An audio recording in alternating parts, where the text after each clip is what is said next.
See that the audio went away when I clicked out of the window. Don't do that, please.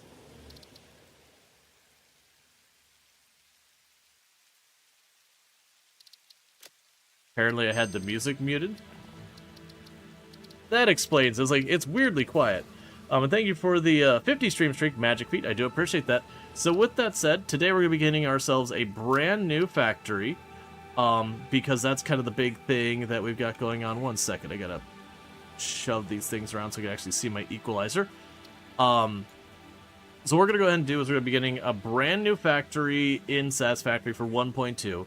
The big addition they have to the game now is if we go to game modes, I don't really care about that.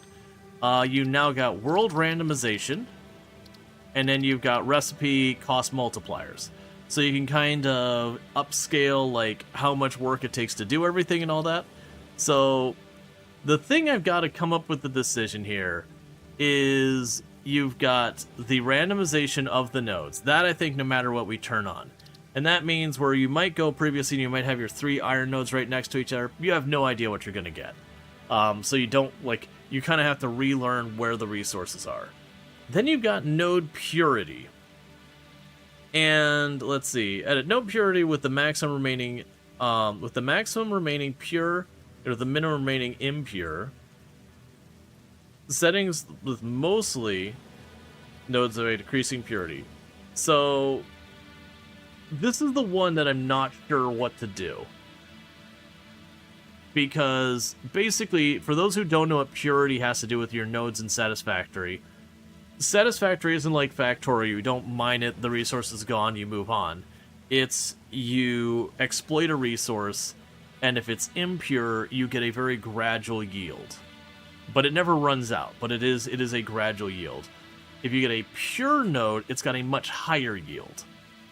And this is the place I'm kind of going like this. Because if they're all pure, I don't have to explore and expand as much to get my resources. At the same time, if they're a lot impure, I have to build a lot more factory to cover a lot more area to bring the resources from farther away. And it's one of those things there. Let me try reading that again. Edit node purity with the maximum remaining pure and the minimum remaining impure. Setting containing mostly affect nodes by decreasing and increasing the purity level by 1. Okay, so that's implying you'll have a baseline, and it ticks it up or down by 1, which might not be that bad. Let's see, average turns all nodes in normal purity, randomizes, does that. So if I said mostly pure, it would affect nodes by that. If we said mostly impure, it nudges up. Oh, I see. So it's saying average, literally everything will be... Yeah, average, literally all of them will be balanced. Mostly pure makes... you know, the largest number of them pure with some that are impure. All pure is straightforward. Yep. And then random is just like all over the board. This is the one setting I've gone back and forth on what I'd want to do. Because it's one of those things that when you commit to that, that's the run. I guess the question is, for a lot of people doing this, is there a standard people? I imagine a lot of people just go random with all of it. And my wife, Toom, finally got back. There was a restaurant we liked going to a lot that closed nearby today. I was having a very productive day. I'm like, I'm going to reward myself, and I'm going to get myself lunch. Permanently closed. Alright, and then the other thing to do is, do I want to do multipliers? I think for the power consumption, it's going to stay on default. I think just tuning that up would get obnoxious. The recipe cost multiplier, I don't see a reason to change that. I could see the elevator increasing the costs. Now, the catch is, the more you increase this, the more ridiculous scaling up the factory is going to get. Part of me is leaning towards making these like all pure, and then turning up the space elevator costs. Which would give me a reason to build wide. Because normally in Satisfactory, you really don't need to exploit much of the map to be able to do everything. Like, genuinely, I think I had like 1 or 2 spots of oil I was exploiting the last time we played, and that was all I needed. like 1 spot of uranium. We had a decent amount of iron and copper exploited. And then how ridiculous you want to go with it. You know what, let's just make really dumb decisions. Right, so go all pure. Okay. This is probably a really dumb decision, because that means I'd have to put 100 times the normal yield. Realistically, we're not finishing this playthrough on these settings. But with everything dropping, I'm here thinking let's just horse around and see how it goes. I might immediately regret that and mulligan this thing. We'll figure it out. I don't care about the seed whatsoever. Yeah, so we have random what our nodes are, but they are going to be all good yield. And I'll actually leave the intro there. Random sweaty. Alright. And then these won't matter at all. Let's say, has the game been updated recently? You've seen a lot of... Yes. The big thing that's changed is down here. You can change the multiplier on the resources, and you can randomize the resource nodes. So, like, where you'd normally have, like, your 3 iron nodes, you have no idea what's going to be there. Now, for here, where I choose to start doesn't matter as much, because normally when you're playing the game, this area up here has, like, really good resources, but it's kind of a pain to deal with. This is, like, wide sweeping areas, but not as much resources and yada yada. With everything randomized, we don't know what we're going to get. I'm going to leave it on the default. It's been a very long time since I've done the grass fields. So let's go ahead and we're going to start this. Confirm.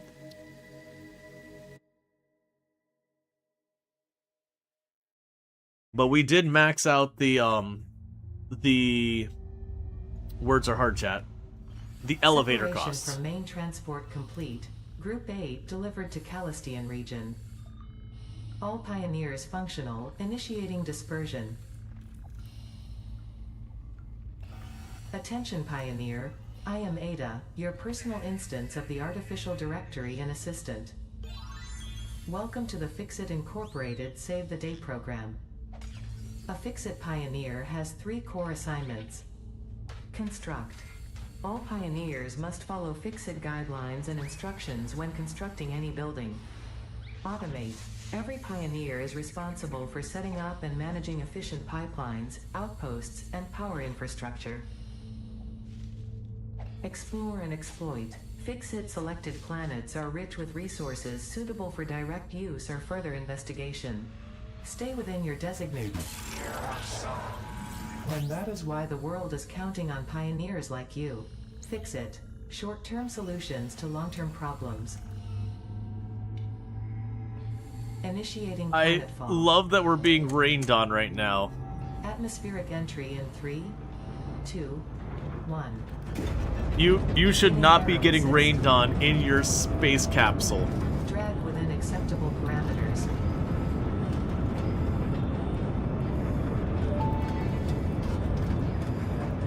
It's raining descent phase begun there. Decelerating. Deploying parachute. Deploying backup parachute. Skipping parachute. Landing phase begun.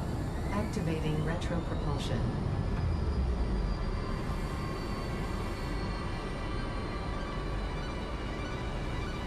Yeah, the fact they're getting rained on inner capsule in space.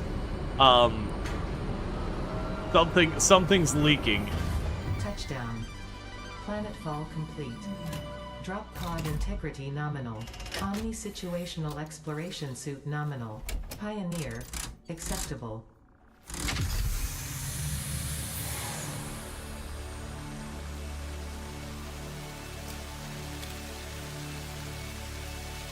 Oh, Satisfactory. It has been a minute, friend. Or to be, do not need to follow instructions. You are the third in your region to survive planetfall. Welcome to Massage 2, ADB, in the binary system of Akicha. Loading objective-based introduction. Begin onboarding. First contact safety tool supplied due to presence of alien megafauna. Adhere to Fixit procedure and equip the Fixit Inc. Xeno Zapper before leaving the drop zone.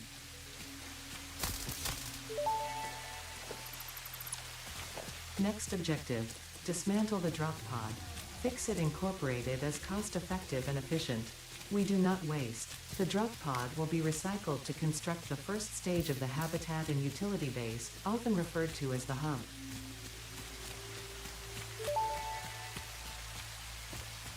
Next objective, use the resource scanner to find and collect additional iron to be able to build the hub.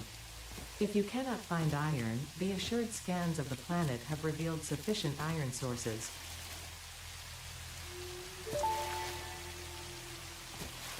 Potential edible collected. If consumed before authorized is compatible with the human digestive system by Fix-It, the consumer is responsible for any and all consequences.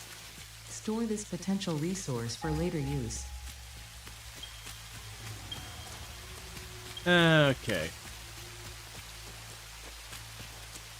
But yeah, so it's been a while since I played. Alright, so it looks like we actually have a decent amount of iron, not too terribly positioned. I got 2 nodes over here. I actually have a lot of iron nearby. I'm a little concerned that I might have a disproportionately high amount. Whoa! Are you kidding me?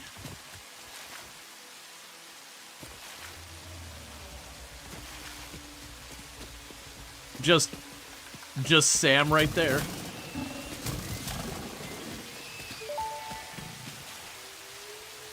Samples of new alien species acquired.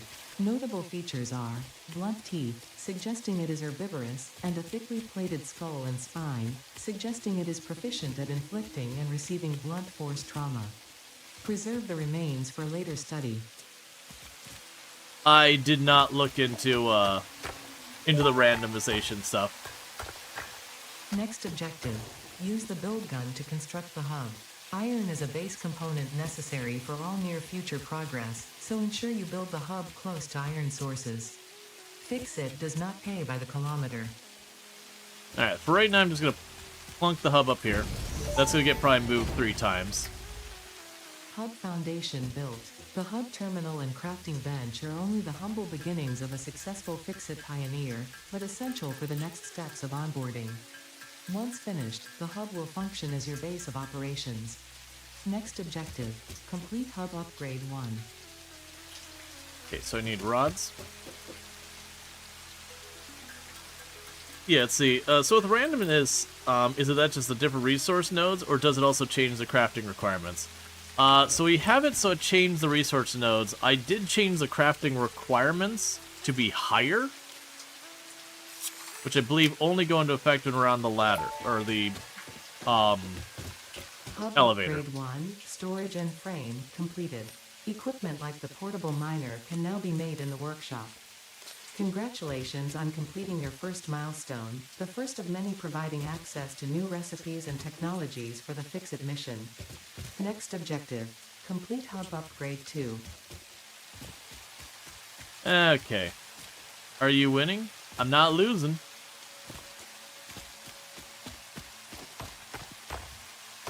Let's see, are the ore locations also randomized? I don't believe so. I believe it's the same locations for the ore. It's what the ore is there have changed, if I'm not mistaken.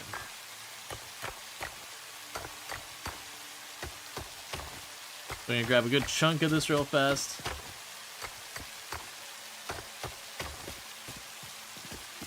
We're gonna want to automate as fast as we can.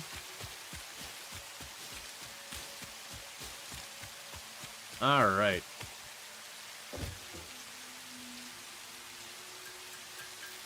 Gonna have to handcraft for a minute because we're early on in the game. That's what you do. Node locations remain. Number of nodes of each type stay the same, but the purity can change available totals. Yeah, so I did actually override the purity, and the reason I did that is we have taken the elevator costs and massively increased them. Like, probably we will not finish the run levels of increase them. So I'm kind of going by the strategy of, okay, we're increasing the cost of this, and I want it to force me to have to exploit way more of the map, because you can get away with your run of really not exploiting much of the map. So I need 6 planks, 4 rods.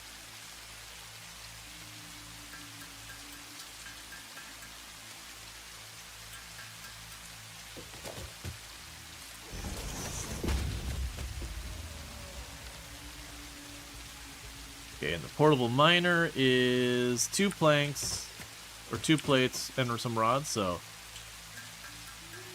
get 6 of those. Oh yeah, no, absolutely.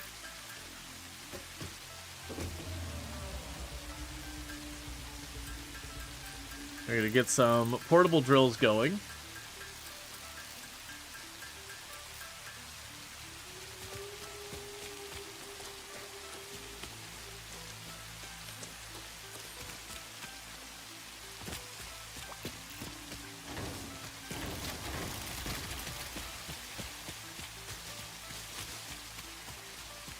So we've got all those going.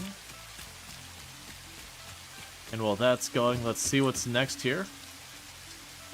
We just need 10 and 20 or whatever. I think it was more, less of random and a shuffle. Right, because it was truly random. In theory, you could have your map come up with, like, not a single iron node or whatever. Even then, usually when you're talking, like, randomization in games, they'll usually be, like, weighted random or guided random. So it'll be like, okay, it's random, but also really you guarantee a certain number of nodes or whatever. That it's like pseudo-random. Well, that was embarrassing. It's been a hot minute. Like, I've mentioned a couple times that in games, there's a lot of times where people be like, okay.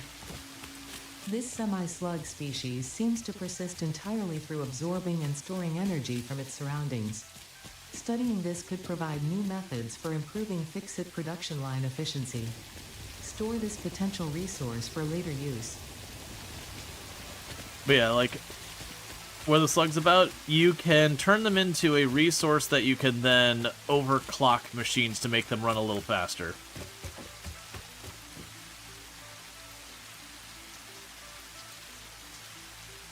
You get the feeling that fueling bioburners for the power is going to be an absolute pain early. Yeah, no, absolutely, it's going to be rough. We chuck those in the bin. Alright, so I need 10 and 20. So we can go here.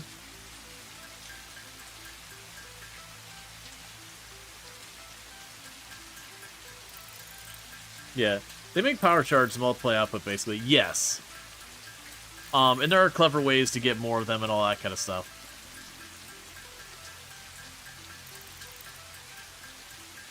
Oh yeah, no, biomass can be rough in the beginning. Pretty much it's until you get coal. Once you get coal, things get to be pretty good. How's your day? It was good. It was very productive. Just double checking because Tomb's not been great. Let's see.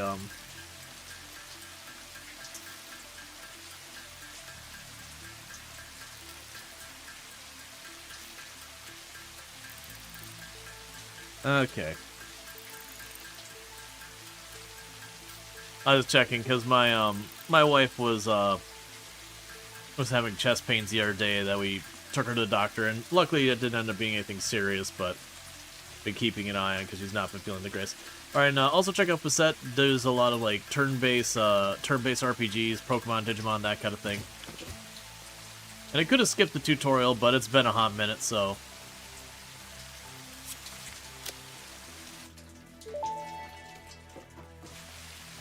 Hub Upgrade 2, Power and Shell, completed.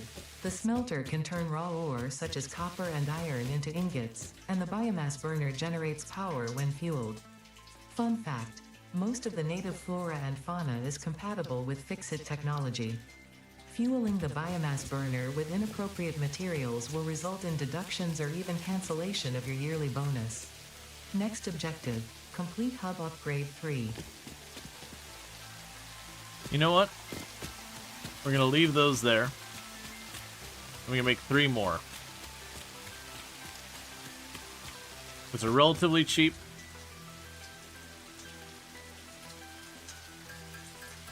And then this way, when I need more ore until we got our smelters and all that online, I could just run over and grab a couple of stacks. Obviously, we want to get past the point of manually doing any of this as early as possible. Now, that said, it's gonna be rough.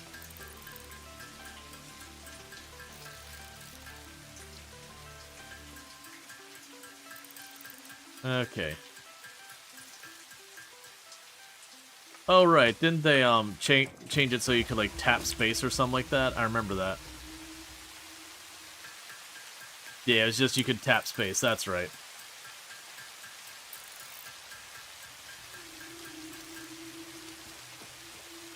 Okay.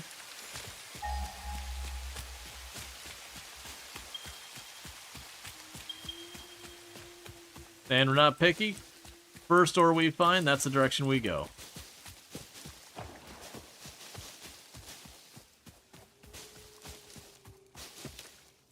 Because we are going to exploit everything we can get our hands on.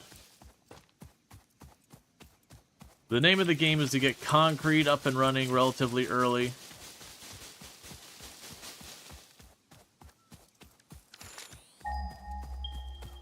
There you are.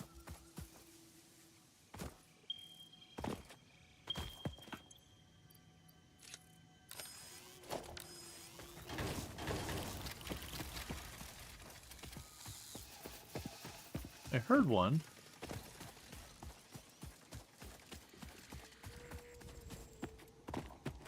The name of it was actually Satisfactory. Yes. Which I do actually have all the achievements for the game. Like, did them all, including getting, like, all the nonsense for, what was it, like the, man. There's a gold... Oh, it's the little gold statue thing. That's right. That was the big one, is from the Fix-It shop, getting that gold statue or whatever. And I'm running around trying to pick up all the biomass as we're jogging around because we're going to be using biofuel for a hot minute.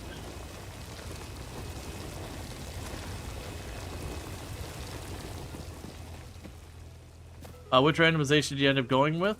So we've got the randomization where the resource nodes where they're at, so far as like what's what, is fully randomized. We did go towards having them all be of high value because we did crank the crap out of the elevator costs. So the actual building of buildings is normal costs and a bunch of stuff like that. But the elevator costs we ballooned to a point of we're going to hate it later. We're going to be low-tech pretty far on, but then we'll just keep building up what we're doing more and more. Potential edible collected. Eating it and surviving does not count as a valid field test and does not generate enough data for Fix-It to make an informed decision. Store this potential resource for later use. Alright.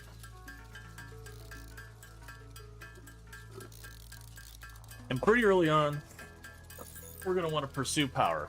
I think power is going to be our first priority so far as, like, when we get the choice of the different technologies. It's going to be... That's right, I can just tap space. It's going to be definitely trying to secure the power options as early as possible to just make it so I'm not stuck forever collecting biomass.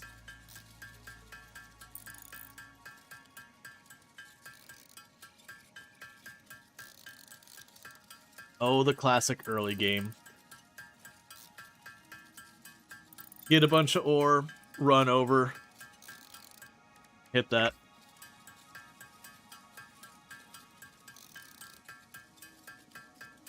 And just process stuff. But once we get the smelters, I no longer have to deal with that anymore. Then we get the next thing, I don't need to deal with it.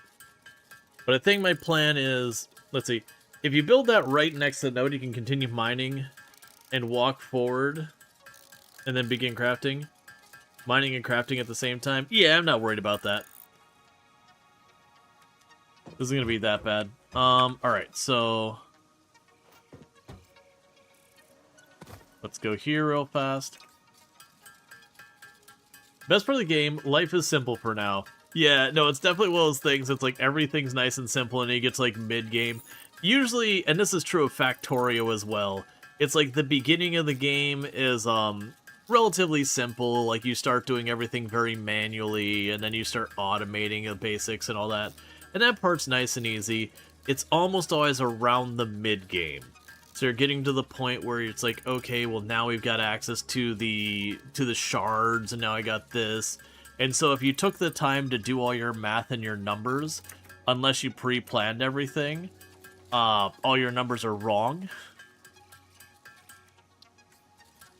And you have like this almost like you've got your general purpose factory and all that stuff. You ever see streamers get past phase 4? Well, like I said, I have on this stream done 3 full playthroughs where we finish the game.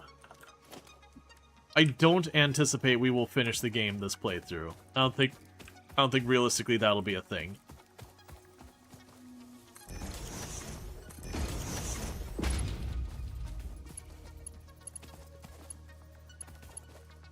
Oh right, I gotta actually make cable. And that's just because there's a bajillion games coming out right now that it's really hard to dedicate the time. You'd be curious what phase most people give up on? Oil. I mean, okay, let me rephrase that. It's either... Oh, right. Oh, right, I don't actually have power poles yet? Is that correct? I don't have power poles yet. You stopped at nuclear?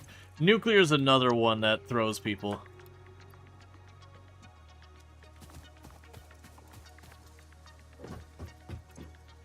Yeah, as for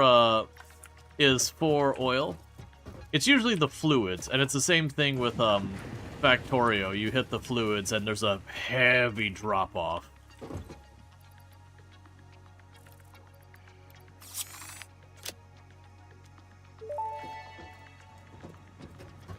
Hub Upgrade 3, Interior Furnishing, completed.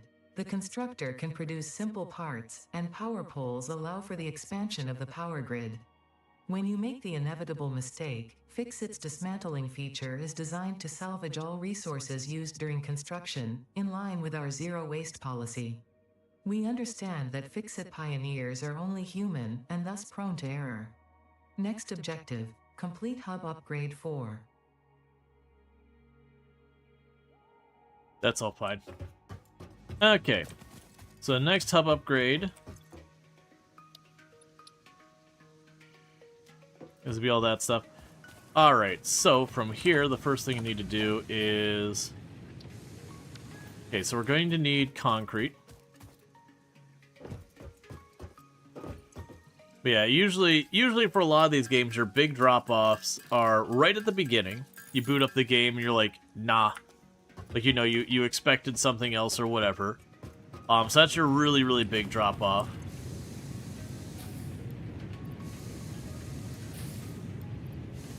The next really big drop-off you usually have after that stage tends to come from... Oh, that's not what I needed. Tends to come into, like, whenever it goes from, like, the simple thing to, like, your big upscale and complexity. And for a lot of these games, that does happen to coincide with liquids. So oil, water, that kind of thing.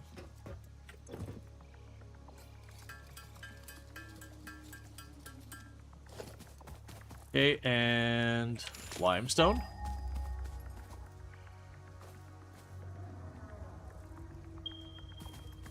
Okay, that's way out there. Hey, Kildrix, how's it going? Were you playing more Conan Exiles? I believe I saw you playing earlier. I hope you had a good time with your stream and all that stuff, and thank you so much for the raid. Well, welcome in, Raiders. If we can get a shout out for Kildrix, I'd really appreciate another fantastic content creator on the platform. Does like a lot of survival crafters, among other things. But good times over there. Lots of fun. He's also done games like Vintage Story and all that. Bunch of games that we've played on the channel before. So definitely, if you enjoy the content here, you're almost certainly going to like it over there as well. Let's see, wrapping up 12 hours, gonna get some dinner, looking forward to coming back to lurk. Gotcha. Yeah, no, you get that dinner. Get them noms. But yeah, so we're doing a the new randomization of resources in the game. And then we have also set the settings to be unreasonable. Because, I don't know, I like suffering.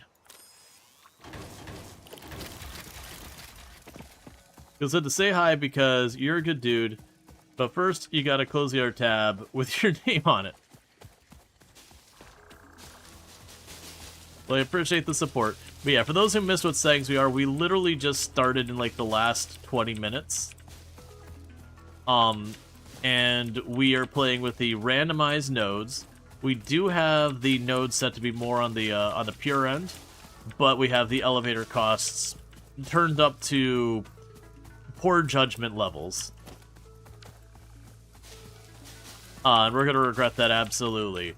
But the intention is that this will be a run that we're going to basically exploit every resource we can find and just feed it into the factory and keep scaling.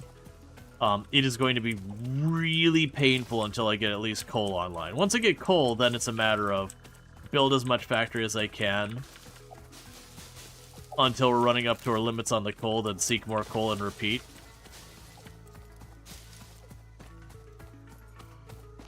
Okay, so that should probably have enough stuff pulled up now for us to...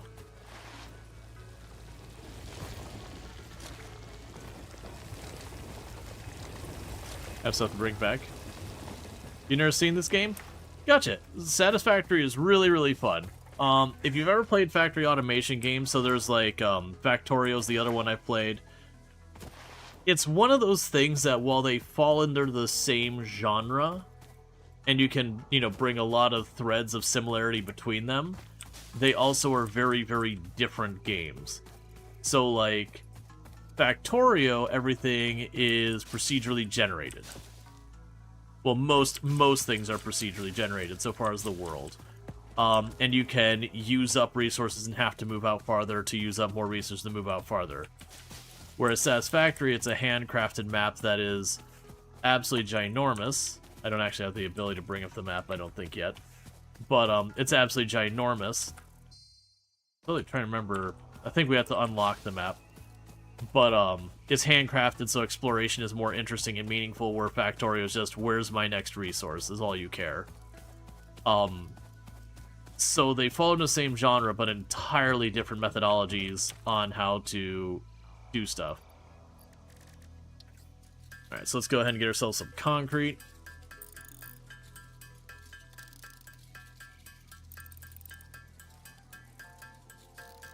Well, the first thing we want to do is make it so we can make all of the starting resources automatically. They'll drop you off, you off. I'll need more plates. And with this, I can plunk down. I need wire. Let's see. We can plunk down the power pole, hook it up to both of those things. Well, actually, 3 of those things. And have it so I can just start feeding the ore in manually to make them... make the various materials I need. Because we're not going to worry about making anything super organized yet. Until we have foundations to snap to, it is an exercise in frustration to do that.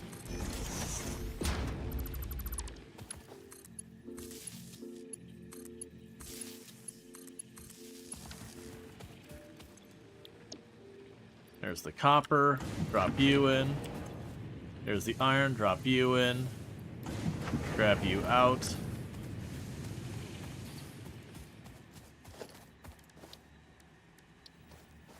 We now have the constructor, so that's, constructor cost me 2 smart plates. Or was it smart plates? Reinforced plates. Okay. So what we'll want to do here is make the reinforced plates, make the constructors.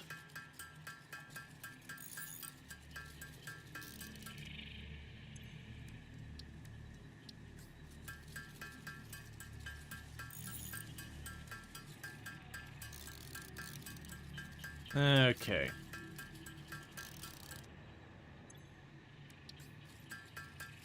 Probably only need to hit space to cancel that out.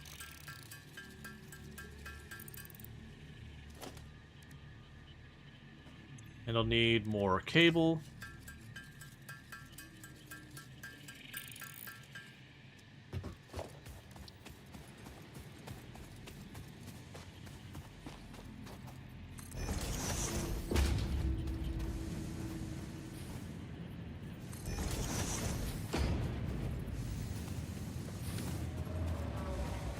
And I need more wire.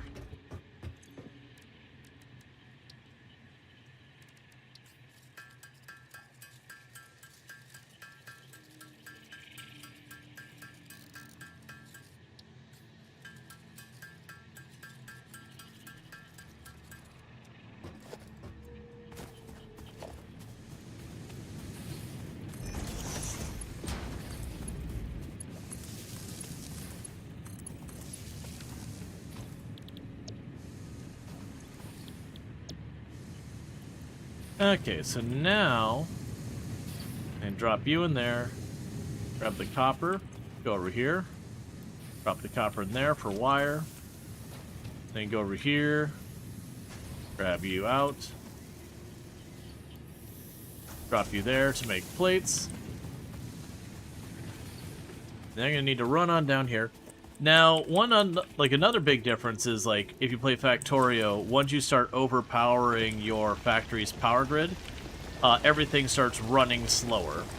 In Satisfactory, when you overrun our power grid, you just hear the breaker pop and the whole factory shuts down.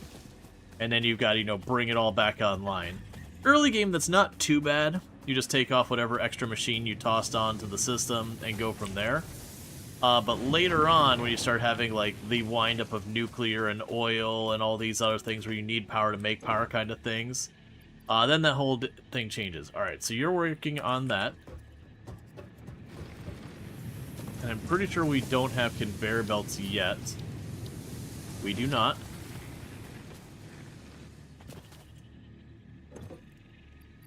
We could drop all you, take one stack back, drop off you.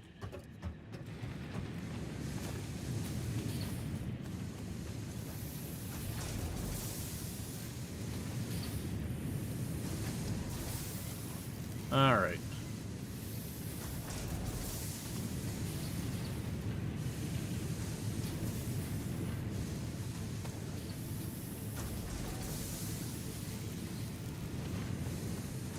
While we wait for that, let's run back over here to our copper and grab that.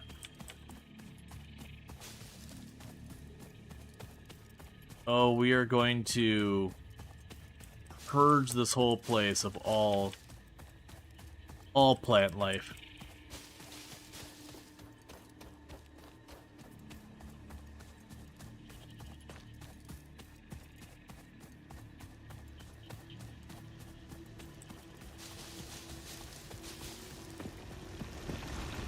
So grab you and you.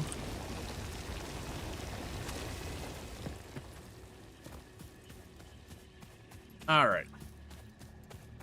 But yeah, so once you get the conveyor belts, I won't need to do the running around here. Now granted, fortunately, those nodes are pretty far apart. And the choices I have is, one, I can just run a cable over there and have the smelter and all that in their own independent spots, which wouldn't be the worst thing in the world for the early game. I can also just conveyor belt them all into one spot and deal with them all localized in one place, which is also not a bad strategy. Ultimately, I do think we're going to take the strategy of building a giant concrete platform to slowly expand everything on. Worry about that when we get there. Alright, so meanwhile, there's your iron. Give me the stuff here. Give me this. Drop you off. Drop you in. Grab you out. Drop you in, grab you out. Okay, and that should let me finish hub level 4.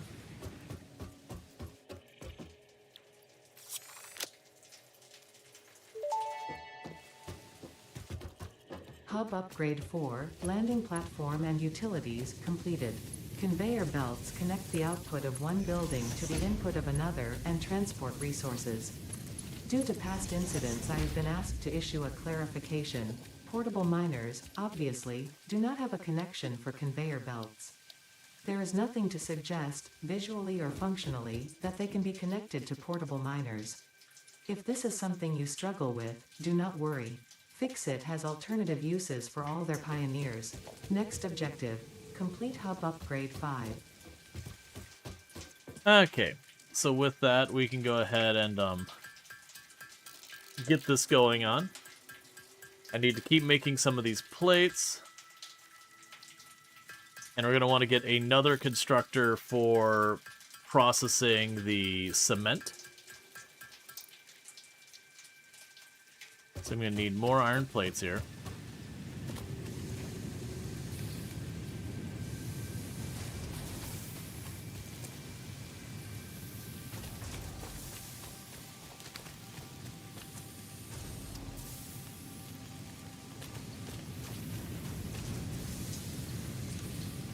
Go.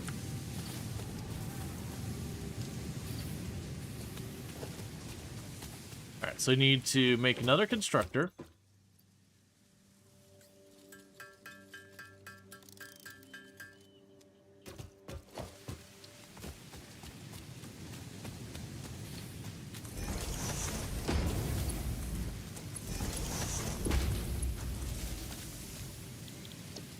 You'll be making concrete. Alright. Now, we don't have splitters or anything like that, and unfortunately I also don't have the ability to make biomass generators, I don't believe. We have just the one there right now. So we will run into problems where I'll end up overloading this one. We're probably actually getting relatively close to overloading it. I want to say the individual biomass generators really don't support much.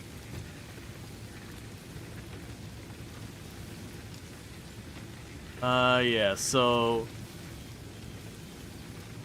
this has put out 20 megawatts, and it's looking like literally 20 megawatts might be the limit. Like, we might be, like, riding the fence on what this can handle, or if I add anything else, I'm going to overwhelm it.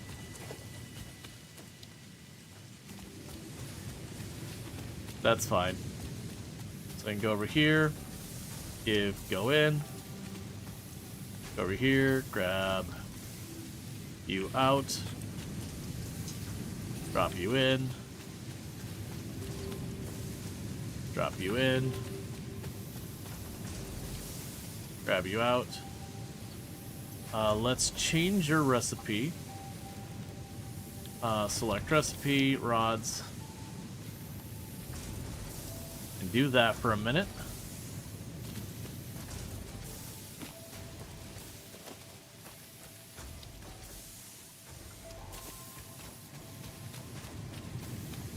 Alright, so we need a lot of cable.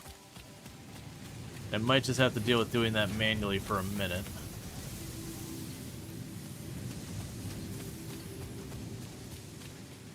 Alright. Because that'll only take me a moment to get 50. Because once I get stuff like splitters and all that, then this gets way easier. So boom and boom. And I just need the rods.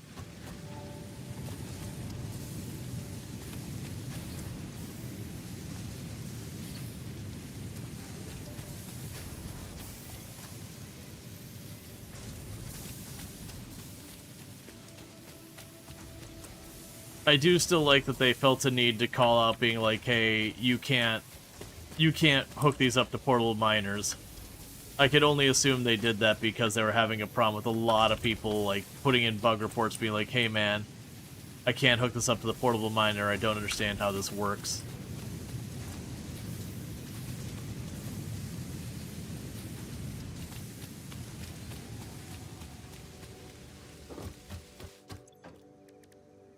Okay.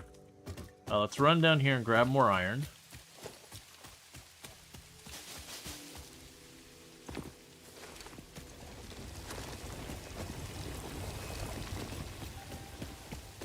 And then I'll have to run over and probably grab more of the stuff stuff from making concrete, because we want to keep these all running.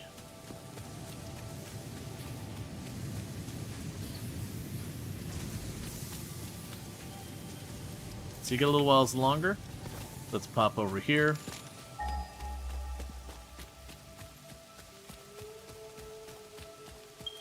There you are. It's not what I wanted. It is what I did. Alright, so let's run over here. Grab our limestone.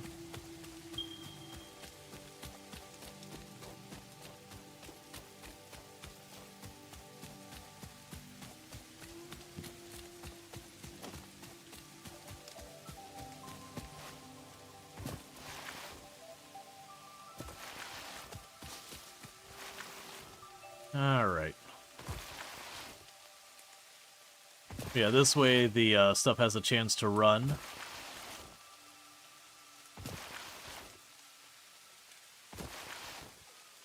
We're not just hovering around doing nothing.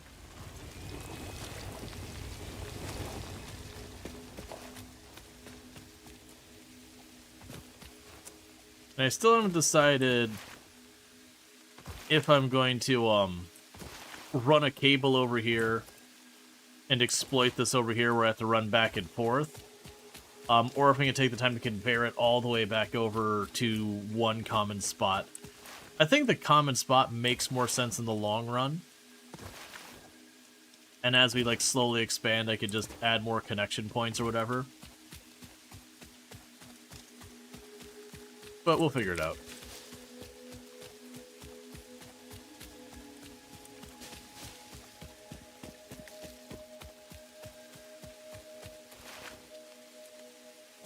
All right.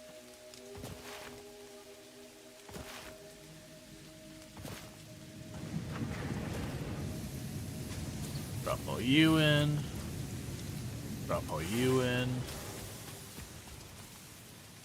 Grab you out, drop you in. Grab the cable out. Pull wire out.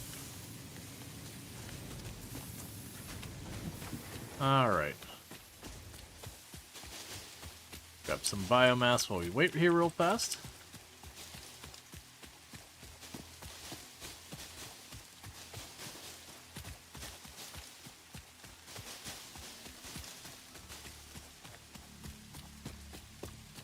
Because I'm expecting to hear the power drop off a lot of times as we're working on this.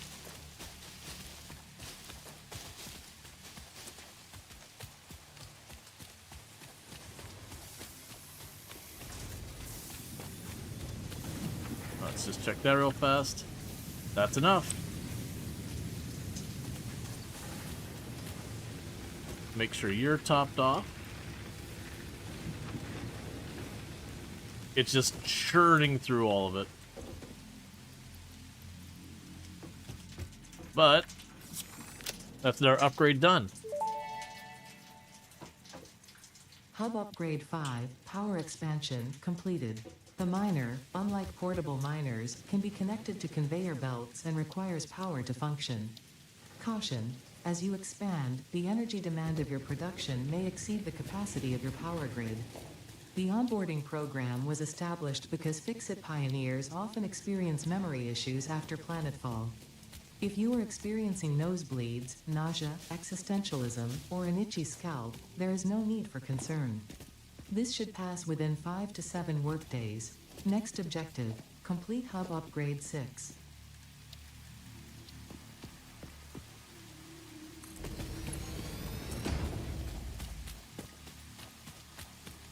Okay.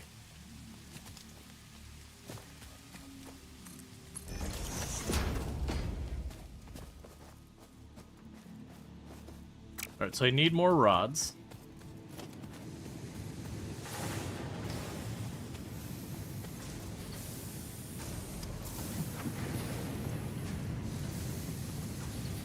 And then this will be the beginning of getting all this hooked up.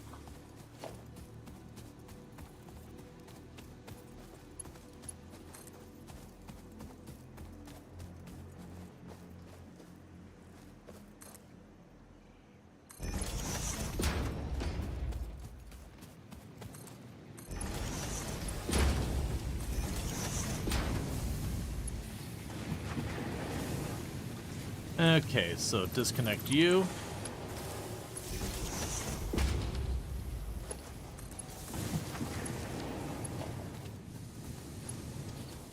Oh, I'm missing cable.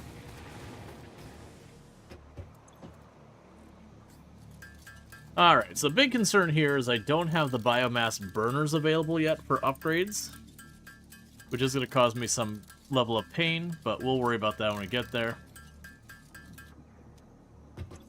Meanwhile, drop you off and off you.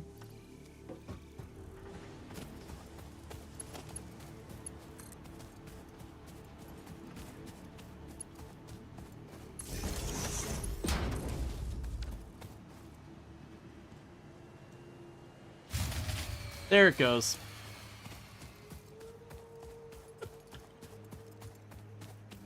I knew that was coming. Alright, so for right now, turn you off. Oh, wait, they gave me a second one. Alright,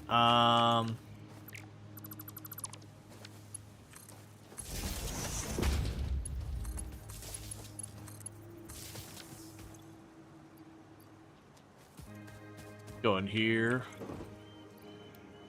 Alright, so just give me the biomass. Alright, drop a stack in here. Drop a stack in there. Slam the breaker.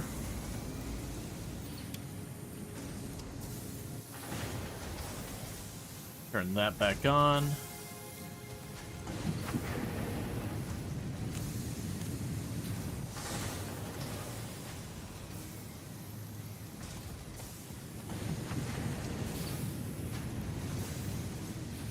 Okay, so at this stage, I no longer need to be handling iron myself.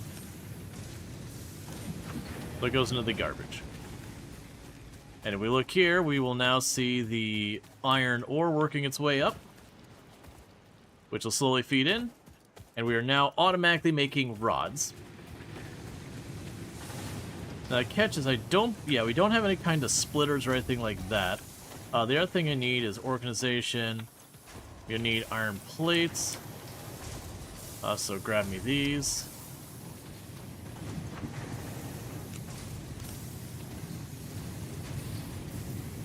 Now let's make the iron plates myself real fast. What we're going to do is make ourselves a storage box so we can just feed these into the storage box so I can just let that run and make materials for me.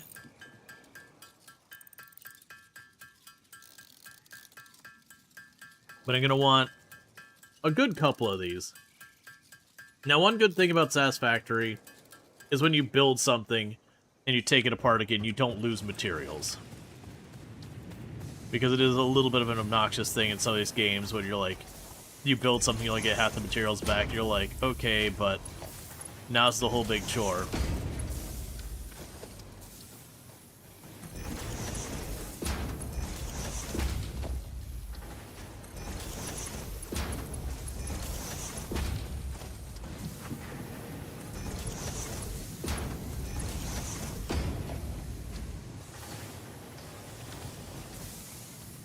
Okay.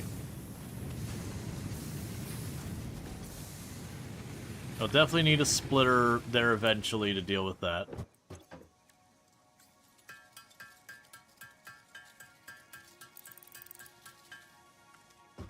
Okay, in the meantime, we can go here. Drop all the stone in there. You got your stuff, and then we needed to...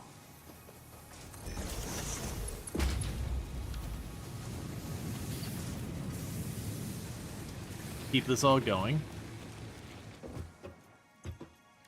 Let's see. Because having these as a temporary solution...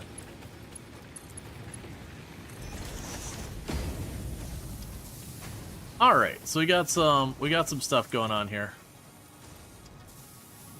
So those are going. Let's top off our biomass burners.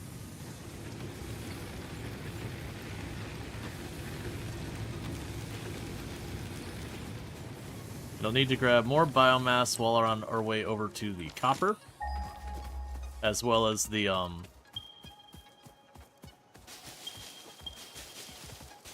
the stone and all that for concrete and whatnot.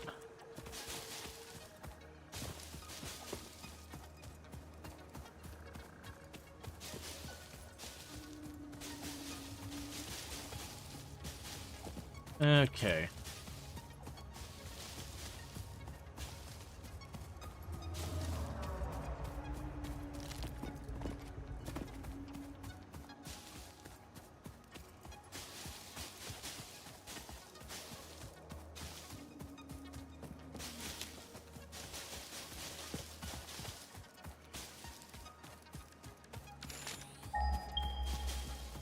Alright, it's right there. I was just about to say, like, should be hitting it soon.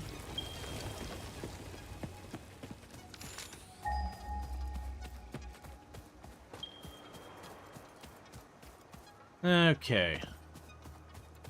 So, it'll be a little bit of a catch-22 on whether the correct decision here, that's not what I want to do, is to do the run here, or take the time to run the belts. Ultimately, we're going to want to run the belts. But there's going to be a lot of this where it's going to be juggling all that. Because being able to grab like 3 stacks so that I can actually throw those in the container and do okay for a little while. Ultimately, we're going to want to fully automate it so I don't have to be personally... Like, I don't need to be a human conveyor belt running back and forth.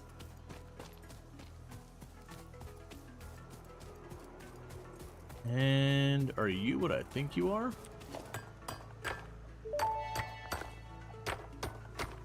Unknown crystalline mineral collected. This mineral is composed of the same chemical elements as quartz and may yield similar industrial functions.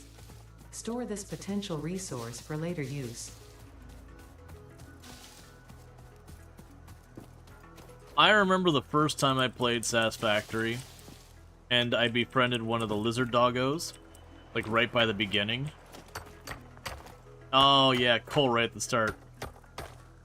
But you know, I befriended one of the lizard doggos, and one of the first things it did was found uranium and brought it back to me.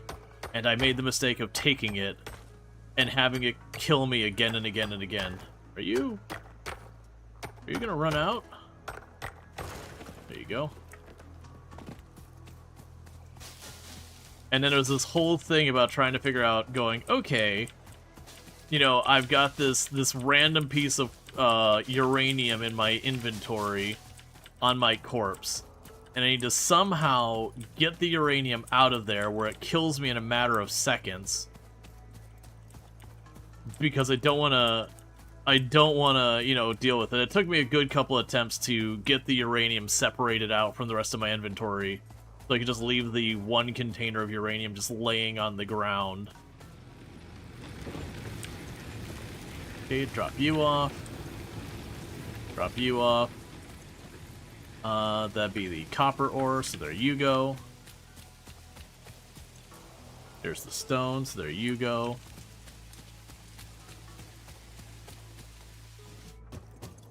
And for right now, we can drop the quartz and the coal off for the time being.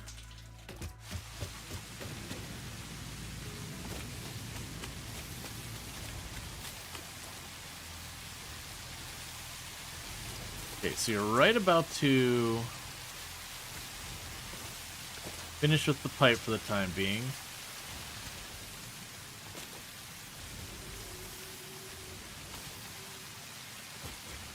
It's gonna be pretty rough to bring that over, so let's select recipe, iron plate.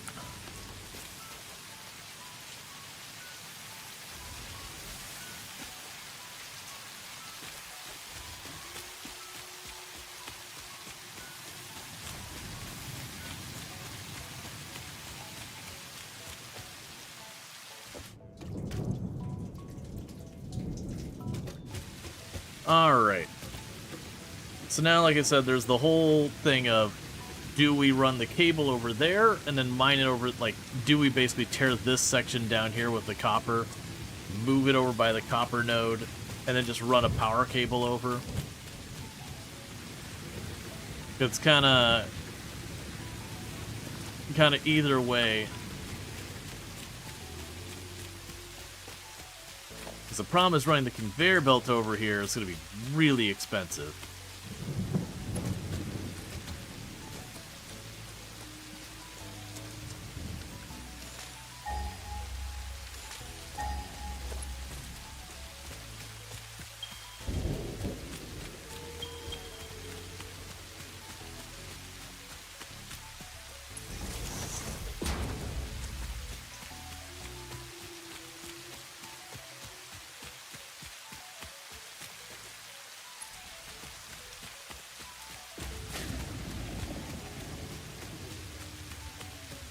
Okay.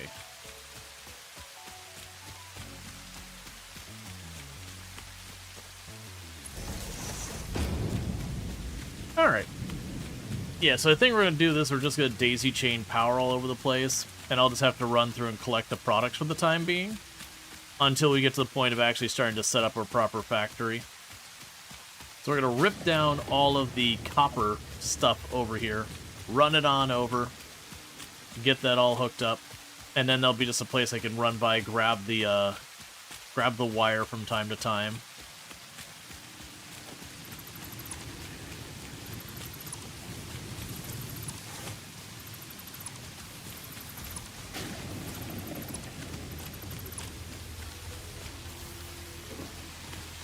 Okay.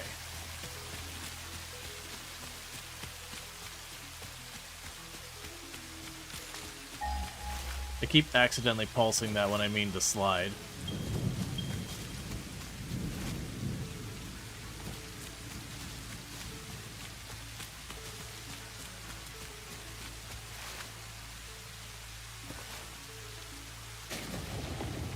Okay.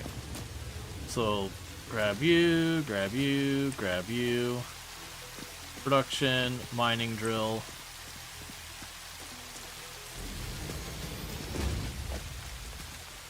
Smelter.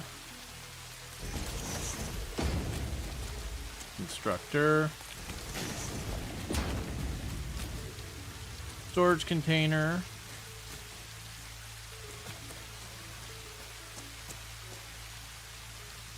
Hey, buddy. Move it.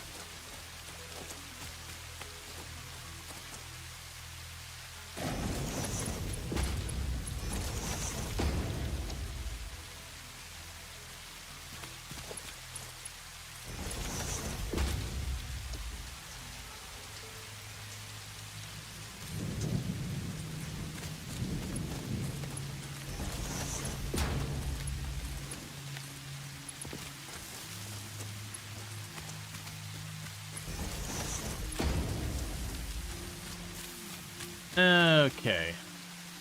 So in this case, we're going to get rid of the ore. Also just get rid of the ingots and all that. Alright. So we've got that all going. We'll go check on our metal plates, top off our biomass burners. Then we're going to do the same thing over where we get our stone. That way we're making concrete, and I can just go grab the concrete whenever I need a top off. And they can just run until they fill up.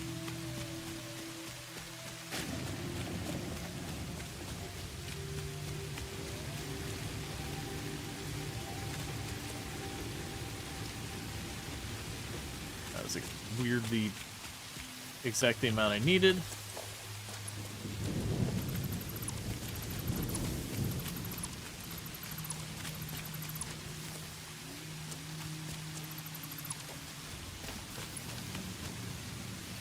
Alright, and you are just churning away on the metal plates.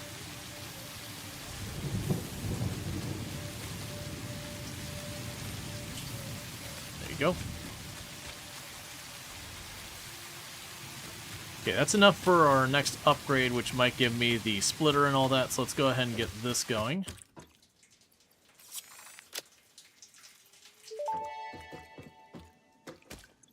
Hub Upgrade 6, Landing Platform Hydraulics, completed. Freighter landing initialized. Congratulations, you have completed onboarding and achieved the absolute minimum skill level required of a Fix-It Pioneer. Fixit looks forward to your future achievements, because a future with Fixit is a future with you. Tier 1 and 2 milestones are now available in the hub, and biomass burners can now be built individually.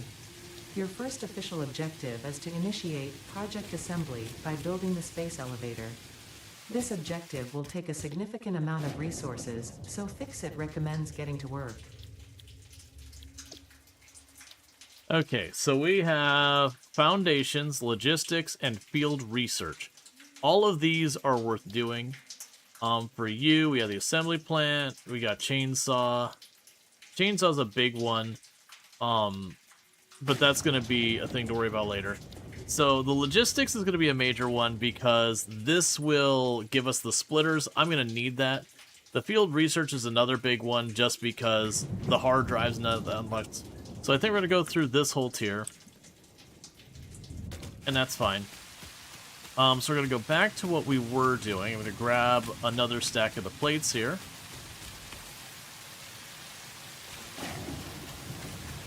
Now I'm going to run all the way over here. Make sure I've got... Yeah, I've got concrete, I've got rods, I've got a decent amount of cable. It might not be enough. But let's run down over there somewhere is where my concrete's, or where my stone's coming from. We'll get that all set up.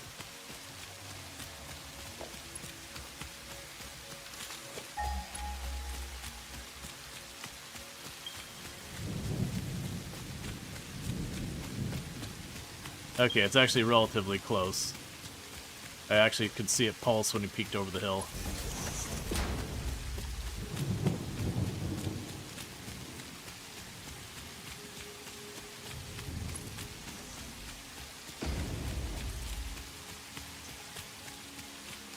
Alright, and with that we'll have the 3 basic starting materials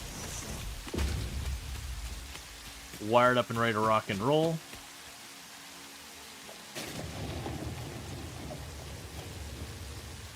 So, production, do this. Oh, you don't need a smelter, you go straight to the constructor.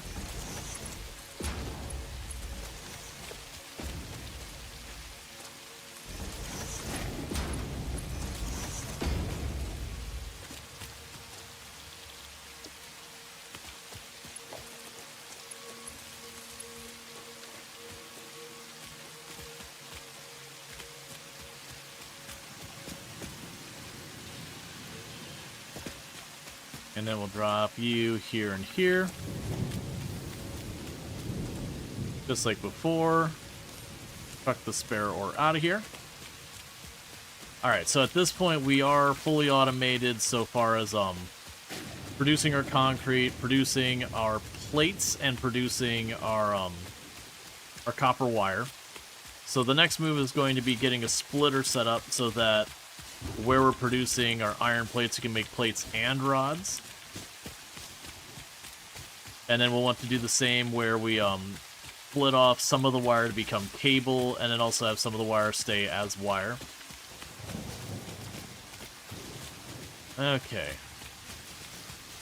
In the meantime, while that's going on, I'm just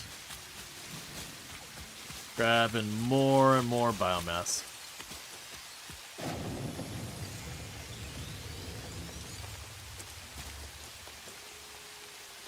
So we have oil, and then what are you? Are you more iron?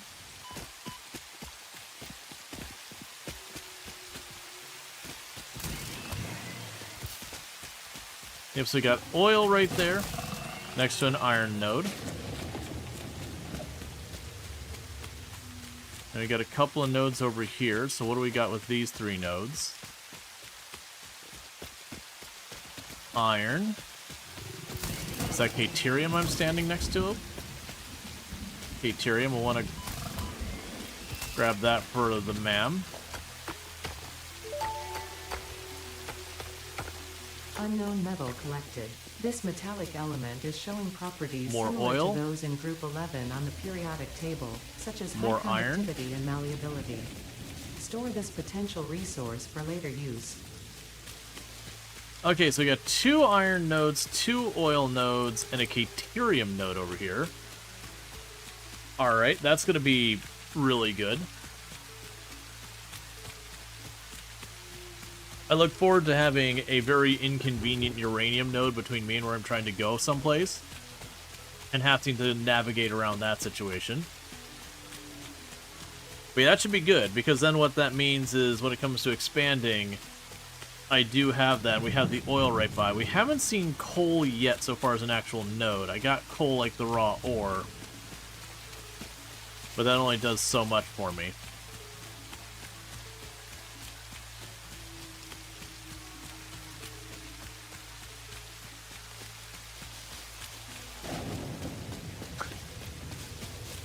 I looked over the hill and I thought like there was an enemy right there right as the thunder went, and just jump scared myself a little bit. That's silly.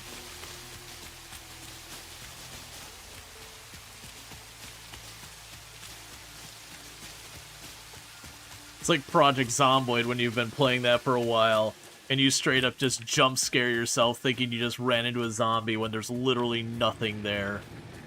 Now let's grab the iron plate here. Cool. And then we're going to go here, and once again, I'm going to go to select recipe, switch it, and okay. Because we are having to go back and forth a little bit here. What I'll go ahead and do is while those rods are being made. There. You have mice in your walls? That's suboptimal.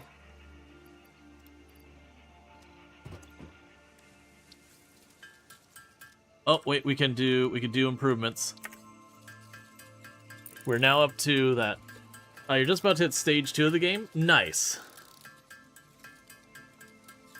So we're going to turn all of the leaves and wood into biomass. The issue is you don't actually have that much iron. You actually have lots of... When I say near me, we're being very relative in this statement. It actually seems like I've got a decent amount of iron nearby. I have a lot of oil. Like, honestly, just having 2 oil nodes, like, right here is really solid. So what we want to do here is we're turning this into biomass, and I'm going to throw these into biomass burners. Generally speaking, biomass itself is way more efficient than the other one, and then you can get, like, the compressed biomass rods, or whatever they're called, are even better.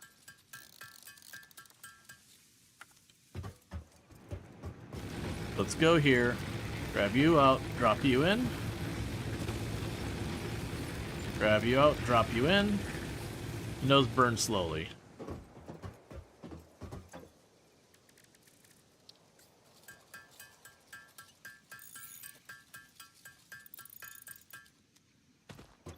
So let's drop all those in. We'll grab 2 stacks out and drop you in there. And then I need more iron rods, so let's take the things there.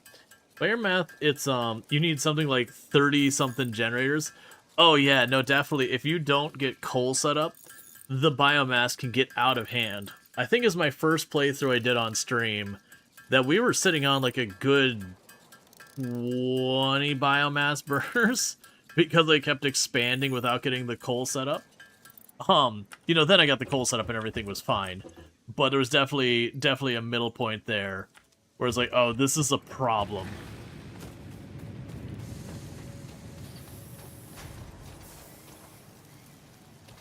Okay, so let's go run over here.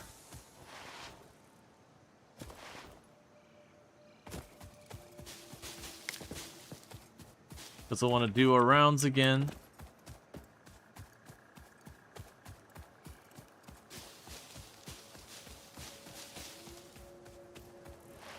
Alright. We grab our wire.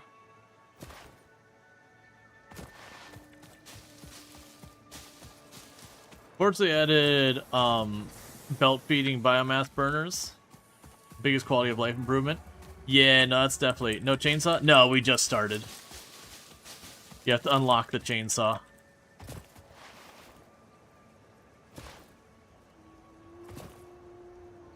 So, like, we left the tutorial on and we just finished that, even though we've done it plenty of times before. Oh, that's the output.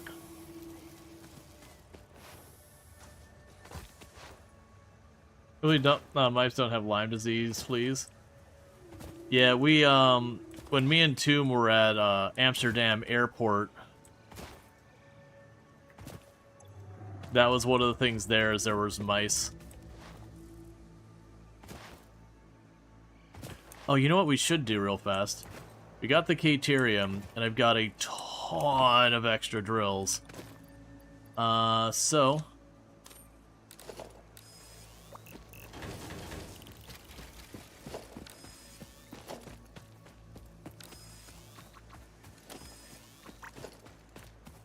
Alright. Use that in combination with having compacted coal. You think you got 9 assemblers, it's like 225 of the coal per time?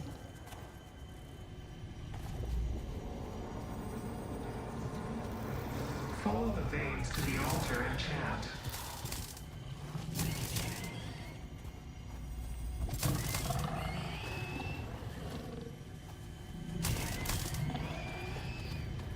Alright.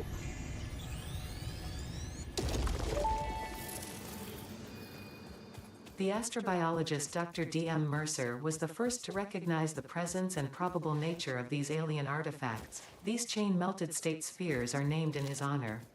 Each sphere emits a unique signal and will require study to determine local application, store it for later use. So much of the game is like, Toads, worry about that later. What? Is that our ore thing on top of there? Ah, it's just quartz, that's fine. You can just stay up there, buddy.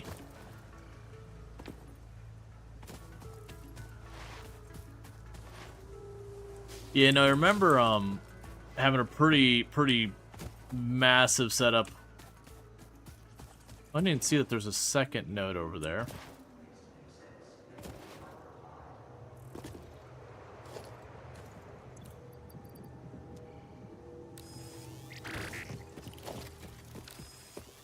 So you got more iron.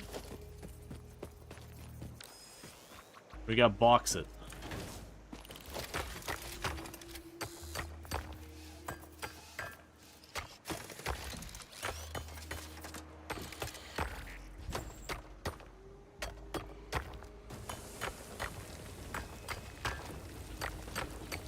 Alright, so just grabbing this chunk off of here.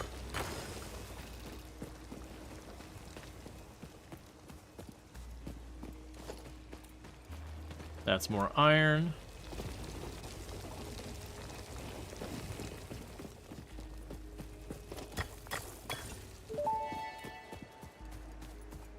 The strange alien matter, colloquially known as SAM, seems to be in its dormant crystalline state, meaning it won't break down your body into its base atomic components on touch.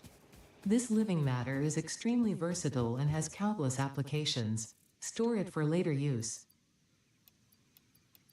And just chucking all these things I don't need right now in here.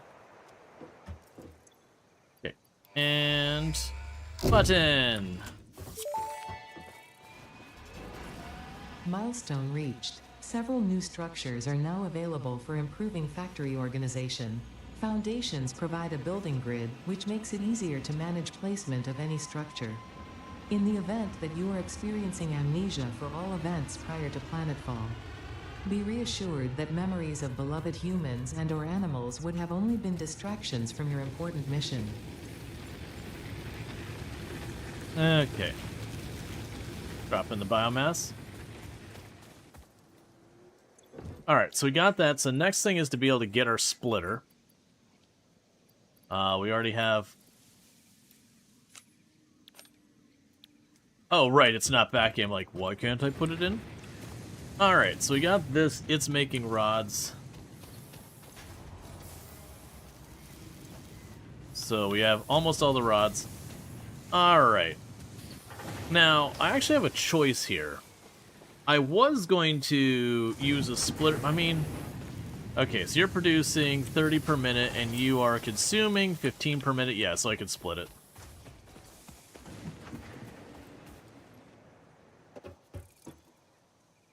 Yeah, so you've got 40 seconds till it gets back. We just need a bit more rods. Actually, what we can do in the meantime is we'll just manually make some plates.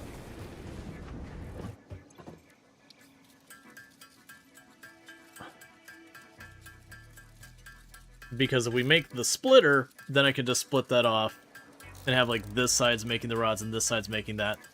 And one thing that's going to start becoming more and more and more of a thing is I'm going to start putting down a giant foundation to build our factory upon, so that where I've just kind of been haphazardly slamming stuff down on each other, once we get the foundation in place, we can start, you know, making it slightly less cursed.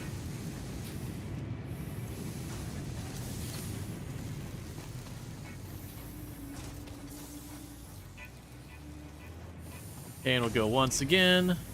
Recipe, plates, okay.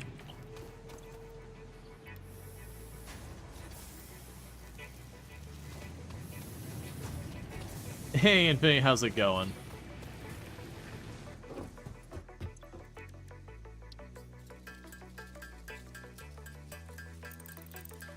Yeah, so actually making solid progress. I'm almost ready to get the logistics stuff done. Because once we get that splitter, then I'm producing the rods and all that as well. Pretty soon at that stage, I'm going to need to, I'm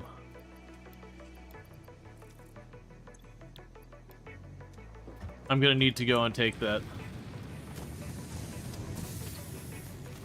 Also, thank you so much for the 395 stream streak. I do appreciate that as well. Okay, so I need 6 more. Now I gotta decide how I'm laying out this factory, because I've done the factory where we have like one giant tower where every floor is a good and all that. I've done the factory where we had like this area makes screws and then we train them over to the next area, which is a lot of fun to do it that way. The spaghetti. I mean, you start out with the spaghetti, but no, long term I'm not gonna do the spaghetti, especially at the scale we're talking.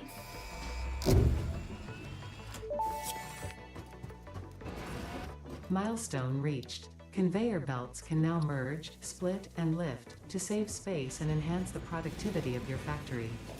Fixit encourages you to consider investing in verticality when it comes to factory logistics. If you feel stressed by this complexity, imagine yourself on the shore of a vast and calm ocean. Breathe in. Visualize all the people relying on you. The sea is made of billions of faces, each staring at you with hope and tears in their eyes. Breathe out. Feel refreshed and focused on your duties. Okay. Yep, no, I turned it back on, the enhanced broadcasting, for when we're on mobile and all that, or for people on mobile and all that. And for anyone who doesn't like it, you can just touch on the background anywhere, and it'll let you just revert it back to the classic setup. But they've done a lot of work on it. It's supposed to be way better shape than it was. Because I liked it. The problem we ran into before is the enhanced broadcasting would occasionally have an issue where it would crash, the stream would go down, but OBS would report like everything is fine, which is definitely not what you want.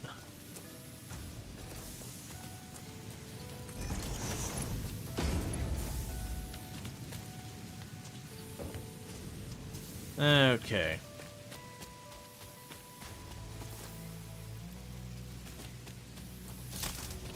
And you're going to be doing that. On the screws were, I believe, rods. We'll deal with that in a minute.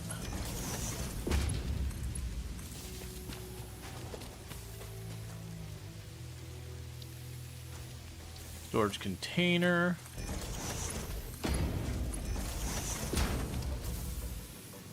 Cool. And we now have rods and plates being automated.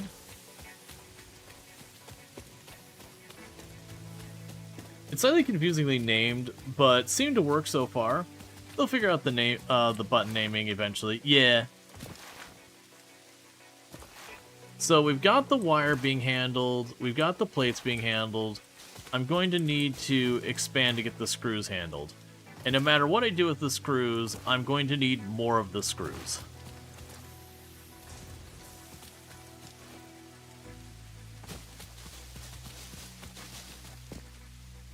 Like, screws are one of those things in this game, however much you're making, you need like 10 times that much.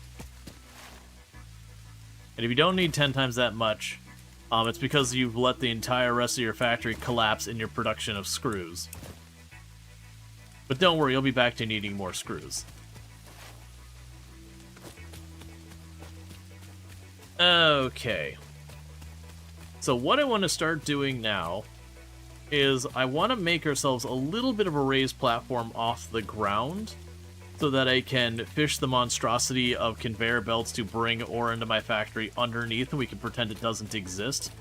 That ore just magically comes up where I'm needing it. And that's just going to be what we use tons and tons and tons and tons and tons and tons and tons of concrete on.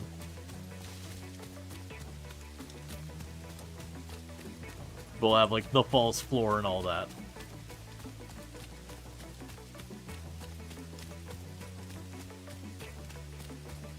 And thank you for the follow. Welcome to the stream.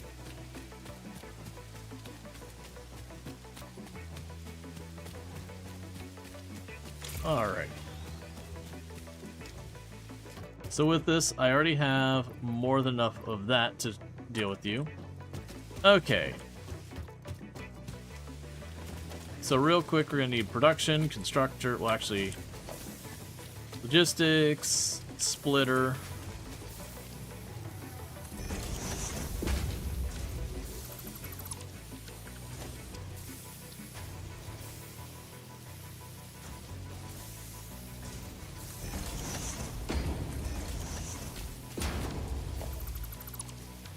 And I can go over here.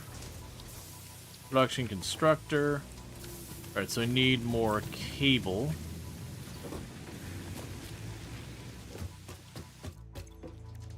Yeah, so right now I'm just trying to get production automated on a lot of things. And then I'm going to work on trying to build the foundation to scale things up, that kind of deal.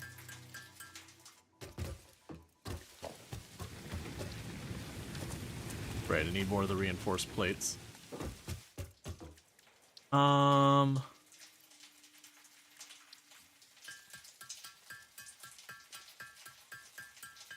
Hey, G-Pop, how's it going? So need the iron plates and all that.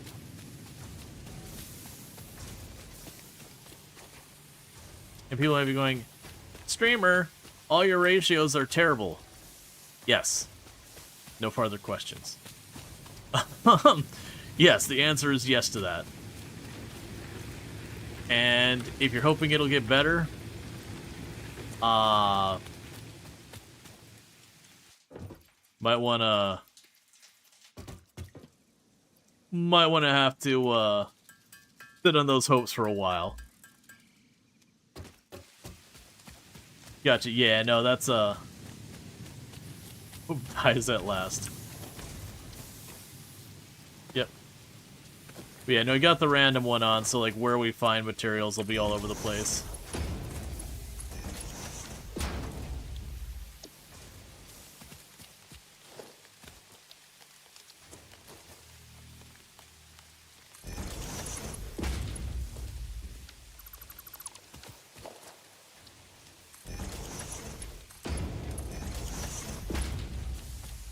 Okay, and you have... Okay, so that means I'm now making the screws as well. So while that's going on... And thank you for the follow. Welcome to the stream. So I got all that going on. Let's run back over here. Actually, before I do that, let's be smart. I need some more reinforced plates.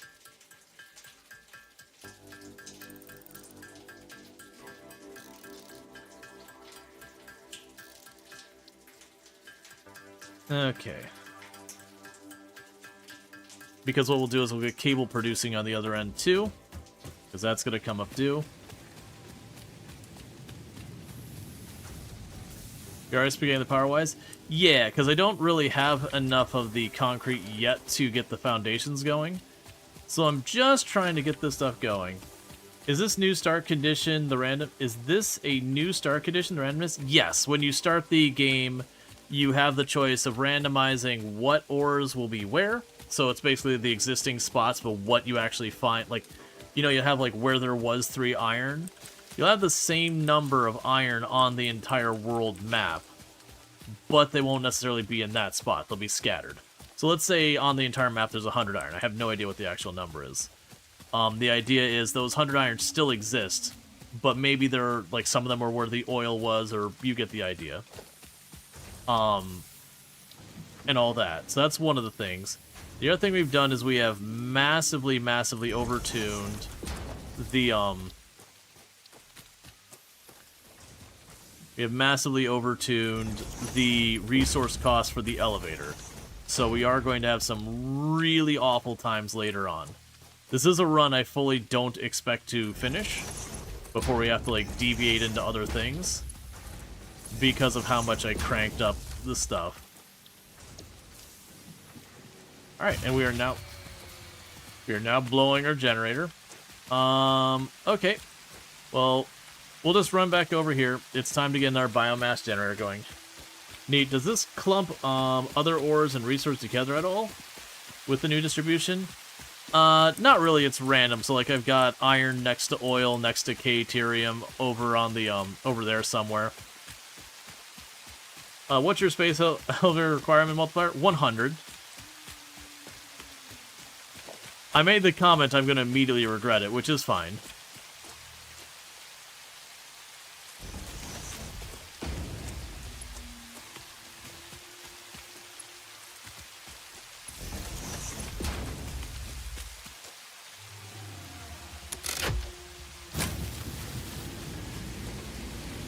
Alright, and we're slowly increasing our biomass. Did you say 100? Yes. To be clear, I've done a lot of playthroughs of this game over the years. We've done on this stream alone, like, 3 full playthroughs. So, I'm kind of going, you know what? I want to force myself just to exploit more and more of the map. So what's the end goal? The biggest factory possible? We're just going to keep expanding. Realistically, what's going to happen is we're going to be putting a bunch of time into this. And then, like I said, there's so many games coming out right now. I probably will not be able to sit there and just play out the whole thing. But the goal of the game... Well, that's kind of cool. The goal of the game is you're landing here, and we have a bunch of milestones that we're trying to participate in the... the Fix It Better Future project or whatever? That you're going to be exporting materials to effectively make a jump gate to help humanity and yada yada. I won't give all the details on all that, but you are working as a person in support of that cause. But ultimately, it is, you work on building this factory, you keep increasing its size, until you can, you know, make all the things and do all the things.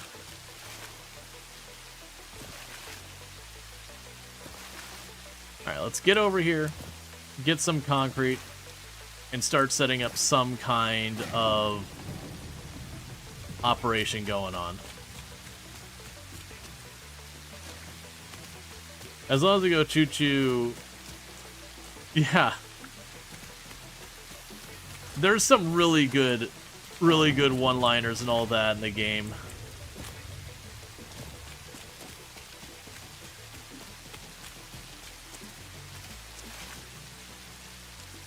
Okay. I do understand with this update, they also did a massive overhaul on a bunch of the vehicles, so like driving around and having them haul stuff and all that is way better than it was, which is good. Because it's pretty unusable before. Just keeping track of stuff. Alright.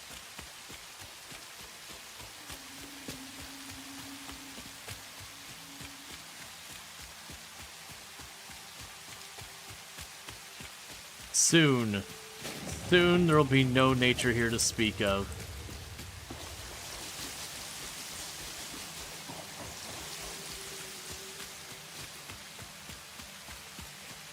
We'll exploit it all. Alright. Yeah, we gotta kill the trees before they kill us. Exactly, we know what happens. When the trees all get together, it's dangerous times for all of us.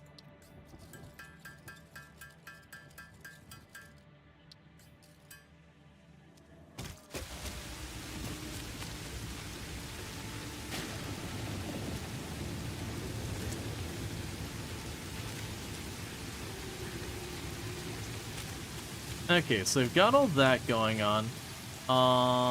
Right, so what are we working on right now? I've got all the materials being built, not at any meaningful scale, but they are technically all being produced. We'll have to scale that up in a big way.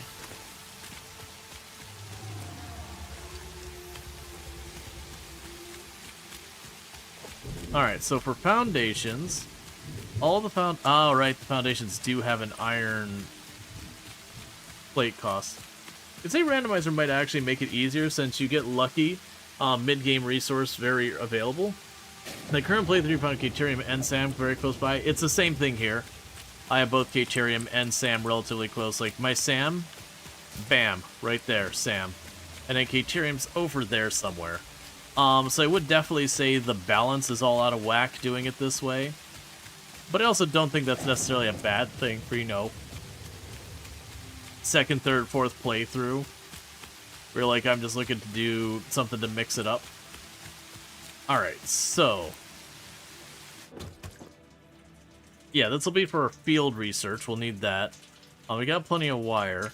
What I could do here is, for the time being, I can go ahead and just start making more of the screws myself. And get that objective knocked out. And then we'll get the iron plate. Because once I have extra iron plate happening, we can start putting down the foundations. I forgot that the foundations... I was thinking about the concrete because it's usually the thing that becomes a problem, but we are going to need a ridiculous amount of iron plate. Might mess with the balance of factories later on, not being able to get many resources in one area.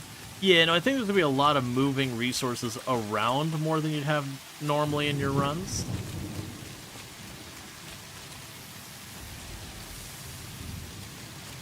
But I'm kind of thinking if we just keep sending everything back to the main factory, we can just slowly do that. So that's 82, so I need 18 more metal plates.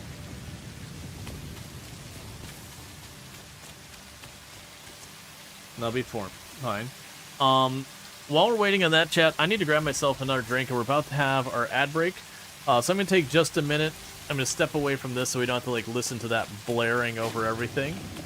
But we'll let that cook for a minute. I'm going to quickly grab myself a new drink, use the restroom, do all that stuff. So, you know, do your self-care, and I'll be back in just a minute, and thank you again for tuning in.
Alright. So we are back. We'll most likely have the iron plates I need laying right here. There we go, that should be plenty. And that'll give me my field research. And that lets you start unlocking a bunch of cool stuff with extra materials. That's not what I need to be looking at.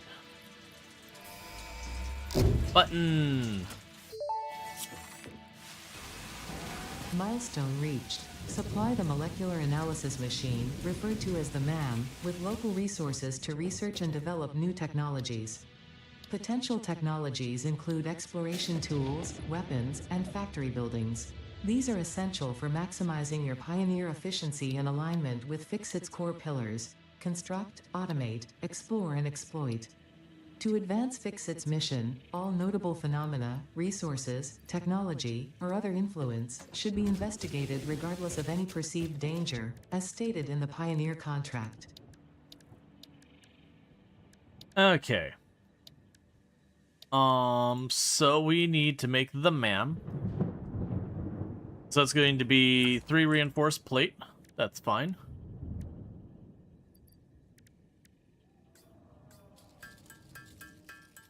So get that going.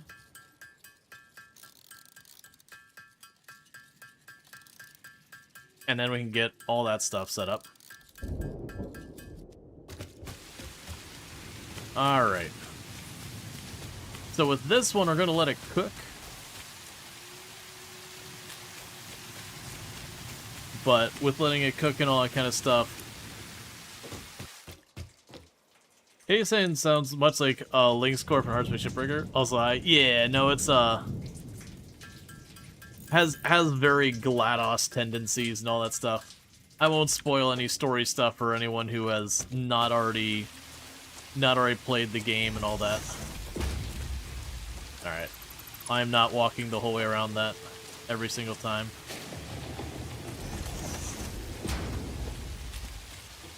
Okay. So, with this, we can start bringing stuff in here to research things. So let's grab all the goodies. So, just grab all that stuff. Alright, so alien megafauna. So we can use that to make alien protein.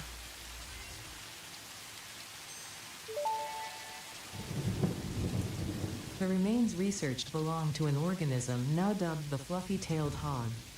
It has many characteristics that would likely classify it among the Suidae family were it native to Earth. Hog remains can now be made into alien protein, and additional research may reveal options for improving Pioneer safety during exploration. Cool. And there's the Mercer sphere.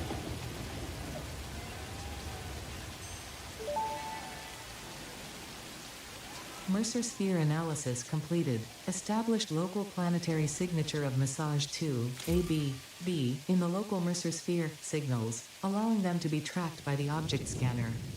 Mercer spheres can also transmit data between specific Witness our scripture, witness our windows, and come to defile our shrine. Sing us all. arguing the existence of intelligent alien life. While Fixit has figured out the method, all of the original data is still untranslatable. It's fine. And SAM analysis. Strange alien matter analysis completed. Dormant crystalline SAM can now be found with the resource scanner. In its dormant state, it is safe to handle without special equipment and can be stored indefinitely. Research for enabling the reanimation of dormant SAM is now available. Fill the rivers with blood, and let the effigies defile our temples. The sun will follow. Oh yeah, definitely let the fill the rivers with blood and defile our effigies. Normal behavior.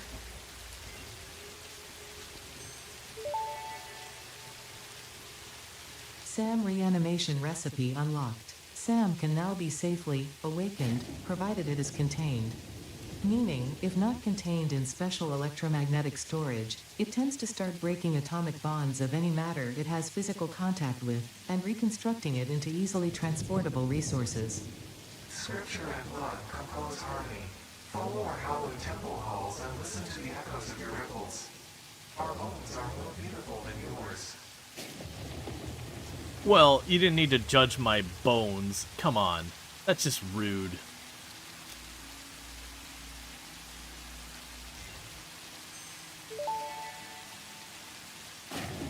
The metal has been named Caterium after Fixit's greatest CEO Katerina Parks.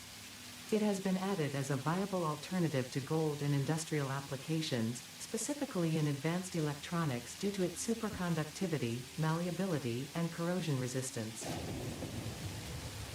Okay, we can actually look like we can get the zip line very, very early. So that's good to know. We can go ahead. And basically we're just doing all the MAM research we can do right now. This fruit, dubbed the paleberry due to its tendency to stay light in color even when ripe, is compatible with the human digestive system and has been added to the object scanner. Further research is available. Okay.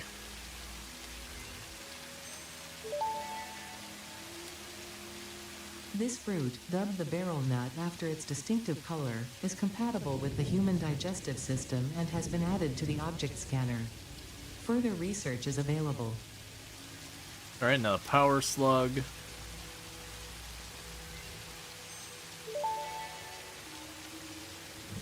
This semi-slug, now dubbed power slug, is early in its life cycle and has retained only part of its potential energy storage capacity, giving it its blue color. Power slugs are capable of extracting latent energy from their surroundings, including through a form of photosynthesis, and preserve it in their porous semi-crystalline shell over their lifetime. This explains why they rarely move after having found a suitable location. Then quartz.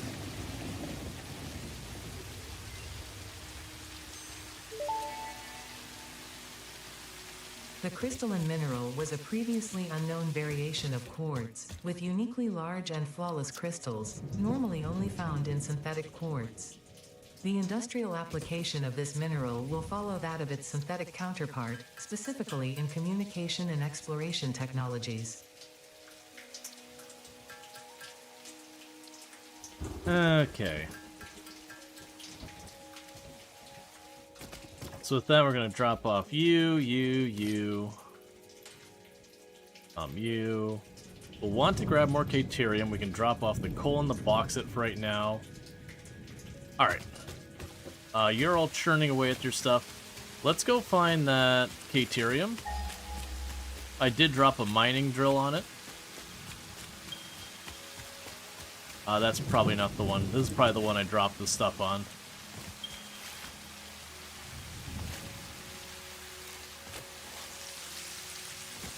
But yeah, so what we want to do is run over here, grab the Caterium, because it looks like I'll actually be able to set up making the Caterium wire and all that very early on to get the zip line. And getting the zip line super early would be nice, because then I could just follow my power cables around the map.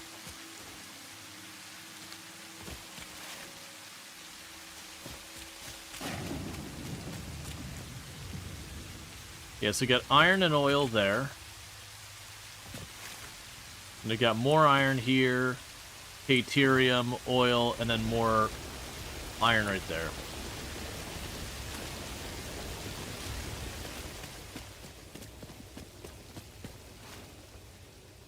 Yeah, so I wanted to grab that, because that many stacks of the Caterium should allow me to make the zipline thing. If we can make the zipline thing, that makes traveling around way easier, because anywhere my power cables go, I can just snag onto it and go.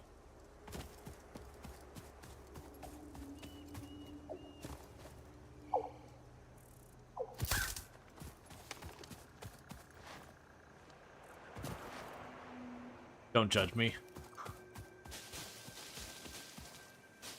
You don't speak, bird. You don't want to know what I was saying about your mom.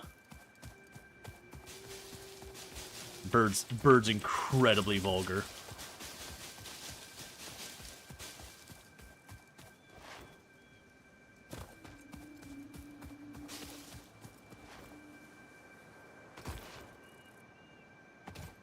Is it gonna be a longer run or just a few streams? Realistically, probably just a few streams.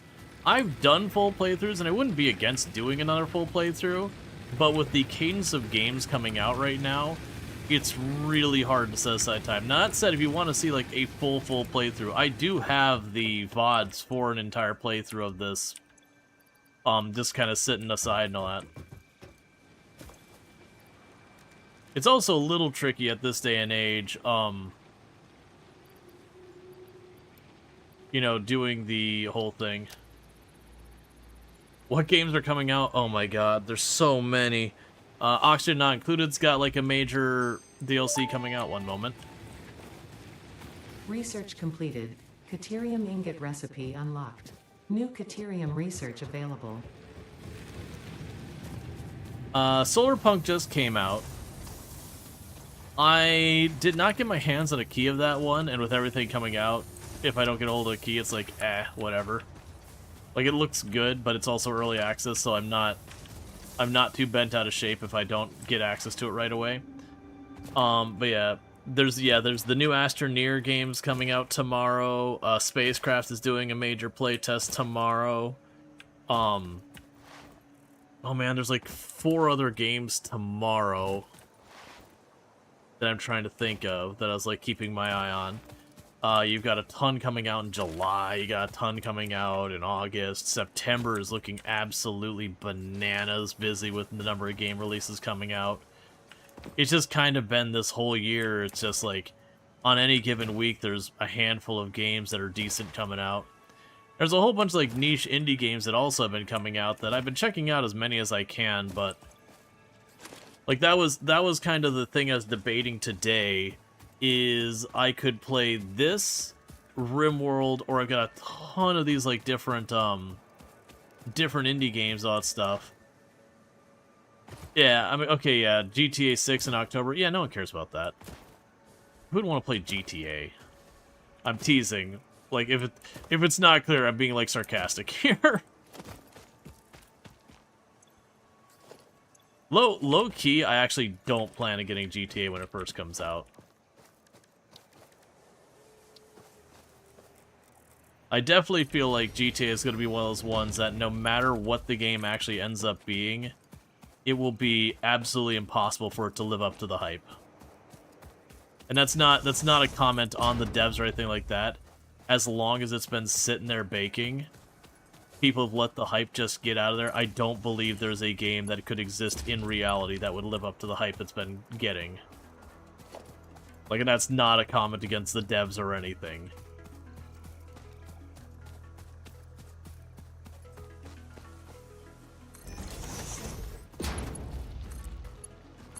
Yeah, I wouldn't be surprised if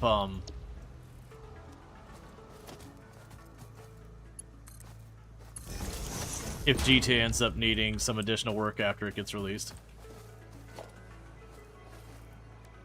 Unsarcastically, screw GTA. I mean, I enjoy GTA and all that in the past, but at the same time, I'm not too fussed with it either way.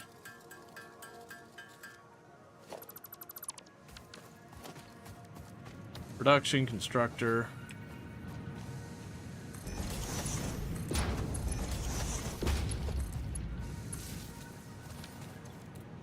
Yeah, we can't make the Caterium wire yet, but we'll get there.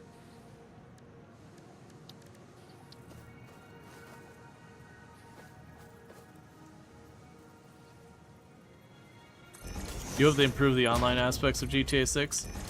I enjoyed GTA Online a little bit. My whole issue was like they did so little to combat people. You know, they call it modding, but it's basically cheating and all that. And now they're like, the game needs to be balanced, or anything like that. But more so, like, you'd try to go on and play the game legit, and you'd join the lobby, and the sky would turn to fire, and then you'd have someone who's invincible raining explosions down on the entire map, and it was just annoying. And it's definitely one of those things that got to be, like, very pay-to-win to a certain extent as well. Willing to let that cook. Let's see. Well, you do feel like you do feel for the devs. As far as the studio leadership and the greater game marketing health is concerned, it'd be best for consumers if GTA 6 flopped real hard. Yeah, I know there's a bunch of the major studios are kind of counting on watching what happens with GTA 6, just because of like them setting a higher price point. That if it's at that higher price point and it is very successful, it's going to be seen as like a tacit approval to raise the price on all AAA games. At the same time, I don't disagree if it did come out and it sold poorly, which I can't imagine that being the case. It would be seen as a tacit rejection of the higher prices and it'd be a cautionary thing there. But yeah. As they could make a slice of life strategy puzzler, no first person action involved, no pressure from the side to live up to. Joking, they would all be doomed financially. That's what's on. Yeah, the Chaos lobbies had their space, but flying rocket bikes should have been limited for normal lobbies. Let us ride our bikes. Yeah, no, I definitely felt like there should have been, not a realistic lobby or whatever, but it definitely felt like for GTA Online, there should have kind of been an opt-in being like, hey man, I'm not looking for homing motorcycle, like homing missile, flying motorcycle things, because if you got that, like that's just what people use for everything. And it made a lot of the motorcycle club and stuff like not really a thing because you had to drive the vehicle you were stealing, which means your ability to fight back against the homing missile motorcycle was very negligible. So as a matter of if you could manage to go fast enough to like maneuver where they couldn't get, you know, homing missiles lined up on you, which if the person had any level of competence, you weren't going to be able to deal with it. Versus if you were driving your muscle car and they were driving their muscle car and they had to like overtake you or whatever. That to me, I wouldn't even mind like losing stuff there because it would have been fun, but that's just not what it was. It was whether or not you could sneak away before the homing missile motorcycle showed up. But yeah, no, to get the most out of enjoying GTA Online, I did the whole thing where I'd go to GTA Online and effectively, you know, quote-unquote lag switch, so it'd just make the server think as lagging out, so I could effectively make a private lobby with my friends so we could play together and not have to deal with people cheating. Because, yeah, it's bad enough having, like, the pay-to-win motorcycle and all that, and that, but it's just the sheer number of people who are, you know, modding or whatever, where, again, you'd have vehicles that weren't even available, they'd show up and just start nuking from the sky, or teleporting people around the map, or whatever else they would end up doing. It was one of those things that, like, the lack of handling all that stuff was kind of just made it no fun. And then thank you for that follow. Welcome to the stream and all that good stuff.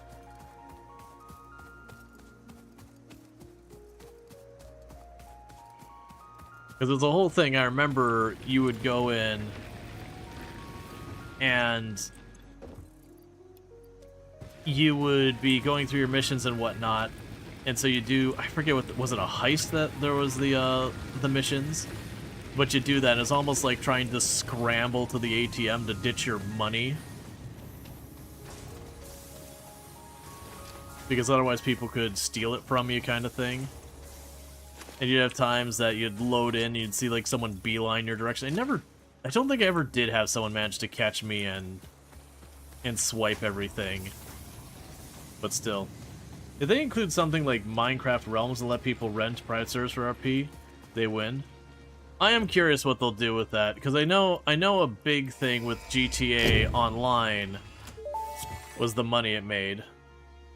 Milestone reached. Solid biofuel, created from any biomass, ensures maximum efficiency of biomass burners. To aid in biofuel production, the chainsaw allows for the removal of tougher wood and coral foliage. Additionally, your pocket dimension has been inflated to increase inventory size. Inspirational note: will you be the Fix-It Employee of the Month? You could be, if you construct, automate, explore and exploit by eliminating all obstacles to efficiency. This isn't just fun, it's contractually mandated, fun. Alright. So this is where a lot of things change, because it's worth me taking the time to build a platform where it'd have my biomass burners being fed, and then we'd have like the thing where it's like the leaves go in here, the wood goes in there, they then get turned into biomass to then be turned into the compressed thing. It shouldn't come as a shocker, but Kick is a little hot water when it involves politicians. You mean Kick the website? That doesn't surprise me at all. Kick has been riding fast and loose on a lot of stuff that literally pushes to, like, not even pushes, it's like straight up illegal in some places. You know, violating, like, it's not like copyright law violations like here on Twitch where you have people who play music they don't technically have the rights to and all that kind of stuff, so yes, you could get dinged for DMCA, the odds are pretty low or whatever. But like Kick had full-on categories that are basically like, hey, go watch your pirated Marvel movies like, well, not prior, just, you know, blast your entire Marvel movies, no commentary or anything, and all that. And, like, moderation that they have legal obligations to do in a lot of countries that they just completely shirk entirely. That doesn't surprise me. There's a reason why they reach out probably once a month-ish, being like, we can speedrun you to partner over here at Kick. It's like, nah, man. I have, it's literally the same email I send them every time they do it. So every time they do, like, the whole thing will be like, hey, we can get you partner, and it's like, here's, like, this email of all the things you need to change for me to ever consider Kick. And the opening line is, I would see, Kick as, what was the words I used? Irreparably damaging to my brand is, I think, what I put for my opening sentence, that streaming on Kick I'd see as irreparably damaging to my brand. When GoGo Town 1 points out, I heard you talking about that. That is, next month, I believe. I think that, well, ooh, was it early July? It's soon. It's in the next month. We did just get the date announced the other day. Alright, so let's go ahead and swap you out. That's as afraid of. Alright. The good news is the solid fuel takes forever to burn Alta.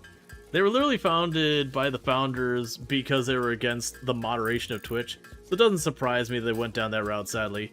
Yeah, and the other thing with with Kick is it is basically bankrolled on gambling websites.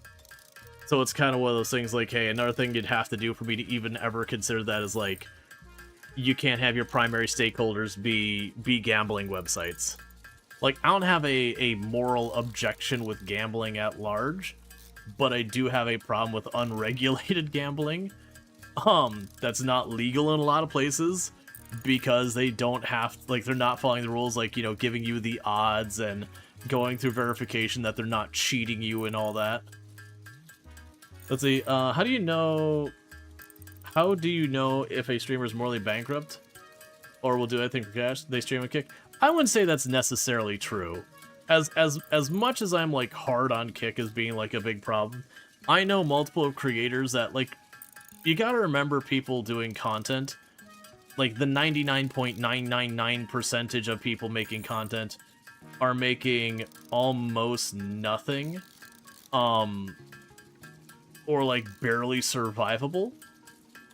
And if someone like Kick comes over and says, hey, we'll pay you $100,000, you know, guarantee you $100,000, $200,000 to, you know, stream to this platform for a year or two. Yeah, you can be like, oh, they're morally bankrupt. It's like, but people still gotta eat, man. There's definitely a balance there. But yeah, no, it's, I've known a number of people. Most of the ones who went over there with exclusive contracts ended up coming back afterwards being like, it sucked. But you gotta do what you gotta do to survive. You know, they've changed a lot lately, but it's more that they're pushing to get advertisers on board. Yeah, no, it's definitely the investors are getting antsy, and they're not getting their money back, and they're in that situation. I don't expect Kick to survive. We've had a lot of different platforms come in here with the intent of, like, dethroning Twitch and all that, which is fine. I'd actually like to have Twitch have some really solid competition. Like, genuinely, that is something I want to see, is I want to see some proper competitors set some fire underneath Twitch. But at the same time, with all that, you know, there is such thing as competition that's no good. Let's go ahead and get that research going.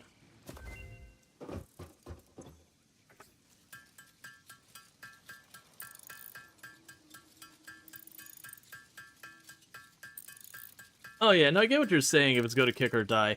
Like, that's the thing. Kick is pretty repugnant. I would definitely say it's far from the worst thing out there. As much as I like Crusade being like, hey, I wouldn't go there. But yeah, no, it's definitely, like, I'm definitely not Team Kick. But it's the same thing, like, you know, you'll have people who do, like, Raid Shadow Legends sponsorships. I won't personally, but at the same time, someone does, like, hey, man, people gotta pay their bills. you know, you can sit there and be like, oh, they're, you know, they're a shield or whatever, but it's like, no, like, you know, yeah, Raid is predatory in its microtransactions, and it's not a great look and all that, which is why I wouldn't do it. But at the same time, like, if you're sitting there, you're doing content, and it's been a slow month, you're not getting the subs you need, and the landlord comes up and goes, and then, you know, Raid Shadow Legend says, hey man, we'll give you a couple $100. You know, you gotta do what you gotta do. Now, there's definitely a point where you're not just doing that to survive, like, you're going above and beyond and, like, just really, really shilling for anyone offering you money. There's definitely a line in the sand where it's like, alright, hang on. This is a lot. Yeah, so, like, right now I'm handcrafting this. I'm letting a lot of this stuff cook for a minute, but, what we're going to want to do is I think the first thing I'm going to set on the platform is going to be our powertrain. So what we'll do is I'll stop using the biomass burners attached to this building. They'll be like the backups I can turn on in a pinch. But we'll get like those set up. And then I'll get kind of the powertrain to be able to shove my biomass into and let it just manufacture the fuel to fill into the biomass burners. But we'll get that set up. And then we'll keep expanding that platform. Rework the iron so that I can scale it up to not just be one smelter doing all this. Because that's a big thing with these factory automation games, is sooner or later you do want to make sure you are scaling up your factory, because you can technically finish the game without ever scaling up, but it's going to be miserable. Alright, so bear with me, chat.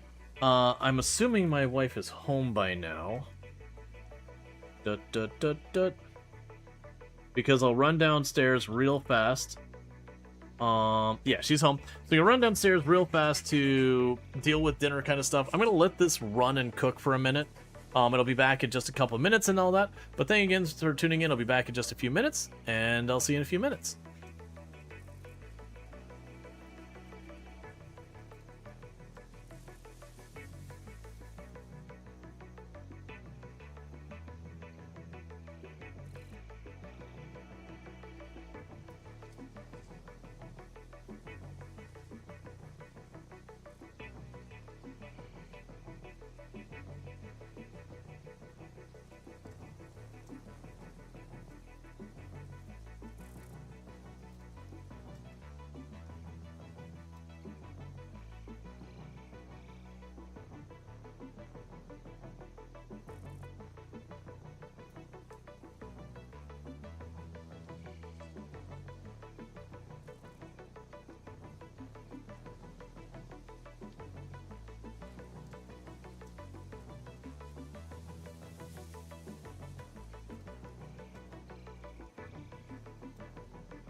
Okay, and we are back. What is this game? How do I play? And what are we doing?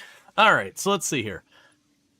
We've got part assembly. We're gonna need that for stuff. We got logistics 2. That's not that urgent. It's convenient, but not urgent. The awesome sink is convenient, but not urgent. The jump pads are convenient, not urgent. So we get the part assembly. At that point, we'll need to bring things over. So we can drop all of this off. And then, like I said, what's going to need to happen... Well, not what's going to need. What I'm going to do here... That's not what I need to do. So we've got our iron plates. Let's go to our various things. Let's pick up our supplies. I enjoyed PoE 2 a bit. Not as much as I enjoyed PoE 1. I do find myself in the camp of people who like the deliberate slowdown of the pace of the game. It's kind of like, okay, so you just made yourself like all of the other games in this genre. Versus like PoE 1 was like very much a things went fast. So you'd have like the early game be a little bit slower and you'd gradually like get faster and faster and faster as you built up. Not sure about the current league. You just finished the 8 challenges in under 60 hours played. Yeah, no, I need to, when I've got more time, I say as if that's ever going to happen with the release cycle of everything. I'd like to get, one of the big problems I have with Path of Exile, as much as I love it, it's one, like, still I think it's my most played game on Steam, is it's a game you can't, like, play casually, really. And I say that only because if you try and play casually, what ends up happening is just, with the league mechanics and all that, you just don't have the time to enjoy them. Wait, didn't I...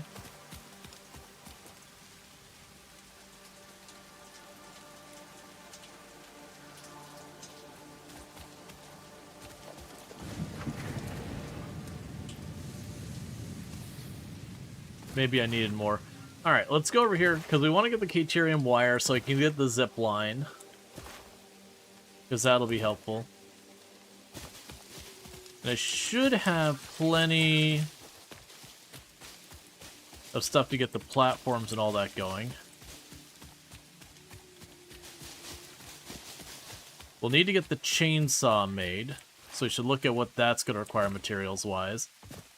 Because with the chainsaw, then I can go over to these areas and just cut down like entire clumps of trees and all that stuff.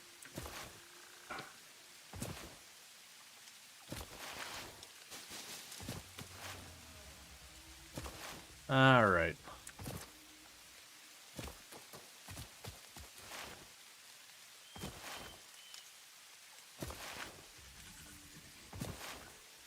Yeah, because the thing we just go up in this area, I'll get like my power train set up. Okay, so what the heck was I doing? Right, I was going to check on the Caterium.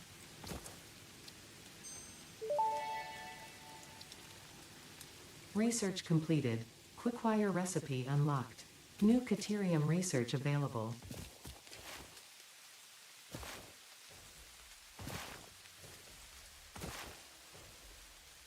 I just need to hit the OK button.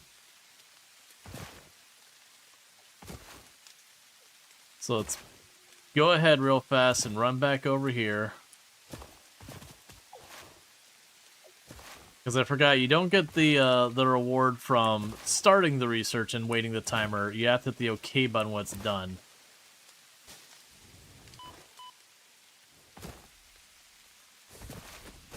And then with this, we can go over to you.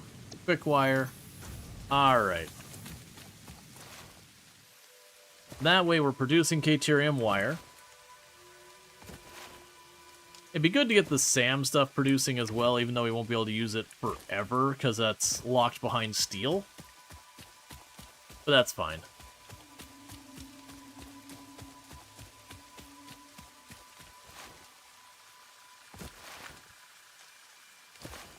Alright. So let's go over here, figure out the chainsaw. And, alright.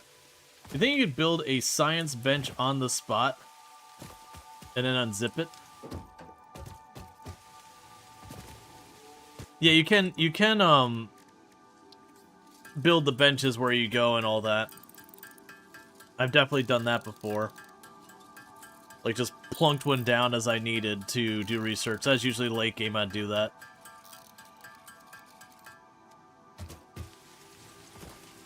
Because we did that when we were hard drive exploring, so Caterium wire. Okay, so both those are 100. So get those going real fast. You can't wait to see how many elevator parts you're going to need just for coal. It's going to be upsetting. There's no way about it. It's just going to be upsetting. But, you know, it is self-inflicted. It is a decision I've made. But that's the reasons why the plan is to kind of just get everything set up to start producing, or I can just keep scaling it up. What's the multi? Maxed. Because I make bad life decisions. So it's 100. It's 100 times. That's part of the reason why you're like, is this going to be a full playthrough? It's like, probably not.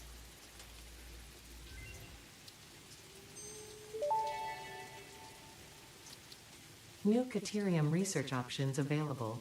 Congratulations on finding this metal. Many Fix-It initiatives will benefit from Caterium's applicability in advanced engineering. Also, it is probably not sentient, and so unlikely to feel pain as we exploit it.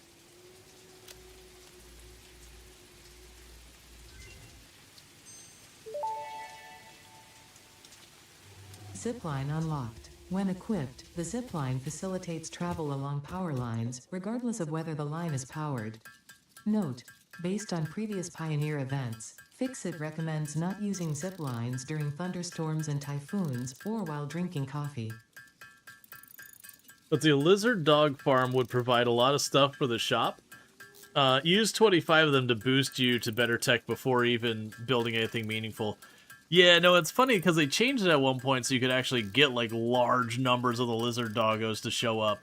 There used to be you'd find one once in a while, and I remember the last playthrough we had, there was like the forest, we ended up seeing like a group of like 18 or 20 of the things. So you just walk around just like giving the berries to all of them constantly. Are you hovering up more than half of the map worth of resources for the final stage on normal multiplayer? It still took ages. Oh yeah, no, that's It feels like you do take over so much of the map. But I mean, I could pull up one of my old saves that I finished the game, and you use like only a fraction of the map, saving like 1 or 2 resources to do that. Like, there's not a need to exploit that many iron nodes or whatever. Like, you'll end up exploiting like 10 or 12 of them or something over time. But there's like 100 or something on the map. There's a ton of them. I'm just processing this all on the wire real fast because I have no reason to keep just random Caterium ingots on me. So do this.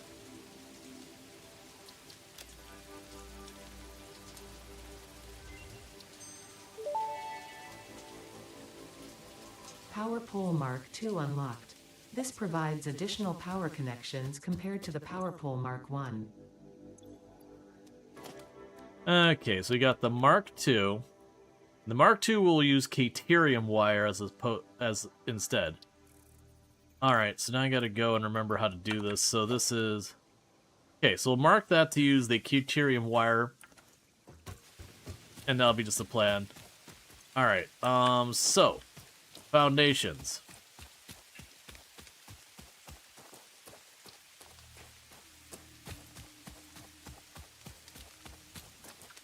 So plan here is...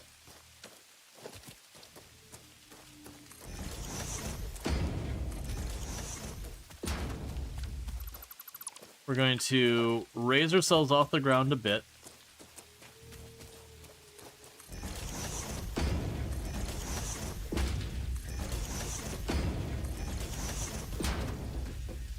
Yeah, it should be enough space to put anything underneath we so choose. Alright, what was sloop mode? Was that Z? Sloop mode. Sloop mode. It's been a while.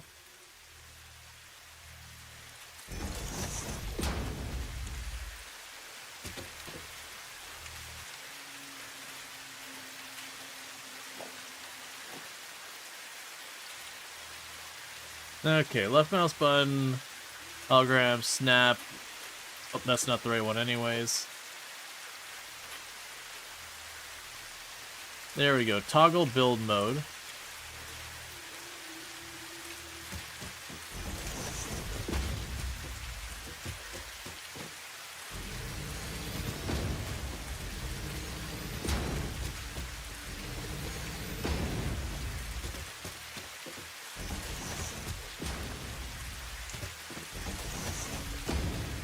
Okay.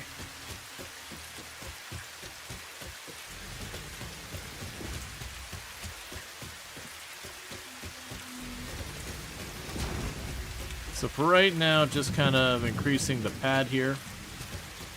As I mentioned before, the plan here is going to be getting the power grid set up first.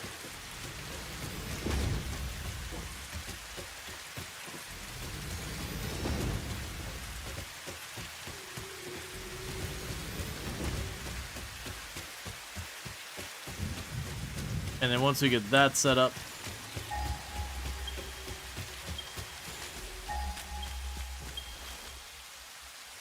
once we get the power grid set up, what we'll end up doing from there is we can start bringing stuff up. Let's see, does the multi also apply to stages or just elevator parts? I believe it's just the elevator stuff, is my assumption. Because I didn't set it up for the regular building prices to go up, because that would be utterly obnoxious for on stream, being like, alright, time to build our first smelter. Tink, tink, tink, tink, tink, tink, tink. For like 20 minutes.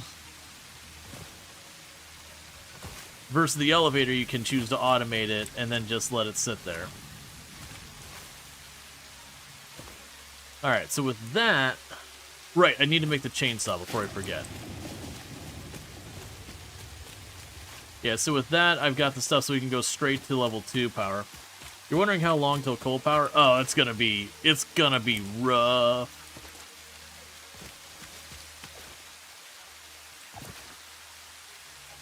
That's the reason I need to get the chainsaw and start, you know, devastating the local ecology.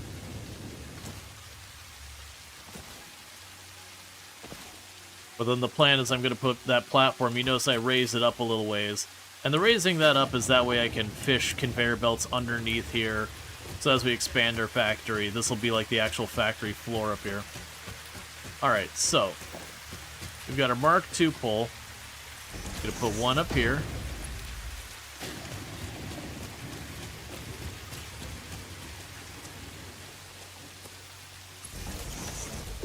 And one down there. Okay, so I'll put it on the grid.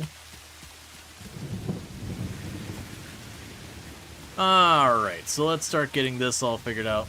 So you got the part assembly here. We'll probably want to get that starting to go, so we can drop you off, drop you off. We'll need more cable, and we will need more metal plates. Right, chainsaw. Let's get the chainsaw, or I'll keep forgetting that I need to do the chainsaw. Alright, so chainsaw and the zip line. So you just need a zapper. The zapper just needs 2 reinforced plates. And then the chainsaw... Alright, so we need 7 reinforced plates. And that'll give me the chainsaw and the zip line.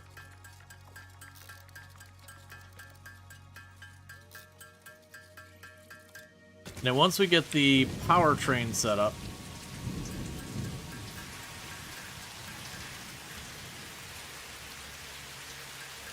there's the zip line.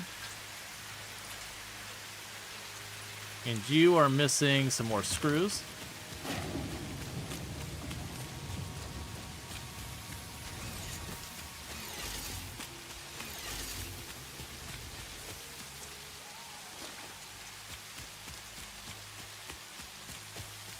Then you can go over here, keep grabbing stuff. Because all that's going to need to be scaled up. But once we get the power, all I have to do is drop off biomass, and it'll just feed the whole system. That'll be good. So let's see where we're going from here. I think we just go down here. Make our chainsaw. For the object scanner, that's 4 more reinforced plates.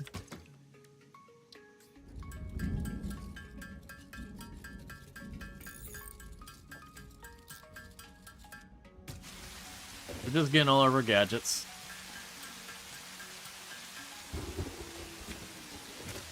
Alright.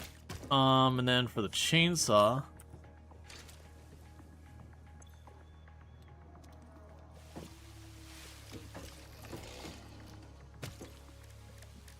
I'll need to go here, make some more solid biomass for fueling it.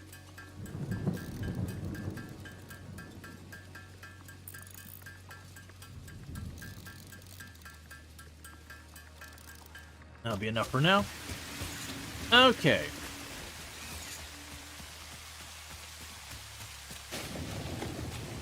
So with that said, let's get up here.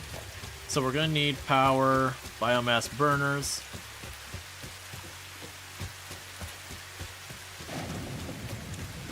Gonna put a gap between here and there.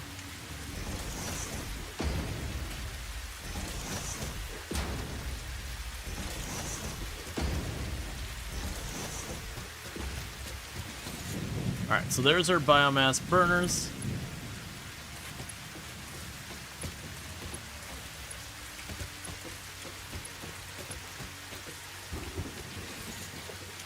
And go to organization, storage device.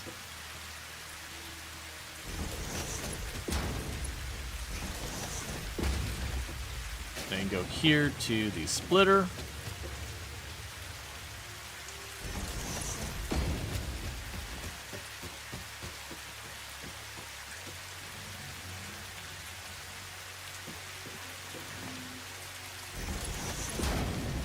And then we can go back to more splitters here.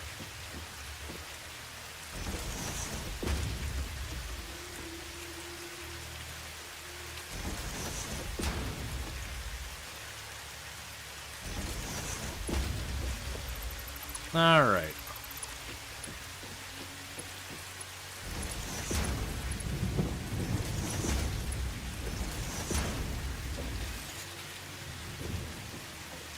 So we've got that going now.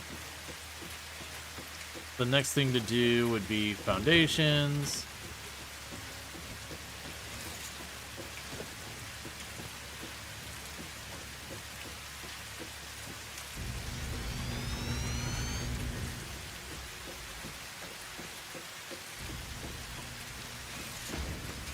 Okay, so now we're going to just need production, constructor. So you need some smart plates. So what we should do here is run down below.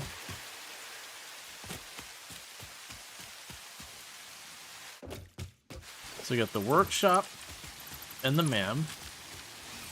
And we're going to run up top and I'm going to put these all up here on this platform. Because like I said, the intention is later on, this is going to be where we do all our factory stuff, and the rest is just going to be spaghetti down below. So go special, we have the MAM.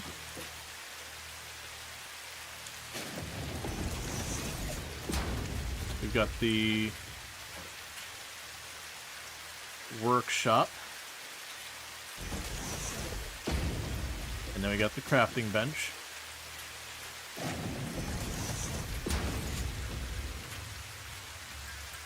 Okay, and I need 2 of you. So you can go production, constructor.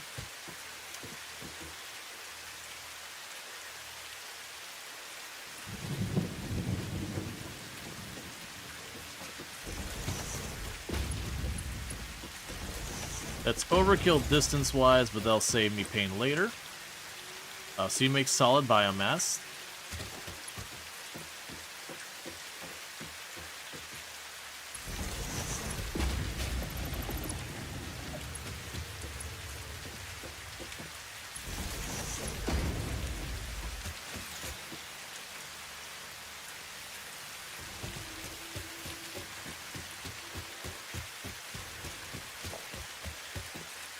Okay.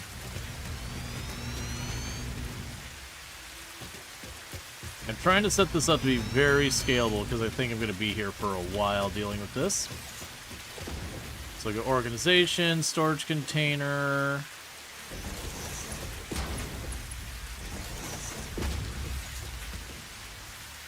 Drop you in.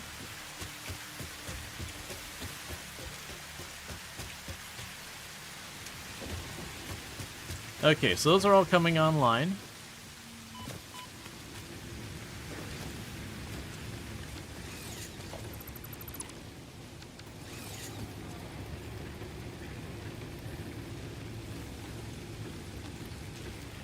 Okay, and those will shut down. We might lose power here for a minute while it's all swapping over.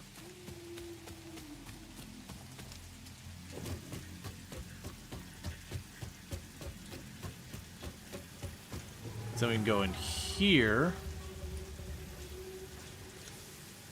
Take one of those back for me. Cool. Those will all work themselves out. And now you can just go up here again. And now it's just going to get a little messy. So what I want to do here is go to production, constructor. Okay, need more of the reinforced plates. Which means you need more regular plates.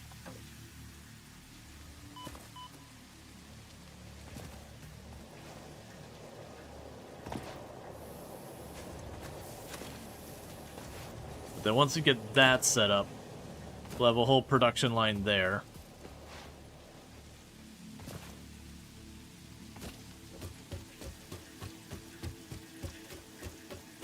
So 2 more, well actually it'll be like 4 more of these. 2, 3, 4.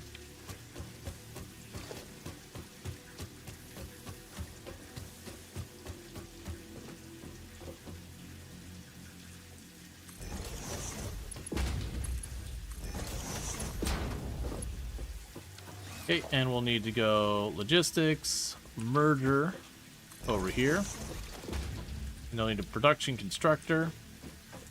Put you right next to the other one.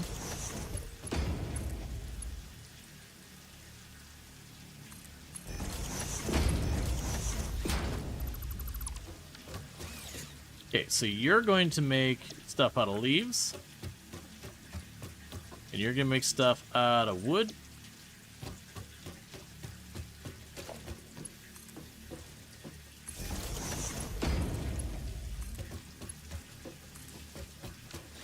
And then finally, organization.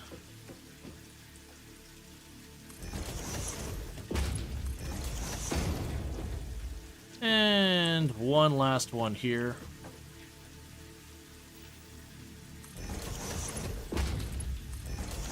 Okay, so it's leaves on this side. And wood on that. Yeah, leaves there. Wood here. Okay, so with that, I do have what I need to, just basically keep producing power. I can't remember, is there a flashlight button?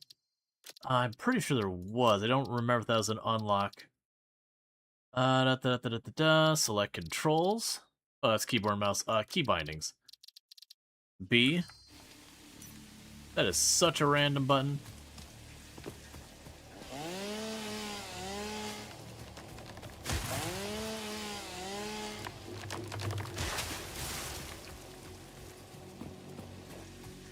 So what I want to do real fast is just get ourselves a whole lot of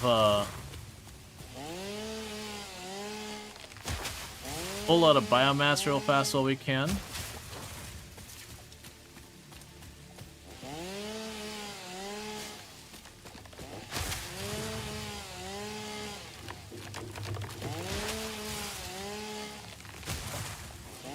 Because if we do this now, I can just chuck it all in those boxes I just set up.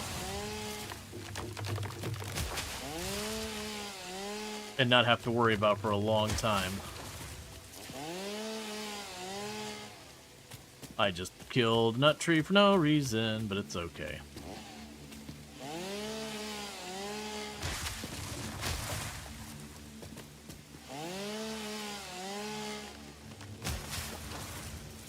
Oh, I see.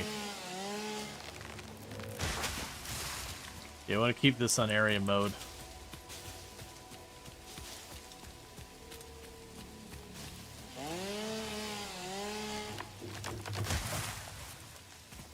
Because by having an area mode, it'll pull up all the stuff nearby as well.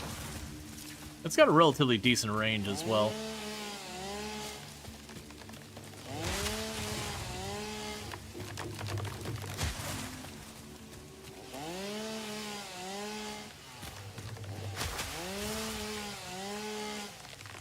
Okay, 'cause looking at our inventory, we are gradually getting it all filled up. And during this time, we're getting lots of Caterium and wire and cable and all that. So that we should be able to get the part assembly. The next move we're going to have after this one is it's going to be taking where I've got all the manufacturing stuff shoved on the ground down there. It's going to be starting to move that up where we like bring up the thing for the iron plates, give it room to be scaled up a lot. Do the same thing with the iron rods and the screws and all that.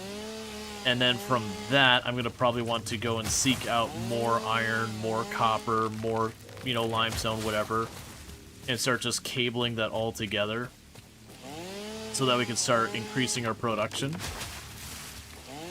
Do trees respawn? I don't think they do. If they do, it's not very fast.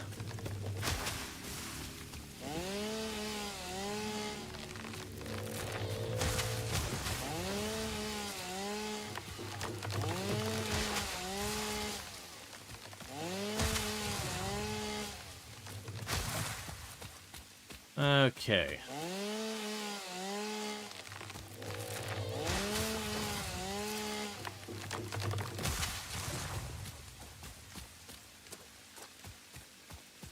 Got a couple more over here. But as you can see, we're basically just completely flattening out nature anywhere nearby. And that's going to happen a couple different times. Because we'll need to do a round of just get materials. And this will end up being a reoccurring thing until we get coal online. Once we get coal online, I'll shut down my biomass burners entirely.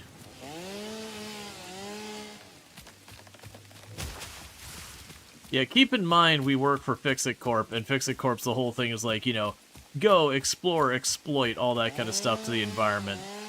Honestly, most of these factory games, when you play them, you can't objectively call yourself the good guys, because it very much is those things where you're going through and just setting up this massive, sprawling factory that is just not good for anyone involved. Yep, just like Minecraft, absolutely. Alright, so this will get us the parts assembly. So with that, we're going to want to make the space elevator.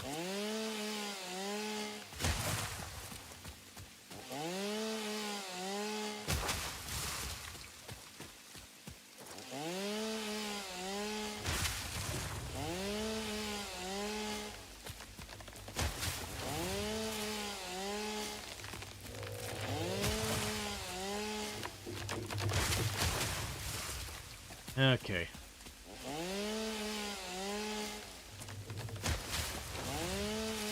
Yeah, no, it's definitely like, without mods, Minecraft doesn't have factory automation. Well, actually, that's not true. With Redstone, you've got a lot you can do there, but not to the extent that these games have. Like, they did add where you can add ways to like make stuff fall into areas and get pulled into boxes, but that was later editions. I don't know what they've got here at that stage.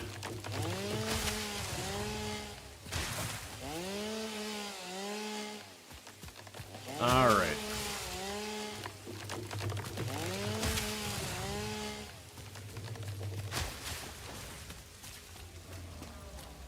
Yeah, so basically I'm just cutting down everything that's like in this plane nearby.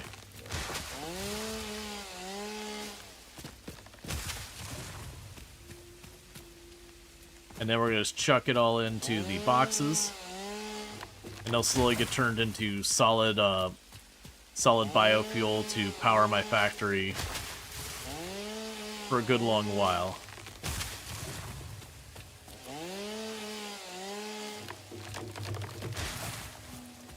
Then we can do that until we start to scale up to a point that I need to increase that production.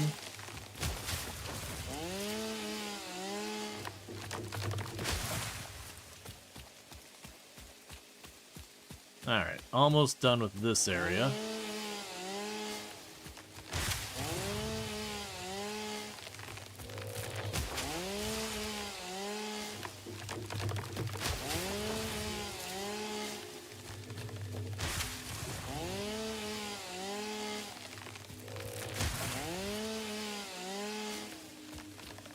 It also gives me better visibility. Where I'm trying to check where my factory's at and all that. We'll also want to move the hub up top. It will let you launch the thing from underneath buildings, well, at least it used to. I don't know if that's changed. Okay, I think that's good for right now.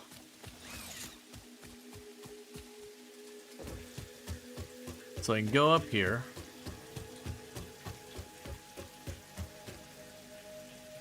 And you've already exhausted those supplies. So let's see. So you're the one doing wood.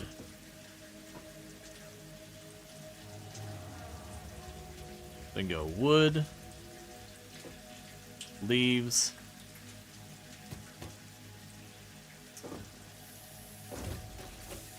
Alright. And that should start making a bunch more of the biomass stuff. Did we actually get some? Yeah, so we actually had some in storage. Alright, so the next thing to do is let's run down below, check on the metal plate, see if we can't get this next stage going.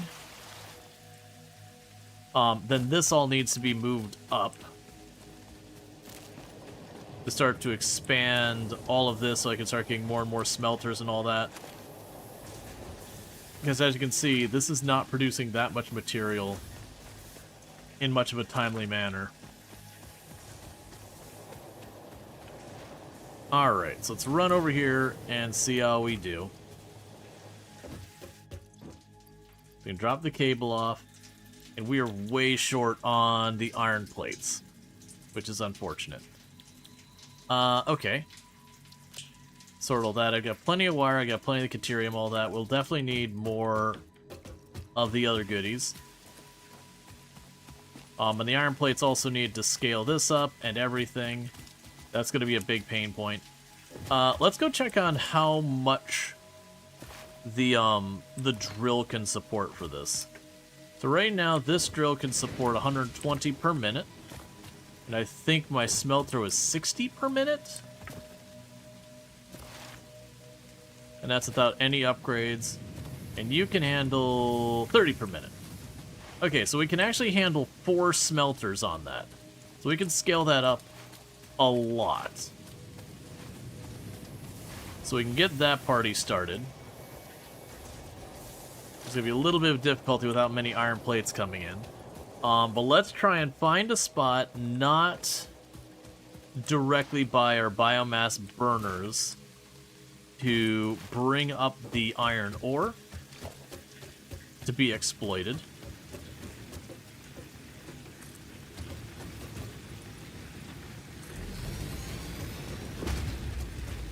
Yeah, I figure I'll put another row here. And then we can start bringing the ore up along this area, start our line of smelters, and get that going. There's be some back and forth with all this.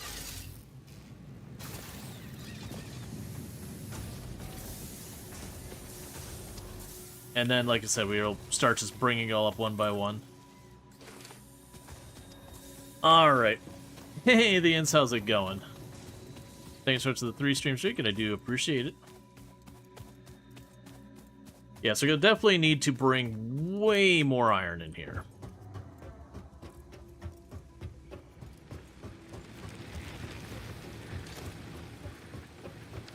Alright, so yeah, so the plan is going to be to bring it up here.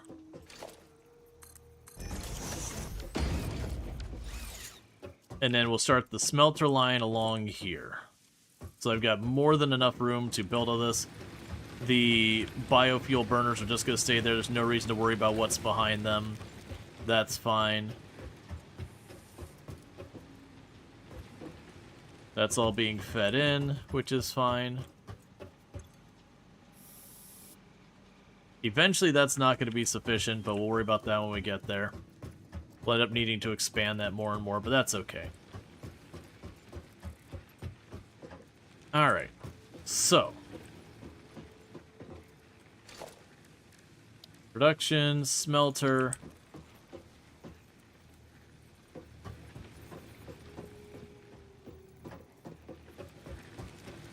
Let's plan to keep the row over here. That this will be our walking area.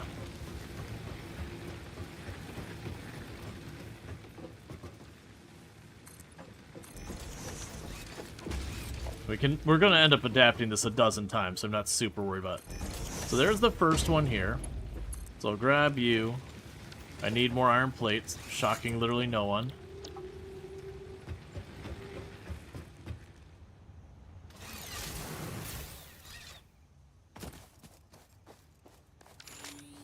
That's still not the right button, no matter how many times I hit it. And we've got lots of iron around here to be exploited.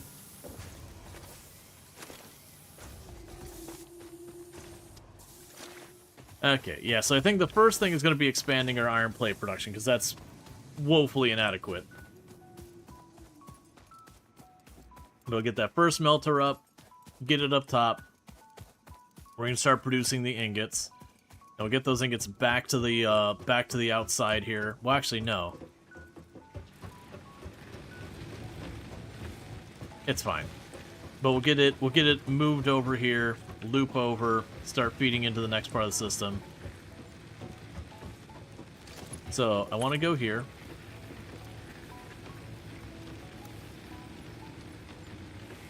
Switch it over to straight belt.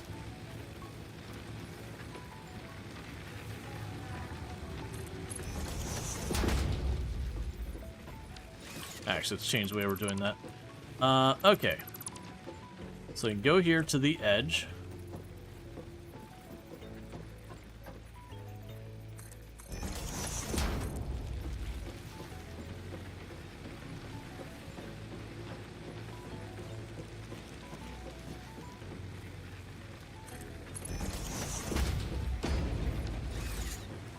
We've got you set up.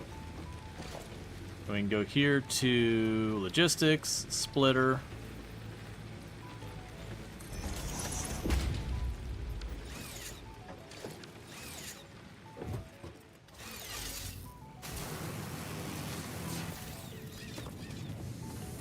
And go for some more metal plates. And once we get the first one producing metal plates and wired up, then that's automatically meeting that production amount. We can just yoink the one down from below and move it on up. And what we're going to want to do is add buffer chests and all that kind of stuff as we're going along. We'll worry about that when we get there.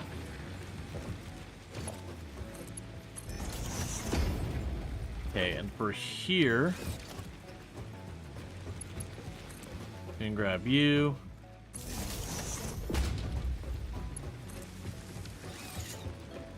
Okay, so we got that making the iron ingots.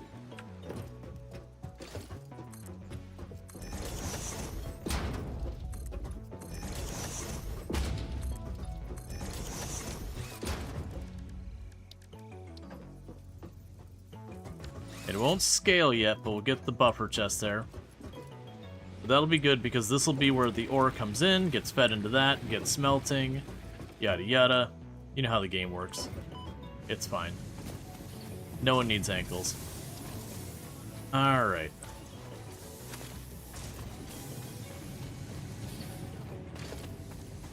Logistics.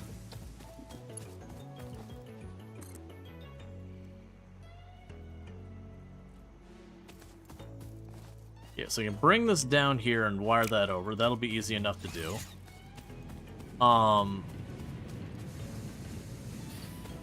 I know I'm going to regret doing this, but...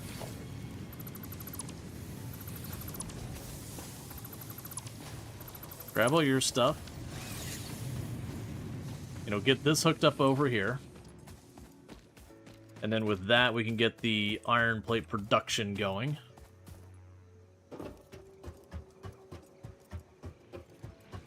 Where I can scale this up as much as I need. So, organization, storage.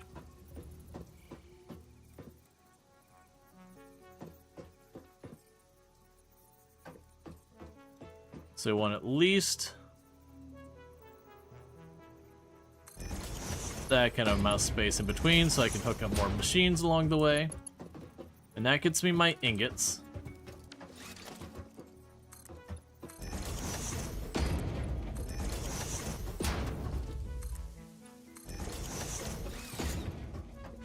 Then from here we can go to production, constructor. Same deal, give myself like a space and a half worth. Or more. Actually, way more than I need.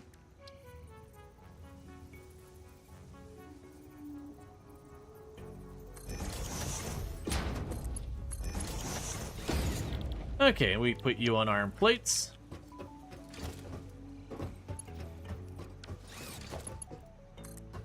Right now, I'm just going to cable you in just to keep things going. Alright, and then last but not least, I'll need to go over here to organization, and we'll need to get a couple more iron plates to get that box. I don't have many ingots on me, but that's okay.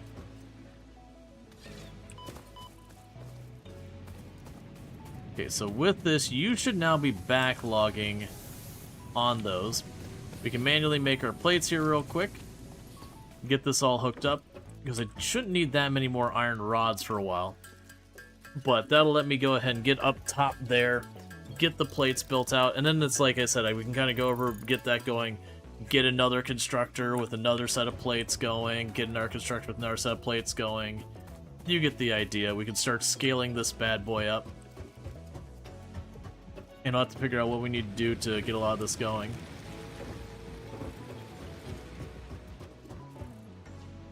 Alright, so you're all set up here. Let's go to storage container. Same deal, give myself enough room that I can put splitters and all that later. Alright, and that means with that, we would just need to go logistics. So I'll need like 12 or so iron plates. And with those 12 or so iron plates, I can drop that thing down, move this to route into where it drops down there. And that means I'll be making the plates down here. And that'll be good. And right now I'll just use a splitter for the sake of keeping things functional. But ultimately we will want to move everything else up here too. I guess it's closer to 20. It's fine.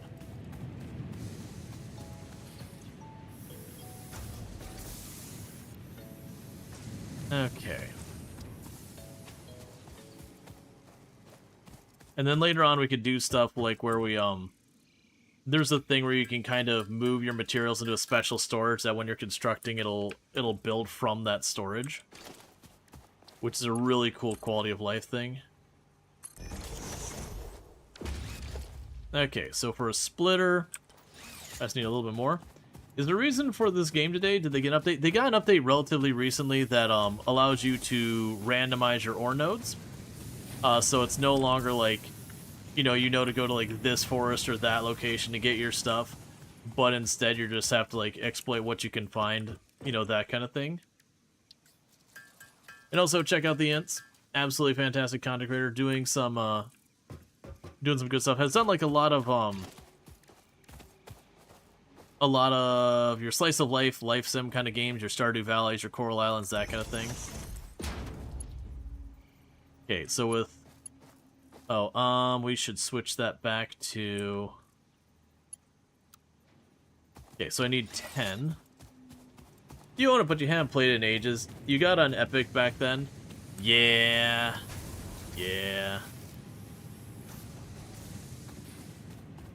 Alright, so now if we just plug those together, the rest up top should just, just quote-unquote work.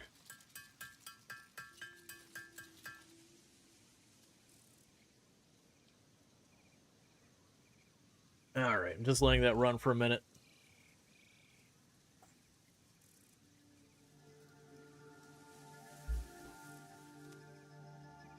Okay.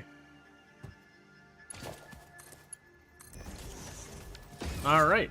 So with that, we've now increased our throughput on the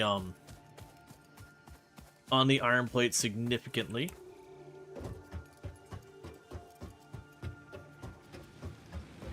Is it very cozy and completely unknown supermarket simulator? Gotcha.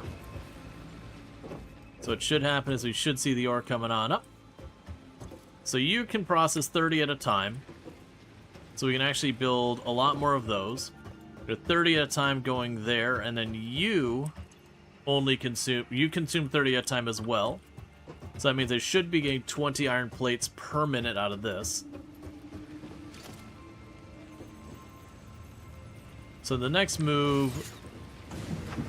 Oh yeah, no, it's a conveyor belt, like it's dragging those up on like a little scoop. But yeah, so what we want to do is... That's enough to supply this. I don't... Does it tell me what the throughput of the belts are? 60 resources per minute. So that conveyor belt can handle 2 of these.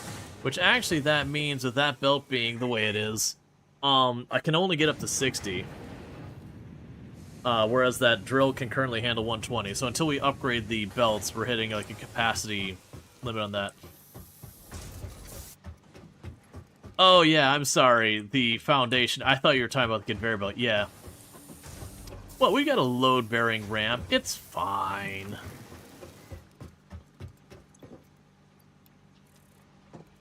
Okay.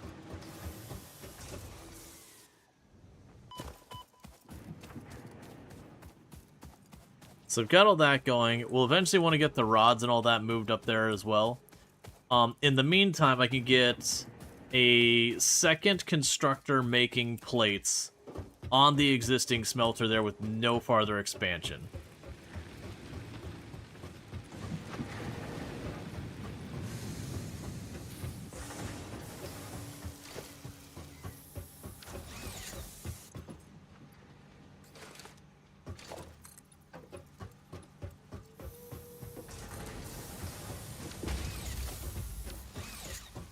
So little by little, we grow.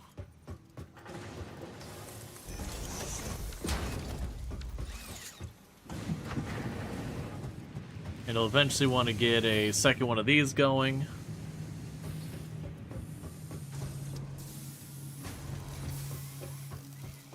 And we should end up having those, like, not really back up at any meaningful capacity until the box gets full. Which realistically, at the rate I'm consuming these iron plates, it's not going to be happening anytime soon. Alright, so for another constructor, I'm going to need more reinforced plates. We'll have to double check what the reinforced plates recipe was, because I know it was iron plates and screws. I know it's 12 screws. I think it was 4 plates per each, but that's fine. So you have 6 plates. So I'll need 12 plates and then some screws. And then that'll let me get a second constructor going, which means we'll be doubling the rate of iron plate production we've had up to now.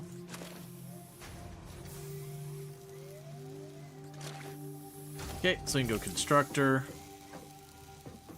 Have to actually craft it. And those will be things we'll need to do is get the reinforced plates being made automatically. And that's going to be kind of making the decisions of, I've got the buffer chest there. And you have choices when you're making these. So right now, this is what's known as an inline buffer chest. And what I mean by that is it is in between where it's being produced and where it's being consumed. Which means that the consumption outruns the production. This runs dry eventually, but it gives me a buffer. The other one is to have it where it is, I forget the term is for when you split it off onto its own. That way it becomes kind of a storage for that not to be put into the system. So that you, the player, have a place to collect it off of there. And there's definitely times you want both of them. Okay, so we can go logistics, splitter. I'll need some more plates. You are going to be making more iron plates.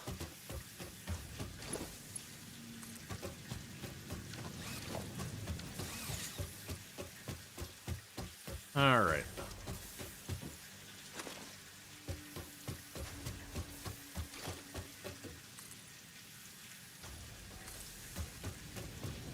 Let's fix the power over here.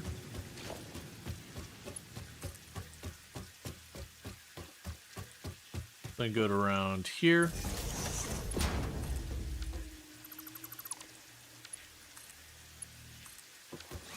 There we go. So we got like our main trunk of power going along there to feed the rows. So they're nice and neat, organized and neat. We'll want to go over here to the splitter. And switch you to straight mode.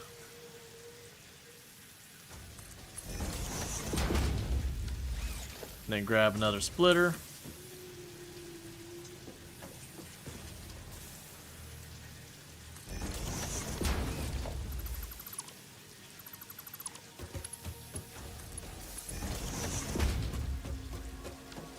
And then we're going to need a merger.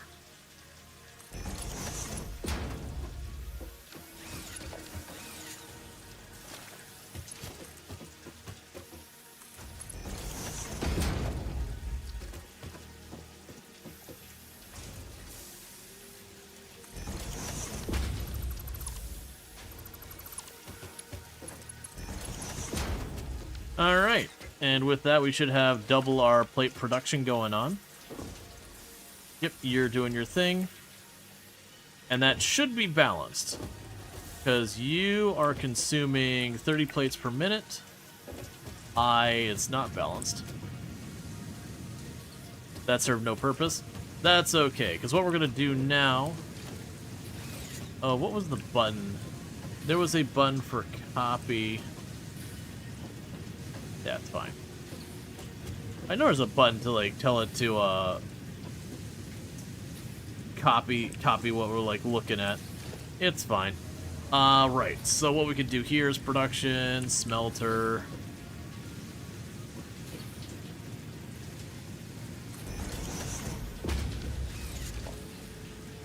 Logistics. Splitter.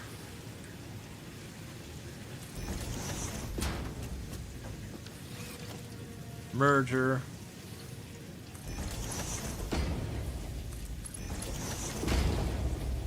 And merger.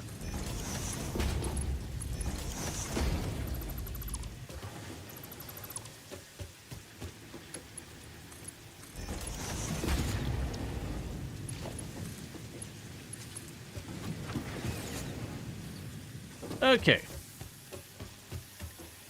So that should all work there.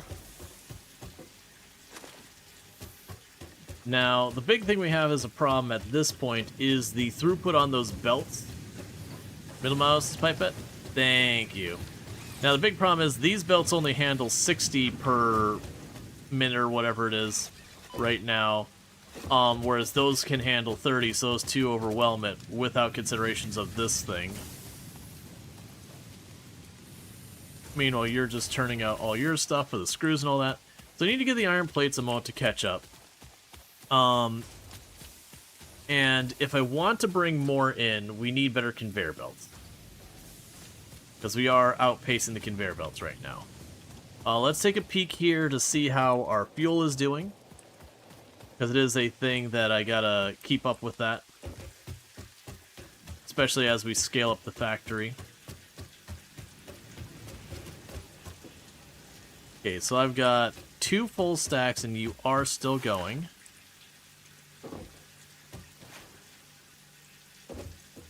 You've still got tons of wood. Okay, so that's all going fine. We don't need to worry about like trying to top off the fuel right now. We can go ahead and chuck you in the bin. I don't need to be carrying you with me.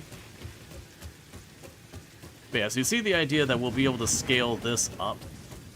But for right now, I just need to get the stuff there. What's the space elevator going to cost us? Space elevator's 250, 500 concrete, a bunch of wire, and some bars. That's fine. We can go ahead and grab the concrete and all that, and that'll be good.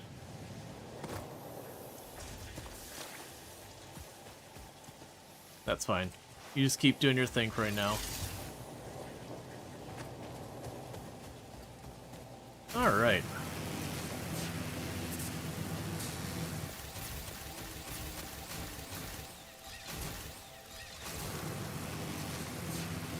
Hey, Pie Guy, how's it going?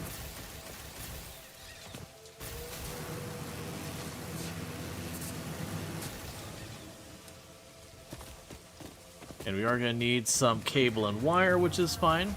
You're trying to learn this game? Gotcha. It's a fun game. Definitely want to recommend.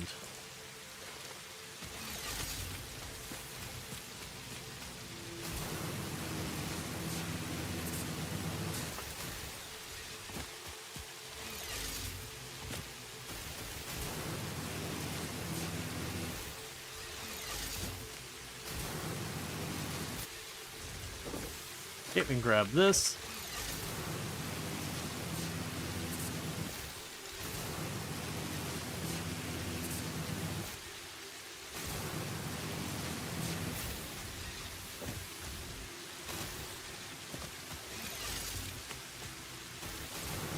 But as you can see, we are going to...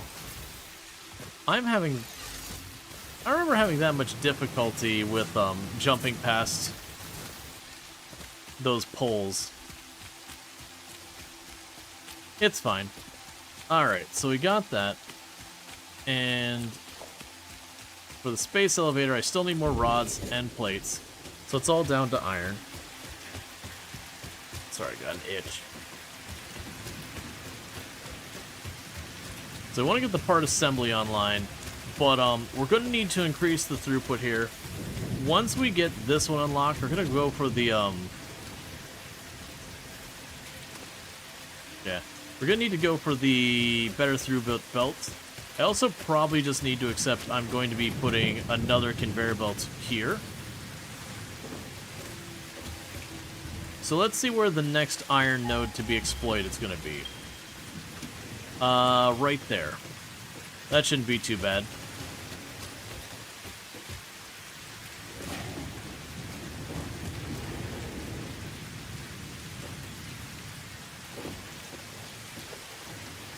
Okay, we can go logistics, do this.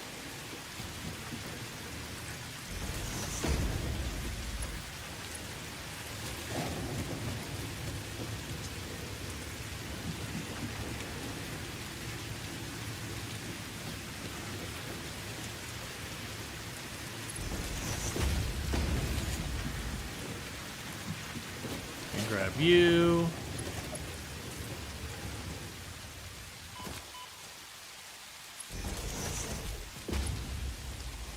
Alright, let's get all you hooked up so I can double up that. So I'm going to need production, the mining drill.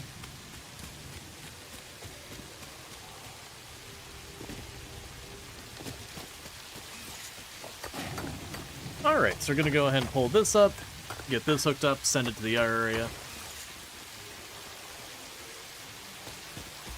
And you're Caterium? What are you? Oh, box it. Yeah, that's gonna be not relevant for a very long time. Alright, we'll have you maneuver behind.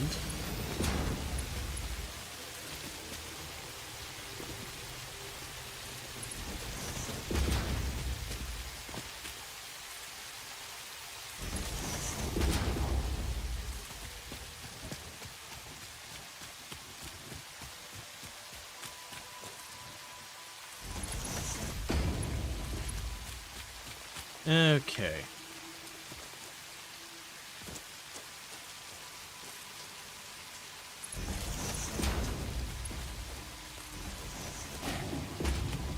Okay, that brings another amount of ore there. Enough for 2 more smelters and whatnot. Probably put that into iron plates as well for right now. Now, with the belts getting... that's what you love to see. All of that backing up? Yeah. Alright. So for right now, let's yoink this belt.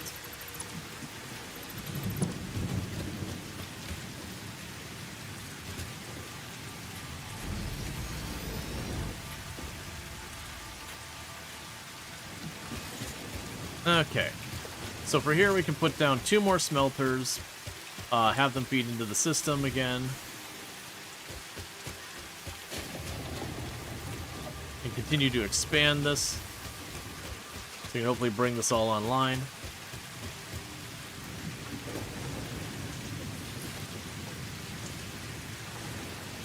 And then this will all get moved around later.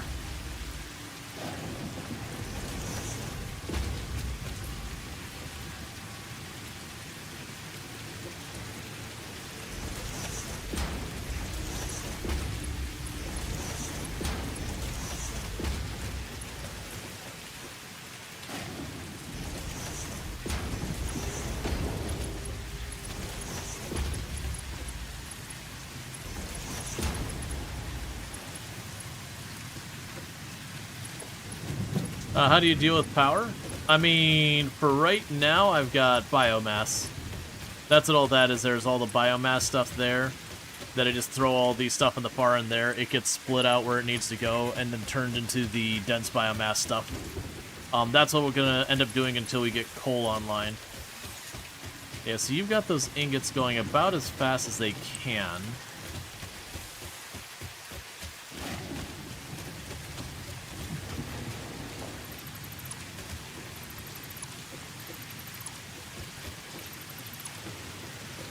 Alright, so if I plug that in there, we actually won't gain any benefit whatsoever, because the belt will do that. Okay, but how do you make the biofuel?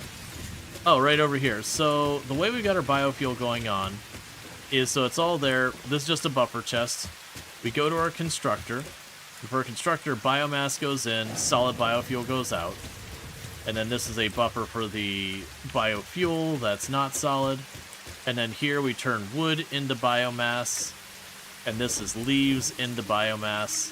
And then I've got boxes for the leaves and the wood there. If you don't have that yet, you just got to keep going through the tech tree, and it'll unlock it as time goes on.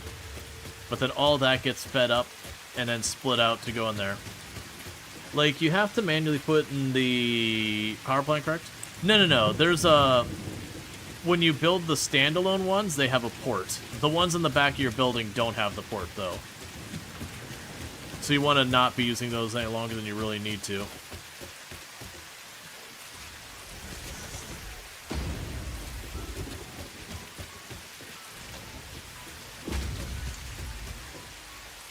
Okay.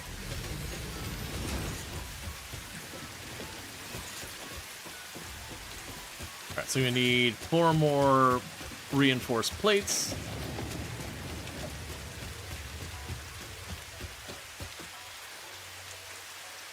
Which I've got just enough for.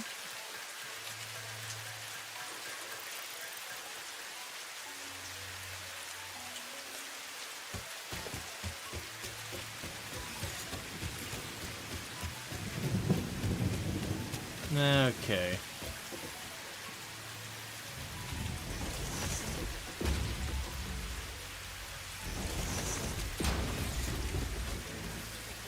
So you make 20. So 3 of these will max out.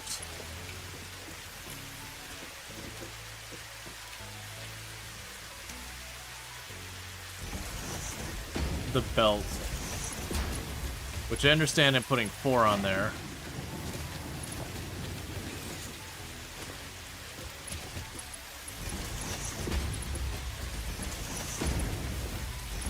I'm gonna be upgrading these belts in a minute.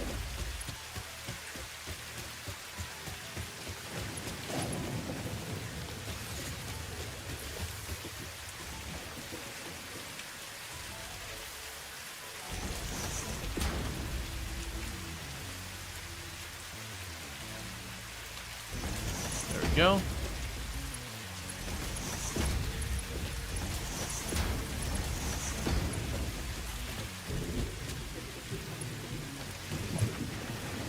Okay, we can grab you. Well, that's the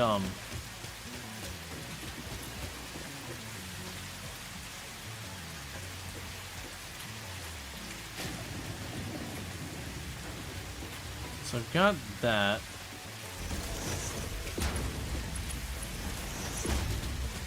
Okay. So the thing with this one that's going to be a little weird. I probably should have made sure it's all going to be lined up first, but that's okay.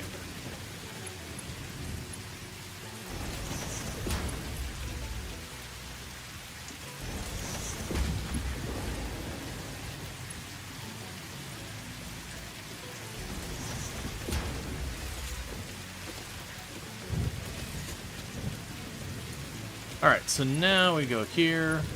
Power. We're probably going to blow the breaker pretty soon.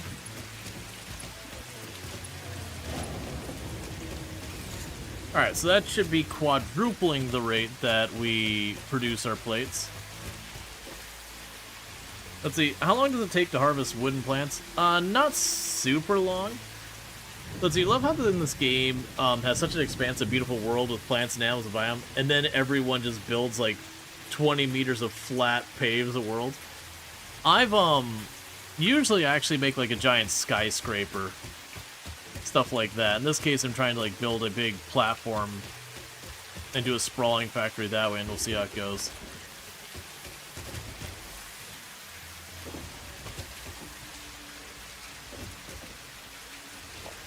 Oh, you're not powered up, are you? Okay, so all that new expansion's not doing anything because, you know, I didn't plug it in.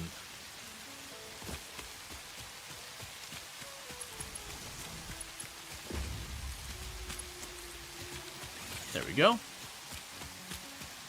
Alright. So with that, we should be good. Let's check on our power grid to see how it's doing. But yeah, so like, these ones back here, you have to manually feed them. But when you get your standalone biomass burner up here, that one you have the choice of like just plugging a conveyor belt into it.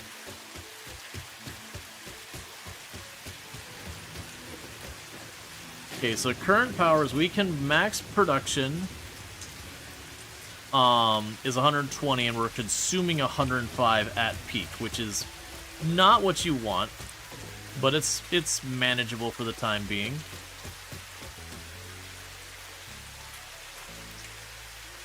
Oh, that's for the quartz.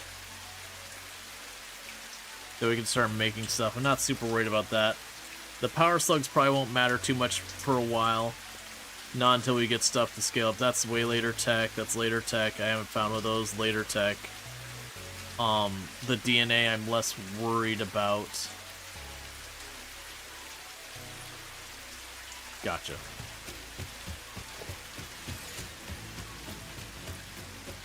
Alright, so we should be able to get this going, and that'll be a matter of the space elevator next.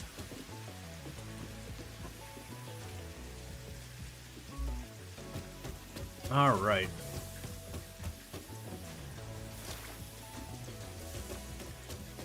Yep, that'll be enough to get this level done. And then we're going to need to make the reinforced plates and that stuff. Ticket protection when? Oh, not for a while.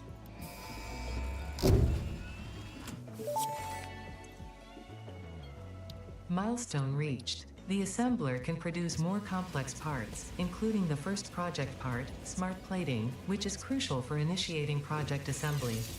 Project parts must be delivered to the space elevator. By completing your contracted duties as part of project assembly, you will definitely be helping achieve Fix-It Company goals without any other ulterior motive. Note: humans cannot craft project parts. Do not worry about your inadequate crafting skill when compared to an assembler. Fix-It cherishes your innate human abilities, such as walking, striking objects, and commodifying natural resources. Alright, so somewhere... Oh, never mind. The ore's just now getting here. That's fair.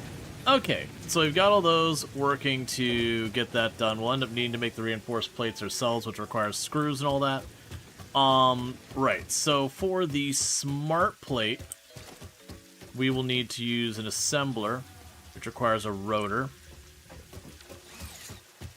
Okay, so, right. So we'll have to get all that set up.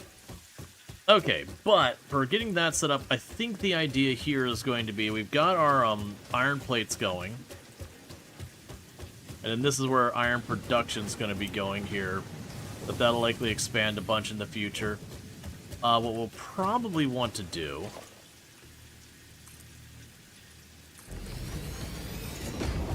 Yeah, it's fine. What we'll probably want to do here is give ourselves room to bring this on over. So we can start making our iron rods here and our screws up the next step, and then the screws can meet up with that to make our reinforced plates over there, that kind of thing. Pretty soon we'll go and get our tier 2 belts, which will speed this all up a lot.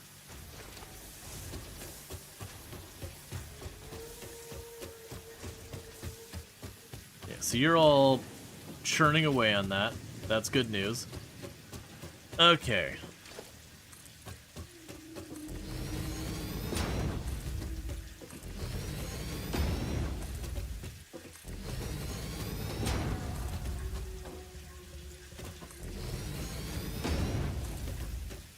Just filling this all in.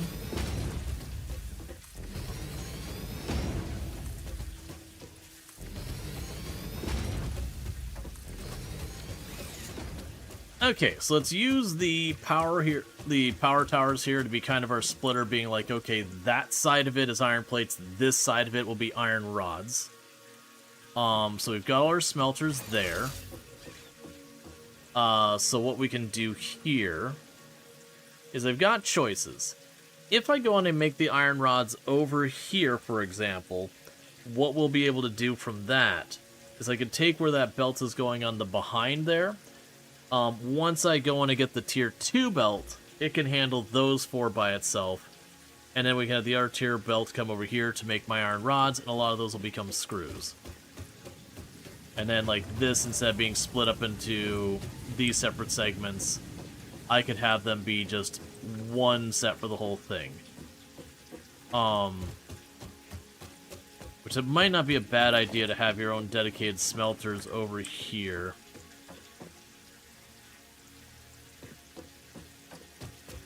Yes, you're lined up with a plate. Yeah, let's go ahead.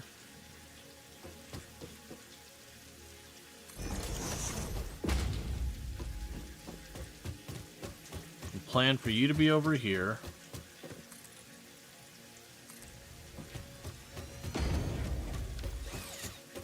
And this is very much one of those things that the plan is, what do I think I need? Okay, well, we're gonna do, like, tenfold that. And that's honestly not a bad approach to just about anything in this game. Whatever you think you need, just double it. And then triple that. And then maybe quadruple that. Just make more. There's never a time where it's like, make bigger is not a viable solution. It's not the most efficient solution. But, you know, who cares?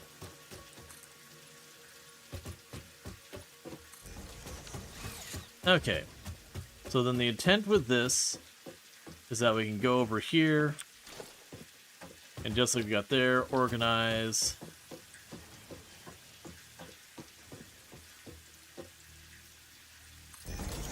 Lock you in place here. You're going to produce the iron rods again.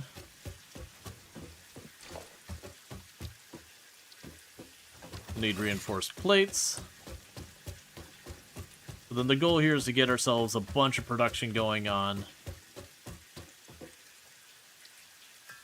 so that I can make the reinforced plates, I can make the smart plates we need for the actual space elevator. And I can keep scaling a bunch of this stuff up as much as possible.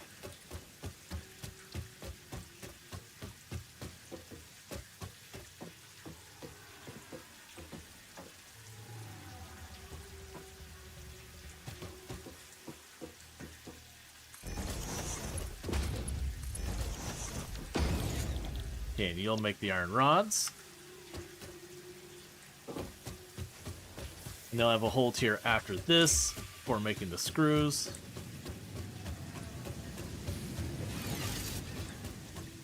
Okay, so we're good on the concrete. We're good on, well, the rods, if I go and grab those. The reinforced plates will need more work for that.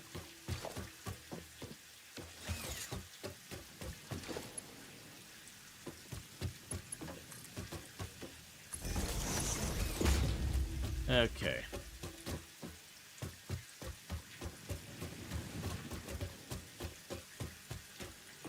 Yeah, so I think what'll end up happening is you're going to come straight along here.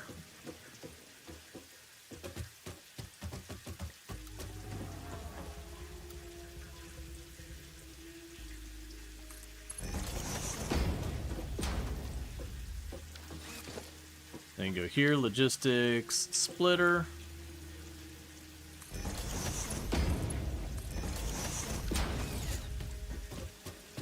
Have you ever used the blueprint machine before? I've used it. It's okay. Like, it can be useful, but I definitely don't find it as useful as blueprints in Factorio. I find the blueprints in Factorio far, far, far easier to work with. Okay, so I've got you. Got more screws than I know what to do with right now. Honestly, for the moment, pare all the screws stuff down so I can keep more of the rods, because we're going to be moving that over.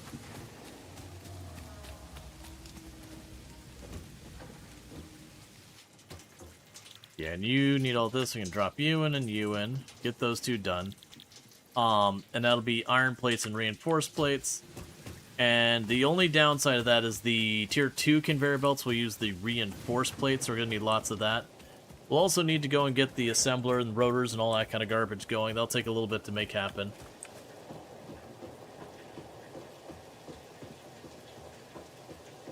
We're going to need to find hard drives eventually. Look for the other recipes and whatnot. Okay, so you got this going. You are not powered, which does make sense.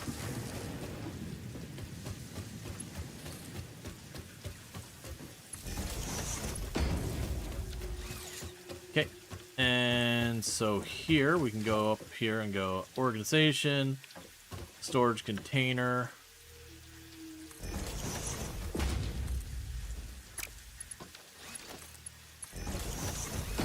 Okay, so you're making the rods again.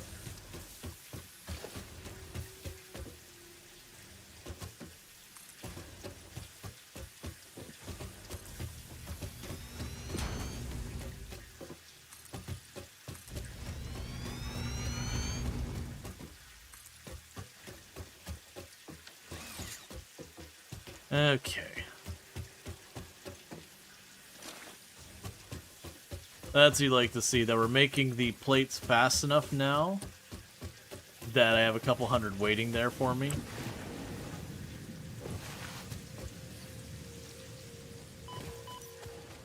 And then pretty soon I'm going to need to double check to see how our biomass burner's fuel supply is going.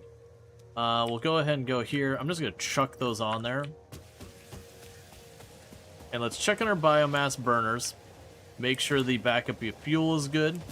If so, great. If not, we could do a round of just finding some more trees to just devastate nature while we wait for the iron plates to start catching up again.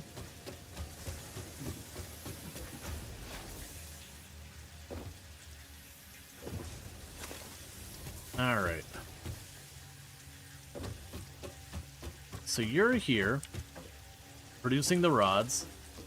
And production, constructor.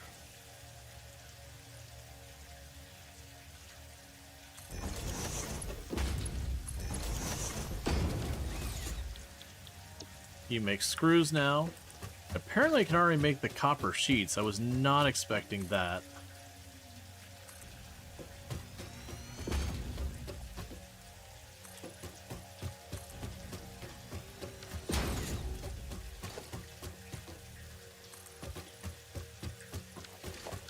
Alright, and we can go to organization, grab you.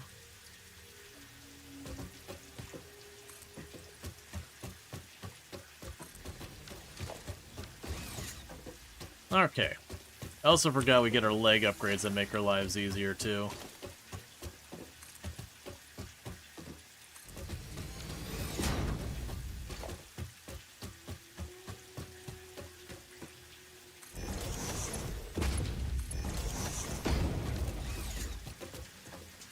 Okay, now I grab you. Plunk it full here. Plug it in. Okay, so we can't quite max out our power. We're very dangerously close. So with that, we are making the screws and all that. We aren't making the reinforced plates yet. We'll want to get that. What we need to do is check on this. You are doing great on the fuel there.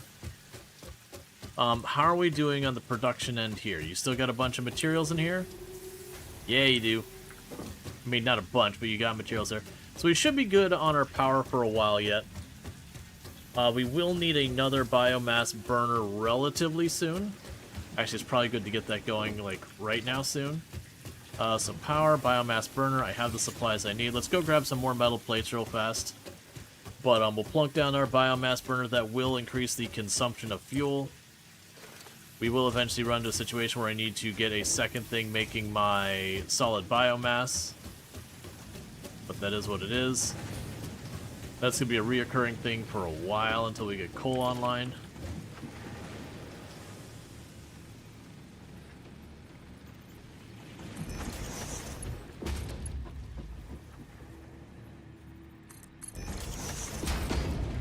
Okay, we go logistics, splitter. I see.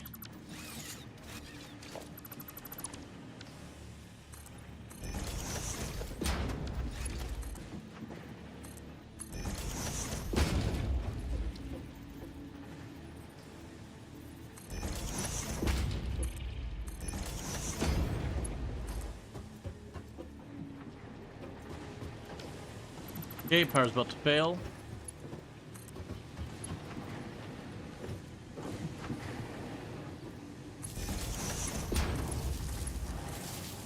Or not. It managed to stay good.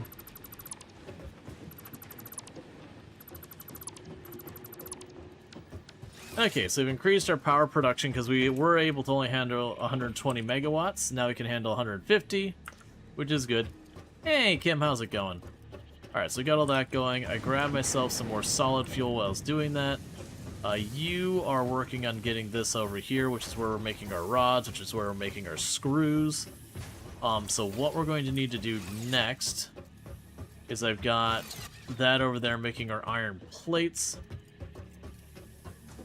So you're going to want to go here, production, constructor. Ooh, would it be a constructor or an assembler? It's probably an assembler, isn't it? Okay, so with the assembler, I'm going to need rotors. And the reason I'm saying that is the assembler will allow me to take the screws and the metal plates, whereas the constructors are one input. So we're going to need that. So what do I need to... Let's see. For the assembler, I need 4 rotors. So what do I need to make rotors? It was iron rods and a bunch of stuff. Oh, it's just screws and iron rods. That's not too terrible.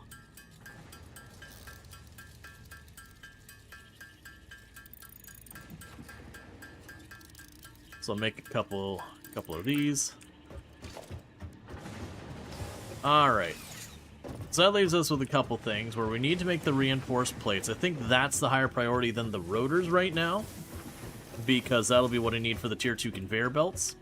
And so I'll be taking the screws from there, and the plates from here, and making our stuff over there. So we can go over here.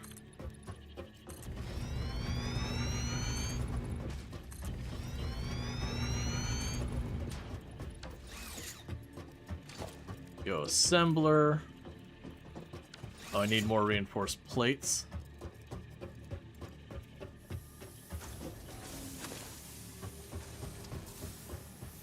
And it's always a catch with a bunch of stuff is deciding like how you want to organize things.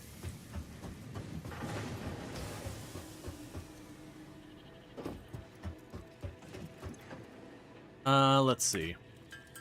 We've also got access to modular frames already, which is good. But having the reinforced plates being produced will be important.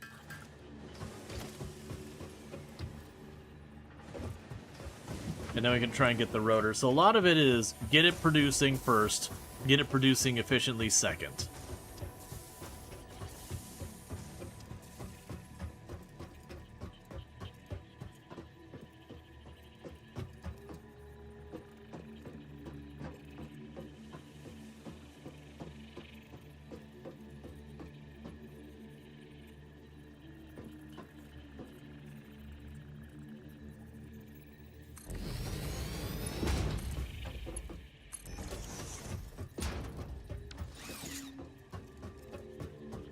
Okay. So in this case,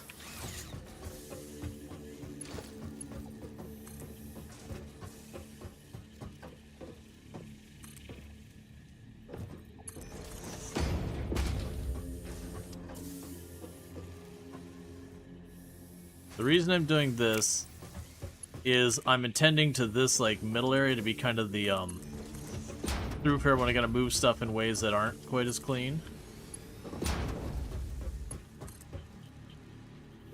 Okay. And with that, that's reinforced plates. Go organization, do this. Okay, so with that, we are producing reinforced plates now. At least at some quantity. Alright, so now the catch is, let's check you. So you're producing 20 per minute, so we should be producing somewhere in the area of 60 per minute, since that will be the capacity of the belt. And you're going to consume 30 per minute. We're also doing 80 or 60 per minute screws, which is the capacity of the belt, whereas you're only producing 40 per minute. Meanwhile, I'm just going to go ahead and chuck that incomplete stack there. So we should be ahead on the plates, but this is going to eat up a lot of plates.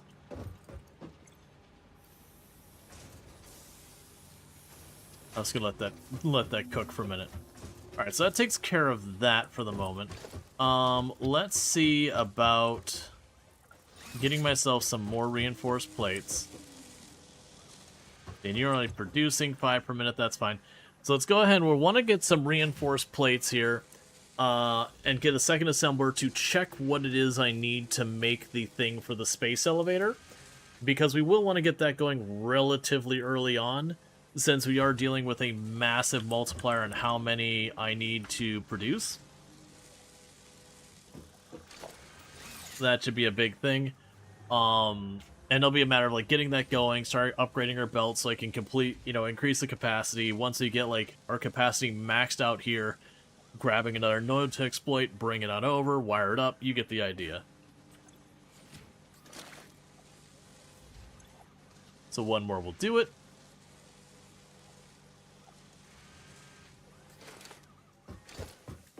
Yeah, so if I plunk you down real fast, the smart plating is the rotor and that, and the rotor is screws and rods.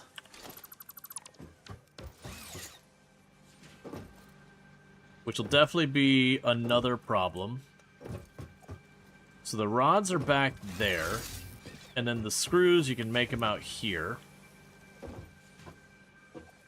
It'll probably need its own dedicated space in the long run.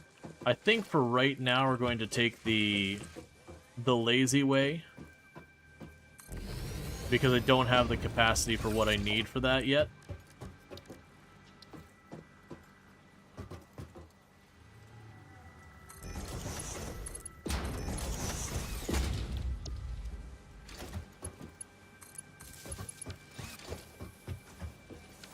Okay, we can take a splitter here.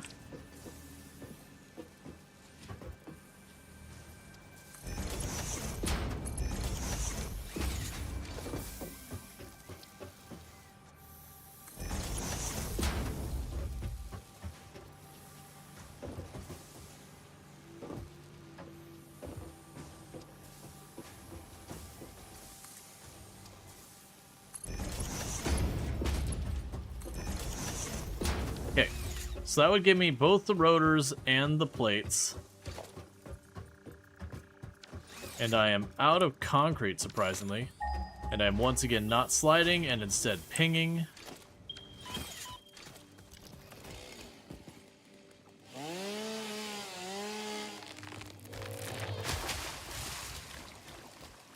Alright, so let's start making our way over to where our concrete is. We'll grab some biomass along the way.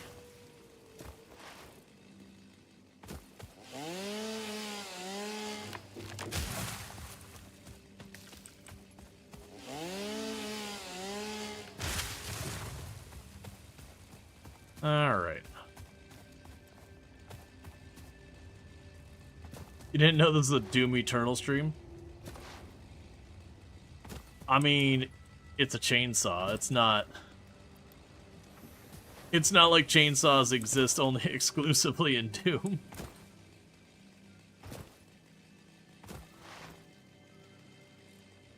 Alright. So we can go ahead and run on down here. Grab you. Eventually that'll need to be scaled up. Let's grab some wood while we're standing here.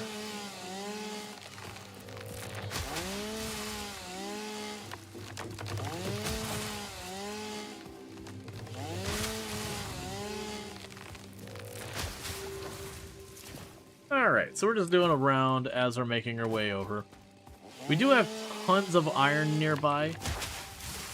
The good news is we can keep kind of scaling this up. One thing that'll be very, very nice is once we get to the point of steel, I should be able to then turn around and get the thing where we can start putting all of our materials into boxes to let me construct from anywhere. And that ends up being really cool because then what I can do is each one of those layers I add where I'm like, okay, well now I'm producing the iron plates. I can do that and then have the iron plates, you know, split off where part of it feeds directly into the box where I can do crafting. And all the rest goes into whatever the next parts of the process are. So it's an easy way to keep some being set aside for my construction needs the whole time.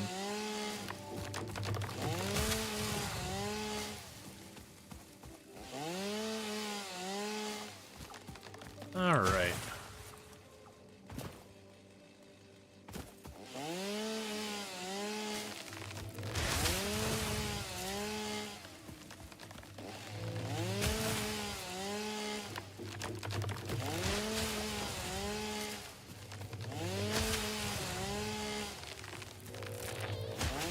And with this,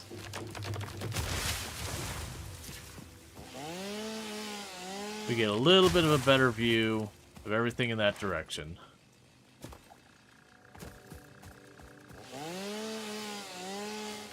And we'll work our way back up towards our factory.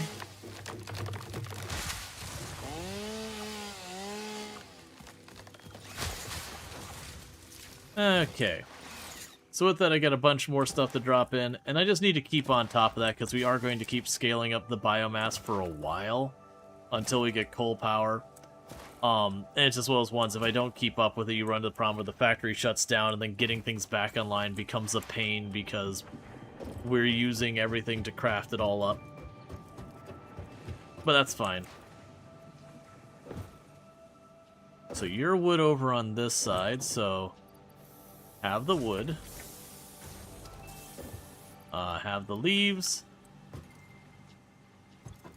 That keeps that all going.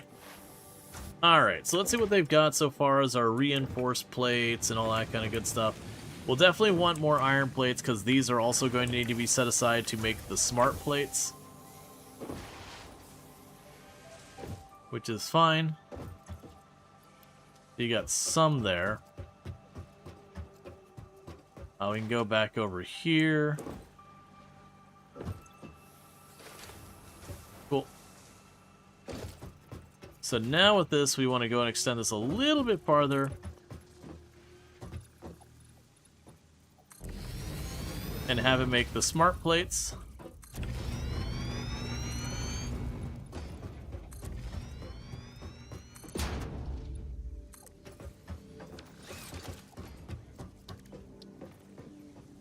I'll need rotors, which I am making right here.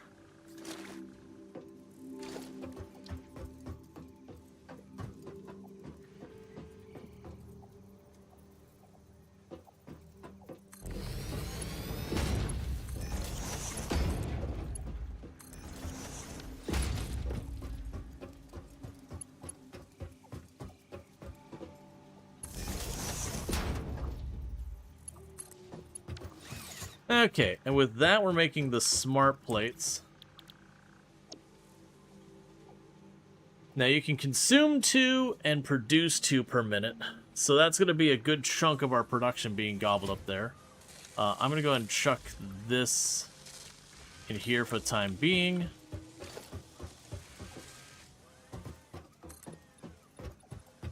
And for right now, we'll add a storage.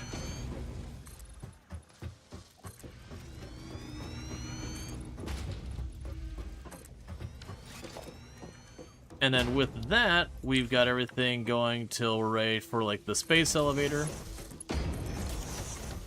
Okay. So with all that, my hope here is that you'll be producing these fast enough that we will gain some still. I don't think that's going to be true. But we will see. It is one of those things I could deliberately underclock the thing to make sure I've got some production. In the meantime, let's go ahead and we can just manually make these reinforced plates. And the reason I'm talking about doing that is we need those for the conveyor upgrades. And those conveyor upgrades will end up being a really big deal for increasing the rate we can get the ore in here to smelt. Because right now, we can handle 4 smelters because of the throughput limitations on those 2 belts. With the upgraded belts, it can be 8. And with 8 of those, I can massively increase the amount of plates and all that we're making.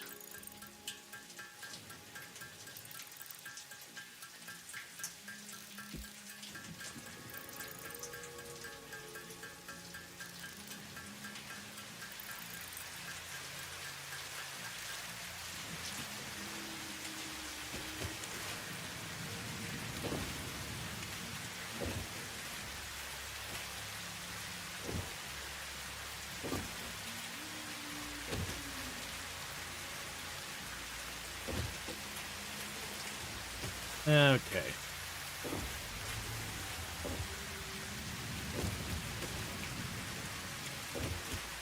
Alright, Bassett, you take it easy. But yeah, we'll get that upgrade going, and we'll have to see what the next milestone we're going to tackle is. But we're going to get to the point now where we really need to be focused on space elevator nonsense. Now, the downside is, I don't know where I'm putting the space elevator yet. Because the space elevator is giant and obnoxious. The good news is you can move it.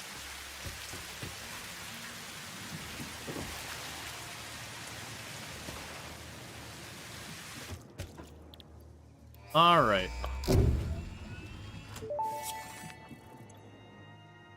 Milestone reached. Fixit would like to remind you of your contractual obligation towards efficiency. Recreational use of belts and lifts does not count towards work hours and will put you on the list. Stay efficient, don't disappoint Fixit. Okay, so space elevator. Lots of rods, plates, and all that. So it's rods, plates, and concrete.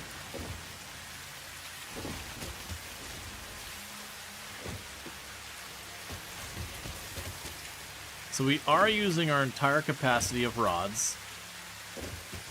But what's going to end up happening is let's go here to this logistic conveyors. You are now my new belts. We want nothing but the best.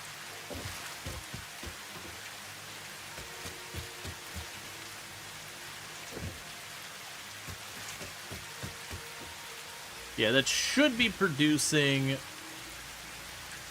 5 per minute when this is all going. But the problem is that the screws are the capacity of the belt.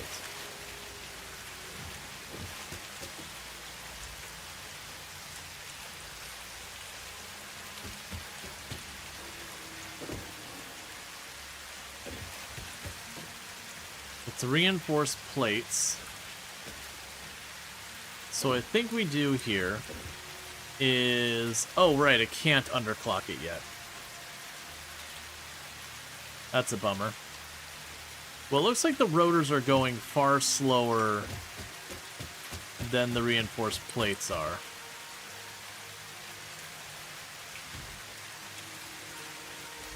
That's fine.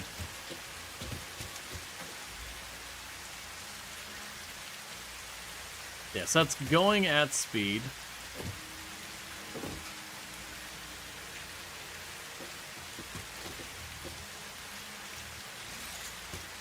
Alright, yeah, so what's going to need to happen here is we're going to need to get more of these reinforced plates.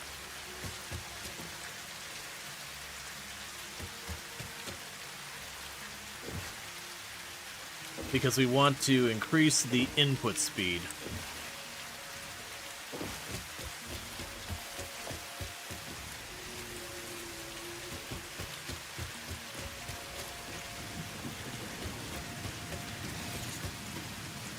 I just realized you're still down here borrowing a lot of that ore to make rods.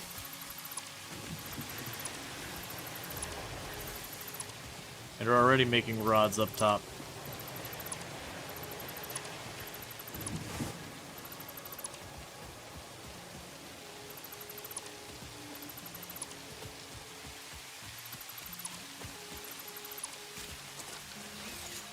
Okay, and trash the ore and the ingots. Cool. So that means the entire belt is dedicated to that versus 50% of it. So that'll help. Hey, Duchess, thank you so much for the 5 stream streak. I do appreciate it. Means a heck of a lot. Alright, so we got that going on up here.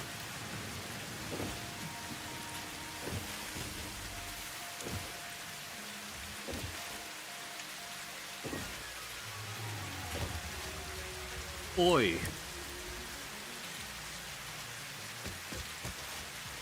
So what's the next segment gonna cost me?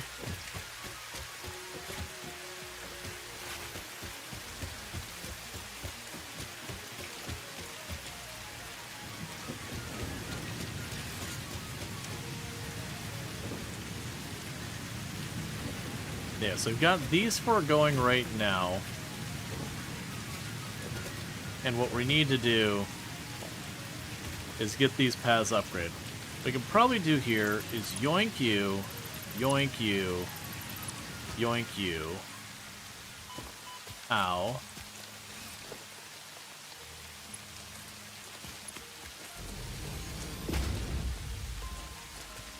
That way that's just one segment to go. Oh, I see. 1 second. Don't do it that way. Curve.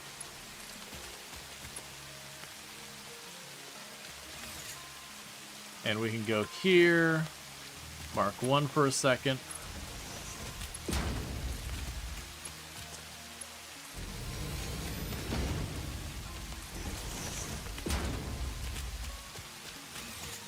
Okay.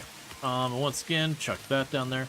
Alright, so we did that just to shorten the overall number of tiles that the belt is to reduce the cost. If you're playing Satisfactory yourself, what would you suggest you use your power shards on? You're early game and about to unlock coal.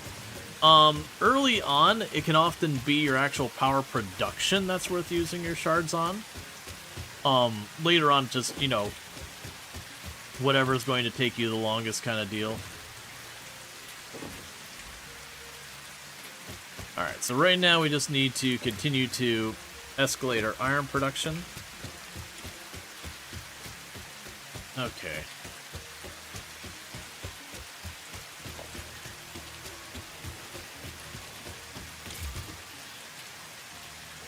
Alright, so you are going to be 19 reinforced plates. And then another 16. And then we'll start seeing the gains up here, where we can start bridging it across these 4.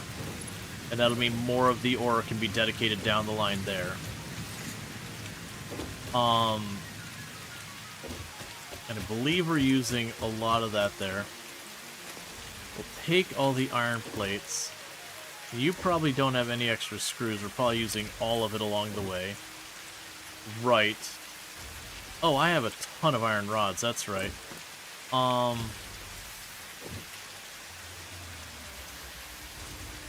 Chuck you in there to help with that production.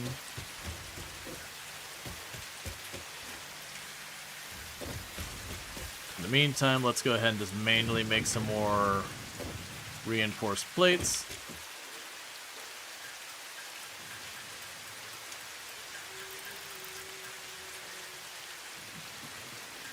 And I'll make more screws and more plates.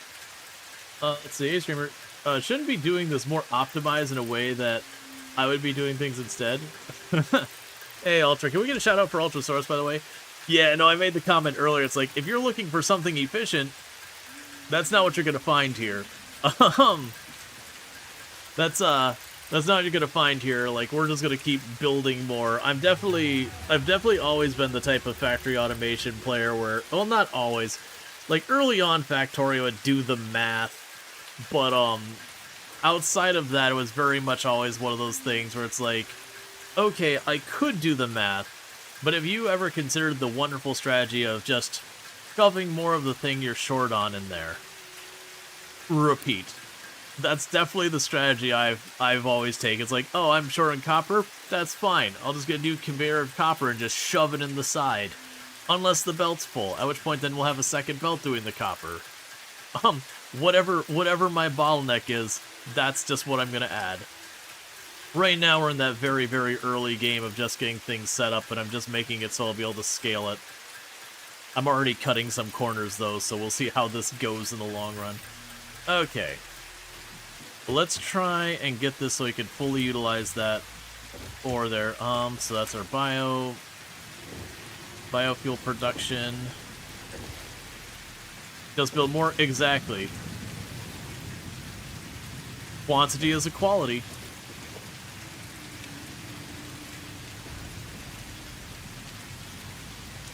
Why are you complaining?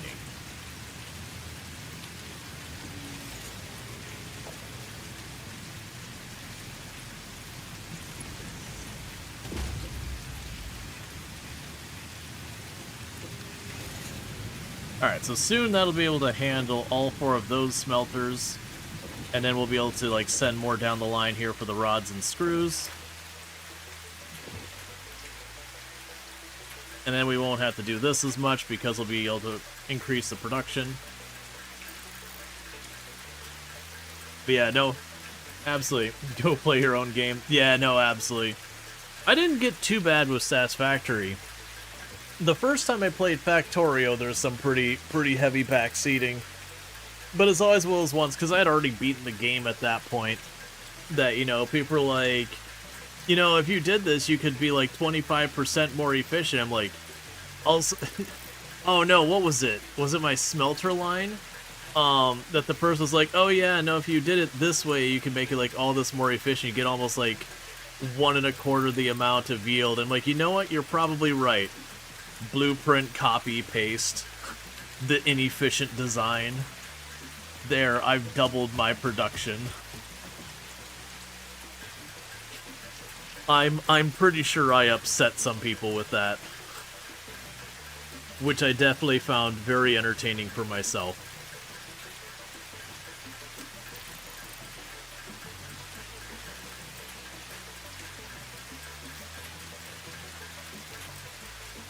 Efficiency only matters when doing megabytes and you're fighting for ticks per second. Yeah. Well, I mean, but that's always the thing. When you get like to like the mega gigafactories in Factorio, that to me was always when you consider that you've won the game, is when like the CPU limit is the thing preventing your factory from getting even better.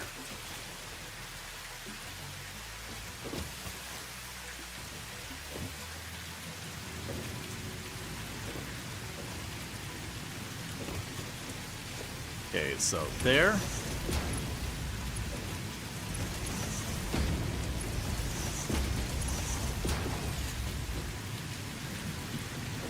All right. Cool. So with that, we can make some adjustments here. So, yoinking all of you.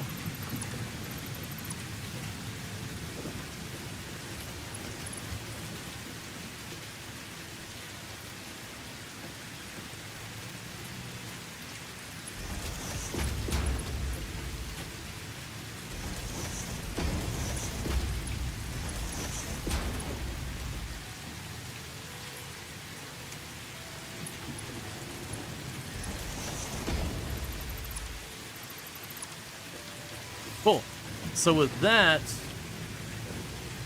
these should be able to all stay fueled up.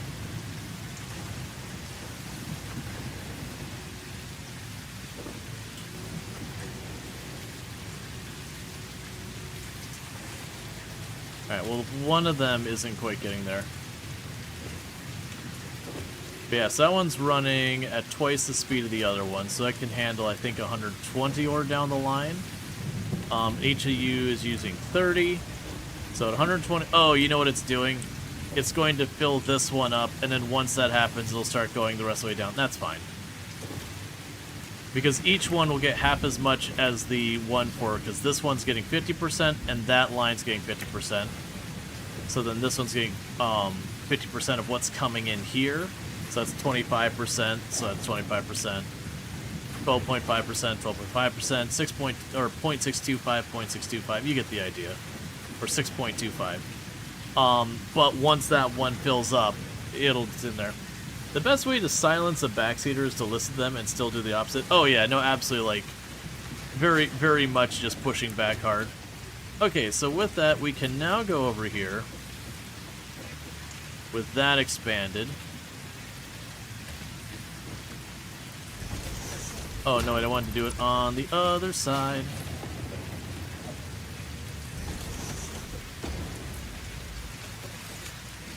And go merger.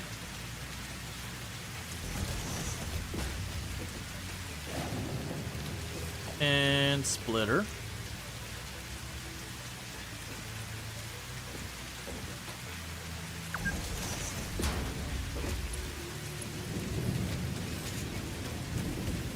Alright, so I'll need to go and get more materials for more belts.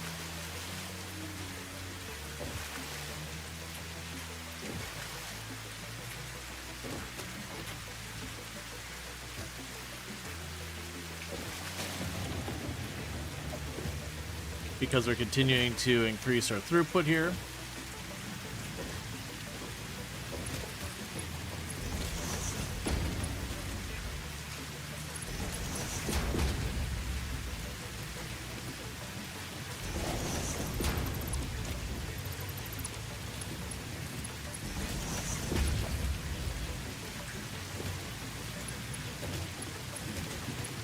Okay, so with that, you are now producing 60 ingots per minute, and you are now consuming... Oh, okay, we can actually do this a lot. So we're producing 6, so I can actually have 4 of those going.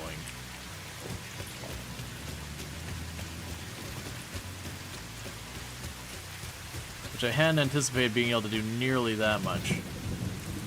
Alright. You couldn't backseat because the game's too complex. I still think of all the people I've seen play this game and the different factories I've seen there going, I was the most impressed with Wojest's factories. Wojest does like amazing, meticulous work with their factories.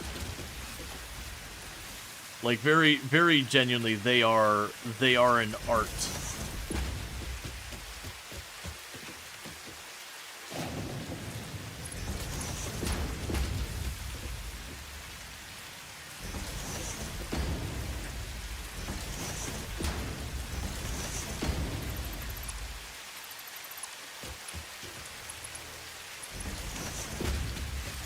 You can just say your factory is Look, I wasn't gonna say it, but I mean, you kind of brought it up. No, I'm teasing. You haven't seen Jess yet? Check it out. Oh man, the first playthrough was like really impressive stuff. Like she would take the time, like she'd have this subfloor that all the conveyors went under the various machines. And all it was like wild stuff. And also, check out Ultrasaurus, an absolutely fantastic conqueror. Also been playing Satisfactory recently, but does lots of like simulation games and all that kind of stuff. Definitely good times over there. Highly recommend. But yeah, like, and she would have all these like really cool towers and all that. It's definitely one of those things that like, if you're looking from a speed of progress side of things, it is not fast. It is not fast at all. but from just an impressive build side, it is extremely well done.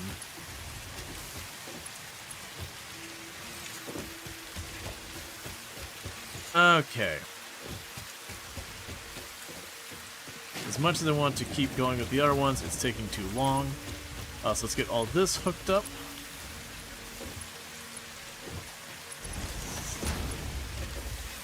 Because this will get us way more of the rods going through.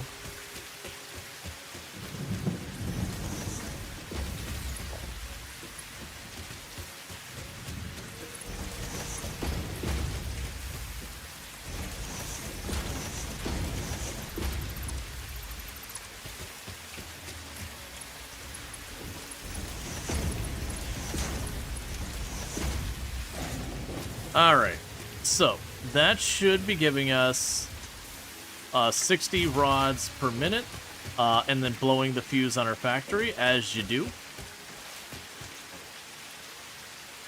Yeah, that's because we far exceeded our capacity.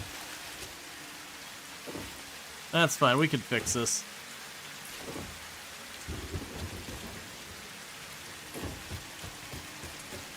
Just go right on over here.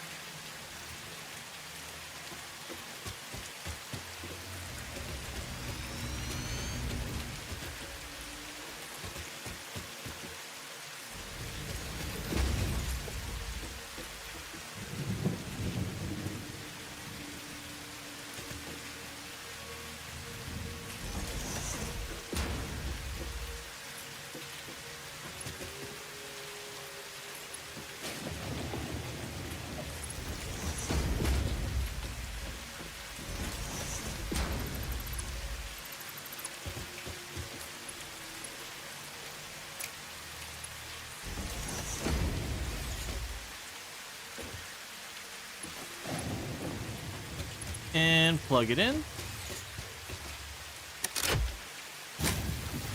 And we're back in business. Yeah, so we passed that 150 megawatt consumption, got to 166 and crashed the whole thing. I'm probably going to need to increase this again. And how are we doing over here on our production side? You're still producing fine. That's just the regular biomass. That's okay. That's not backed up. And you got tons of solid fuel. Because we'll need to continue to expand that.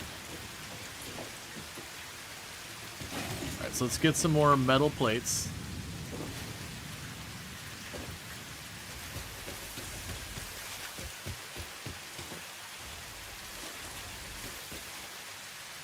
Alright.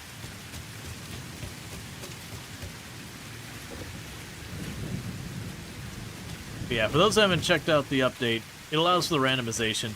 The randomization's wild. I've got Sam right there next to my iron. We've got Caterium over on the other end. We got a bunch of the advanced ores. I can't use them really yet on a meaningful capacity, but like they're all readily available for as soon as we have it. Have I seen Coconut Dr. Pepper? No, that sounds terrible. Actually, I'm not a big coconut fan, to be entirely honest. It's fine. But, like, it's usually not a flavor I will go after.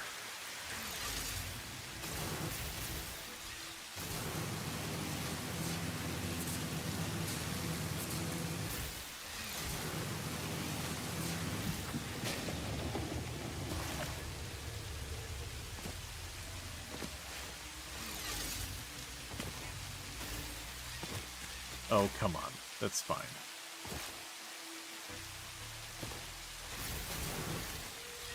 I still think it's funny. For those who weren't here at the beginning of the stream when I started this, not a big deal. It was just casually raining inside our ship as we were in orbit.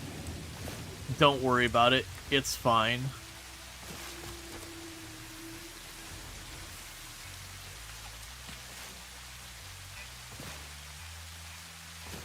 At some point, we probably want to run around and go for hard drives, but I figure we get the space elevator hooked up and start shoving smart plates in there, because we're going to be doing that for 30,000 years. Hey, friend.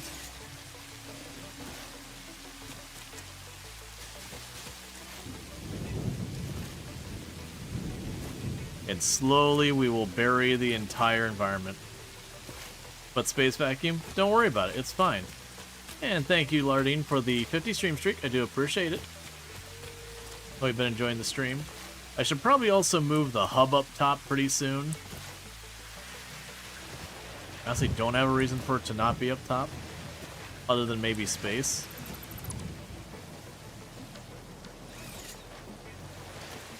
Also means you serve no purpose, you serve no purpose. And the others are fine. Feels weird that's already back up to 50.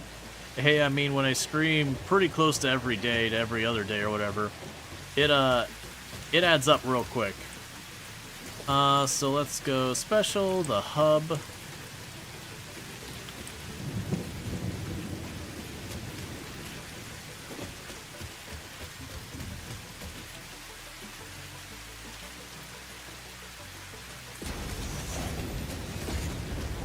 There we go.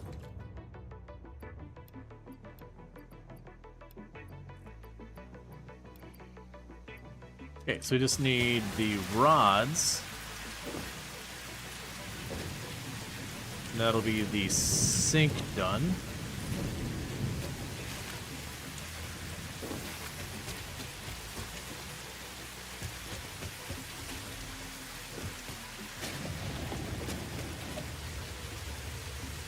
Okay, so they're just slowly backlogging on these things. It's fine. Okay, and we can drop that off, and that'll be another thing done. We probably won't be doing much with the fix-it sink anytime soon. Milestone reached. You have been given access to the anti-waste effort for stress testing of materials on Exoplanet's bonus program, also known as Awesome. Your awesome input allows Fix-It to comprehend our amazing universe more clearly. In appreciation of this, we have generously set up an internal, closed economy with exclusive rewards in currency. Directing parts of varying quantity and complexity into the Awesome Resource Sink will grant Fix-It coupons. These coupons can be redeemed in the Awesome Shop for highly desirable items such as new foundations, walls, factory attachments, cosmetics, parts, and more. Next time you have additional resources, just remember to go that extra kilometer. Go awesome. Okay, and we can go ahead and sort, stack. Alright, so next thing we should probably get going here is I need more concrete for the actual space elevator. We can probably go down there. Is there something I'm short on? I got the plates. I don't know where I got more SAM. Oh, I got more SAM and quartz and all that because that was in our storage in the hub when I yoinked the hub. So, drop you, and you. And you for now. And that should be good. Alright. So what we're going to go ahead and do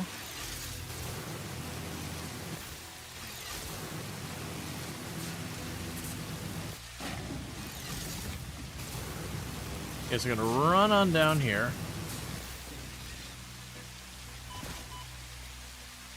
And I'm going to check to see if I can't just improve the throughput here. So this belt right now can handle 60 per minute. You can consume 45.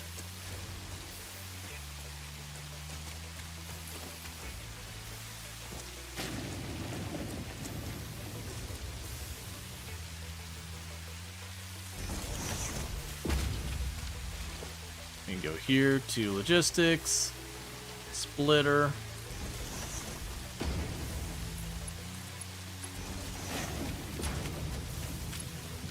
This will get messy here for a moment.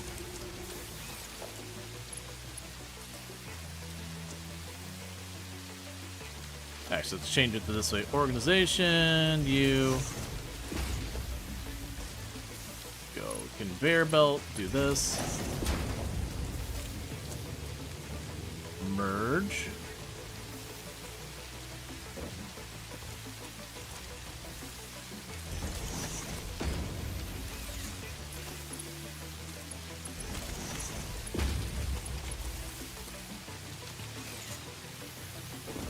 Okay, so with that, we're going to increase the throughput a bit here, which will be good. Because I need a lot of that. I need a lot... I'm going to need more of the copper wire. The copper wire, I'm probably sitting on mountains of that in the container over there. We'll definitely want to improve the throughput on these belts, but that's...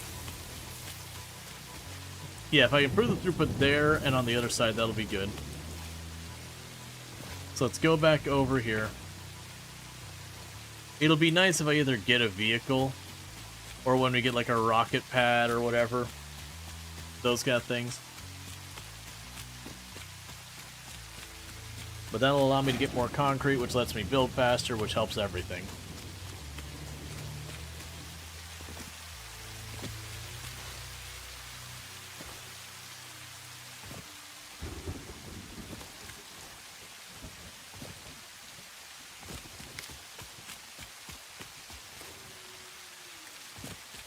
Okay.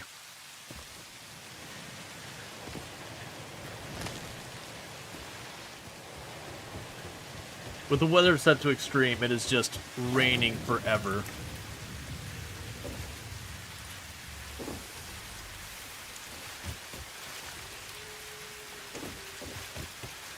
Yeah, I think with the space elevator, I'm just going to chuck it on the ground up ahead here for now.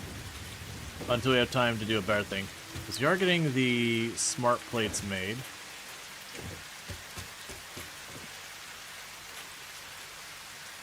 Not really getting any,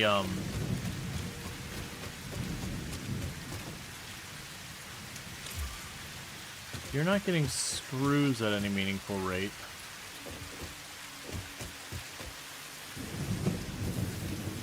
Even though you are running at capacity, which is curious.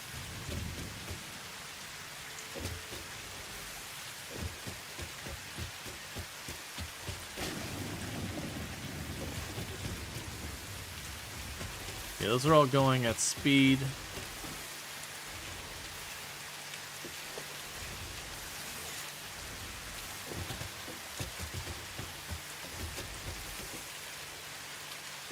That's fine. I actually don't want to, like, I don't want it to be at maximum efficiency. I'd rather it be slower than that.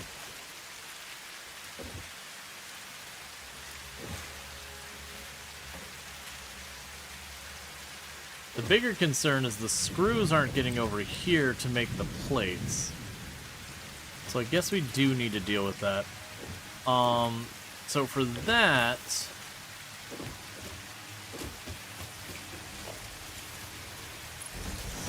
you can upgrade that belt. Because you're producing 15 per minute. So it should be fast enough that those can't back up at all. Well, they're not backing up in here either, so actually it was unnecessary for me to upgrade that belt. It was at capacity. And you're getting enough, so we could actually go in here and build a second one of these, which is consuming 10 rods per minute to increase the screw throughput, because these are building up rods on this side. If we can get that, we can get a second constructor to start making more screws. I keep going over here for the smart plates.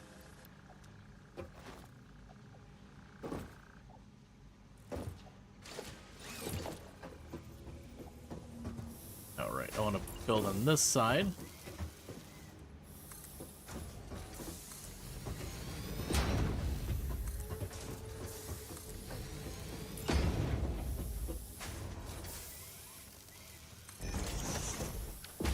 Okay, we can go here to merger.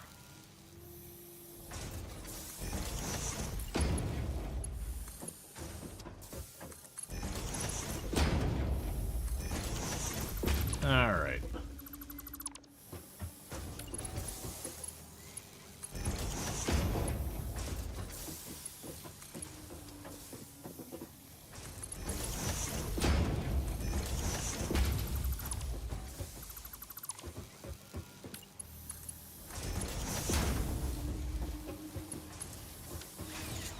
So that should increase the screw output, which help things moving along over here. And this might hit the point where we might need a we might need to go through and upgrade a belt. I'm probably also going to need to do is craft some of these by hand. Because we need to just keep increasing the size of this. I'm just trying to get, like, a non-zero amount of the stuff... That's too far. A non-zero amount of the stuff being made. So that hopefully we can go ahead and get it to the point where I'm able to just slowly get that material to upgrade our belts, get it all going.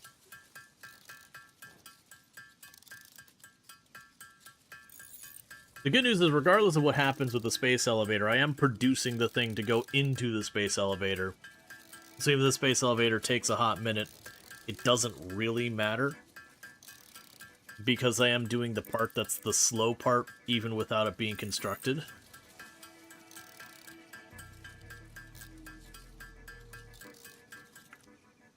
Okay. And let's do this so we can upgrade the 1 or 2 segments of conveyor. That'll probably help. I also need to still upgrade the conveyor belt going in. I should also check...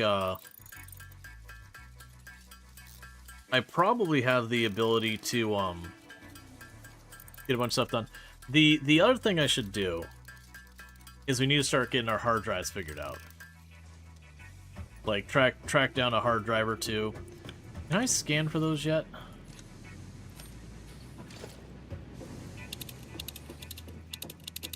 No, that's fine. I'm pretty sure I gotta find one first. Let's see here. For right now, we can go ahead and put the zapper back on. Right, and we were going to go over here, because the rods are going fine here. So we wanted to upgrade that. Yeah, so that's going to slowly build up the number of screws in that box. So we've got that, that about as sort as it can be. And this should improve the throughput of all these things. Which is good. Okay, so, back to space elevator things. Okay, so I need regular old plates, rods, copper wire, and all that. So the rods are easy. Boom. Congratulations. I got the rods. The iron plate should be easy. We just go right here, and that's probably more than I want. Boom, iron plates are done. The copper wire, we just go down to our copper plates, and I'm probably sitting on like 5,000 copper wire. Whatever a box carries is probably pretty close to full. And then the last one is the concrete. Then with that, we'll have the space elevator. Actually, I don't have nearly as much as I thought I did, but it is still plenty. Yep, so we're now down to the concrete. And that'll be good. And those, the copper and the concrete, we're going to want to get those up on the platform eventually as well. Right now, because I don't need to wire them into a bunch of other stuff. Yeah, that's going to be our bottleneck right there. Because I need 134 more. Which those are going. Oh, that's right. We need to upgrade that belt. And then that belt.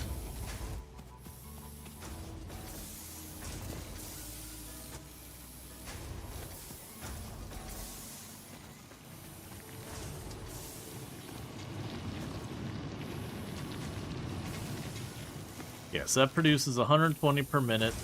That consumes a little below that. I could technically put a third one on here, and it wouldn't quite run at capacity.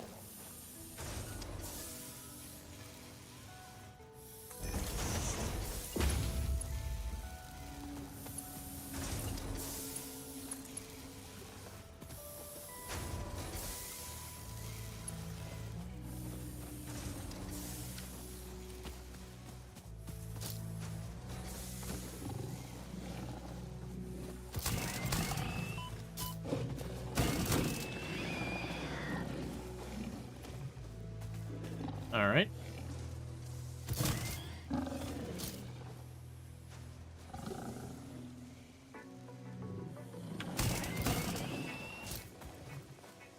And zap. I saw you were recovering this thing here, so let's go grab it.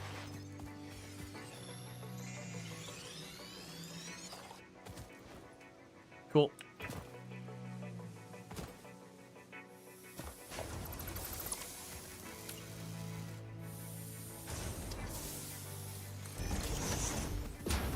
Alright, so what we want to do is just wire you up. There you go. I see.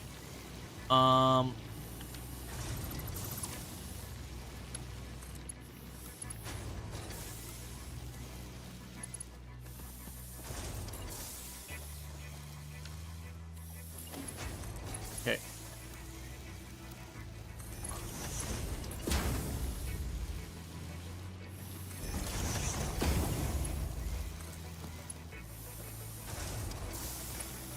I don't know why you're being weird about that. Oh, there we go. Okay, so you're just trying to deal with this. You need to be upgraded.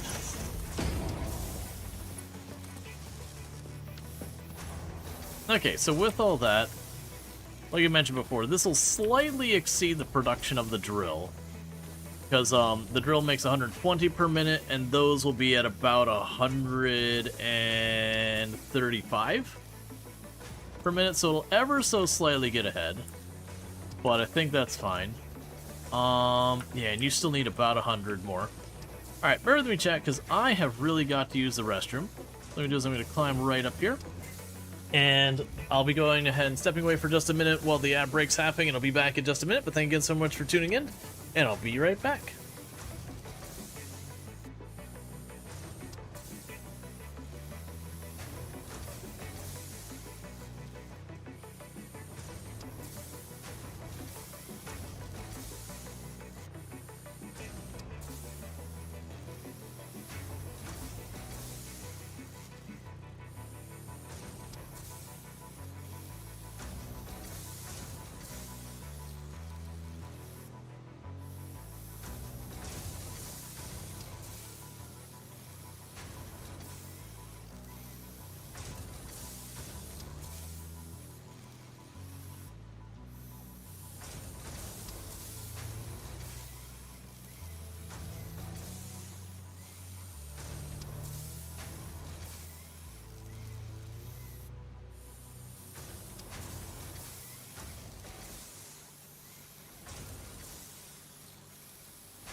Okay, and we are back. And that's more, so we're down to, what is it, 65 more? 65 more of that stuff. What we can do while we're waiting for that to get back in supply is there are trees here, and we can take corrective action.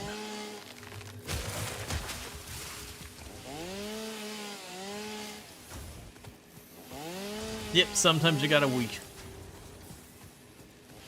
You know, there's the book Everyone Poops. I'm not aware of a book like Everyone Wheeze, but like, you know, there probably should be.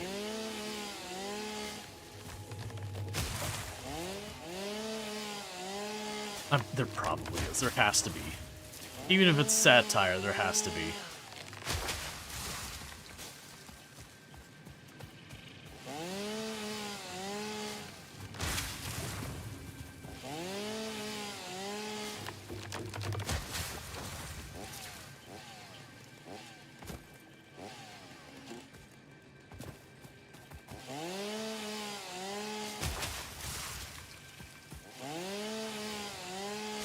Okay, we're just yoinking up all the plants in the area.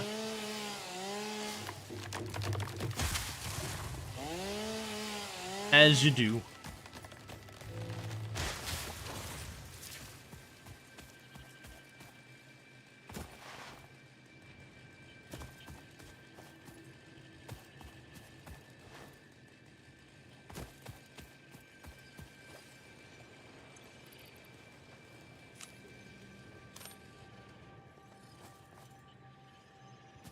No, okay, well, never mind.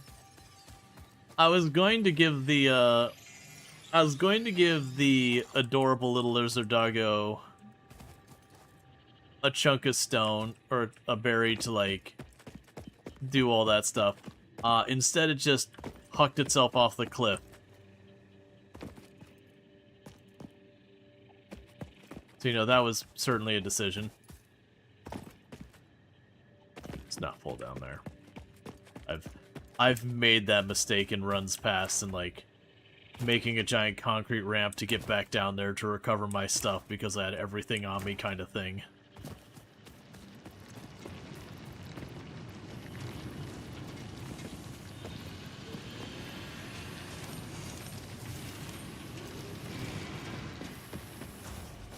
Okay, everything good? I'm assuming that's for the lizard doggo. This is the first time I've done the enhanced broadcasting in a very long time on Twitch, and the last time, the reason I'd stopped doing is that the stream would crash, but I wouldn't see it on OBS. Like, I wouldn't get, like, the disconnected or drop frames or anything, and the stream was just down, but OBS was just like, nah, it's cool, everything's fine. Don't sweat it, you're good. Gotcha. I figured that was the case. I figured the not like this was for the lizard doggo, who decided, rather than taking a berry from me, hucking themselves off a cliff was the order of business for the day.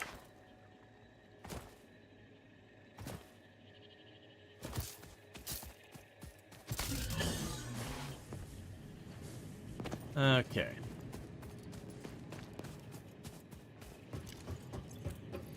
Alright, so we got all this stuff going. We can chuck all the stuff here real quick.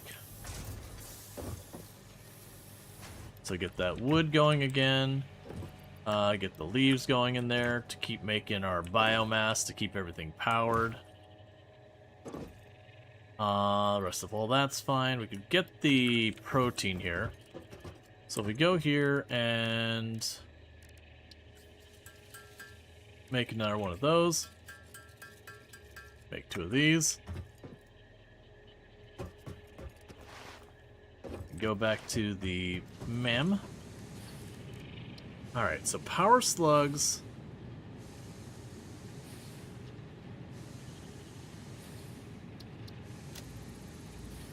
We now have overclocking available.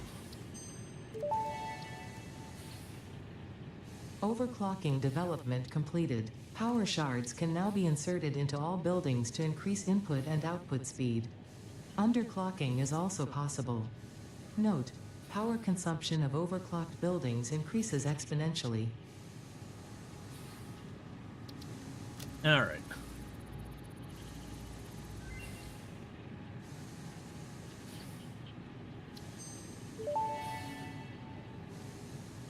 Research completed. Alien protein can now be turned into biomass or alien DNA capsules. In addition to being used for research, the invaluable alien lifeform data in these capsules can be traded for Fix-It coupons at the Awesome Sync. We guarantee the best capsule to coupon exchange rate anywhere on this planet. I will always and forever love the nonsense this game does. Okay, so we can build the space elevator.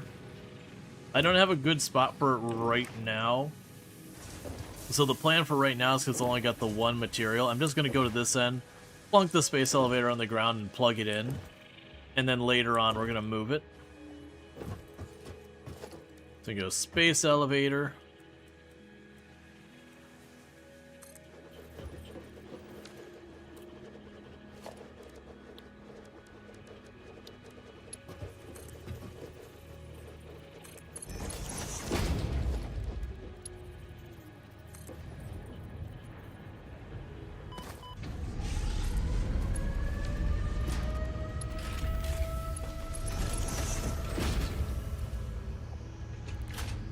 And here comes the space elevator.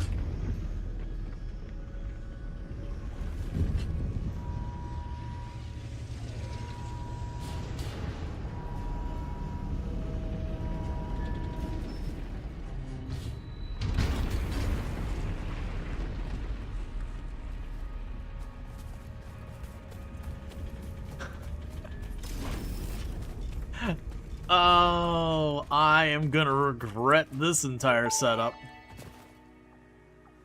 Project assembly initialized. Congratulations, Pioneer. The space elevator will now automatically connect with the Project Assembly orbital platform.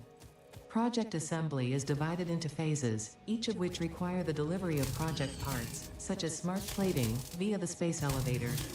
Subsequent phases unlock access to new tiers with more advanced technologies to construct, automate, explore, and exploit. It is time to be honest. This project is part of the Save the Day program, the largest united undertaking in human history, destined to save us all. Earth is in peril and only Fix-It pioneers offer hope for survival. Fix-It is counting on you. Humanity is counting on you. Do not let Fix-It down. Okay, so for those who missed, we are playing with the phases jacked way up. So normally I would have just finished phase 1. We have definitely not just finished phase 1. And part of the reason I wanted to do this is to force myself to just scale out the factory to use more materials. So the first thing we're going to need to do is I'm going to need to start upgrading all of these plates so that we can increase our throughput of our drills and all that, because they've already got drills we are not fully utilizing. That's just going to take time because it's got to go the whole length.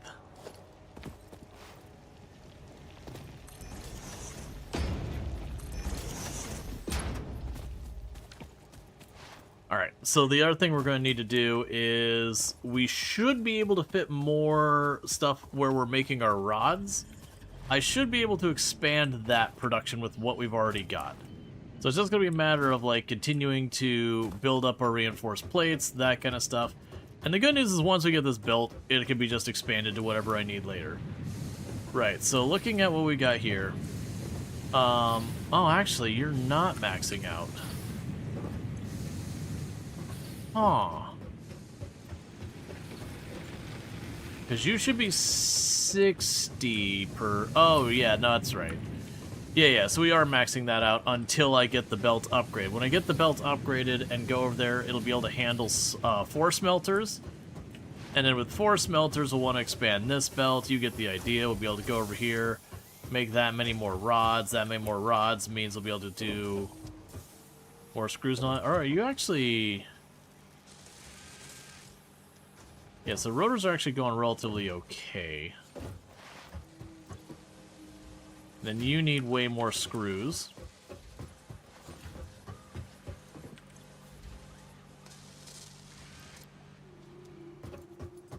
Okay. Yeah, so... What was it again? 100? Yeah, so normally it takes 50 of the plates, and this one's going to take 5,000. Which is going to be a hot minute. Right now, what I need to do is I need the smart plate, or not smart plate, reinforced plates. Which actually, the way we can do that... Like I mentioned at the beginning of the stream, the likelihood we actually play out this entire run is very low with how much stuff's going on. So part of it's the memes of doing it, but also it's like, you know what? Let's just see what happens. So let's go ahead and while we're waiting for the other stuff to make more reinforced plates, I'm going to manually make a bunch. But what I want to do is I want to get that one line of conveyor belts going from the drill to my smelters upgrade to the tier 2. Because with the tier 2, it should have enough throughput to run 4 smelters instead of 2, which should means potentially more rods, more screws. It's going to be more screws of what I actually need. And then we can use that to increase the rate that we're making the smart plates and the reinforced plates and all that. And then once we get that all upgraded, it'll be like, okay, where's the next iron node? Wire that up, duplicate the process. Each one will increase the rate we're making things. Because at the moment, our one assembler isn't even running at capacity. We definitely just need to upgrade a lot for that.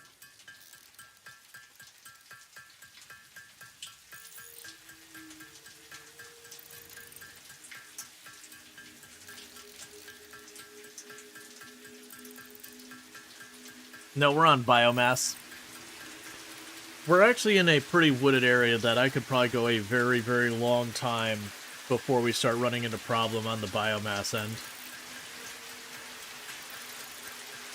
The coal will be nice. That's the big thing we're beelining for first, is we want to get coal. If we can get coal, we can expand our factory pretty big on just coal.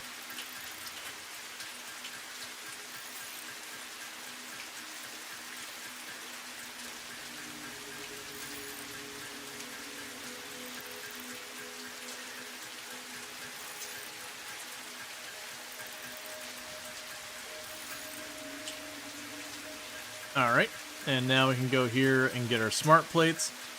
And that might be enough there to, if not hook up that main belt, get it most of the way there. And every little bit we improve this, the better our throughput's going to get, the faster we're going to get our reinforced and smart plates, the faster the whole process goes. Once we finish where I don't need the smart plates anymore, we can turn that off and just get the next thing going. Now, the only thing that cost is increased is the space elevator. I did not increase the cost of building my stuff, because that just sounds utterly obnoxious. Having, like, a conveyor belt that has, like, 100 times or 10 times the cost per segment of belt sounds utterly terrible. That's a bunch of, you just build a thing and then you AFK for 5 or 6 hours while materials build up so you can build your next length of conveyor.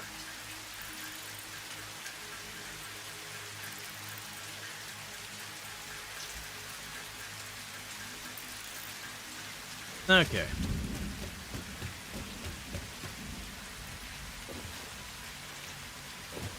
Then go on down here.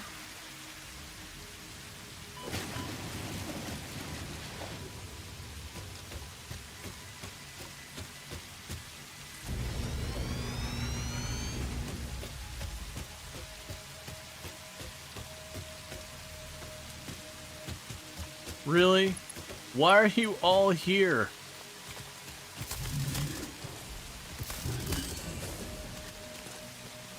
Get out of here.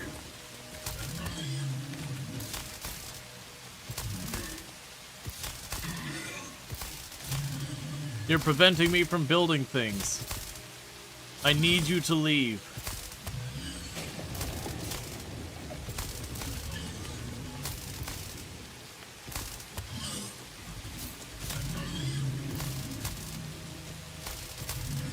I'll keep zapping you. You will eventually die. All you had to do was move, man.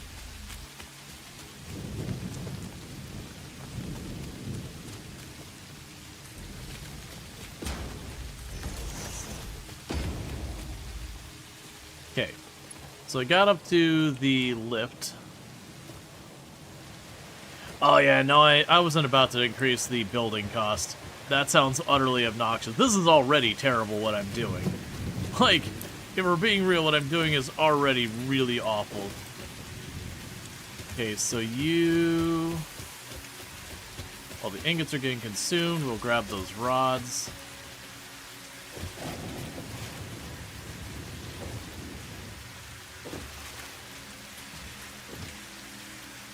Grab those.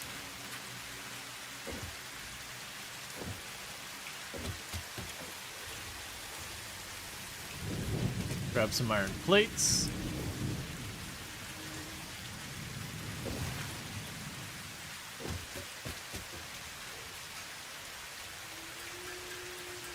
And we'll get those crafting again.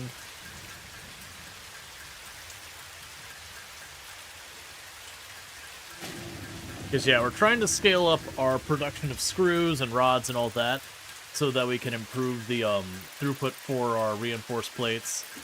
And then we'll just like keep bouncing back between the different things to get those going. Because that's our big bottleneck right now is the rotors and the reinforced plates. I think we got basically everything else made. I should probably also take a look at the MAM real quick. Because I do know we can make the copper foil, which I was surprised you can make it this early. And see if there's anything cheeky we can sneak in there that'll really help us out that normally you don't get early game. But we'll see.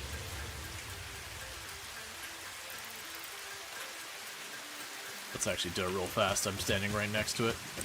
Okay. So quartz. I could get all those. Not a big deal. Power slugs. I mean, we can get the power slugs to be scannable. I'll go ahead and grab that, actually.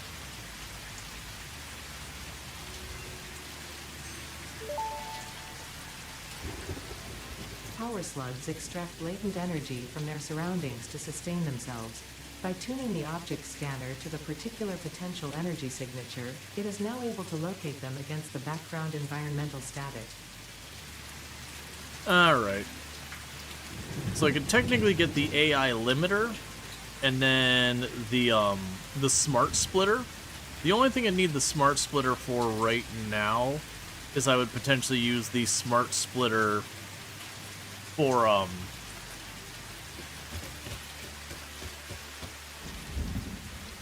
I'd use the smart splitter for, with the biomass stuff, where I can just chuck everything into one box, like any creature parts, plants, all that, and just have it, like, get filtered out to its various stuff. I don't think that's a priority.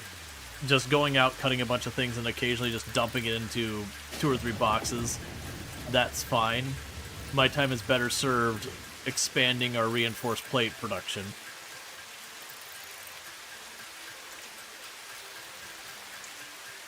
And then occasionally going on a deforestation binge.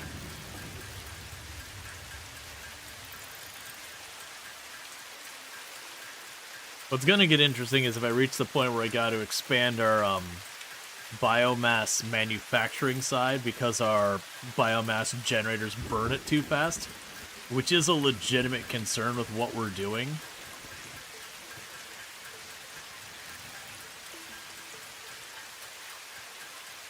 Okay.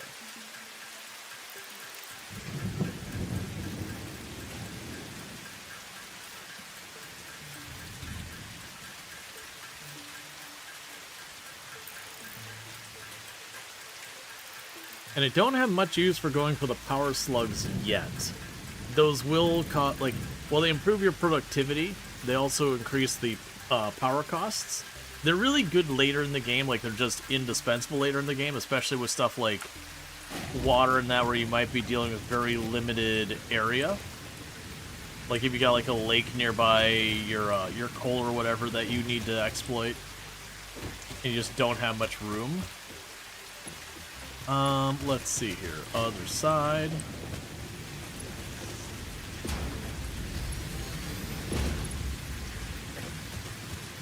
Okay, once I get this segment here, then it's a matter of just getting the last bit going there.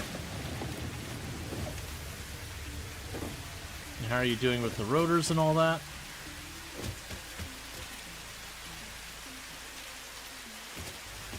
Yeah, so you're not getting enough screws, and you're not getting enough screws.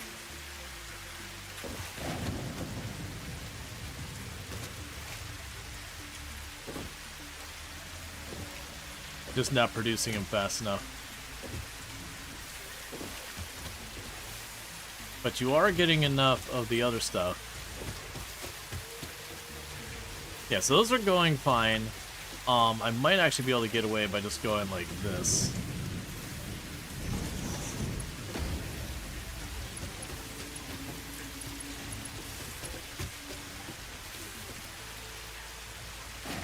Oh, I don't have any iron rods. We can fix that. Give me a stack.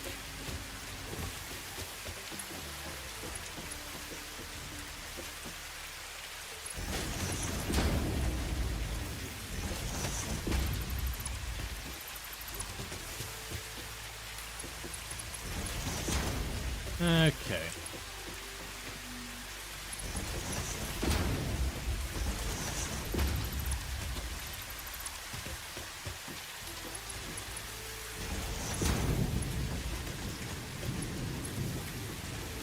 Alright, so we've increased screw production again. I believe we're getting at the point where belt saturation is a problem.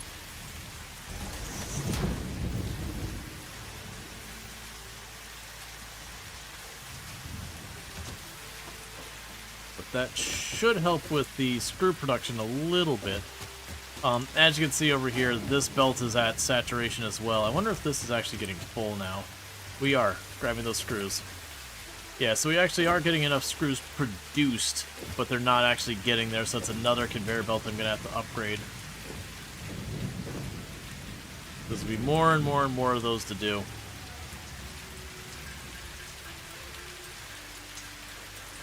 Alright, one moment.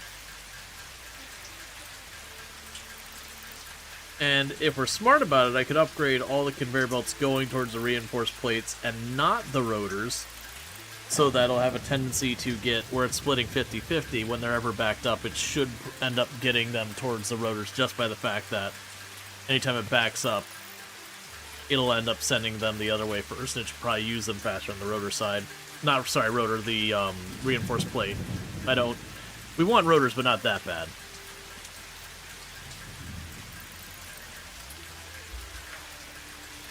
Okay.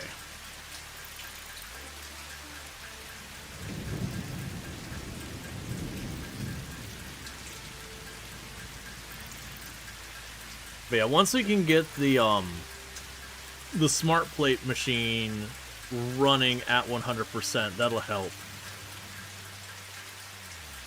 Yeah, rotors will take time. Right, and there's going to be a lot of that of going, okay, well, we need more rotors, we need more rotors. The funny thing is, as we get these things made for the space elevator, and I don't need them for a long time, we'll have like an incredible surplus of like reinforced plates that I'm no longer utilizing for other things. Right, let's finish your nonsense.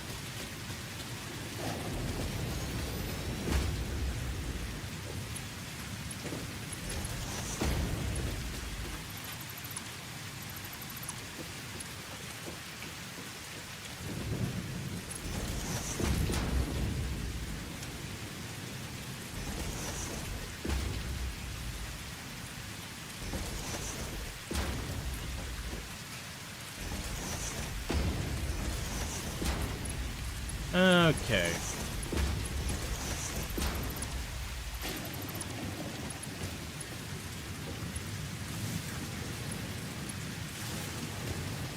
So I've got you now.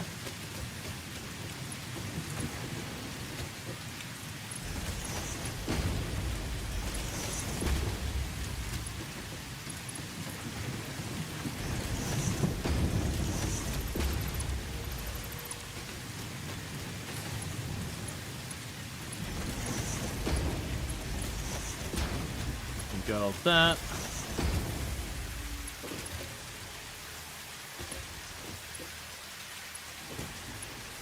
And those are already upgraded.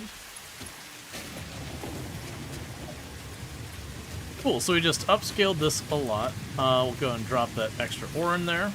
So that should be doubling that. So with this, we should be producing 120 ingots. And these are only consuming 15 ingots each. So I can handle 8 things making the rods. So we can go ahead and work on that real fast.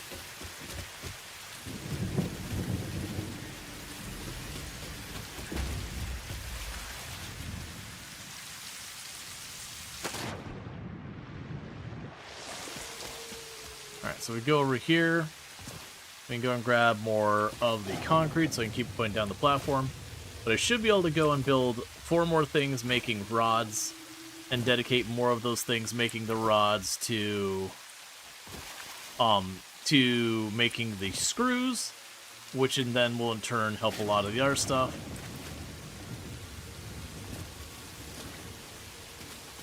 That part's not as urgent. I think we need to actually go and get the screws.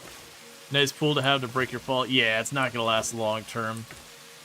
I mean, later on we'll get, like, back or jump packs and all that.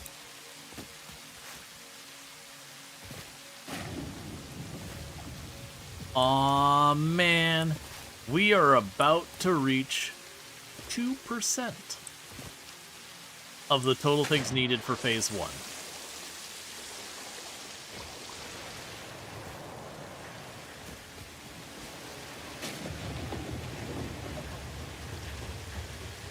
Okay. So, we kind of established that these screws are already kind of hitting their capacity. So let's start this. You're already upgraded there. And I need way more reinforced plates. Shocker, I know.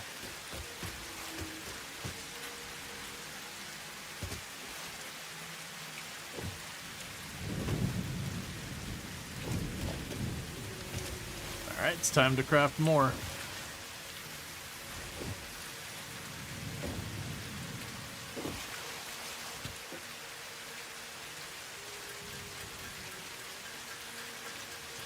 Actually, are you continuing to fill this up? That'll actually be something we can work on real quick. That'll save me a little pain.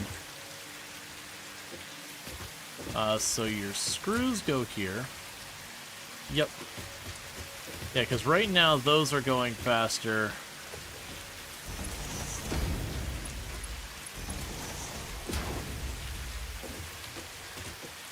So it'll fill up this gradually, which will spare me making a lot of the screws by hand. That is one of the downsides, is yeah, as you can see, this is,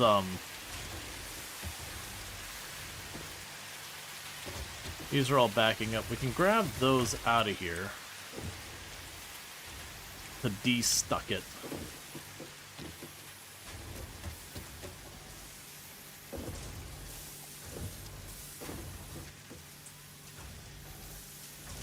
Yeah, so it's still basically hitting a throughput limit. That's always been one of the big problems with the screws. Is there just such a volume you need?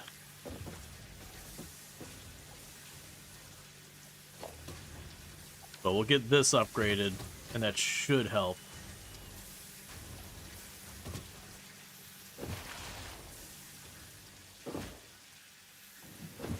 We'll get that figured out.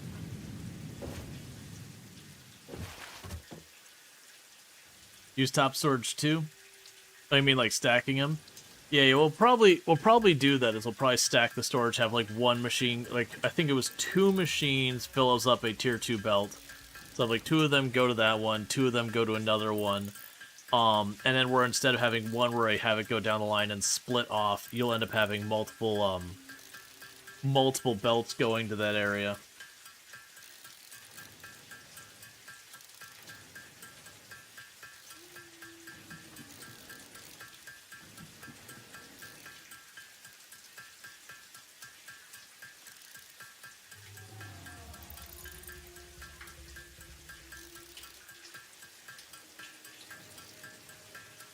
Another thing I remember doing is when you get smart splitters, having stuff like where I've got the concrete and all that going, having it for where it has the priority to go into storage, and it has the overflow that just goes into the fix-it sink. That there's a lot of times you just kind of want to do that, where you just be like, yeah, just short circuit this into the bin. All right, so I actually need more iron plates for that to be useful.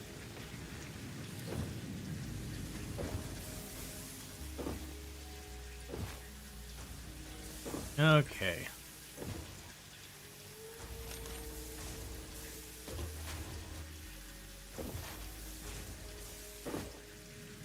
But yeah, no, we can do a lot of stuff to help with that.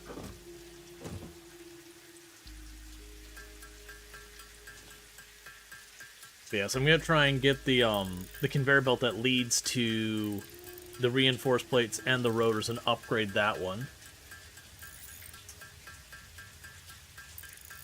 Because if I can make it so it just makes the reinforced plates at a supply that I can snag from, that saves me staring at this, because then I can go and like explore for a while, grab a hard drive, come back, grab my stack, build a little bit more factory, go to the next thing, build a little bit more factory.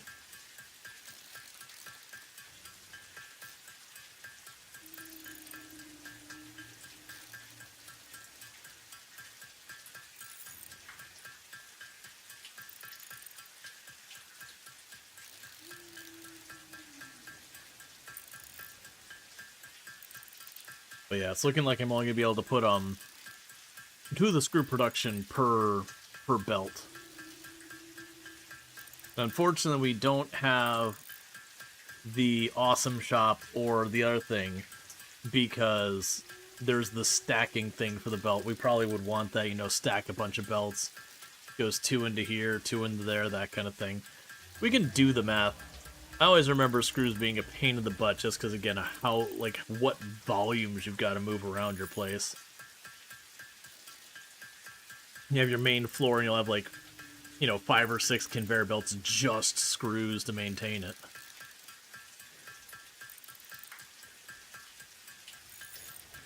And smart plate. Not smart plate. Reinforced plate.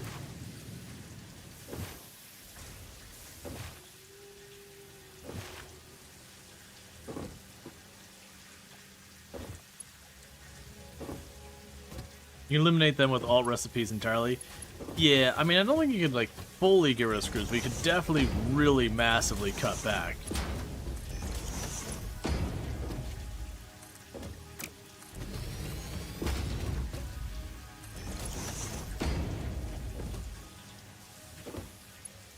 Alright, so we've got that all sorted.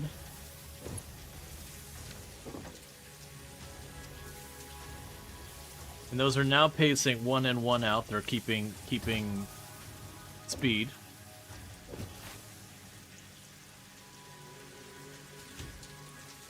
Let's see, that's 100 per minute that can consume.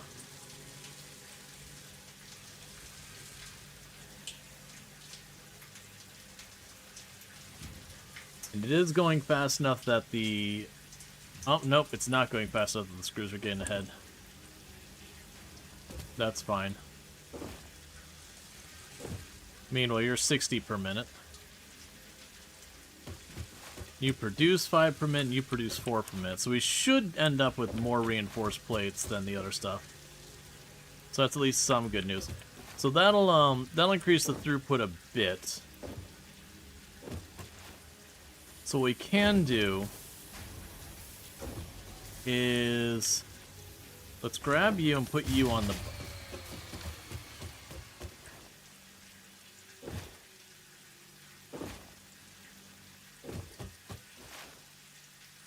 Okay. Yep, we have hit the point where I can just overload the whole system. Fair enough.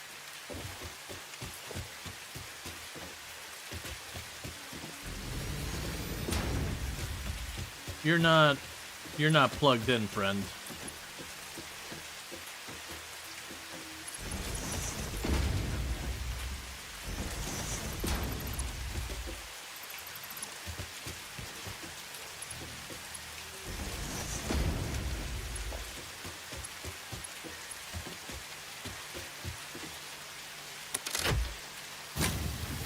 I was gonna tell you the last one wasn't connected.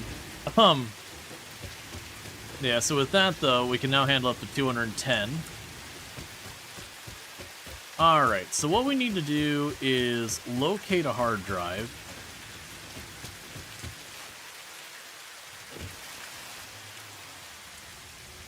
So we can start scanning for them.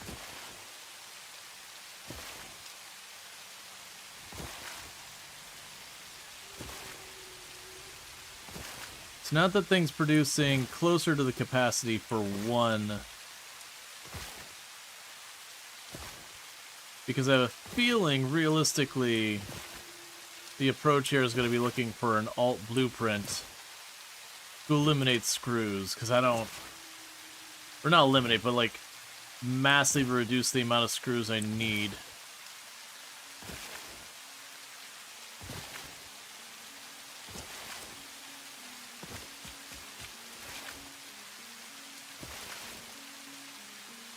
Always that first hard drive to find that's the tricky one. So you memorize the map.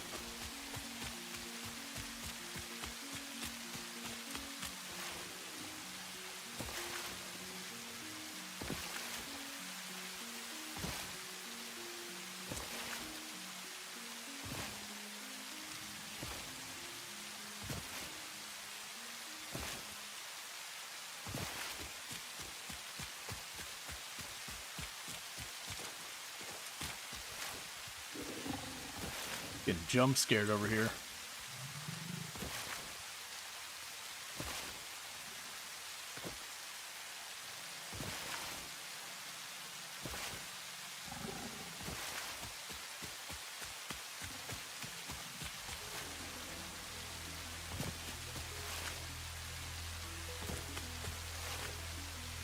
Okay.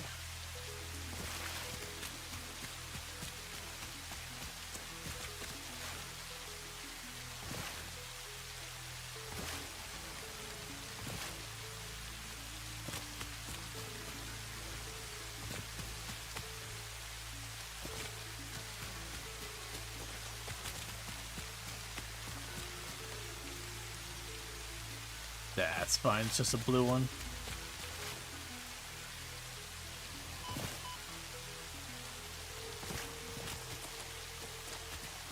Oh, that's a weird bit of terrain there. You just gotta be careful, because some of these areas just go to lower areas, which is fine, and some of them just go into the abyss. Like, that looks like some solid abyss down there.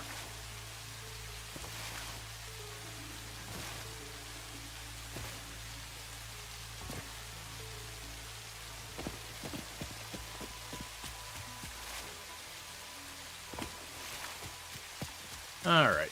But if once we find a hard drive, I can run it home, and then I can scan for them. Once I can scan for hard drives, then we're in really good shape, because then I can, you know, run around with my little beeping thing going on, being like, okay, where's the stuff I'm looking for?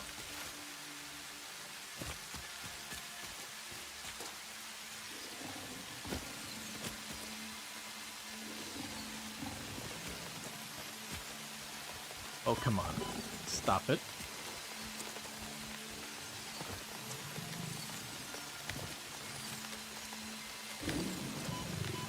That's fine.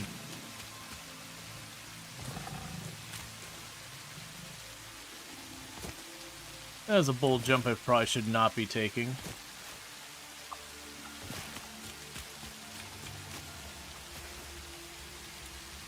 Just in the off chance I can't get back the way we came. Oh, hey, we got one of these. Potential edible collected. Reminder that look and smell alone do not provide sufficient data to determine exact risk of consumption. Just because it looks like you can eat it does not mean it won't eat you. Research it in the man to establish classification and potential application. Okay, so we've got one here for copper sheets. Oh, right. Well, actually, you can go here, boom, select.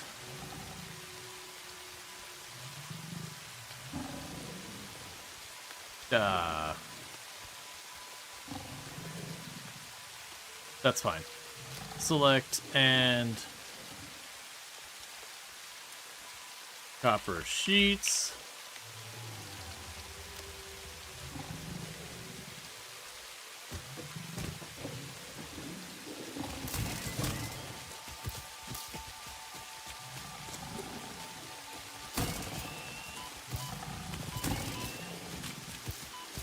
I'm doing a terrible job because I'm not jumping or doing a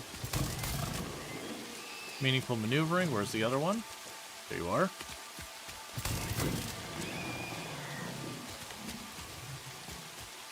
Okay, so we're just picking up random stuff. So it wants copper sheets.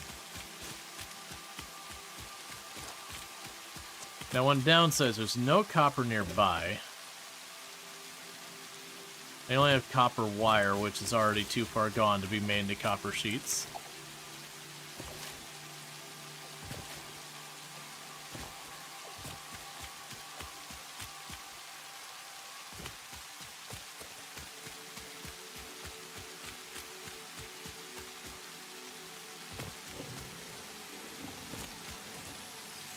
Grab it fast.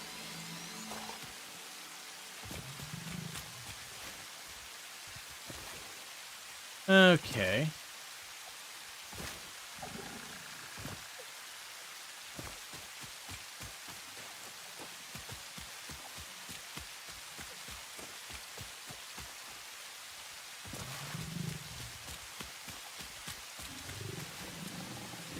So we saw that one. I'll need to get copper sheets. We can manufacture copper sheets at this point. Alright, I need to start eating.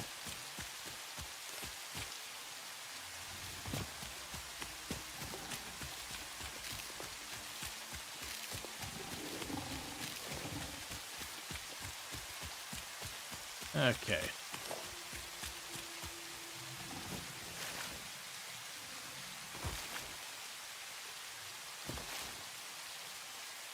And this is where stone production is, or no, this is Caterium.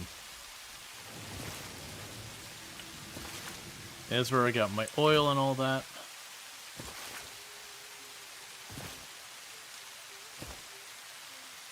That's our copper wire.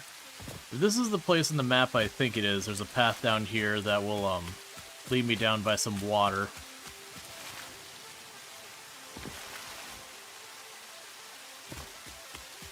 You've already been over here.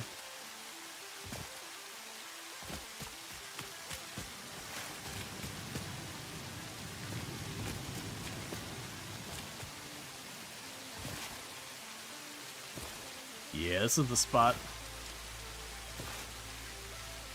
I want to say there was another ship along this area somewhere. It's be tricky without the actual ability to scan for it.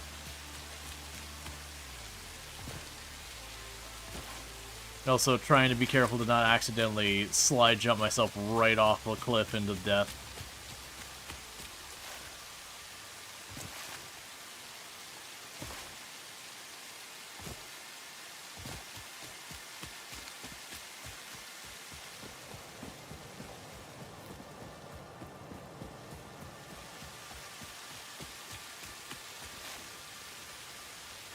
Okay.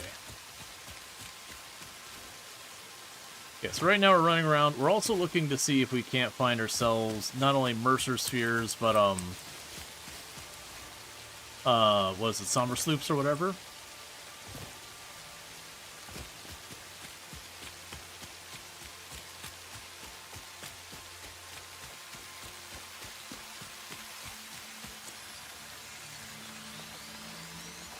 Yoink.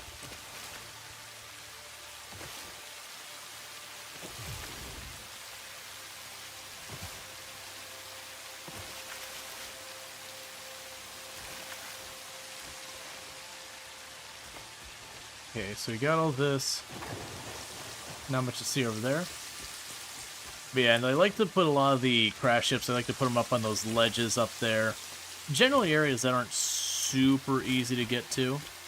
They'll have some that'll be in the middle, but they're kind of few and far in between. I think the ones that are like in the middle are just there to kind of help you find your first one or two so you can start tracking them.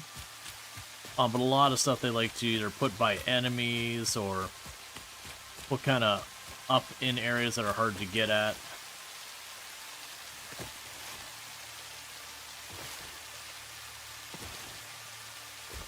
Or obstructed, whatever.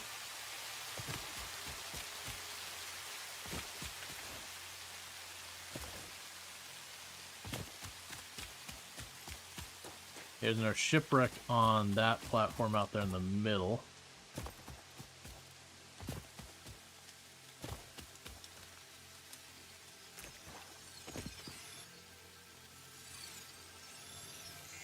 Okay.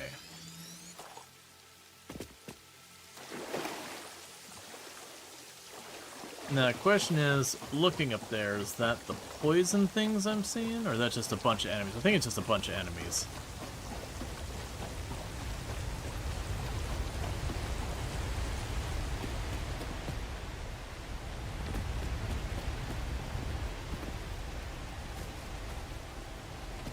In worst case, we can use concrete and all that to build platforms up.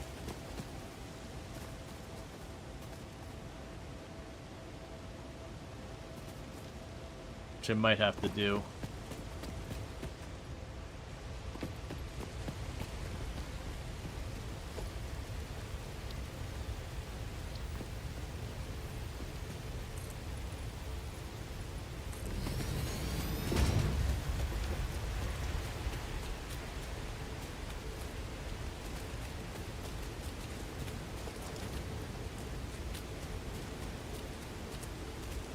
could have sworn I saw something moving around up here. Cool. So we got our first hard drive. Damaged hard drive successfully acquired. All pioneers are contractually obliged to preserve and secure any recovered hard drives for analysis in the MAM, which may result in benefits to the Fix-It mission. Speculation as to why there are crashed freighters in your Fix-It designated zone is discouraged as specified in your contract. Okay.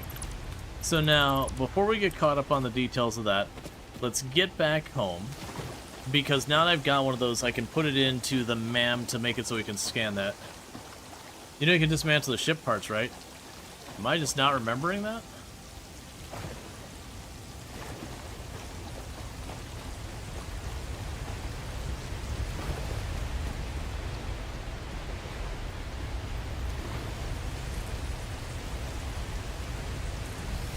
It's relatively new?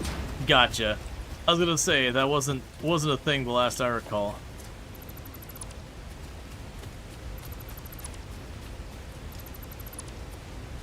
Hey, you know what? Sure as heck not gonna complain about that. It's a bunch of basic materials, but...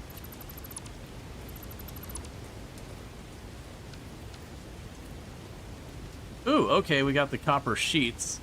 With the copper sheets... For right now, I will chuck you on the ground. Grab you.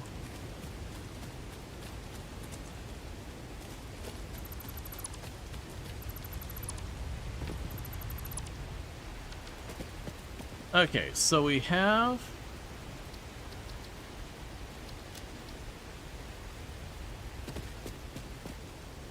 over there... the one that required the copper sheets. So we get down there, I can use the copper sheets to get a second hard drive. It was a thing in 1.0? Gotcha.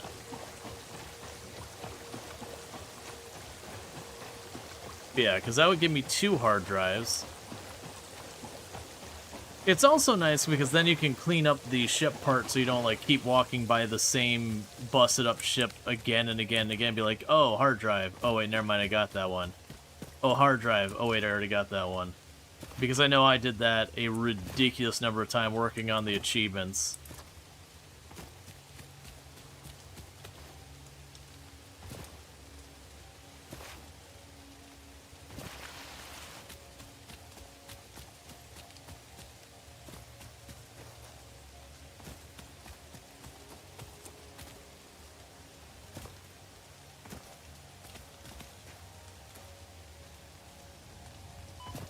That's fine.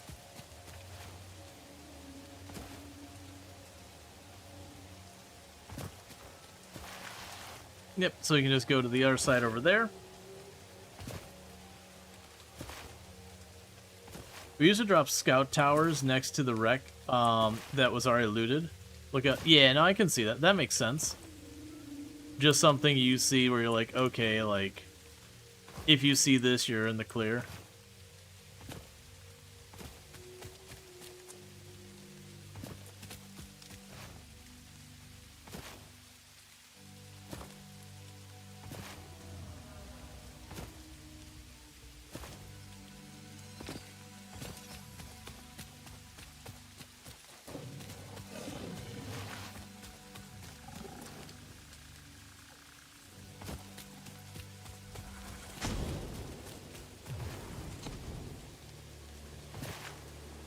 Okay, so it should be close now.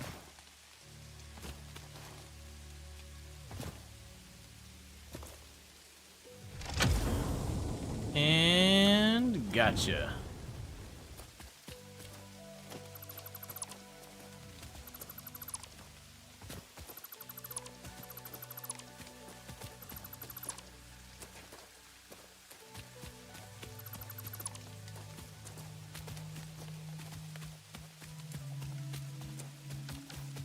Okay, so we had one box that got left. Oh, and this is good stuff. Alright, so we got good stuff here that we definitely want to hold on to. So, cable's not that impressive. These are things I'm not going to be able to use for a very long time, but I'm okay with that. versus this random stack of cable. Don't care about. Alright, so now I just want to get back home. Because I got myself 2 hard drives, so one we can use to make it so we can scan for hard drives in the future, and then the other one we can actually go and get a recipe out of that. Hopefully we'll get something good.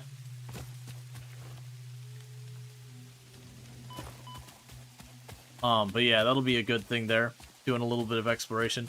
That's one thing that, I made the comment before that this is like Factorio, except while genre-wise are in the same thing, they take entirely different approaches to everything. And one of the big things I like about Satisfactory, so full disclosure, I actually like Factorio. Between the games, if I had to choose just one, Factorio is my favorite. But between the two of them, I like that Satisfactory exploration actually feels good. Factorio, it's just you expand the map until you find more of whatever resource you're running low on. And yeah, you can run around to look for like the ideal spot, especially on a planet like Gleba. You'd be like, okay, where's the spot where I can get both of the resources relatively nearby, that kind of thing. But it's just nowhere near as significant. Versus here, you're like, oh, let me go and look around, see if I can't find some more Mercer spheres, or some more slugs, or whatever it is you're after.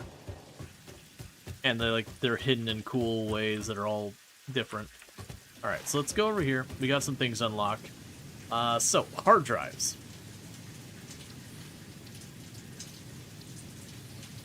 I remember seeing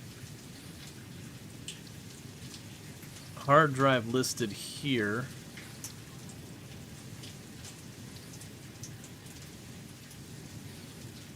Oh, we can get the power slug.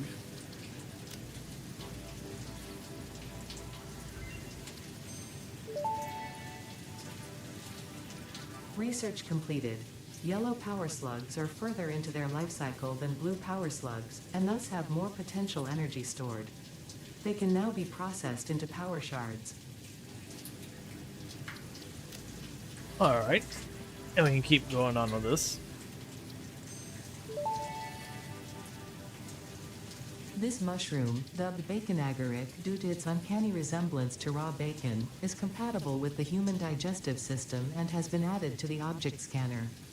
Further research is available.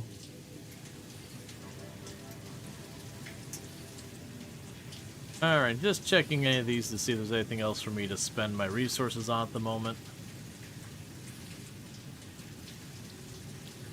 Yeah, I guess we just... Maybe it's like Fever Dream here. Misremembering. I thought you had to do something with the hard drives to unlock the ability to scan for them.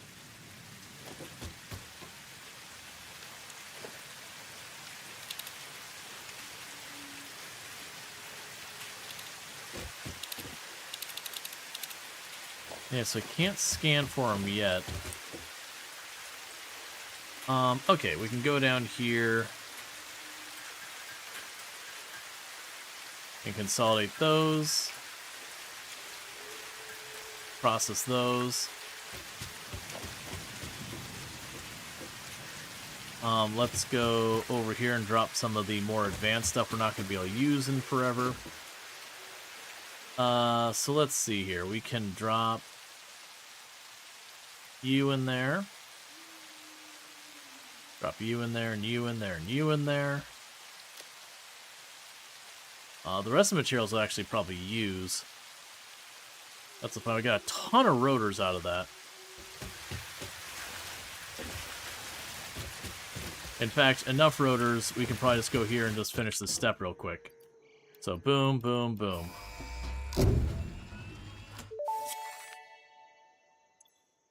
Milestone reached. The Fix-It jump pad combines high technology and innovation for optimized factory traversal and an ideal travel experience. What am I Clarification. forgetting? Ideal travel experience not guaranteed. Individual results may vary. Pioneers are responsible for all workplace accidents resulting from jump pad usage.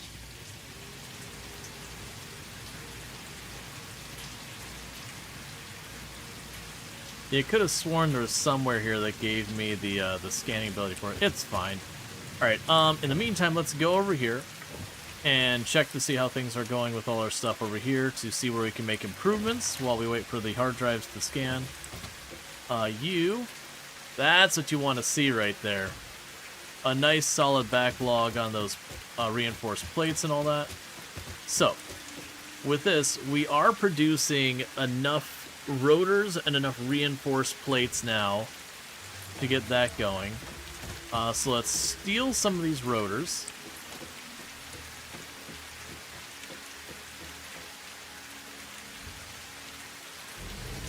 Was it Big Ambitions going 1.0 this year? Yes, Big Ambitions is going 1.0 this year. I want to say it's like August or something like that.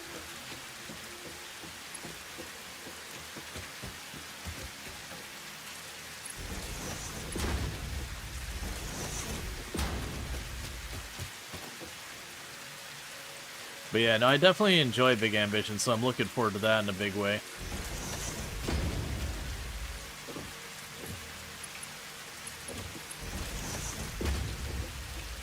Okay, so this will be an interesting one to deal with. So we can go ahead and put the splitter here.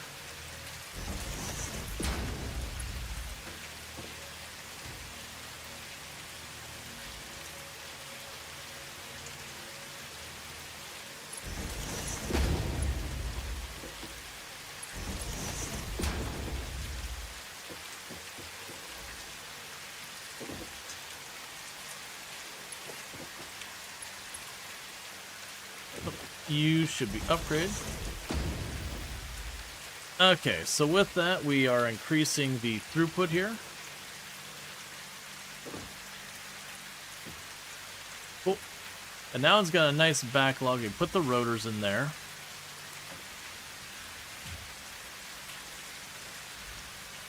Yep, and those are now both producing, so that's good news. How is our power grid looking? We are at 205 out of 210 we can 210 we can handle.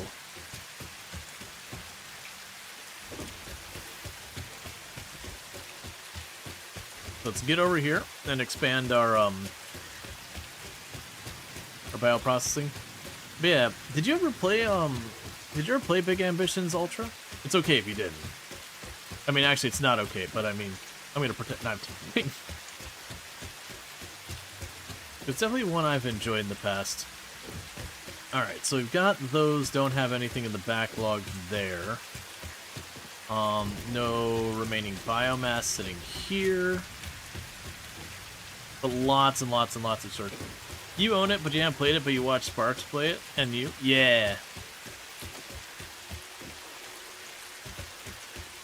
What do you need for access to coal? For coal, we need to finish... I don't remember if it's just this phase or another phase after this one.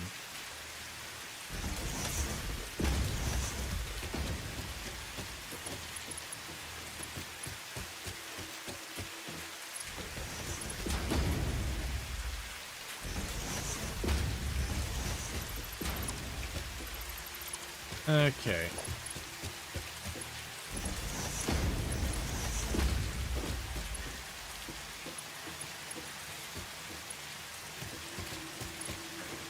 It's very first tech after this phase. Yeah, I know it's very early.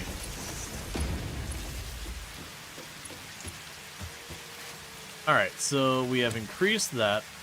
And with this, we're going to need to take a quick detour while we wait for the, while I wait for the hard drive to go through.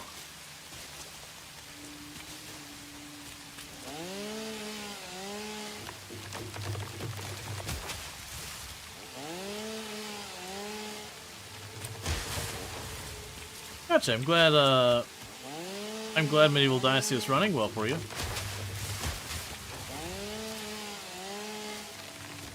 The devs had actually given me access to the latest like early access to some of the latest stuff. I didn't end up doing it because like I looked at it was mostly cosmetic things, which is fine. But I've never been one to care as much about like cosmetic stuff in game. Like Medieval Dynasty, whatever, like any of the games. Like, I'll definitely, like, customize characters or whatever.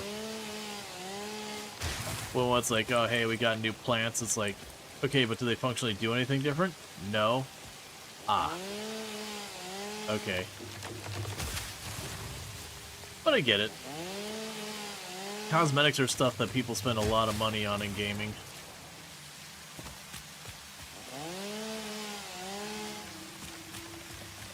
Alright.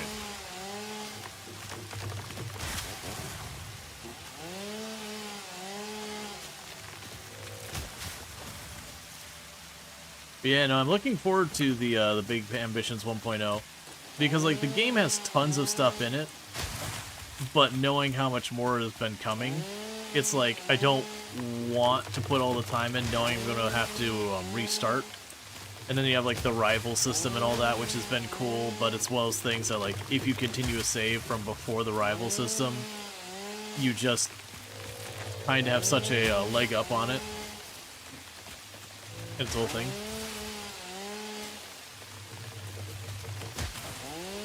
I mean, it's fine. There's mods for Medieval Dynasty. I personally don't use them, but there are definitely mods for it. It's not like RimWorld and some of these other games that have a bajillion mods available, but they have a modding scene. Ah, good. Just slowly disassembling an entire forest. As it was meant to be. Wait, where are they? Oh, I don't know. I don't look them up. I know I've talked to people who, you know, got mods for the game and whatever. Like I said, it's got a modding scene, it's just not a very large one by comparison. Nothing like Stardew or Kenshi or RimWorld or any of these other ones, or Terraria, where the modding scene is just incredibly rich.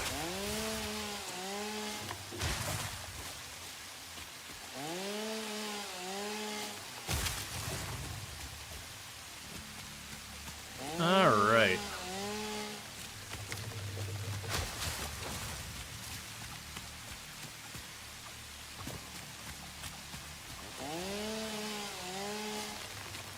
And then as a reminder, tomorrow, I believe we're going to be, at least the plan on paper, is to check out the new Oxygen Not Included DLC.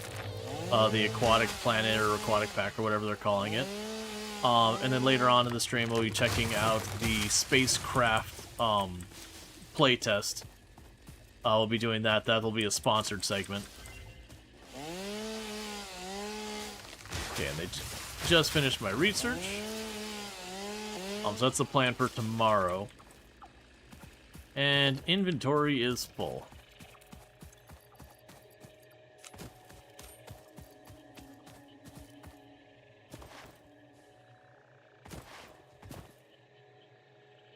Yeah, no, that's probably the stuff you're gonna find for the most part, Darth.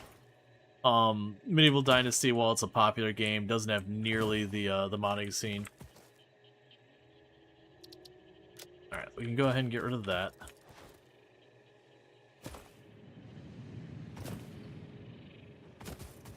So I can get up here, and then the next move would be to get another iron node exploited to do all this. Let's start by going to the MAM, getting this unlocked. Hard drive analysis completed. Alternative recipe selection available in the MAM. Okay, so we got the cast screws. The cast screws let us bypass the rod phase entirely, which is a pretty decent, you know, go. So I think we'll go and take the cast screws as one option. It also takes a possibility off of the list, so we'll scan the next hard drive.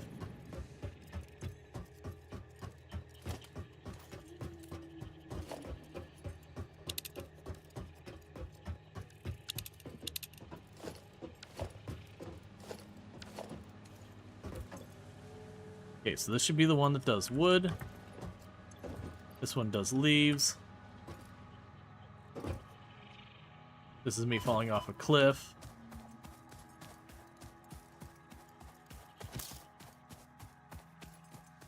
Alright.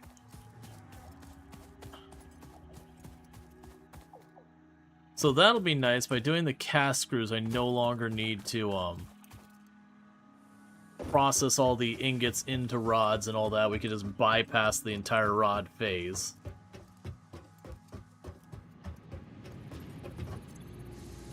Okay, so you got that.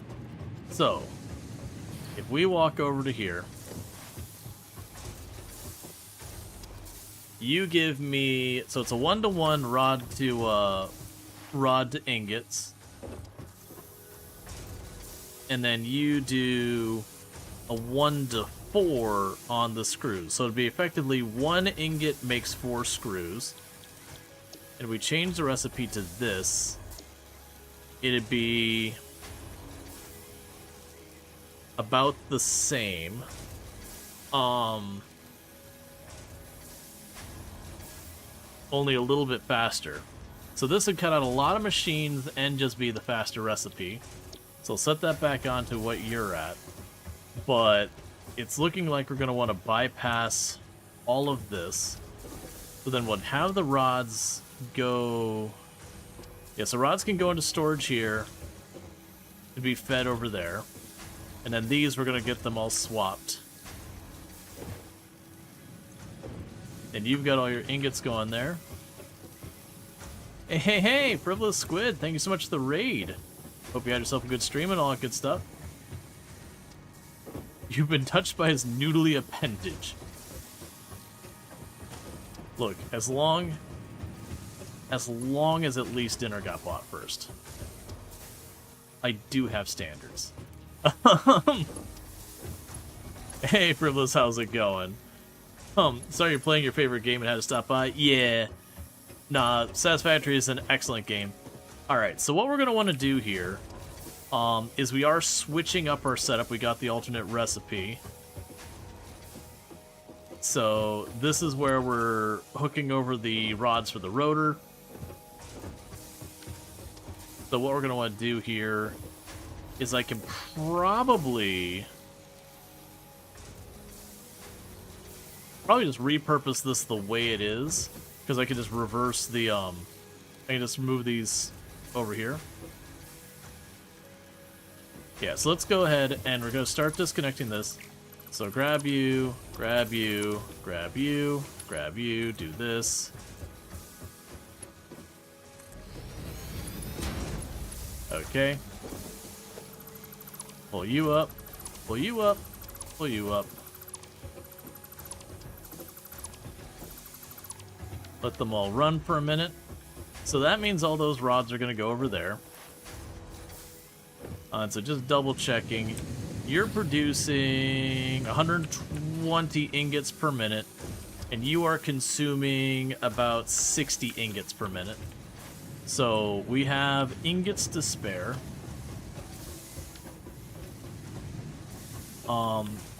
What I can do, and this is probably... Let's be smart about this. So I was tempted to go over there and go that way, but let's bring it out this way.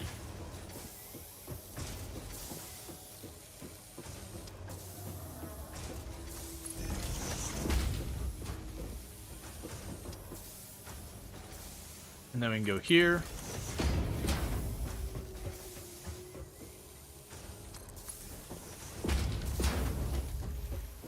And the reason I did it that way versus what I was saying, where it was like before I said let's be smart. If I went to the other route, the issue I would run into would be one of throughput. That because it was down a whole length of stuff, wasn't going to work well. Alright, so you're still processing. I'm going to go ahead and go here and select recipe, alternate cast screws, recipe, alternate cast screws, recipe, alternate cast screws. Okay, so that's now giving me 150 screws per minute on the other side of this. The conveyor belts we have can handle 120, so that should saturate the belt. But the benefit here now is we don't have nearly the same load on our ingots that we did before. So that's good news. Or sorry, the rods. So the rods, they're going to backlog and just not really need to have that kind of a volume, which is totally fine. So that's good news, because that means all of the rods get to be passed on to this. So we can potentially scale up both the rotors and this. So realistically, what I need to be doing here now... So that's 100 that's going to come through there.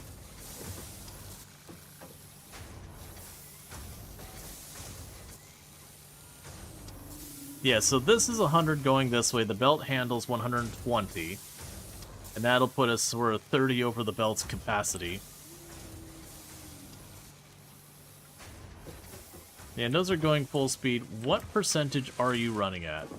You're only running at 61% utilization.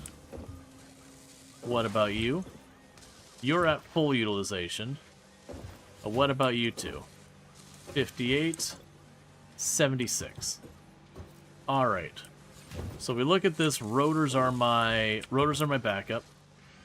And this is where we're running into a problem, that we're at the 61% utilization. It's clearly the screws that are at fault for that. So what we're probably going to want to do is you depend on having a bunch of screws.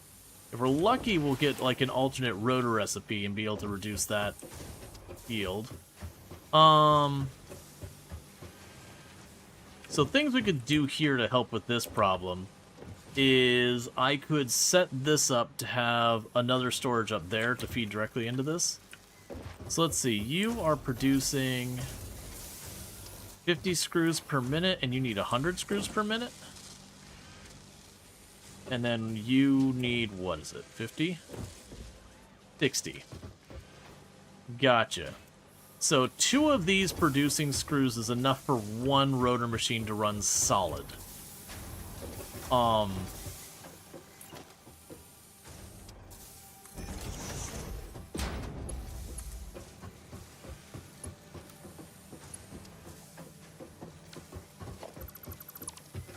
that in a minute. Yeah, and you're taking in only 12.5 per minute on the ingots. So really, this is not hitting my iron hard. What I'm going to need is multiple belts of screws going over here. And that should help us with the throughput. Let's see. The other thing we can do here. Special...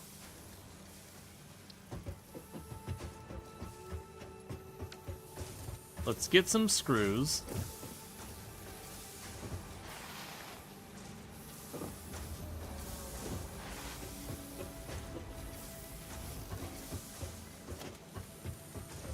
And over by the rest of this, let's put the fix-it shop.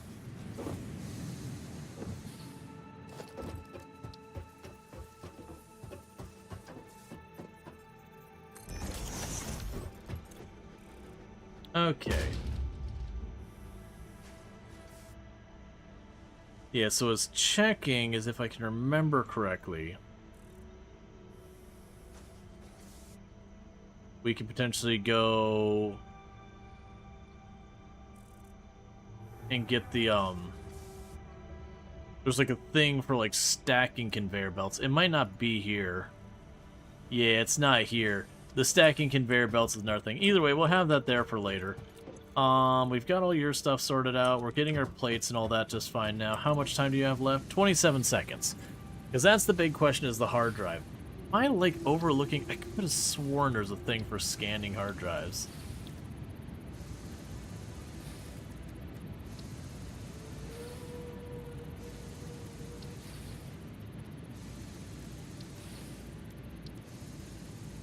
It's fine, I guess. Okay.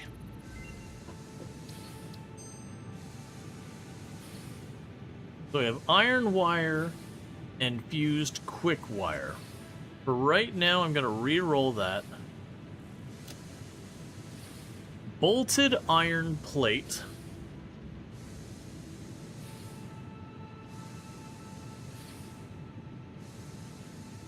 So, okay.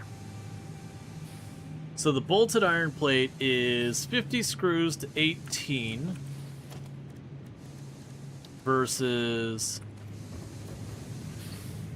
what is the other one? Because it was...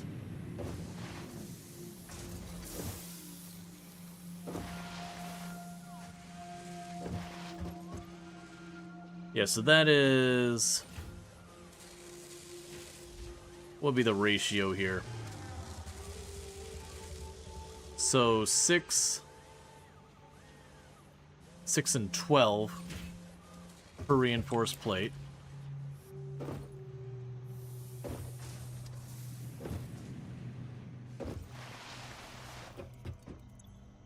That's not the right place. So 6 and 12 per plate.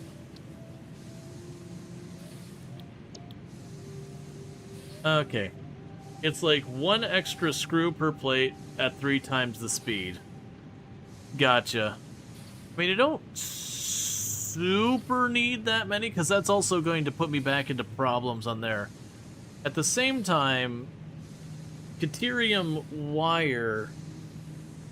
I mean, that is a production rate of 120 per minute. I'll probably go with this one, whether or not we end up using it. Okay.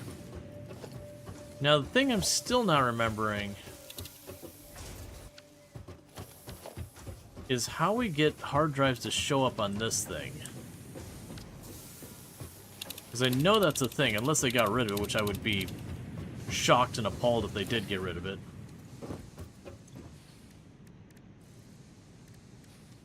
Just trying to remember, because I thought it was on the MAM. It is buried in here somewhere to scan for hard drives.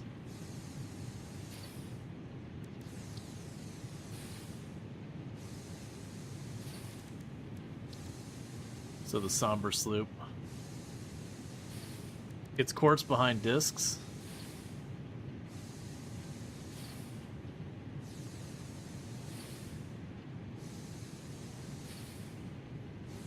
Okay, yeah, if it's quartz behind discs,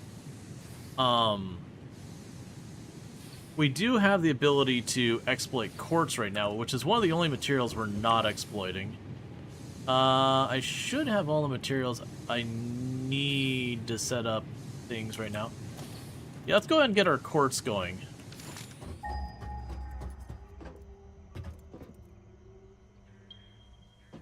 Okay, you out there.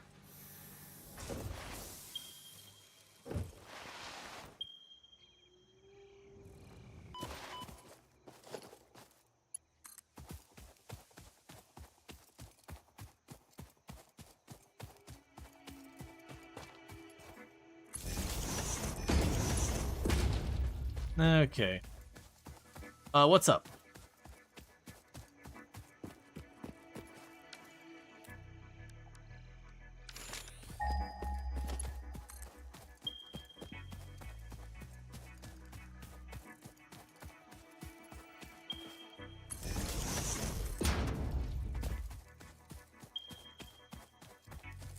Oh no, literally all the conveyor belts at the biofuel is tier 1. I don't need those to be faster.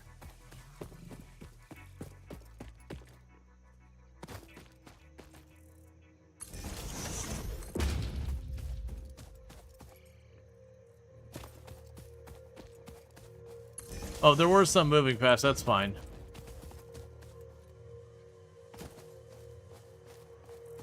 Okay.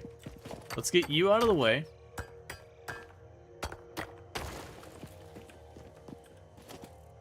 And there's a miner Mark 1.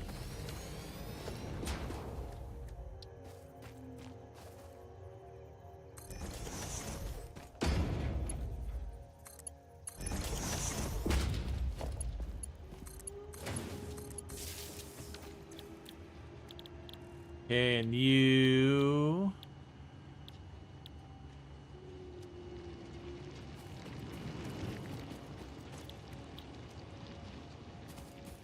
let's see real fast. We can go to special.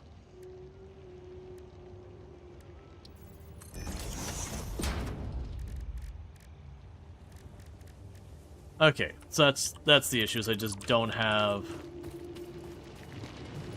the recipe yet. That's all right, we'll just give it a moment to collect up a bunch of these. Let's see. Haven't actually researched far enough in the MAM to even see the recipes. Yeah, honestly, going out of your way to do the MAM stuff can be a good use of time. There's a lot of good stuff in there that'll make your life easier. Go ahead and wait till we have 100.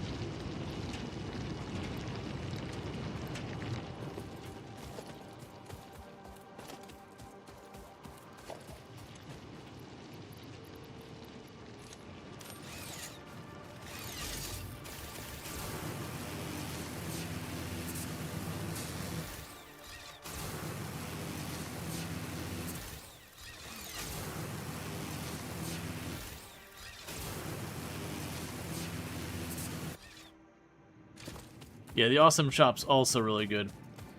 We're pretty good smashing larger than human boulders by hand. Yep, with a little chisel.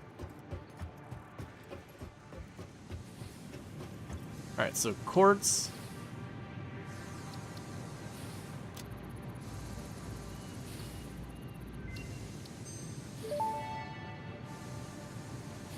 Research completed. Quartz crystal recipe unlocked. New quartz research available. Alright, so got all this. That's for the silica, so we'll need the crushed stuff in the silica.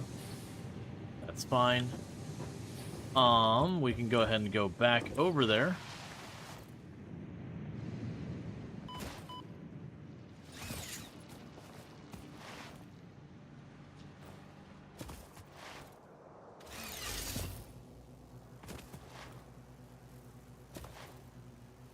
Okay.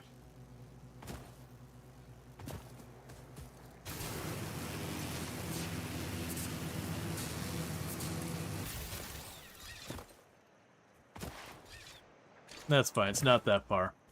Okay, so with this we can go over here and split up to making both the silica and the quartz crystal things. So I want to go here. Logistics, splitter. Do this. We will need a second constructor.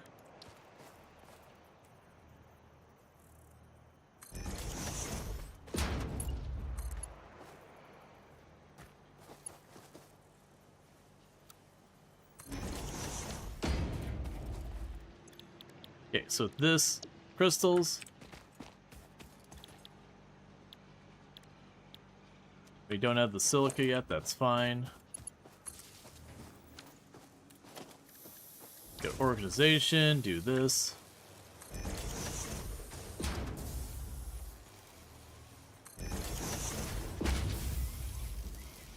Right now, I don't have enough of the art stuff. Okay, so with that, they're making a whole bunch of this. I don't think we need you anymore. We'll chuck you in here.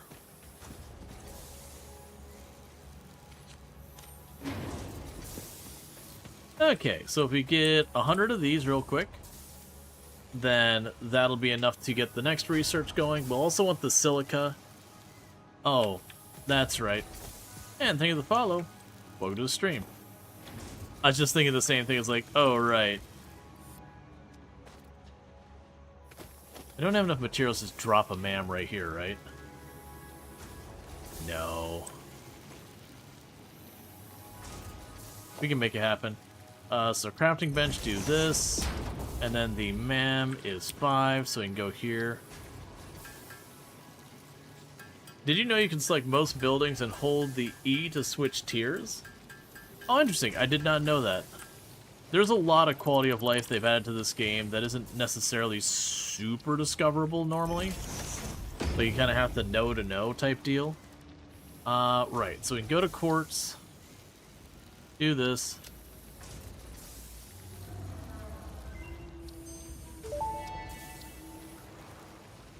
Research completed. Silica recipe unlocked. New quartz research available. Okay, and silica. Drop you in. Cool, so just working on this stuff over here.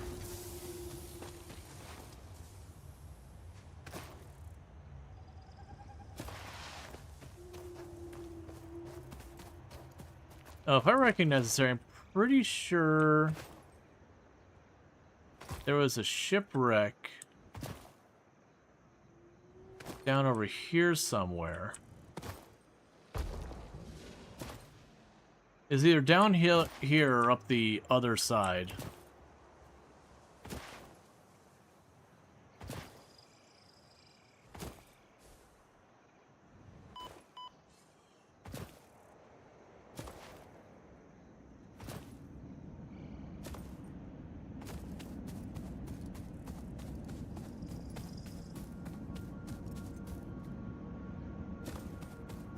Might be misremembering.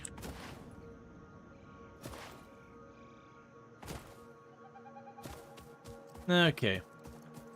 Let's see, not just cheers, but different types of frame foundation. You also can switch between splitters and mergers. Yeah, I remember some of that stuff, but like, you don't play for a while and you forget like half of those shortcuts and all that. That's what we call death.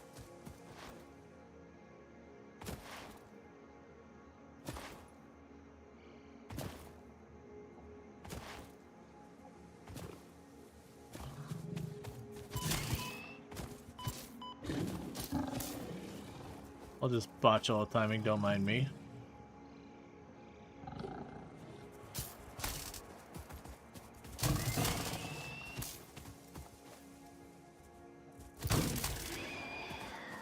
There you go.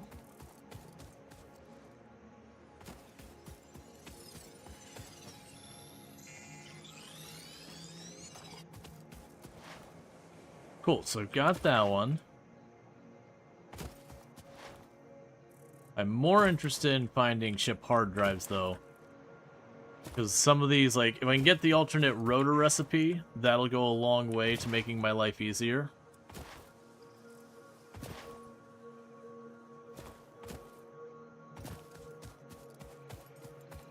Well, one of the alternate rotor recipes. Because I want to say there's one of the rotor recipes, I think it doesn't require screws, it requires just more of the rods or whatever.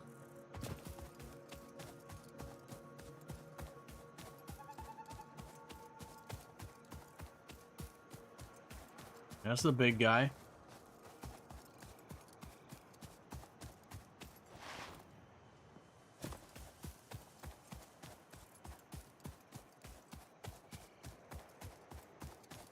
Okay. And I'm working my way back. The steel rotor recipe is awesome. Yeah, unfortunately I'm nowhere near steel yet, so as awesome as it is, it'll be one that would just be like, well, you'll be good for me someday. Not today, but someday.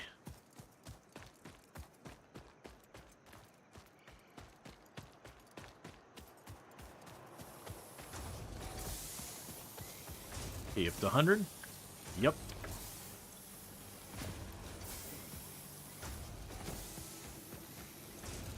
Six copper sheets and 52 screws.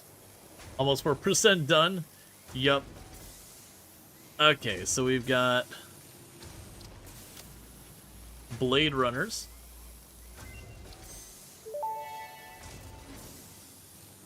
Blade Runners unlocked. Equipped to run faster, jump with greater force, and decrease fall damage that might otherwise have lowered your value to fix it. Have you hit Cole yet? No, we're working on it. Alright, so at that point, I just need the reinforced plate, so we'll let that continue to churn.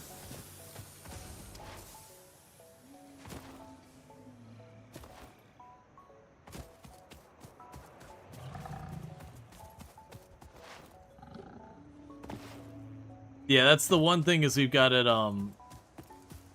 we've got the difficulty set up to be scaled a lot. I could be scaling everything up, which is probably, like, it's the catch-22, is I could focus on trying to scale everything up, which is definitely something we need to do, or I can also explore hoping to find better recipes to cut down some of my costs to make things a little bit easier. It's kind of a 50-50, like, if I draw the good recipes, it makes my life easier. Yeah, 6 copper sheets and 52 screws the other recipe, right, which would let me bypass the reinforced plates. Or no, sorry. Which would let me bypass the rods. Which would be, honestly, means I wouldn't need to be making the rods at all for the moment. For any of that stuff. Okay, so I need reinforced plates. I should have plenty of those laying around now. Yeah, there we go. We're starting to have those back up. That's not the right machine, never mind.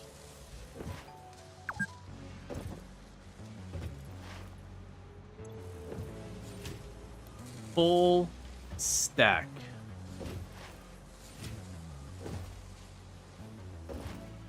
I am playing with the randomized nodes, yes. And thank you, Darstrider, for the 330 stream streak. I do appreciate that. Alright, so you can get the crystal oscillator. Ah. Research Locked completed. behind motors. Crystal oscillator recipe unlocked. New quartz research available. Okay, well, let's see about the blade runners and all that. But yeah, unfortunately, it does look like that's locked behind more stuff I don't want to deal with. Alright, so blade runners would be here. And the blade runners requires 3 rotors. Oh, 3 rotors is nothing. Let's go over here and grab some rotors.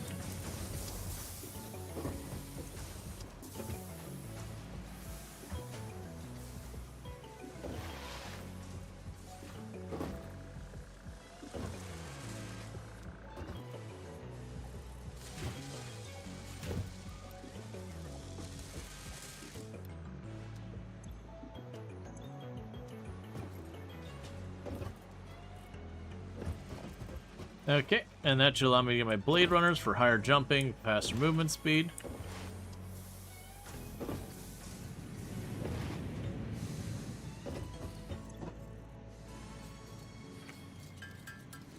Alright.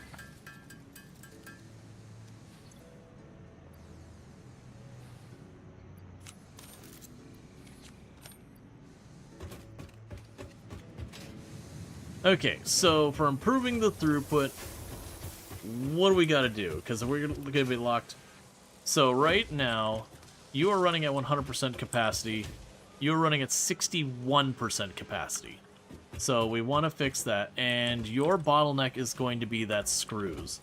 So what we're going to want to do here is, as you can see, this belt is saturated. So realistically, to resolve that problem, I need to be splitting off the screws earlier on. So we've got this merger, and you can see this merger is getting backed up. So what I'm thinking we do is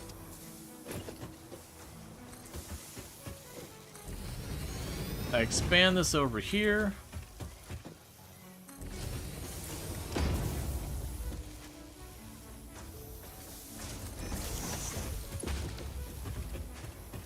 And we're going to work on all this.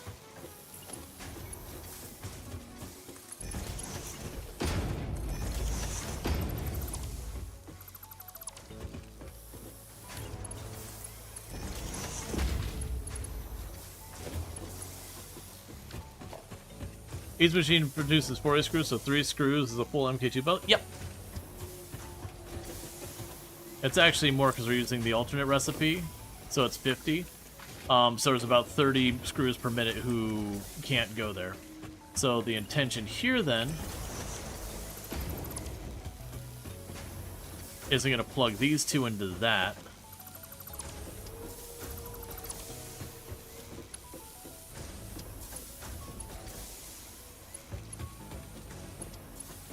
You are fully upgraded? Yeah.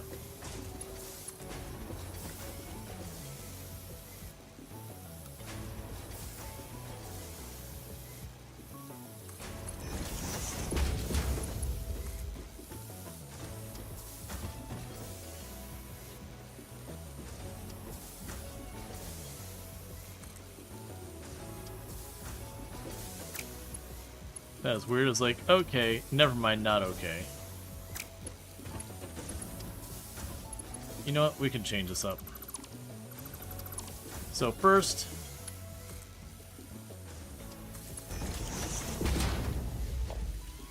we can go here to logistics, merger.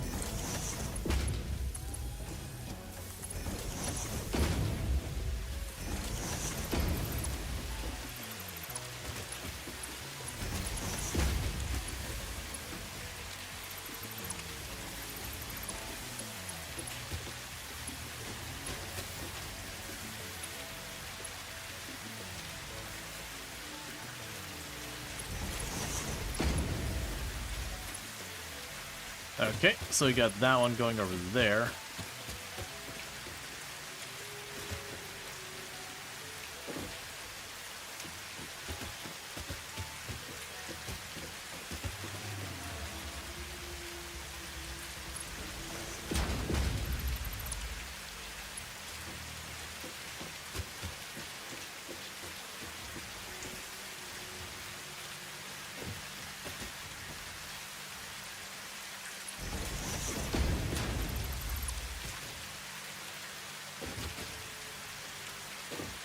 Not using the stack things? Don't have the stack things.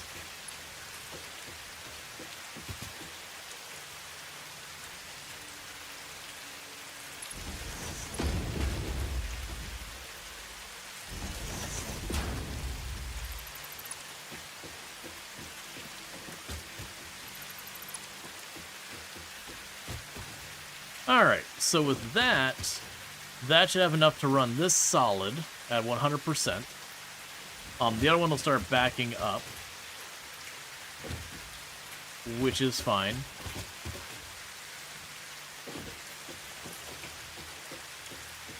So what I can do here is we can grab more rotors.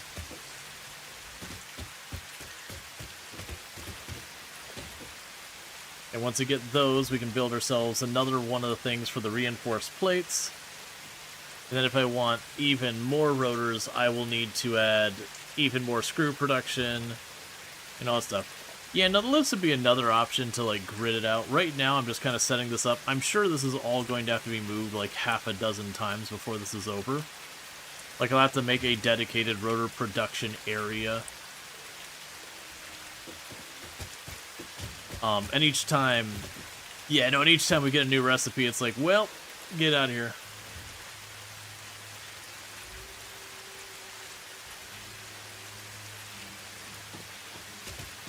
I think I should have gotten them at... Oh, no, you know what? I stand corrected. They're right there.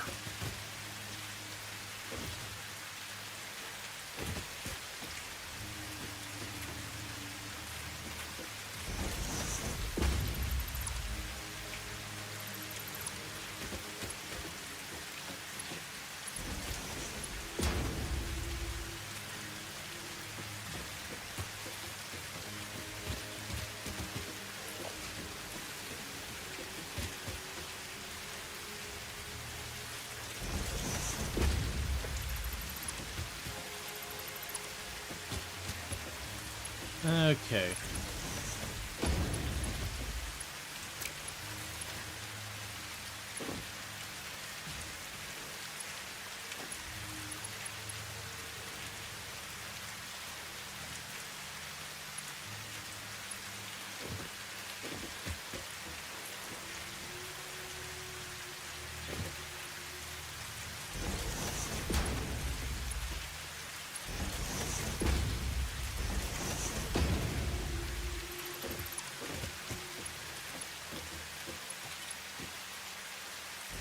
There, that'll do.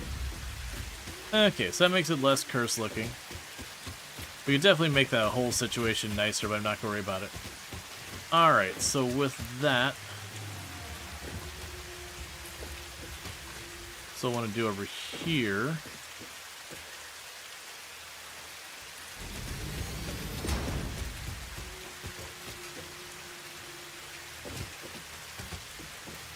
We can go here... Splitter.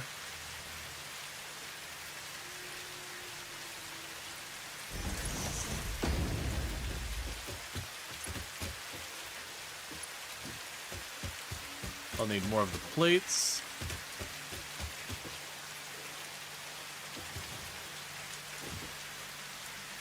You're nowhere near as backlogged as we're getting our rotor production up, which is why I'm working on this right now.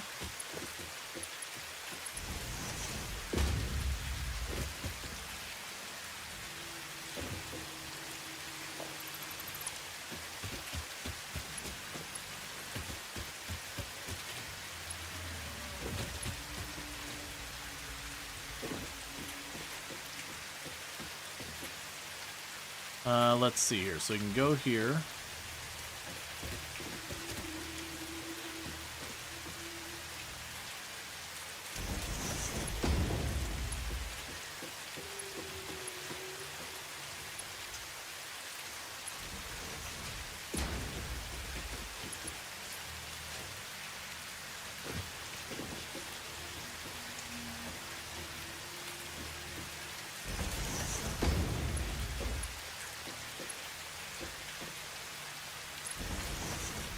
Okay.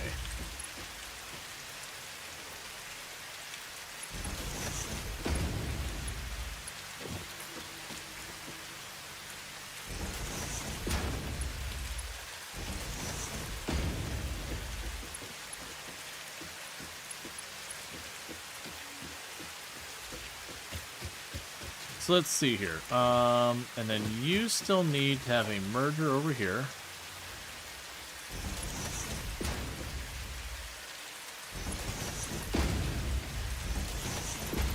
And with this, we'll be increasing our overall throughput of our reinforced plates.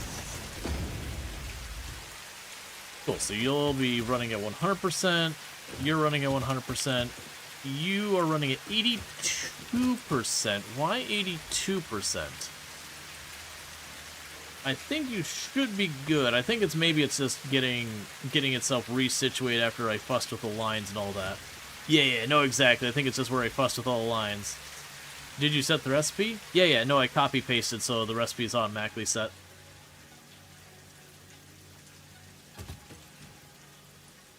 Trash you.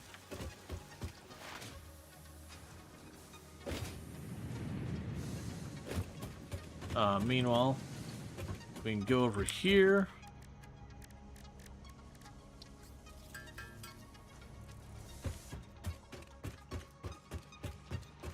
Looks like it's stuff to make into biomass here. I don't see the... Oh, what? Oh, no, it's the nutrients. Or the, animal protein or whatever.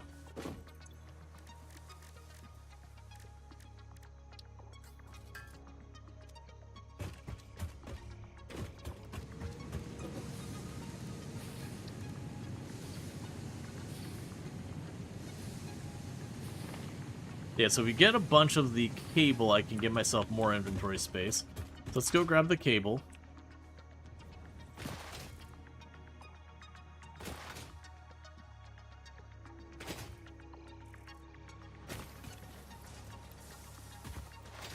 Let's see, last night for night, there's a neat little tech you can do where you can put a short elevator directly on one assembler inputs and directly put a splitter on it. It's a bit backseaty, but it makes dealing with assemblers much easier and cleaner. Yeah, no, I haven't been putting the time in to get things super clean.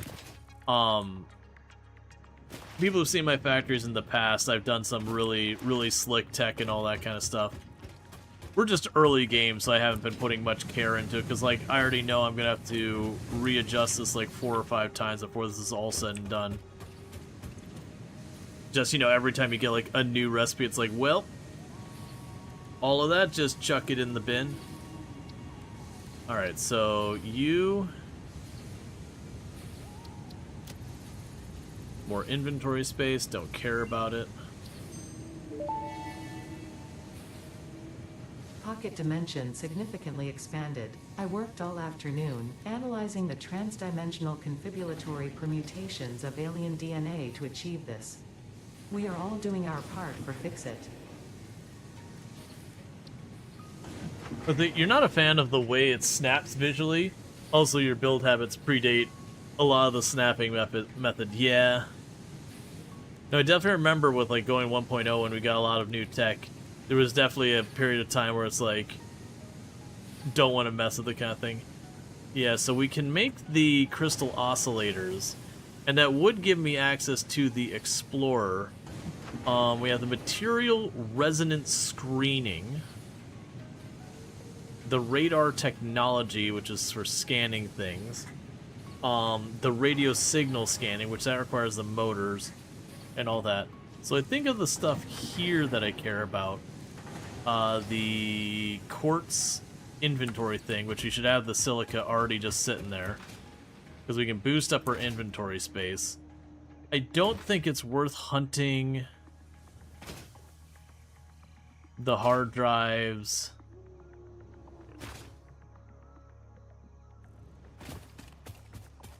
Without the other stuff, so we can grab.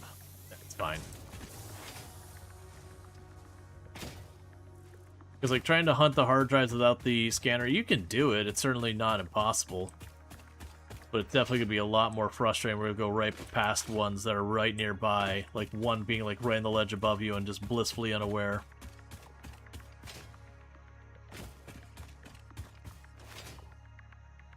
Right now I'm feeling very, very fast moving after being without any of the legs for so long.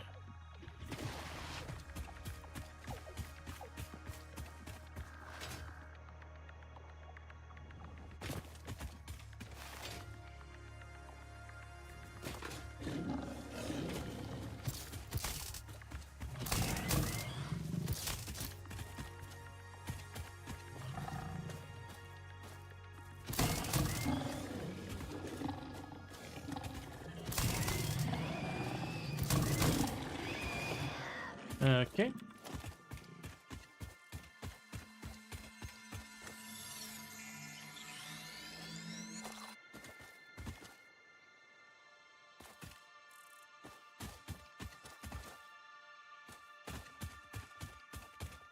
Well, don't even have health. Oh yeah, no, I've fought them many, many times. You get to the point where you can kind of just know the timing. Yeah, that'll be just pain.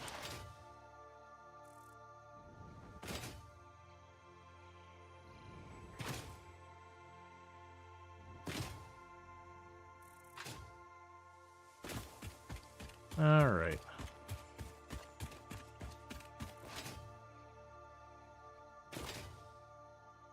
Got our Mercer sphere over here.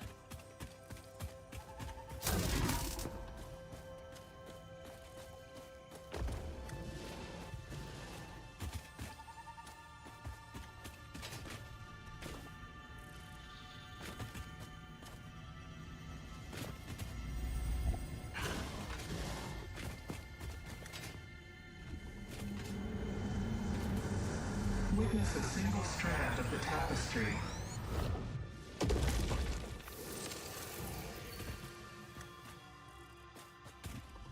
Okay.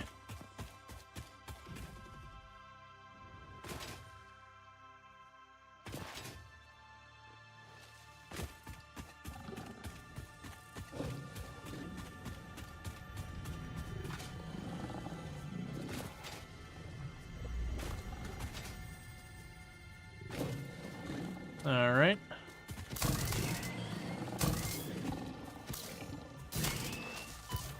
Oh, you suck.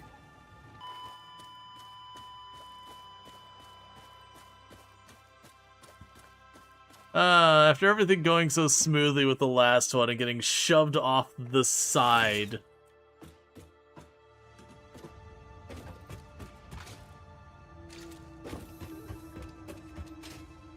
It's fine. Like, just doing such a good job just juking and dodging just to get knocked off the side. Yeah, no, that's, I'm aware of the fact that, like, you can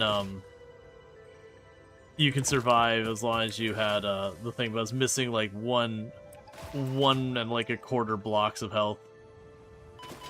And I'm pretty sure I died up there. Well, I fell from up there.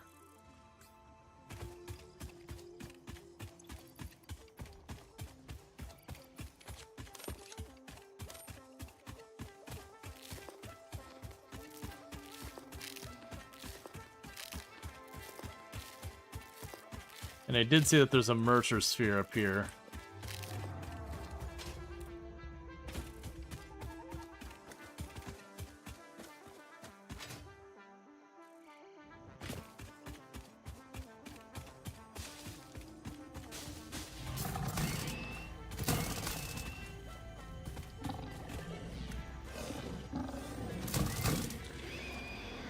There we go. This is a shrine to windows and weaving. I love a shrine to windows and weeping.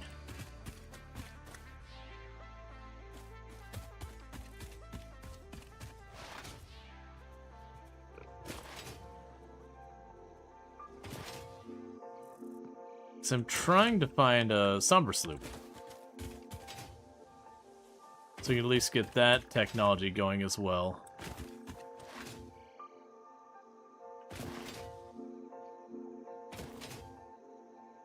Now just hit every single little lip or ledge or whatever along the way.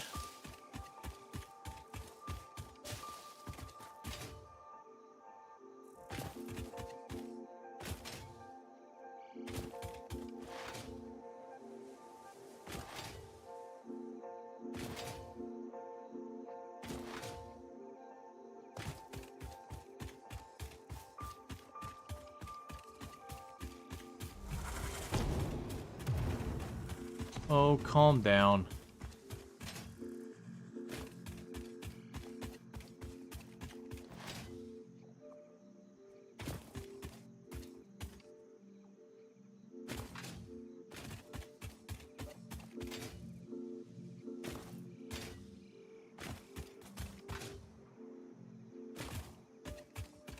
Okay.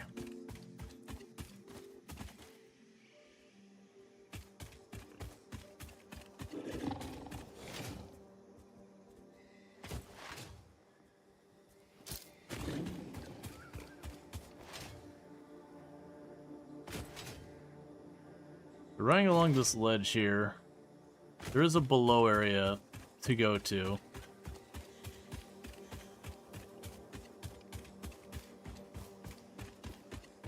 Alright. I think this is where in the last playthrough I ended up finding like 15 or 20 of the lizard doggos like all in one area. It's like a swarm of them. I was like, what is even happening here?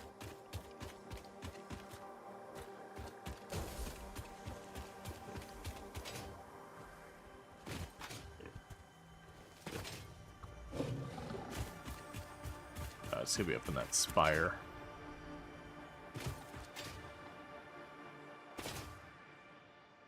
And I know I could just chuck down some stuff to build with.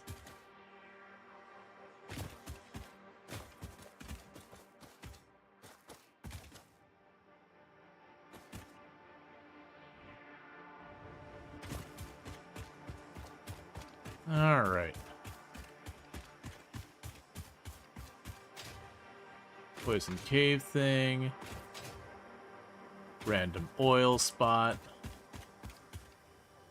That's surprisingly didn't get me any damage. This would be real hard to come back up from.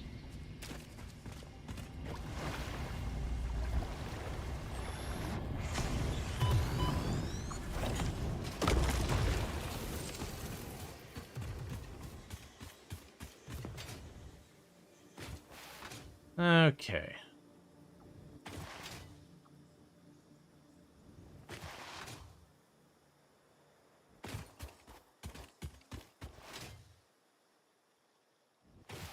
So we've got gas here.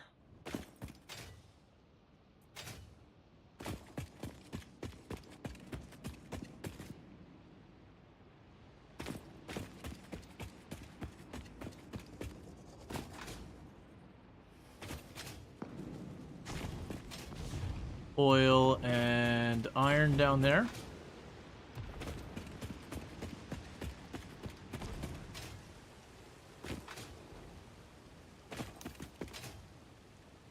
All right.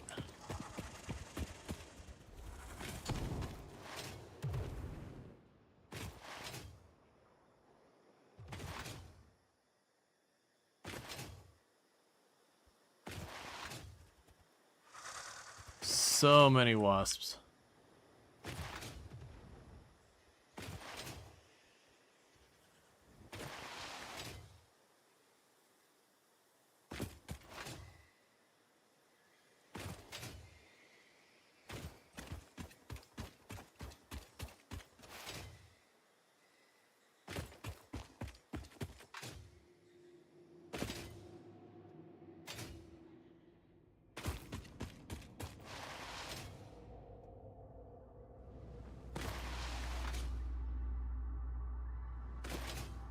Okay, we'll probably run this thing.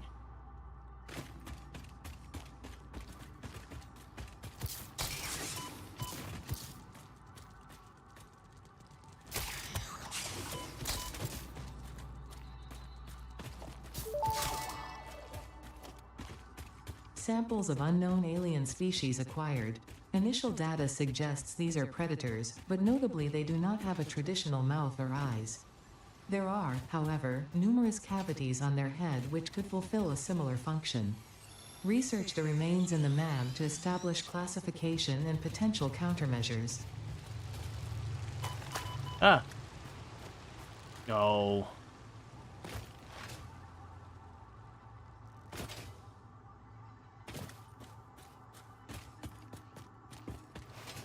Yeah, I'm just trying to pass through, exploring the map a little bit. Letting supplies build up in the boxes we already got set up before we then start to build the next expansion.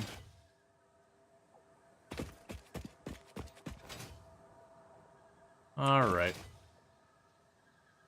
Yeah, I believe this is one of the other starting areas.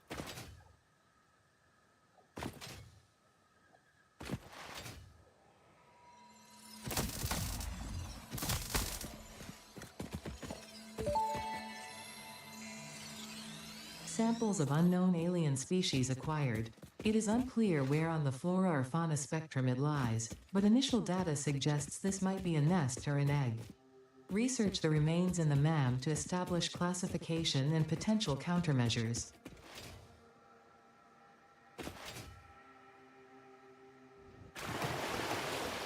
Well, that was tripping out the camera.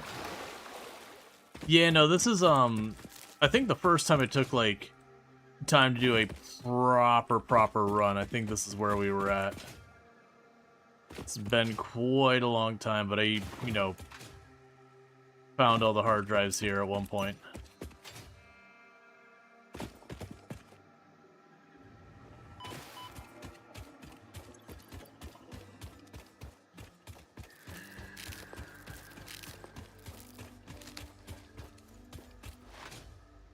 Still have the save for the run we did here. I can orient myself to, I don't feel like dealing with that right now. I can orient myself to where it was that the shore was.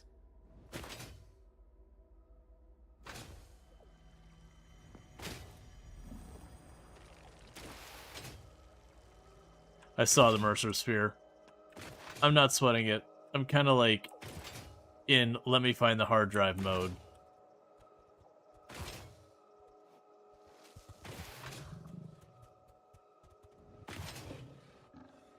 Yeah, okay, if that's over there,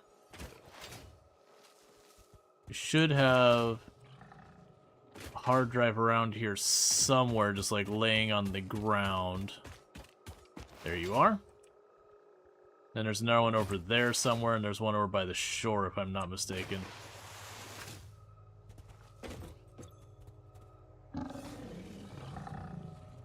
Pretty sure it's rotors.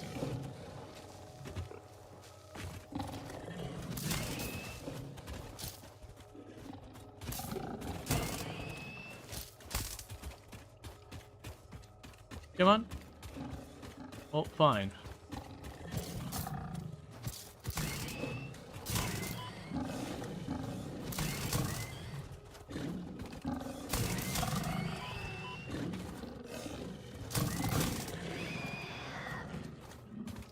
Okay, come on.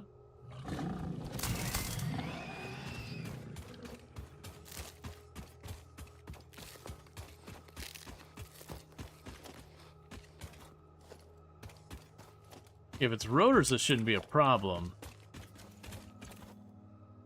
Because you find rotors on the ground often enough. We definitely don't want to keep a single ingot.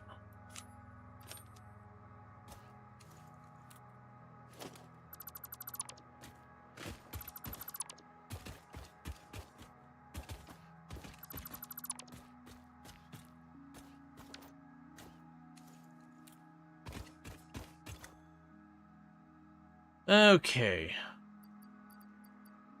So we can sort everything out here. Chuck you and you in the bin. Grab you, bin you.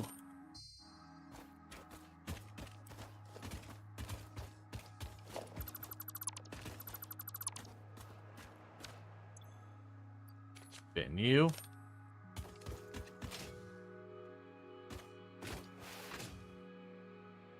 And like I said, if I'm not mistaken, so that's the mountain direction, so this way goes to the shore. I want to say it was like it was like up on a ridge, like it wasn't even like that hidden. It's like just, you know, out of line of sight. There was another one like up here, I think. I don't remember the exact spot.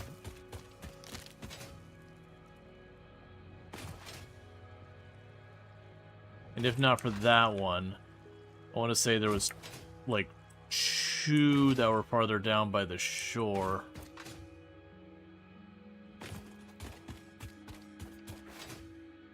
Even though my inventory is super full, we're also nowhere near home.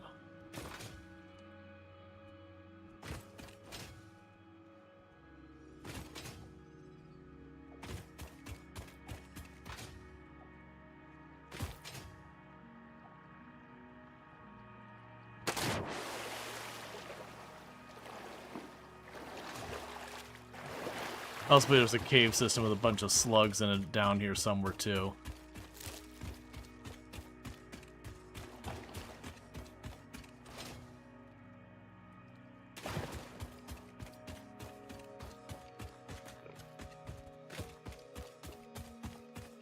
Okay.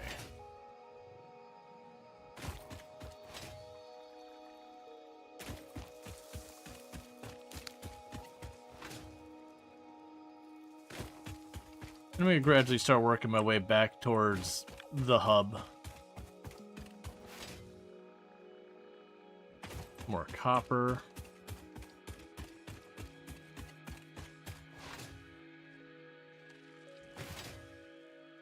Because we got a bunch of resources, we're way out in the middle of nowhere.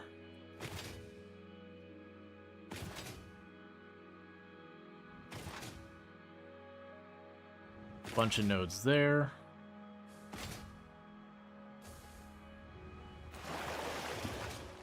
There's a Mercer sphere up there.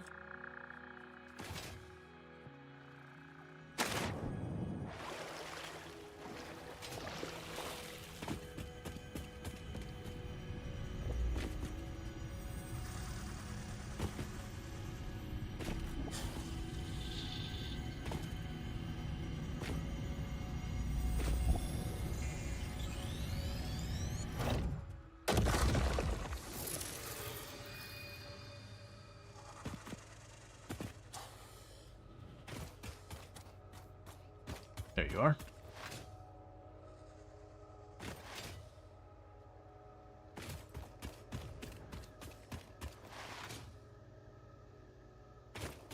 Yeah, no, I lost track because I used to know because where you couldn't pick them up before, you'd end up just going back and forth and re-seeing the same ones. And I remember complaining about the fact that I had like a half of a dozen of them, so like them right by where I was building the main factory that I'd see constantly. And second guess myself if I'd actually gotten them. One thing that'll be tricky is I believe we cut through some areas. Yeah, it's just iron. I believe we cut through some areas that you have to go through, like the poison air. I'm not dealing with those right now. We can't use the Mercer spheres for a very long time. So grab it's convenient, but I'm not going to fight for them.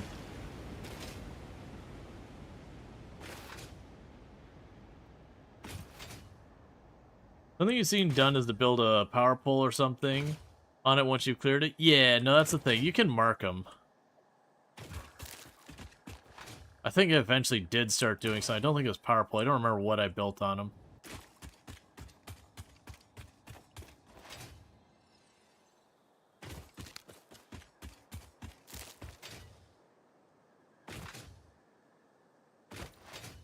I want to say this is pretty close to where there normally is like a ton of oil.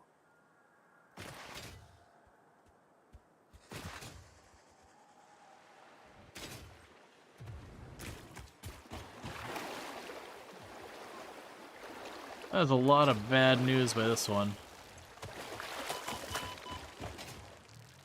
Okay, that one I just gotta pull the lever. So let's back off for a moment.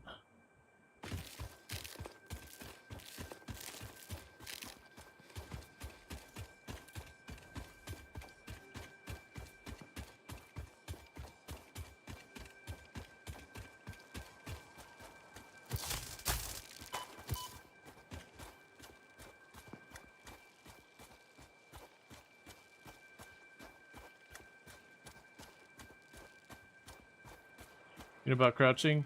In what regards? The crouch slide or crouch launch yourself? Oh, or you mean crouching to sneak up on it?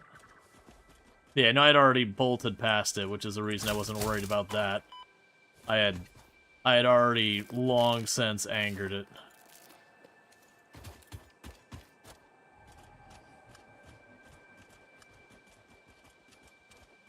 Plus, we got the big guy over there on the right, who I do not think is going to cooperate with me trying to sneak up on this.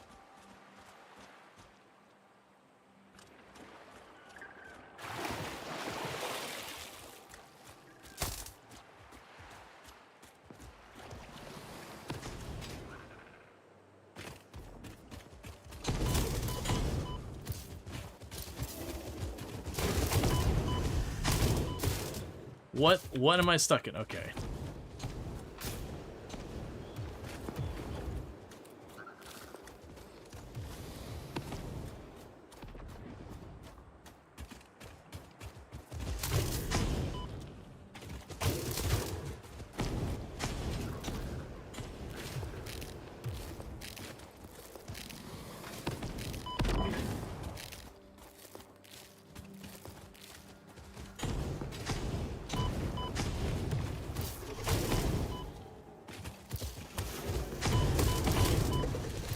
Come on.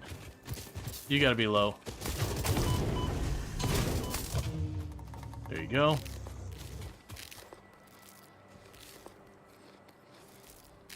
Alright, well that was a mess. Amusing that it even works while you're flying. I believe it. There's a lot of stuff in this game that works like that. Samples of unknown alien species acquired. Their weaponized plasma is most likely stored as a stable chemical substance in an organ close to their mouth, and only turns volatile when exposed to one of the chemical elements in the air. Research the remains in the MAM to establish classification and potential countermeasures.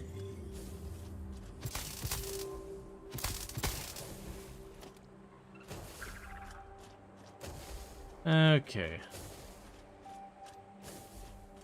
Need to sneak on up and zap these. And then check on the hard drive.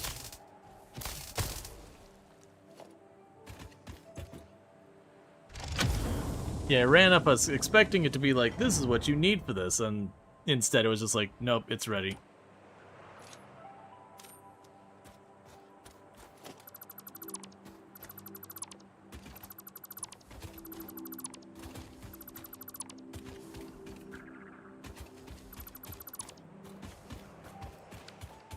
So you got stators and all sorts of stuff. Okay, so we can get rid of this. Just get rid of the copper wire. Get rid of all these. Get rid of all these stacks of rods we've got. Grab those stators, motors, quick wire frames, more stators. Yeah, it's 100 stators.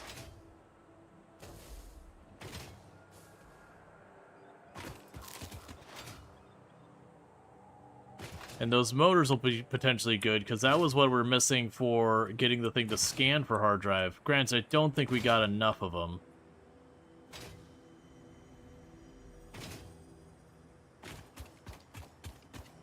Alright.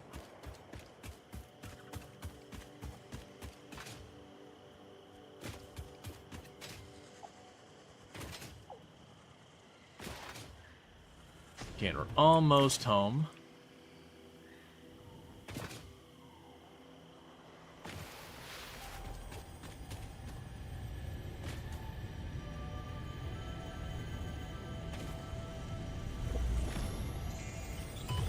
Ow.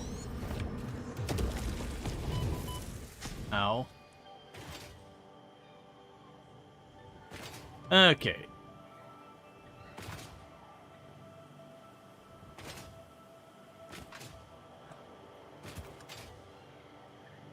That's fine. Because we raced way out here.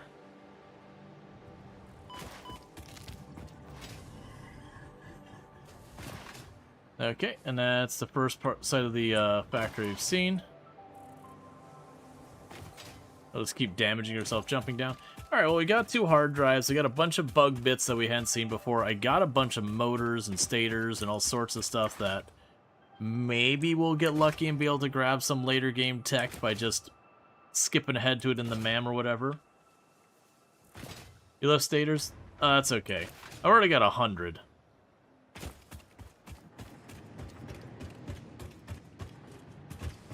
Okay, well, before we start the hard drive, because you were... We got that, which is the whole reason we went out there.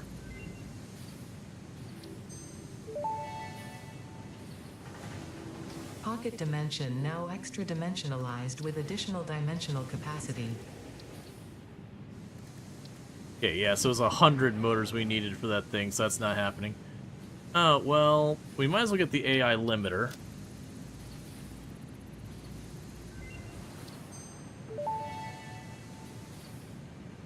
Research completed. AI limiter recipe unlocked. New Caterium research available. Okay, and geothermal's a cool power to get. Yeah, so we didn't get more stuff there, unfortunately. We got the alien megafauna. We can go ahead and scan you.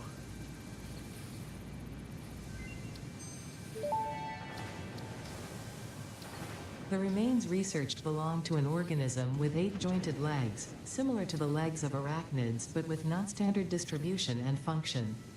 Because its attacks focus on stabbing prey with the ends of their legs, which resemble insectoid stingers, they have been dubbed stingers. Stinger remains can now be made into alien protein, and additional research may reveal options for improving Pioneer safety during exploration. Alright, and then we got the spitters.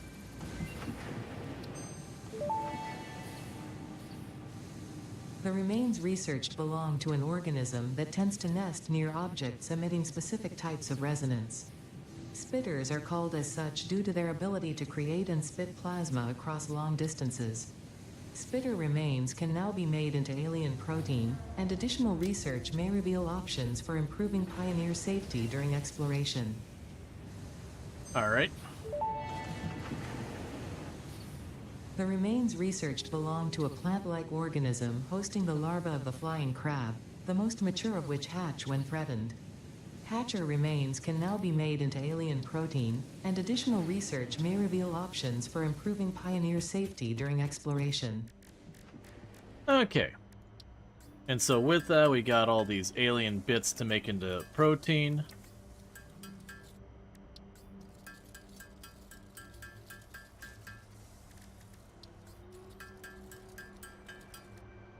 We make a bunch of power shards and all that, which we don't have much use for yet. We can make a decent number of AI limiters.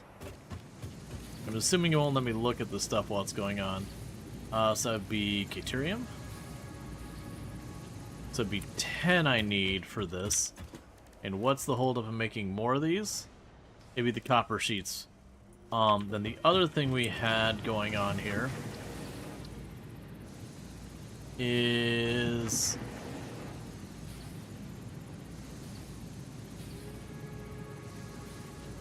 Okay, we're almost at the point of getting the rebar gun, so let's get 5 DNA. So we get the alien DNA. Make 5 of these real fast.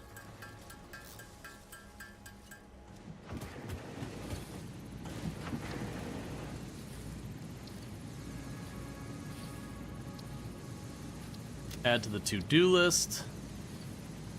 And then on there we just need some more screws. Live AI limiters best early game for the sync tickets. Yeah. Oh, we can grab you. So let's go in here. So motors we can drop in here, stators we can drop in there. Sort all this junk out. We can drop you in there. I'll drop the Mercer spheres in there, drop the bacon in there. The rest should be fine for right now. We can craft you into more protein.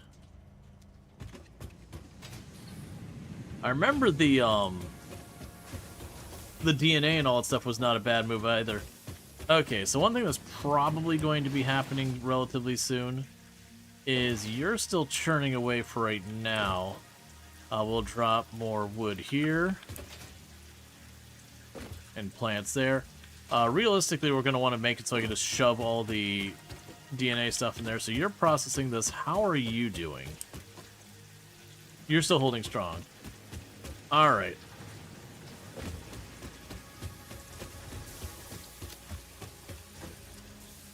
So I've got all that going. We are making more progress there. So let's check on all our machines and see what everything's running at. So you are running at 0% production rate. You are idle. That'd do it, wouldn't it?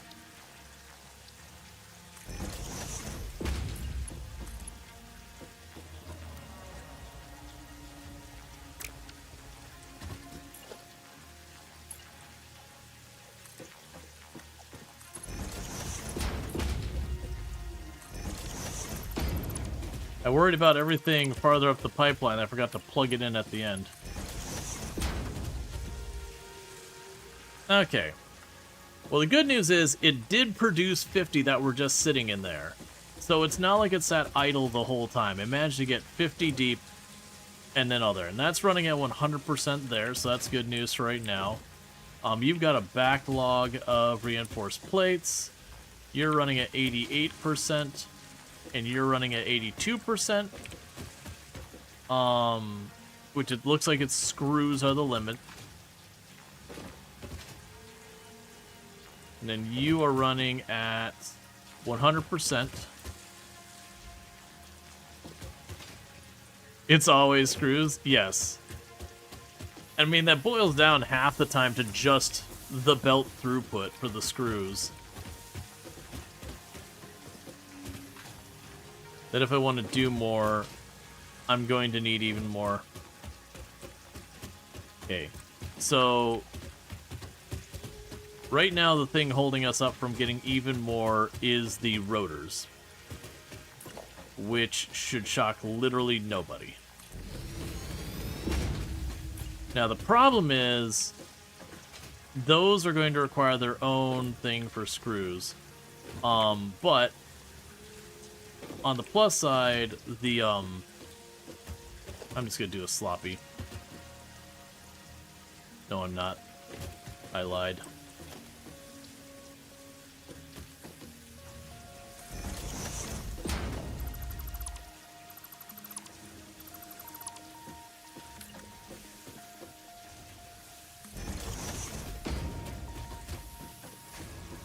Where did you come from?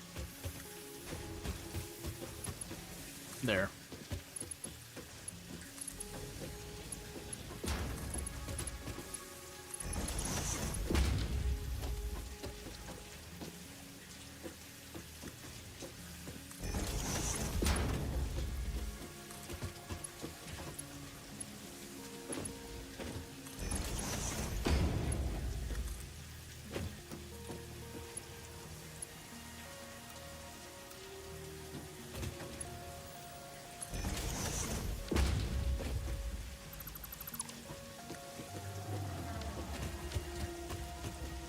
Okay, so you've got this.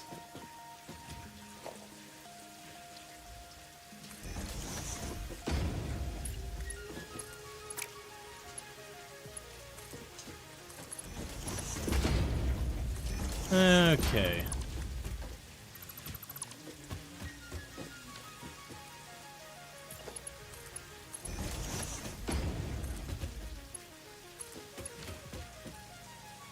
So now, before we go with that, hey, Italics! Thank you so much for the raid. I hope you had yourself a good stream and all that stuff. Well, welcome in, Raiders.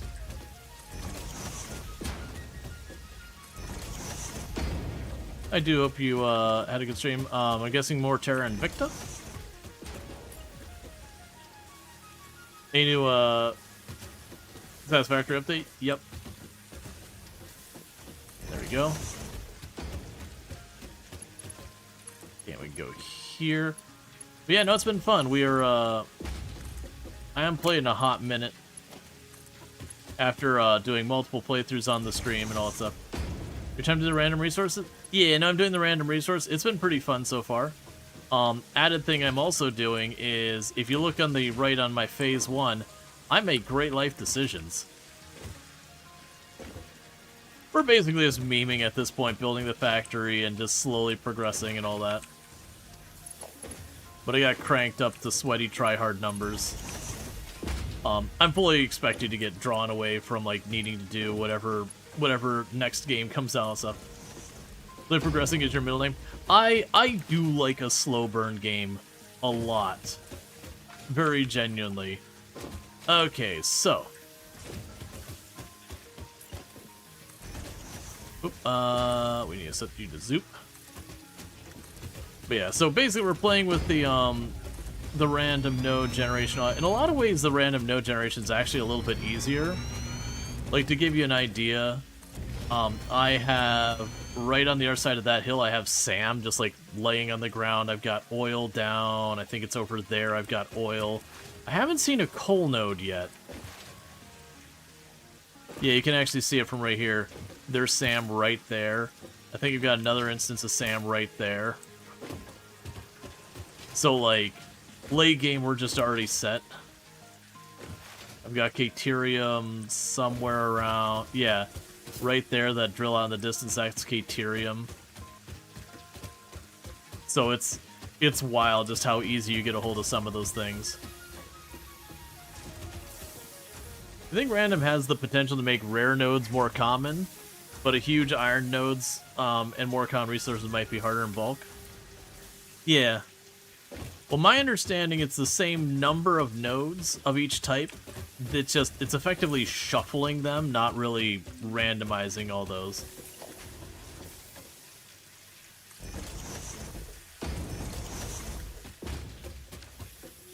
Okay, was that the ones we needed?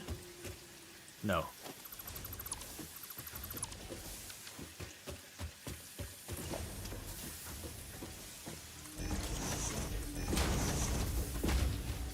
Alright. So we're doing this whole thing. But yeah, there are lots of starter zones that have high concentration of starter resources. So just spreading out for different reasons. Yeah, and that was like, I forget what was one, like the jungle forest or whatever. That had like just some really good nodes right by it. Okay, so let's see if we get ourselves a decent recipe from the hard drive we went hunting down. But yeah, no, it's been fun kind of doing this. And again, check out Alex, absolutely fantastic content creator, does a lot of summer games to us. Okay, so we have the alternate stitch iron, and then we have the alternate bolted frame. I'll probably go for the stitch iron because screw anything that involves screws. So give me the stitch iron plate.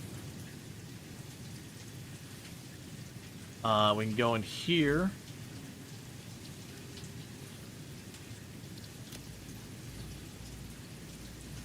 Had a bug fix today? That's fine. Is there anything direly I need to worry about? Research to develop the rebar gun is now available. When completed, you will be in possession of a tool effective against any local obstacles actively objecting to the Fix-It mission. Okay, so let's grab those screws and get the rebar gun.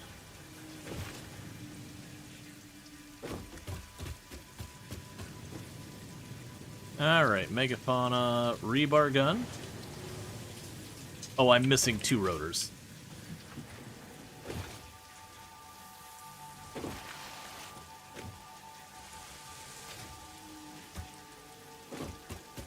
Okay.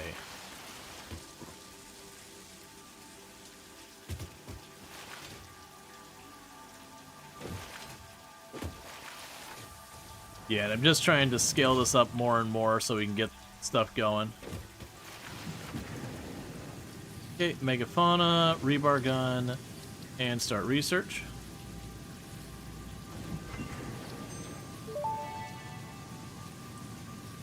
Rebar gun and iron rebar ammo unlocked. Your ingenuity towards preservation of Fix-It property has been noted. You earned a micro break. And welcome back. I hope you feel refreshed. Alright, and we've got our inhaler.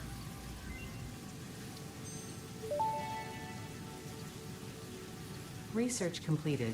The protein inhaler can restore health in the eventuality that you have been carelessly damaging Fix-It property. Okay, so the rebar gun, we'll go ahead and make that. Wait, protein inhaler? Yeah. It's just like, you know, drinking a shake, but a lot more aggressive.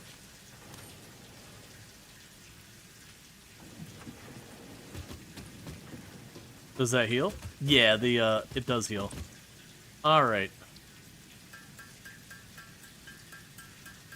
And we're definitely going to want to set aside a thing to produce our rebar. Because at this point, now fighting enemies is easy. Back your internet's decided to say no. Well, you try saying no back to your internet. Did that work?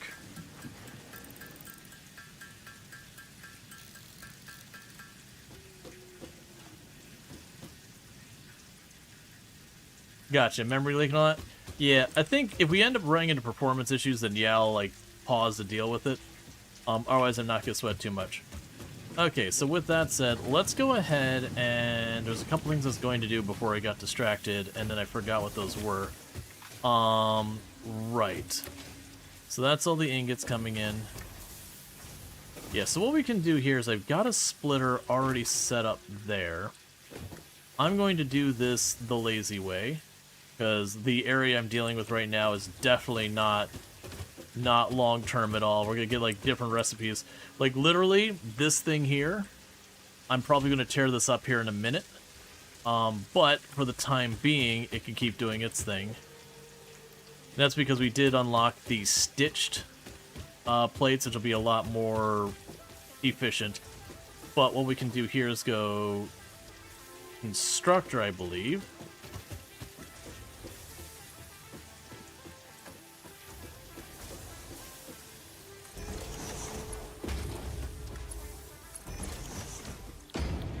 And rebar.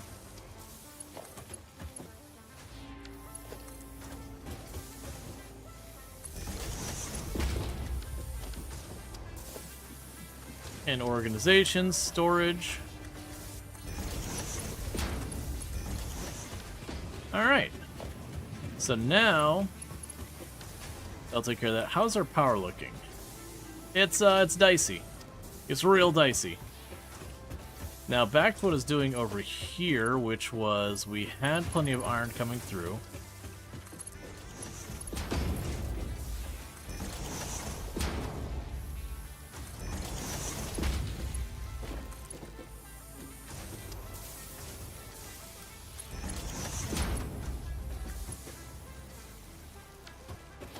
Alright, so what we're doing right now is we are working on getting more screws brought in so that we can expand the amount...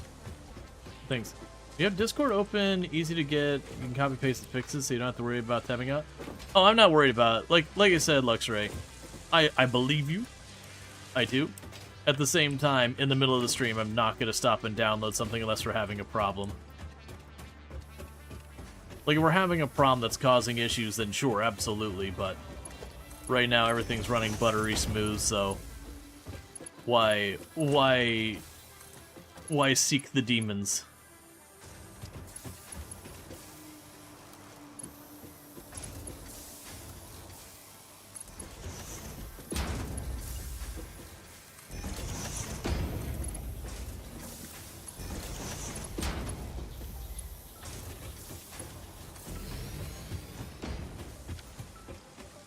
Okay.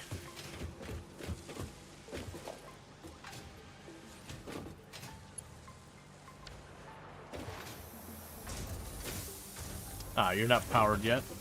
Okay, so you have one spot left here.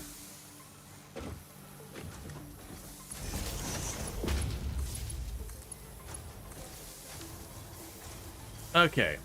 So our maximum power consumption is just just a hair below the maximum I can produce, so that means it's time to go and deal with that.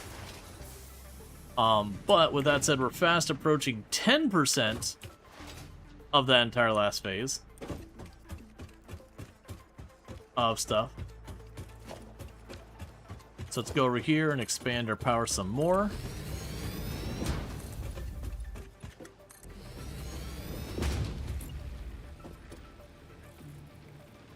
Oh, I need copper wire, that's easy.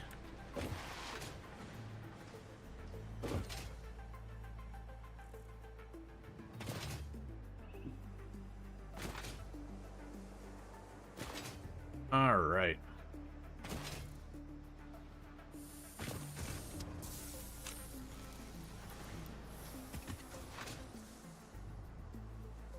And just keep all that going. Normally I don't do this the way I've been doing this, like building the giant platform. The last couple of factories I've done is I did one where it's just a giant tower, and I did one where I think your iron bars are not reaching the full end. Might want to check the supply. The iron bars are not reaching the full end. Oh, you mean over here? Yeah, no, that's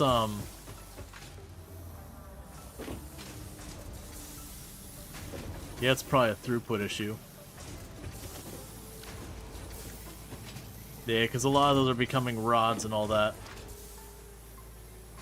So we'll need to deal with that in a minute. But first, let's deal with the other problems. So we got all you connected. That's all fine.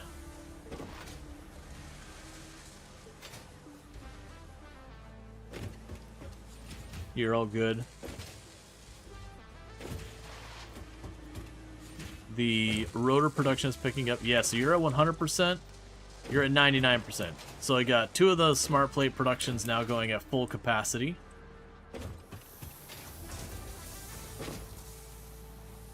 And then we got the rebar gun stuff filling up. And I have lost track of what I was working on. What did I need the copper wire for? Oh, was it, no, you're all hooked up. Oh, it was, running the wire over here. No, you're all hooked up. Oh, right, the power plants. Thank you. I was just having a brain fart. I was like, okay, well, we were expanding our, smart plate production. I couldn't remember what the heck it was we were working on.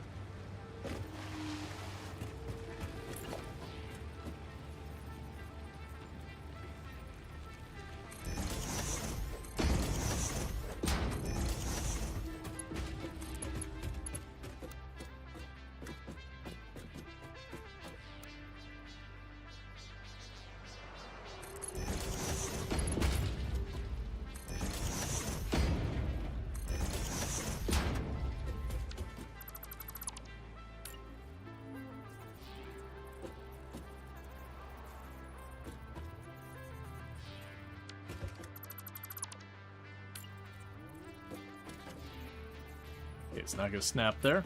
That's fine.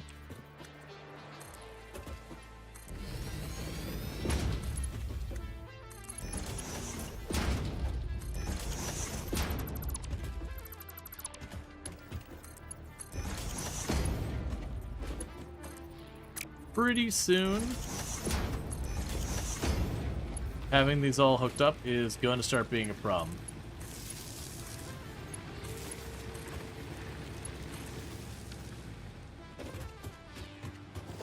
Alright, let's start getting the backbone of this fully upgraded.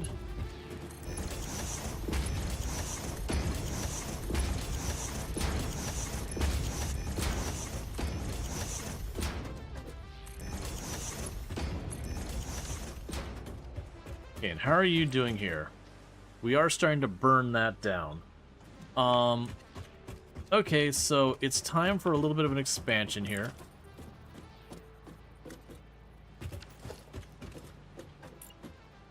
Oh, I'm surprised. Okay. We can go and grab some reinforced plates, because what I'm going to need to do is get it where we get the creature DNA and start making it so the creature DNA gets made into, biomass as well.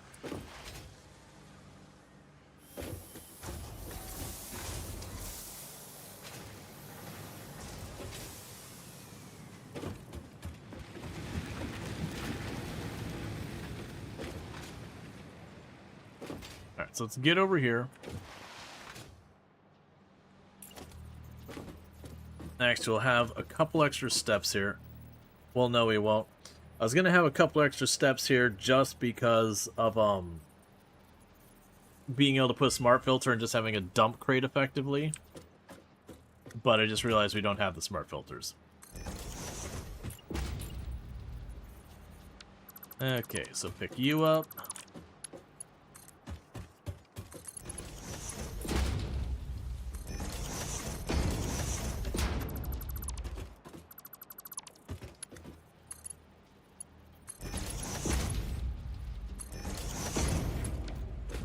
And you are going to change animal protein into biomass.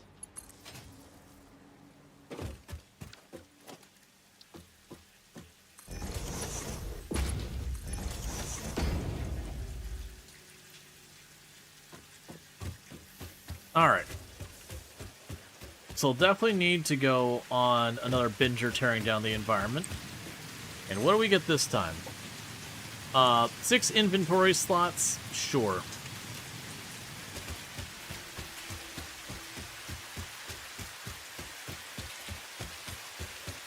So I'm going to need to grab some fuel before we go.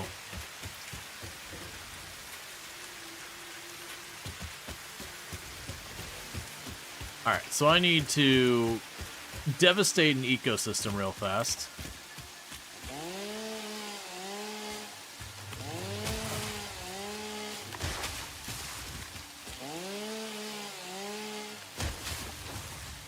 Alright.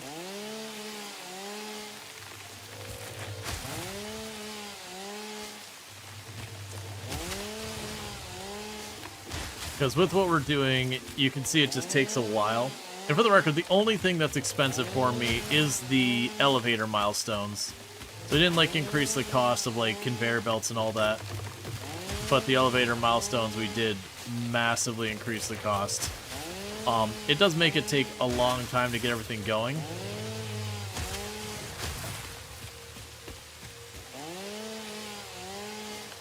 But then the idea is, like, each step's more meaningful. It's also one of those things that I found in the 1.0 release. It was really easy to skip entire, like, stages of, like, development. So you get, you know, different types of power solution. You'd be like, I'll just keep doing coal until I can skip right over to nuclear. Like, I don't need to go and deal with this whole, like, any type of rocket fuel or oil or anything like that so far as power.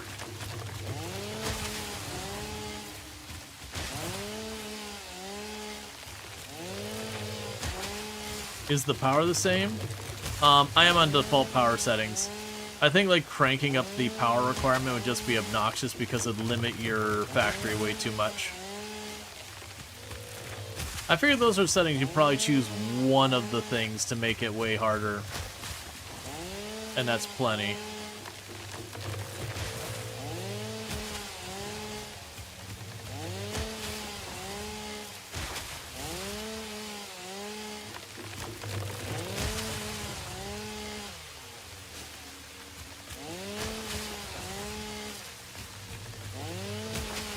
Alright.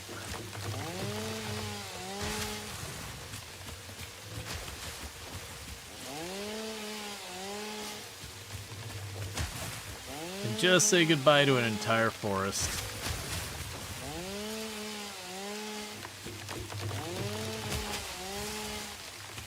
And thank you for the follow. Welcome to the stream. Okay, so you actually still have a lot of inventory space left.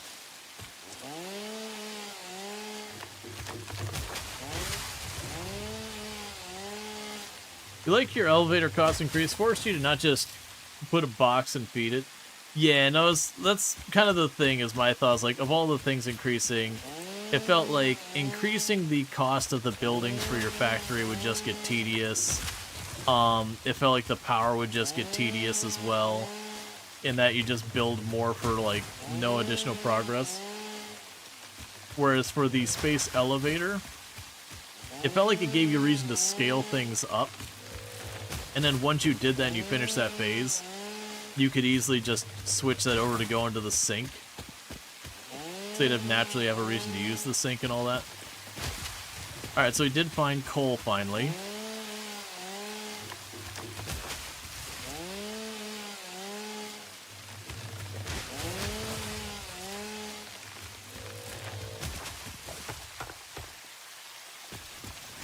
I was just curious that would trigger it to pop Ada. We've already found some coal so far as like a node. Not for like mining, but just like a random chunk. But I remember her having a dialogue with it on this one.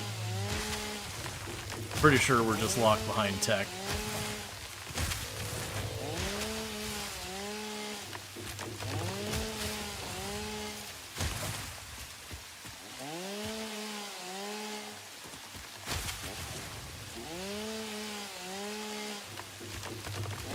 Alright.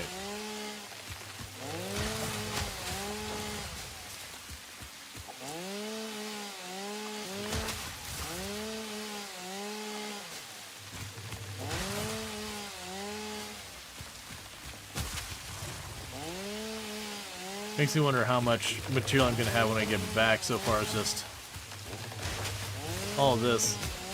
You spent your 1.0 playthrough just letting the game idle in the background with self-sustaining factory for the parts. You need the next milestone. Even tickets for the achievement end. Why scale when you have time? Yeah, no, that's both runs or it's like two runs that we could actually finish the game on the channel, so 1.0 and 1.1, when I did those. It was the very last phase. I came to the realization, both times I did it, that I could leave my factory as it was, and it'd take like 3, 4, 5 hours to finish the milestone, or I could scale it up. But the problem with scaling it up was it was going to require me to scale up my power first, and that going through the process of scaling my power up and the production line was going to take 3 or 4 hours, which is the same amount of time it would take for it to just run. And so it's kind of like, there was like no reason to do it. The thing I need to do to speed it up takes longer than the process I'm trying to speed up.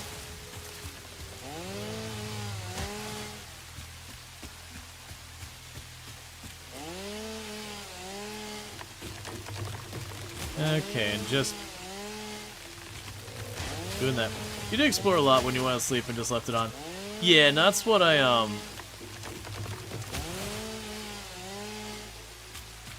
that's kind of what I ended up doing with the last run, is both times, because I didn't want to like have it finish off stream.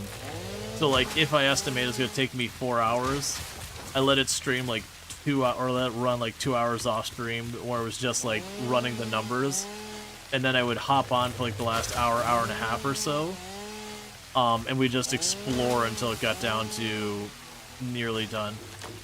Is a broadcast is encryption? Broadcast is encrypted? I have no idea what you're talking about. I am using what's known as enhanced broadcasting, but that has nothing to do with encryption. Enhanced broadcasting is what lets me make it so that in you're on mobile and all that kind of stuff, you can have better layout.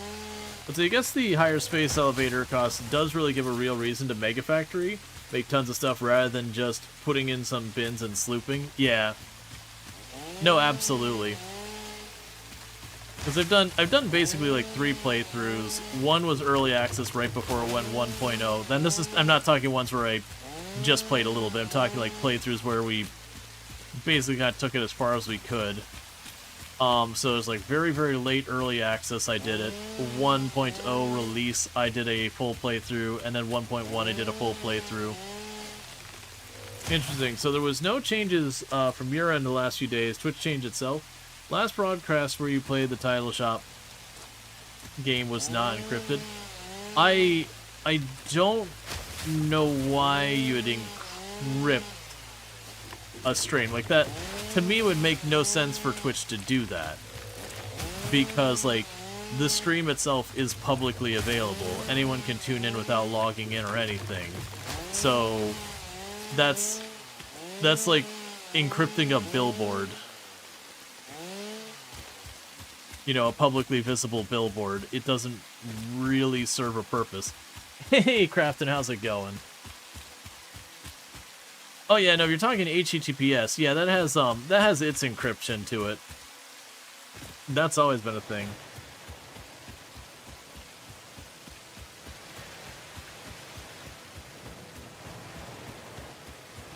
Oy, sorry.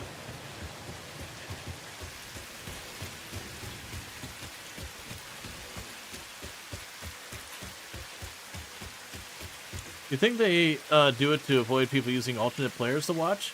This is an extra layer on Twitch's end. This would be news to me. It would be a weird decision to be like, hey, we're going to go out of our way to suppress third-party players and all that. Like, they do stuff like make it so third-party players, you don't count as a viewer in a lot of cases, but a lot of the times that isn't even really Twitch doing something outright. It's that for the Twitch stream, you have like the part that's the video, the part that's a chat, and the part that's the website. And the chat doesn't count towards the viewer count because you can chat without viewing. You can literally like IRC, go in and just pull up the chat and not see the stream, and so you don't count there. With the video player, that does count, but ultimately it's the website that facilitates that.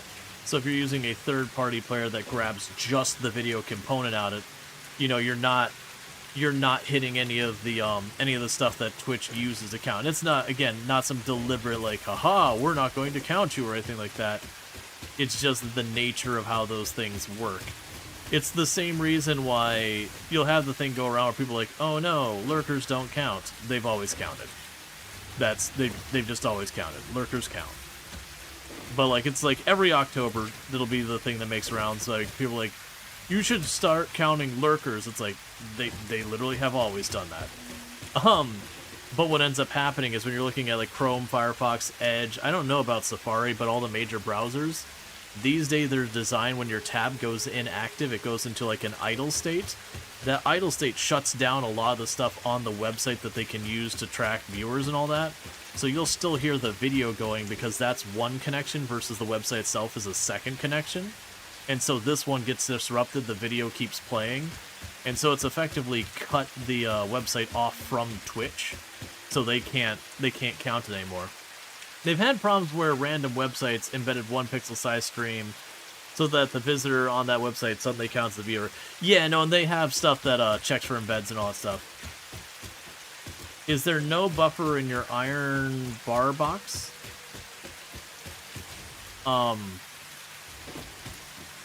You mean like here? This is my iron bars right there. It's buffered.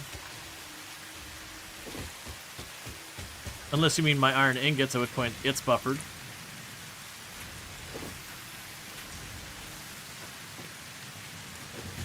Alright, so we got all that stuff dropped off. Not rods, bars. Bars aren't a thing. You've got ingots.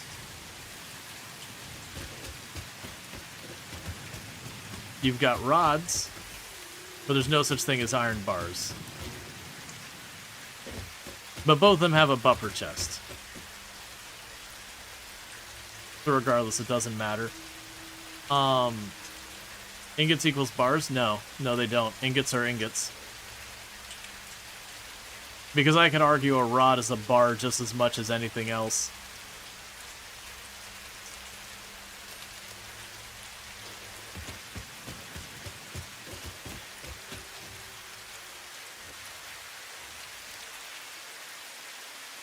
Let's see, we can drop you in there. Okay. So. A blaze is really a flat bar, I think about it. Exactly. It's not a bar if you can't get a drink. Truth.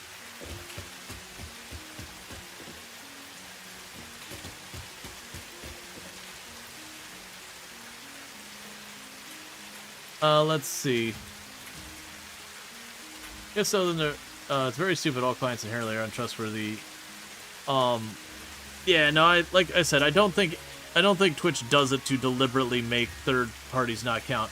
Twitch does have a thing where you won't count as a viewer, again, with like certain embeds and all that. And that's where they can actually see the source as another website for what's viewing the player, and they just don't count those. But that's embeds and all that. And like we kind of established, people were deliberately abusing that, and it was a big problem on the platform. It's kind of like a form of view botting.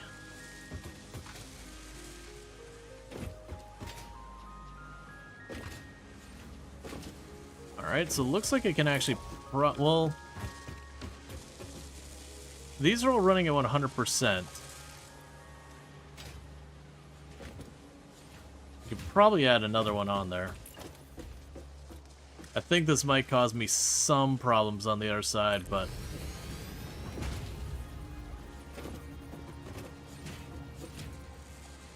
Alright.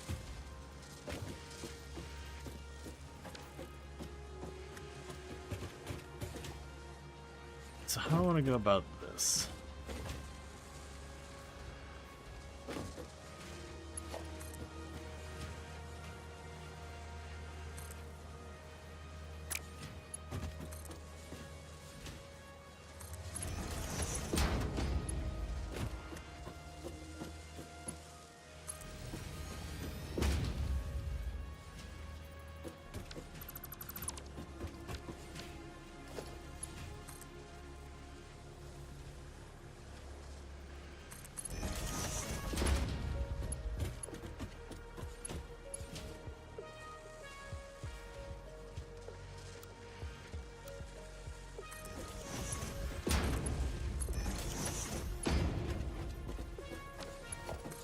Okay.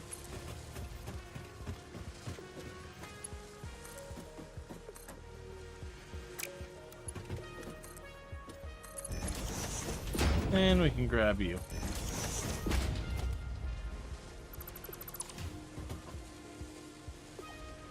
You heard of view botting, you have no idea what they do. Oh, view botting? View botting is basically where you just have bots watching the stream, so they're not real viewers, they're just, you know, a thing that, like, takes some bot network and hooks it up to your stream to, like, start counting as views. And that's a thing that people do to, like, boost their numbers and all that. It's not worth doing, don't do it. That's also against TOS. And also, check out Azrael. Plays a lot of simulation games, so if you're into simulation games, you can definitely find it over there, definitely good times. But yeah, so it's just a thing that, like, people do to pad out their numbers. And Twitch has been, like, and this isn't even a Twitch thing alone, it's like Twitch, YouTube, all of them, like, view botting is a problem. It's one of those things, though, that, sure, a person can view bot and pad out their numbers. It's gonna usually typically cost you more than you're gonna make from revenue from doing it, so it's not like an intelligent economic thing to be like, oh yeah, let me just view bot, pad out my numbers so you can make a bunch of money. But it does screw around with stuff like discoverability by, like, taking a channel that would otherwise not really show up anywhere on the list because the viewership's so low, and then throwing money at to, like, kind of boost it up there. But it is a real problem where it kind of allows people to, you know, kind of pay to win on the platform and all that stuff. But it's not real engagement and all that stuff.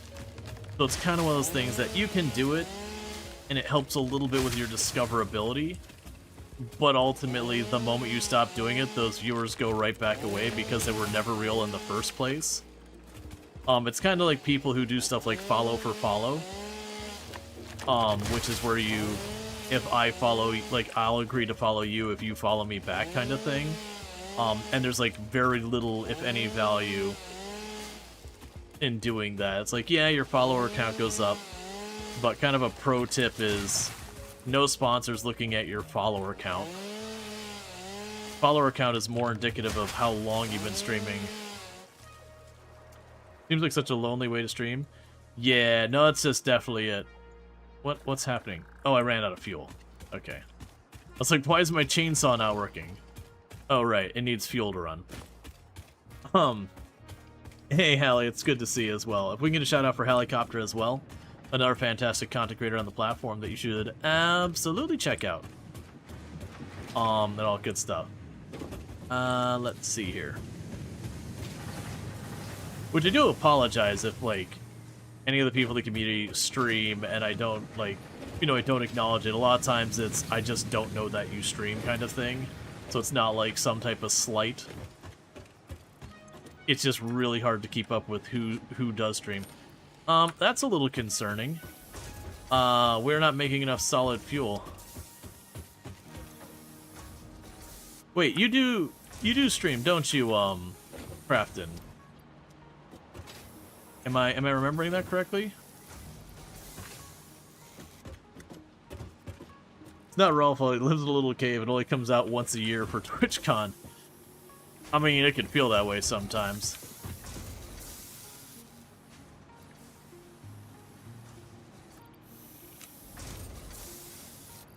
There we go. Let's see, it's pretty funny how the providers of viewbots are so obvious about it instead of spreading the growth over a period of time. I mean, the reality is they don't care. That's the reality of it. You do, but you haven't been active lately due to wife, kids, and all that work stuff. Planning to get back into it, though? Gotcha. I think you need to upgrade your belts to make side food faster. I don't think it's a belt problem. Because this is empty. It's a, these are only processing so fast. Oh, actually, you know what? I take that back.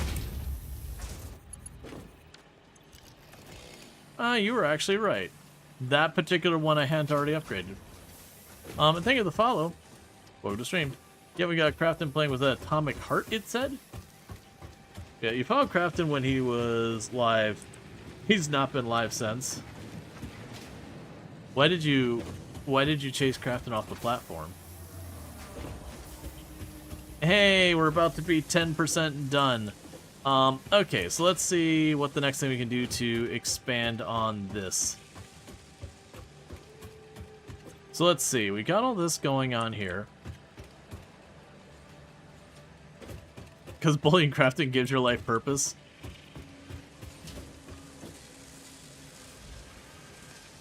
You know what? Sure. Okay, you're at 100%, you're at 100%. You're at 100%.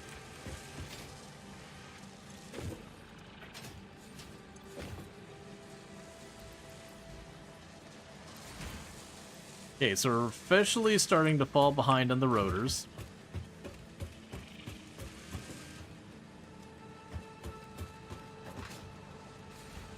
If we want more rotors, I need more screws. You're only running at 45%. Right. Why are you struggling with screws here?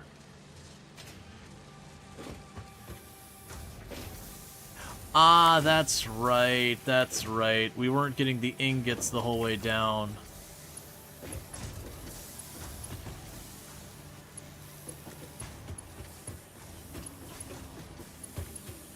Right, so I need to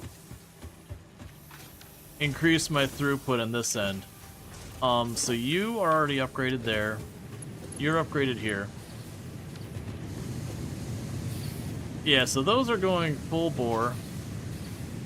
Alright, so looking here, this is starting to get overwhelmed. So you are producing 30 per minute. So it's 30, 60, 90, 120. And if I'm not mistaken, my tier 2 belt can handle 120 is what they go up to. Yeah. So in theory, that should, you know, quote-unquote, just work.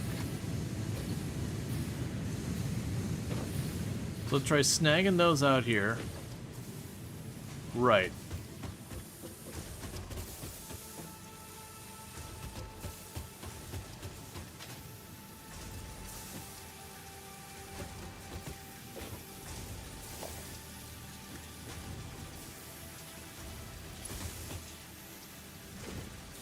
Alright. So what we're probably going to need to do here is I've got those going. It's probably time to get another set of smelters going on over here to bypass this area, so we could split this off to feed this one in completely.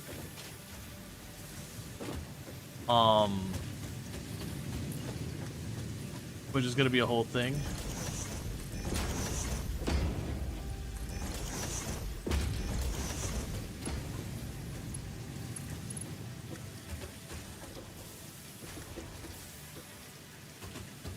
So what would be my best way of dealing with this?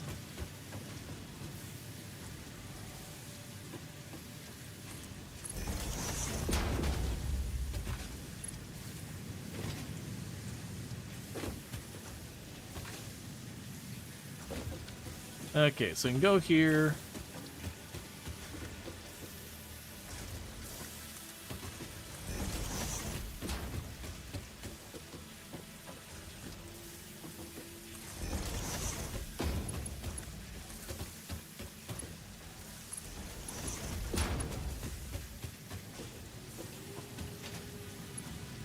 Then what we can do is get up here real fast.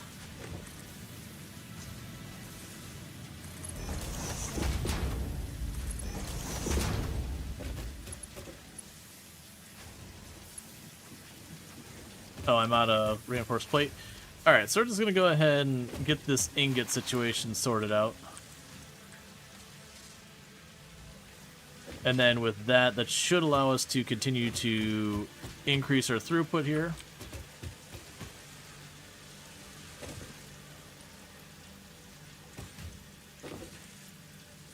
Looks like our reinforced plates might be falling behind. Most likely want to switch those over to stitched reinforced plates when we get the chance. But we'll deal with that in a minute.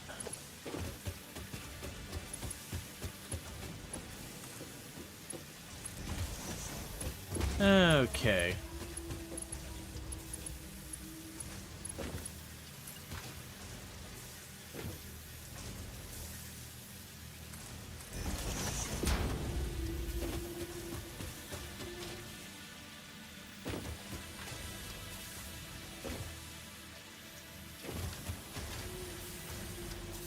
So you're full, and that's about where it cuts off.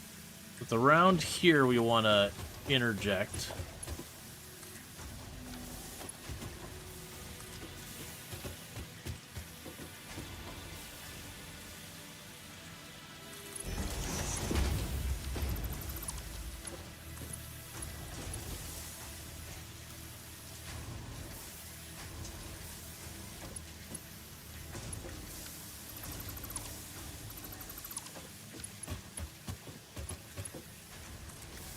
Let's try going. Okay. So now I can just wire this up over here.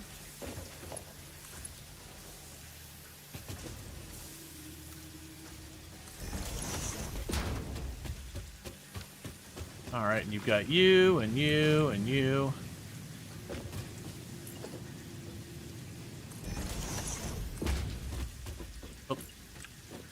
I should have plenty more iron in the area.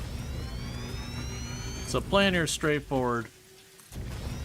I'm just going to find our iron node, slap it on this thing, and call it a day.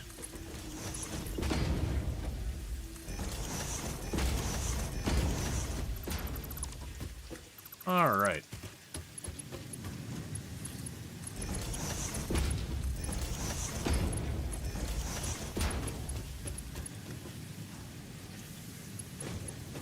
Let's see where we have power over here.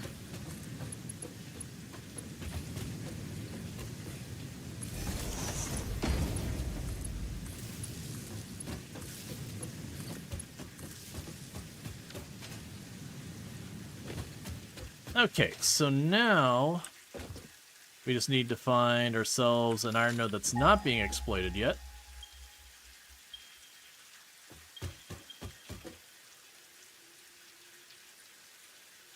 So you're the next one to go for. That's fine. So I'm gonna run over here, It's going to take a little bit of doing to get all the way over here, but that's fine. The whole time the factory is running.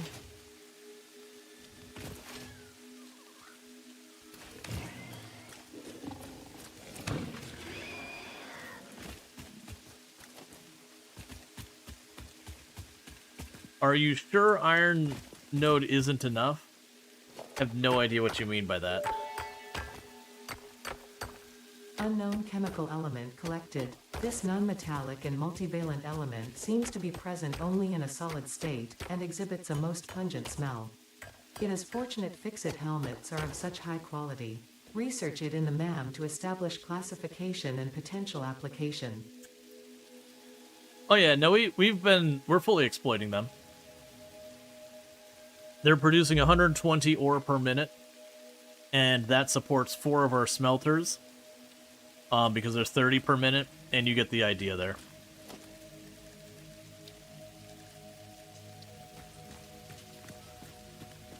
No, I mean in your base. Right, and I was referring to the ones in my base?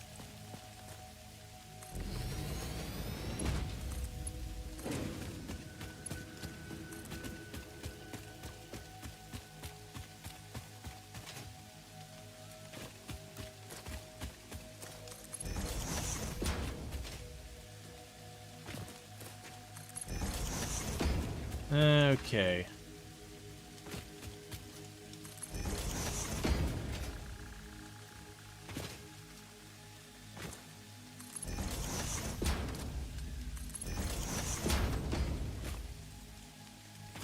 Alright, so I need more of the plates. Now, it can be a thing with the smart or reinforced plates that going to the stitch plates would help, because then I can utilize the copper. We'll worry about that later. It's weird seeing this much factory, and all of this is just dedicated to like the smart plates that you make at the beginning of the game for phase 1.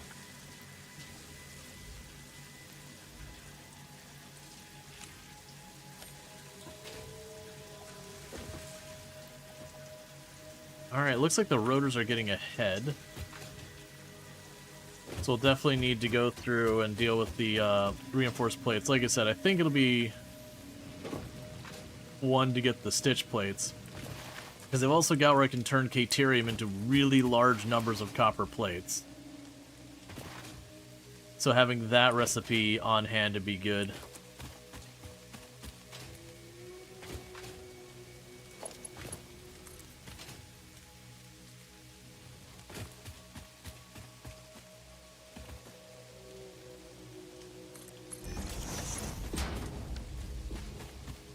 Okay. Because then I can take the Caterium, turn into a ridiculous amount of copper wire, and then use that to make the stitch plates.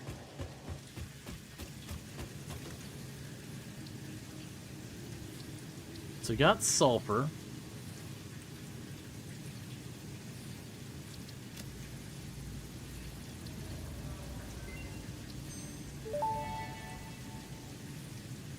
This unknown chemical element was in reality an unusual mixture of solid sulfide and sulfate materials from which sulfur can be extracted. Sulfur's primary use lies in fertilizers, which we have no use for. Instead, this element enables access to more volatile obstacle clearing and pioneer defending tools. Okay.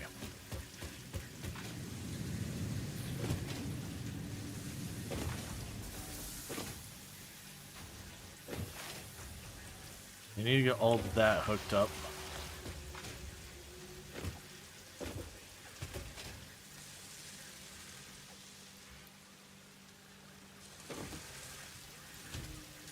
Yeah, slowly just burning down on the number of reinforced plates we have.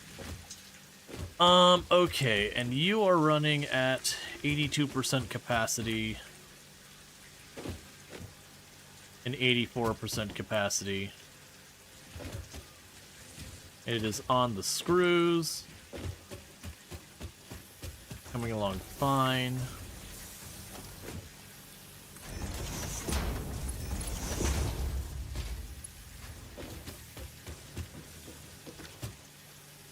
Yep, okay. Screws are coming along fine there. The ingots there are going okay. But I need way more stuff. Let's go ahead and just make our own reinforced plates for a minute. But yeah, so we're going to want to get the stitch plates, I think, to reduce the amount of screws we need even more.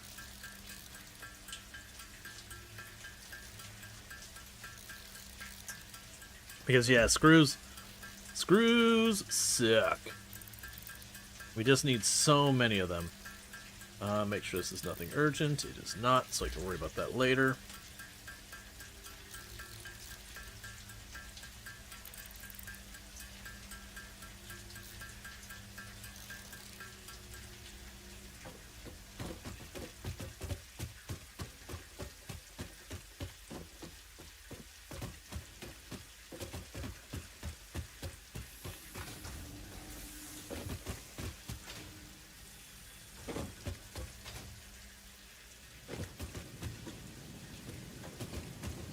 Okay. So meanwhile,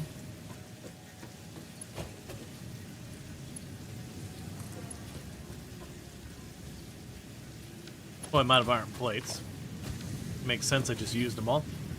Let's grab some iron plates real quick.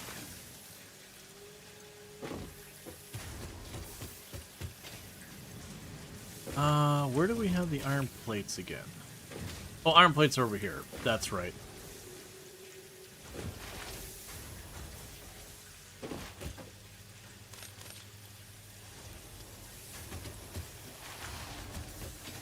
You love the hydrate sound? Thanks. From Path of Exile. We have a couple of Path of Exile, like, nods, references, whatever, in our soundboard. Well, in our sounds.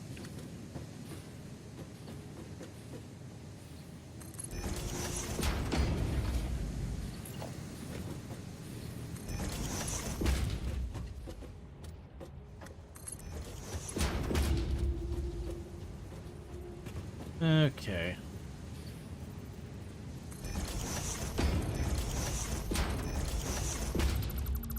And we can get this.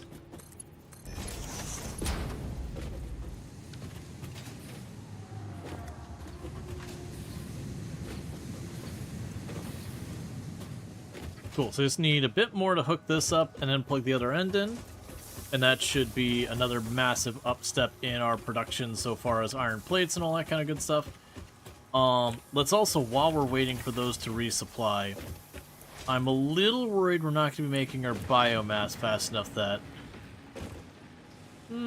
it's still going on a net gain. That's going to start being a problem pretty soon.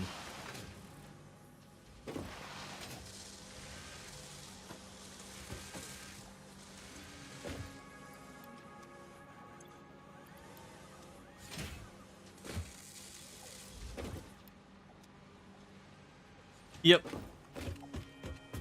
Oh wait, Rual said he's playing an increased elevator costs. It's not literally the cost for building the space elevator or regular elevators, but the amount of products needed. Yeah, it's a factor of 100. Yes, so 50 is the normal you finished it. And we've got just a little bit shy of 600 out of 5,000. But I am gradually building this up more and more. It's like, one of the nice things about this is once we get this all set up and done, and we finish the smart plates, eventually we will need the smart plates again, but it won't be for a good while. Let's go here, logistics, put you on there.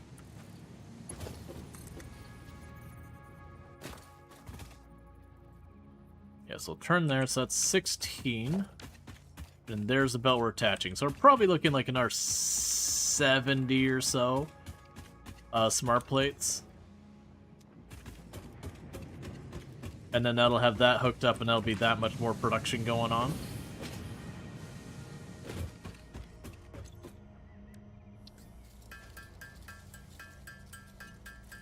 Okay.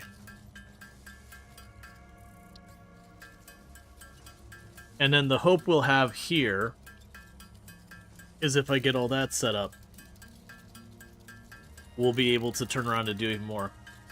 Let's see, 10 times over confusing you in the situation? Does that mean he's at...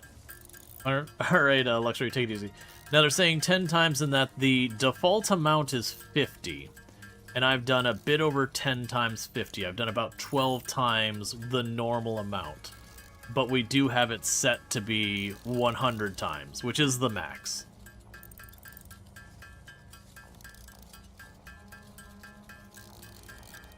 Okay. Yeah, so I think what we'll do is once we get this connected, I'm going to go seek out some copper. Or actually, the Caterium. Let's bring the Caterium wire over here or the Caterium to make into the copper wire in bulk. And then we can use that to make the stitch plate. You know, it shouldn't be that bad, like, as we continue to scale up, like, it's going up one smart plate every couple seconds. And thank you to follow.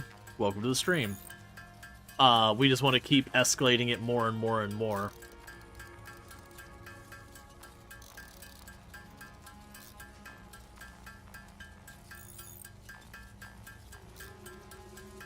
Alright, we're definitely going to need more screws. We're going to need more rods as well.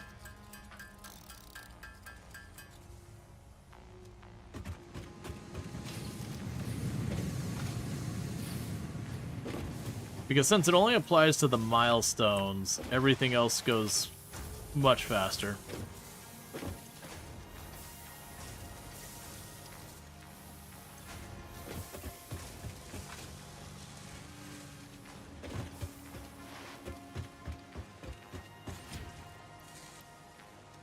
Okay, and let's go over here to rods.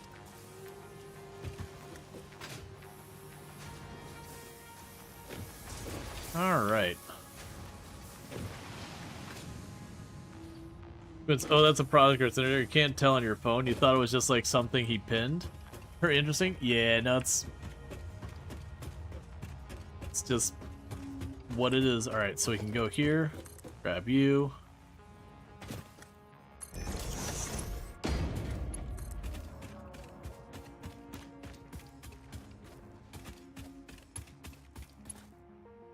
That's implying it'd be 56, and we already have 18 towards that. Let's check to see if we got spares in here.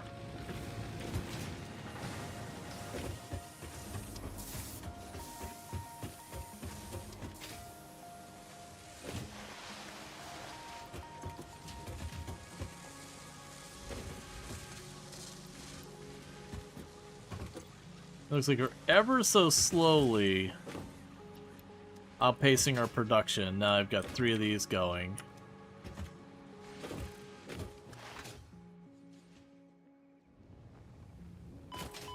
Alright. I know there's more iron over there. We should also see where the nearest Caterium is. Or copper. I'm honestly not picky. But figure out the next nearest whatever material is.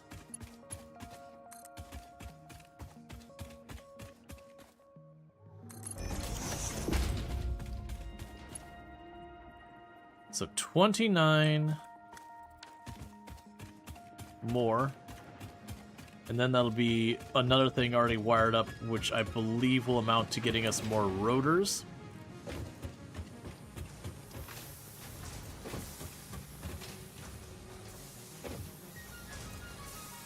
Which will be good.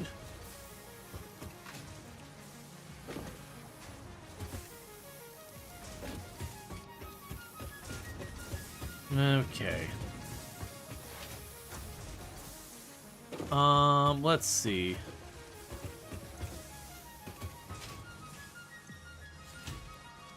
That's fine, you don't have a surplus, let's move on. You literally don't have any.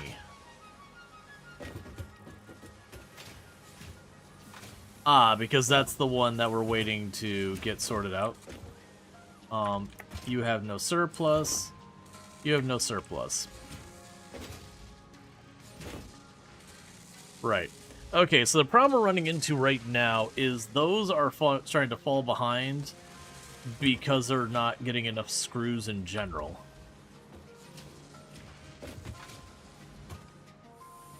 Which is just another thing to be dealt with. Boy, sorry about the yawning.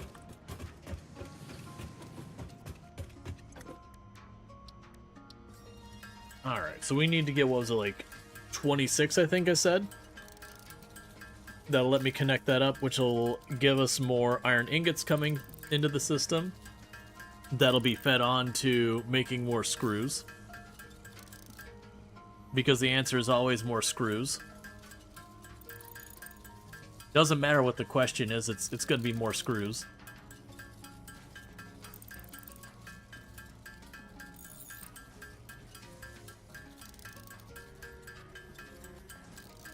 $29, you think? Gotcha. So let that continue to churn until we can get the 29. And then, like I said, I think the next move from there is going to be switching those, switching our reinforced plates off of the screws to having them use the wire. And depending on if we've got copper or caterium to spare closer by, we'll grab whatever and just feed it in there. And then we can switch the stitch plates and, you know, I could continue to expand there because then it'll just be iron plates and copper wire, which are both relatively cheap and quick to make.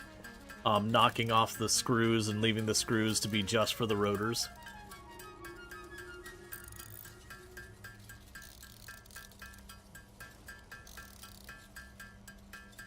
We'll go a couple over just in case, like minor imprecisions, that kind of thing.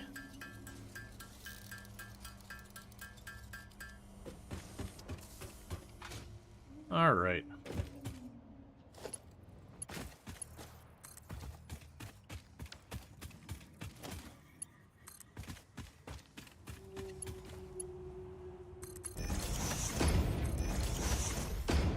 Okay, it's all connected up now.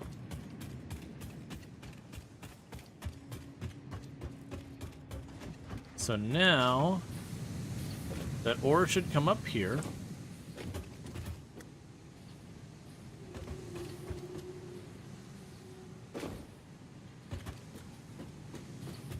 Gets fed into all these machines, which then get fed over here.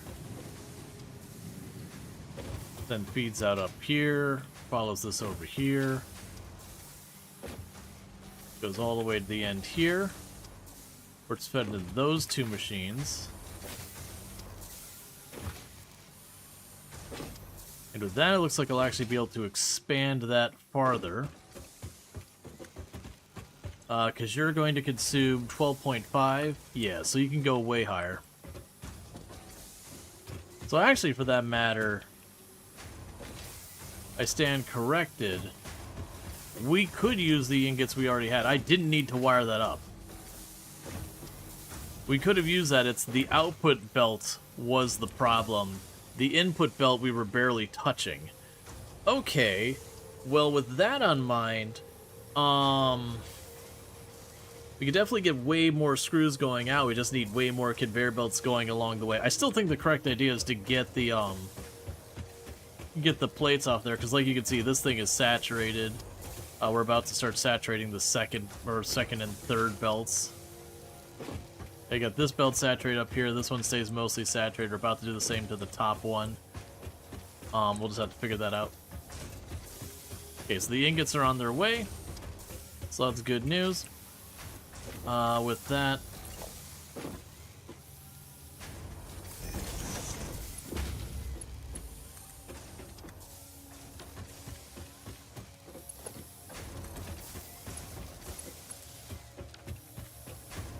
we want to get that all sorted, so let's get ourselves some more plates.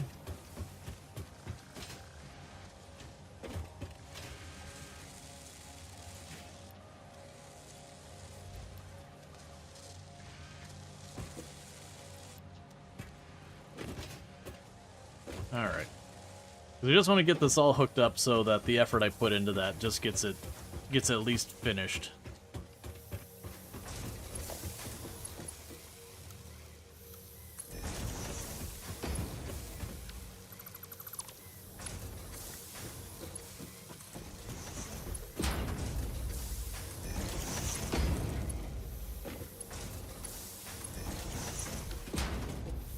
Okay. And with that, we've increased the screw output even more. Let's take a quick peek here at our power grid, because we've been adding a lot. We're at 308 maximum out of 360 we can handle. Let's check out our fuel supply, because we've been going for a while. Fuel supply seems fine. Okay. So, what's going to happen here real fast is I need to use the restroom, so I'm going to do that real quick, and I'll be back in just a minute. And thank you again for tuning in. I'll be right back.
Okay, and we are back.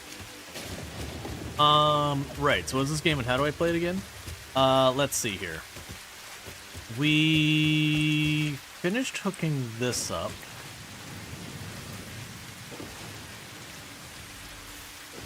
And that's all going fine over there.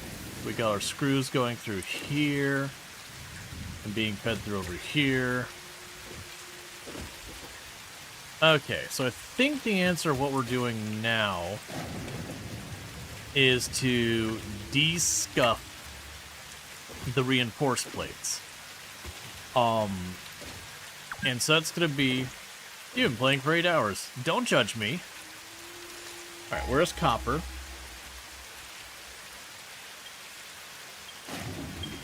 So I got copper at 400 away. And where is Caterium?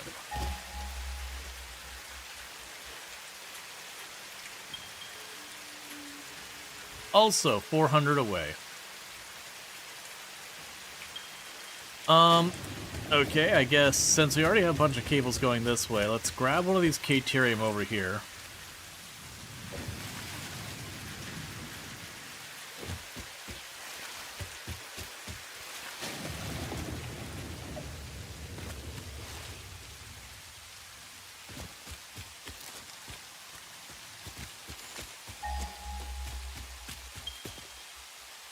Okay, so it's just down there.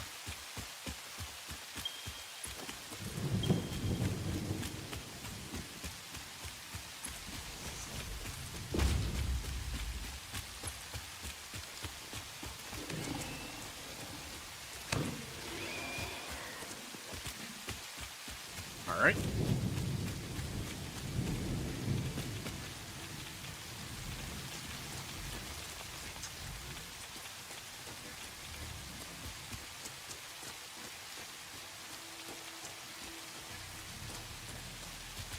Okay, we've got our first spot with radiation.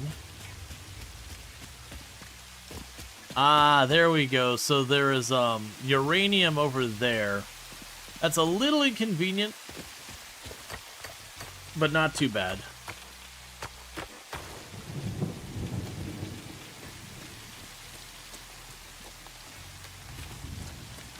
Oh, I'm gonna need drills. It sounded kind of far away, alarm battery warning, but really, really far away. Yeah, so what we're gonna need to do is make ourselves another drill. And get that all going.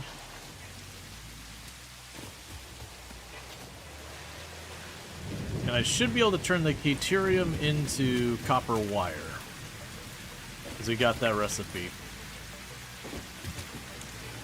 Let's see, portable drill. Make a couple of these real fast.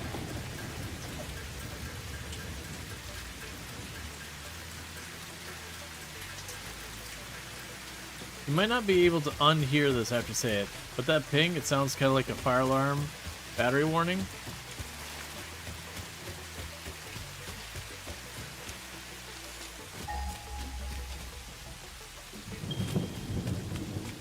I mean, I get what you're saying, but it doesn't stand out there super like that to me. It's like, no, that kind of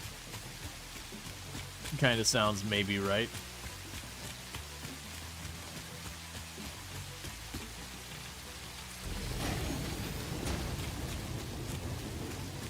Alright, so let's see here. We plunk down the constructor. So we can make quick wire. Alright, so that's the caterium ingots. Can be made into copper wire. And it does so at an exceedingly high rate.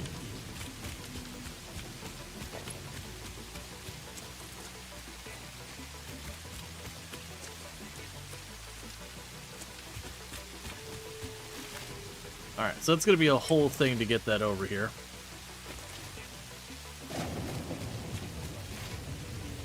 Especially since the thing I need to get it over there is the thing I need it for. But we can bring it over here somewhere. Kind of like we're already doing with the iron ore. Use that to make a reinforced plates and go from there.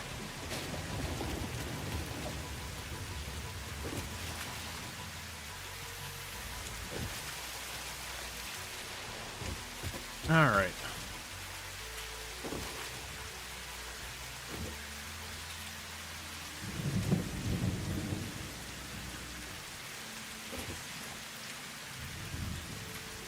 Require a lot of that.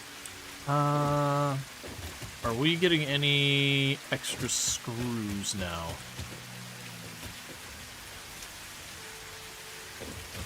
No, all the screws are being consumed.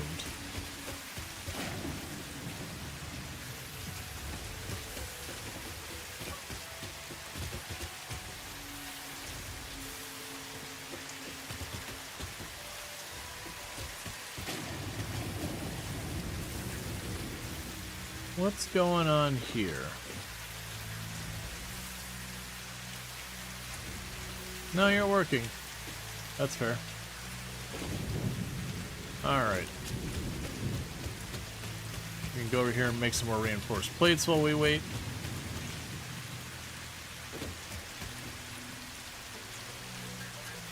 And then once we have those, we can make more of the conveyor belts to try and bring that over.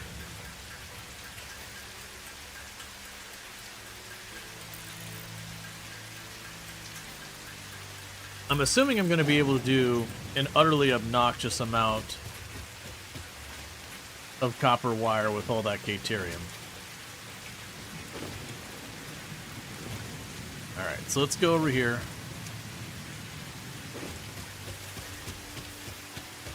Right, so you're making ingots, plates, we won't deal with that. But we will try and put it over here.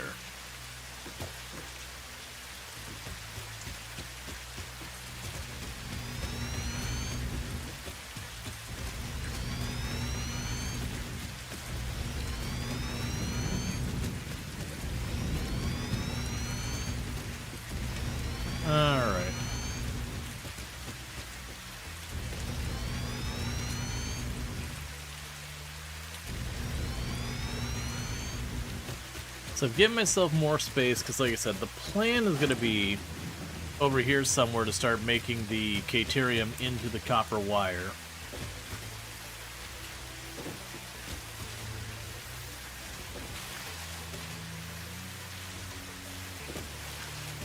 If we do that, it should make my life easier. Up, wrong spot.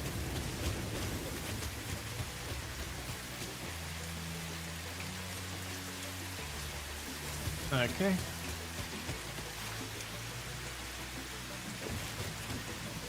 And power is still fine.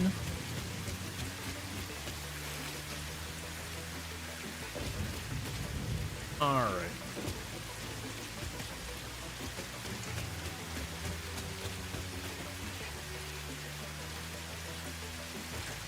Yeah, they're only getting like 3 or 4 of the plates before they're done. So I'm gonna have to craft them.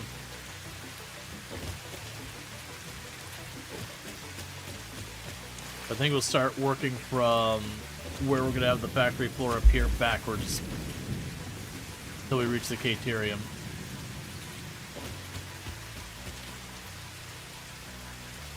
I'll get this out of here. Alright. So we can go ahead and start making our plates.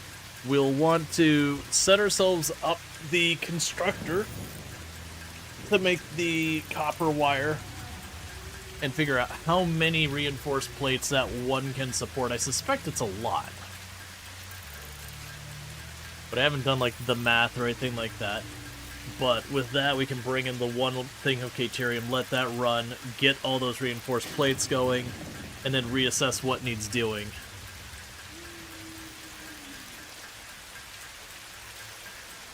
Alright.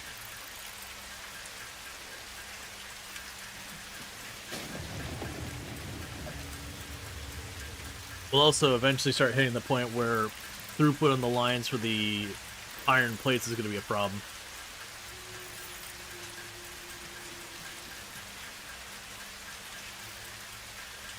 I do like the rain in the game. It does give it a very peaceful thing. I think with some of the late nights I pulled in this game, I think I'd be worried about genuinely just falling asleep to this. Like you're saying there going, oh, I just gotta wait for, you know, wait for 10 more of this. Oh, that's gonna be 10 minutes. Or I gotta wait for, you know, this thing to finish researching. That's gonna be 8 minutes. And then just, you know, nodding off.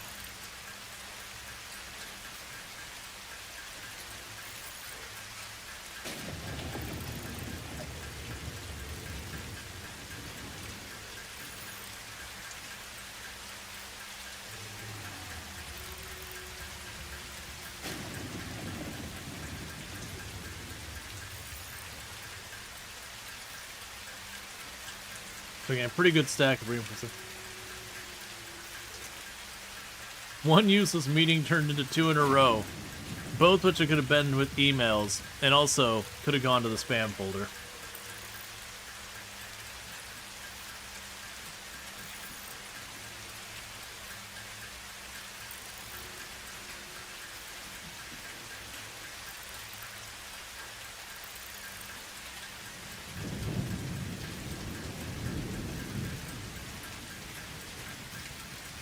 Makes me think of, in a job past, we had like, you know, the all hands meeting kind of thing going on. And, well, what did I say? I had a lot of stuff I was trying to get done. And, oh man, what is something along the lines of like, you know, as like an all hands. I actually stopped because the CEO of the company I had talked to a number of times. And it was like, I need to know this meeting. Is this just another meeting where you pat yourself on the back real hard and celebrate it? Or is this like actually something that matters? And he seemed genuinely hurt by it, which wasn't the intention. But also, he said, don't worry about it. I think he felt a little directly called out by it. Which, you know, I've worked at a number of companies who are like, you know what the point of this meeting is? so leadership can pat themselves on the back and say they did a good job. Whether or not they did. Sometimes they absolutely did a good job. But, you know, you're like, you know what I'd rather be doing? Not this. So many useless meetings like that. Oh, yeah. Alright, so. Put the constructor here. No, there's definitely been a couple of times I've had all hands meetings that I'm like, you know what, that was worth my time. That said, it ain't a long list. Like, to be fair, it ain't a long list. Alright, so you make 120 of the copper wire per minute. And that's going to produce 5. That produces slightly more at 37. And you use 18 here. Okay, so the other recipe's just better. That's kind of what I figured. So I'll only probably need one of these going. It only needs 15 of the Keterium ingots.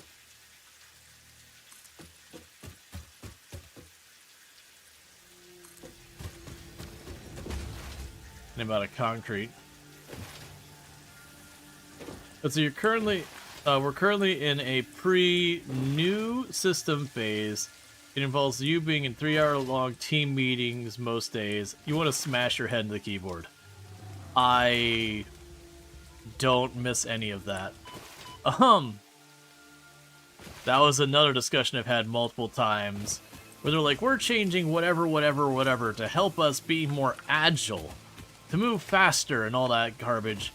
And you're like, yeah, and you're like, okay, well, we're gonna be slow for a little while as we learn the new system. Fair enough. And it's one of those things you make the cons like, okay, so in theory, this new system, once we get it really honed and like working and smoothed out, is going to be way faster than the previous system we're using. But we're definitely going to be switching systems off of this long before we reach that point of getting it honed and figured out, because you're going to give us like 1 year before we swap our entire logistics. The daily scrum does not need to be in person. Yeah, no, I agree.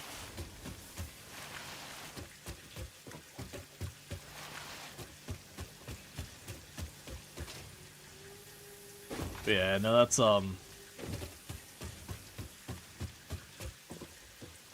definitely one. I still like the classic. It's like, this meeting could have been an email. This email doesn't need to exist.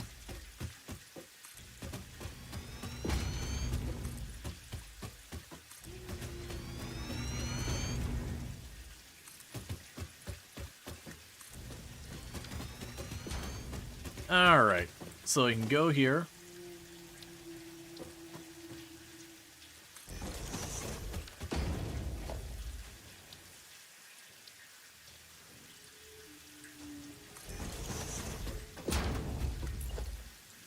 It's gonna be a problem because I'm boxing in my iron production, but I'm fully anticipating a lot of this is going to end up needing to move around. When it comes scale up time. We can deal with it then. Because also have bigger conveyor belt, well, faster conveyor belts, not bigger, faster conveyor belts at that point. Okay, so you'll have that. At which point we'll wire that over and get those going. You'll do the Keterium.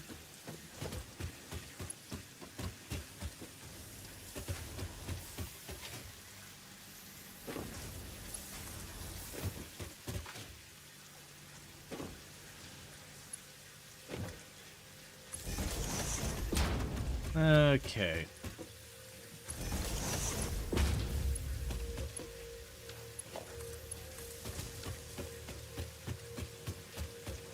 Alright, and from here...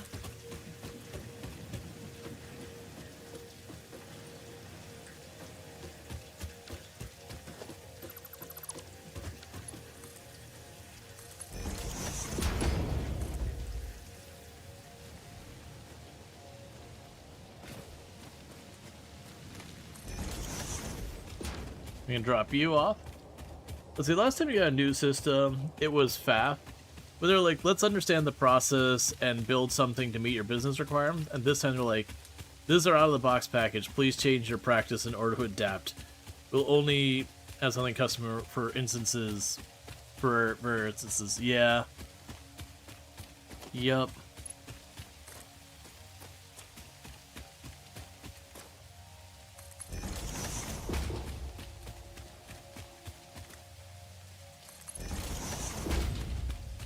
If we get a shout out for Treacle, by the way, another fantastic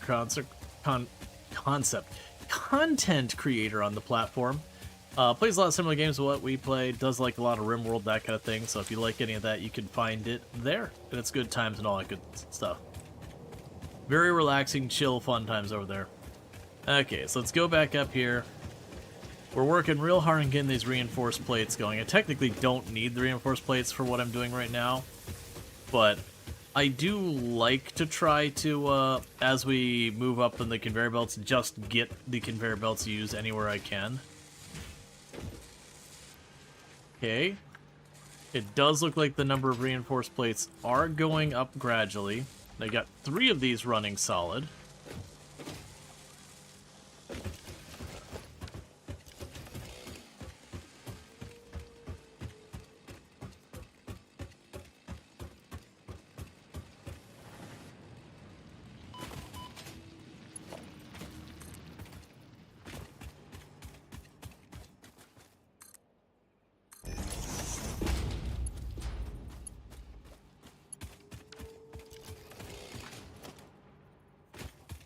Yeah, so that's where we're trying to go right there, is I've got the drill belt here. We've got that conveyor belt starts. So just trying to connect that part of that conveyor belt to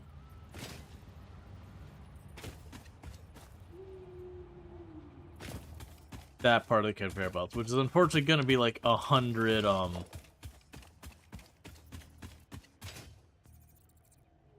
reinforced plates, give or take. Let's take a quick peek at our resources real fast, see if our power's all topped off and all that. Yeah, we'll open up the phase thing, and then it's going to be just a whole while of doing all that. And I'm going to have so many reinforced plates, so we're just sitting there with the smart plates just sitting around.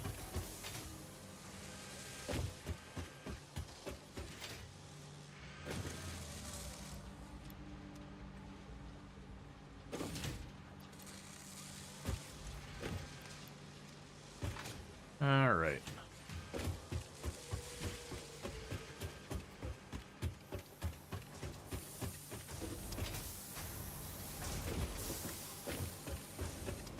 Place is just becoming a maze.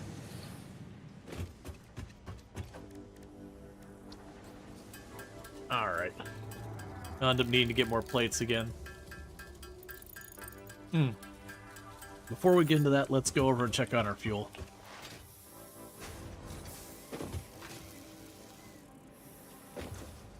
Okay, fuel's on a net positive still. That's what I was careful about. It's just like, am I still gaining or losing fuel? Because sooner or later, I'm going to hit a point where I've got too many biogenerators that one constructor isn't enough. And it's really hard to scale those later on because you do have to manually acquire the fuel.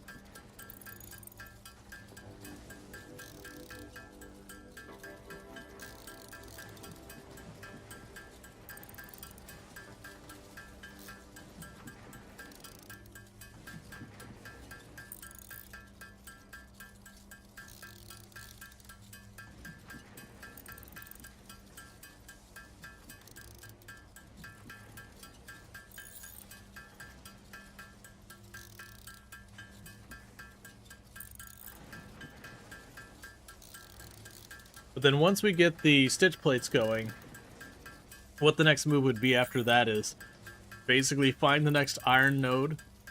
And, like, well, it's ultimately between the rotors and that, finding the next thing that is the bottleneck and expanding and keep repeating that process. I mean, that's typical Satisfactory and Factorial, is like, what is the thing that's producing the slowest? Make more.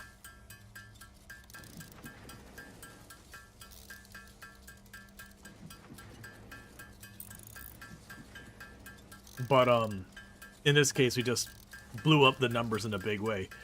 Man, I cannot imagine how rough the antimatter is going to be. Because the antimatter, that thing that like does the centrifuge thing, that thing is a absolute power menace. And it's not very fast. And you get like 1 unit per process. And you could do the thing where you do the somber sloop, so you get like duplicates. But like, because it's one of those things that increases the power cost, it just gets absolutely bananas expensive in power when you do that. In a normal game, it's not bad. It's like a slow phase as you just keep scaling up your power. So wait, you just want to say you really enjoy the stream? You appreciate the chill vibes and how you talk through all your choices you make. Well, thank you. Yeah, no, it's a deliberate decision and all that stuff. Like, every channel has their value they provide and all that stuff.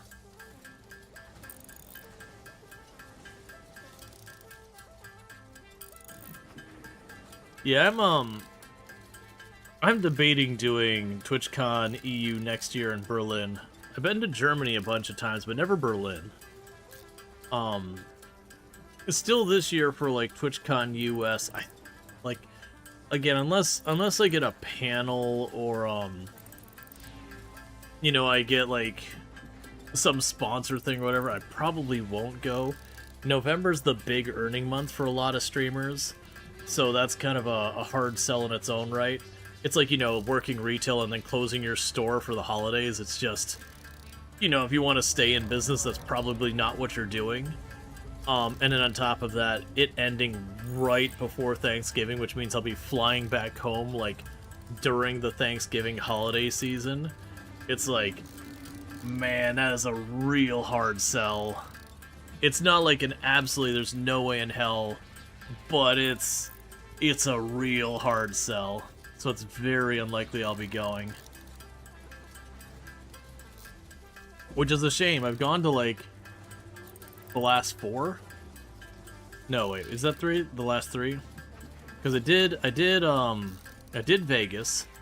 I've done San Diego twice. Was there somewhere else that had been before that? I think Vegas might have been my first TwitchCon. Maybe I've only been to 3 times. I don't remember. Yeah, I don't remember. No, I think this year would have been my 4th TwitchCon. But I went to EU instead of US because of the scheduling stuff. But so you've gone to the 4 in a row now, you think? Amsterdam plus 3 Rotterdams? Yeah, no, Rotterdam was nice. I enjoyed that. Super lucky for you, of course, because you're 45 minutes away from Amsterdam and 30 from Rotterdam. Right in the middle. Nice. Yeah, it's definitely nowhere near that quick for me, but that's okay. Alright. Rotterdam was nice, but super small compared to Amsterdam, which was disappointing. Amsterdam was disappointing? I'm assuming?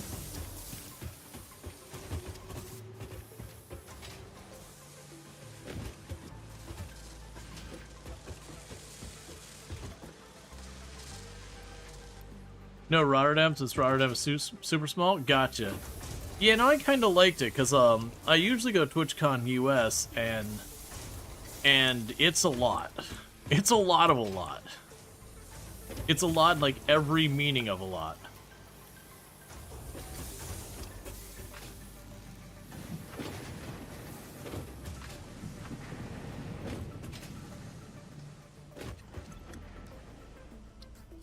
Okay.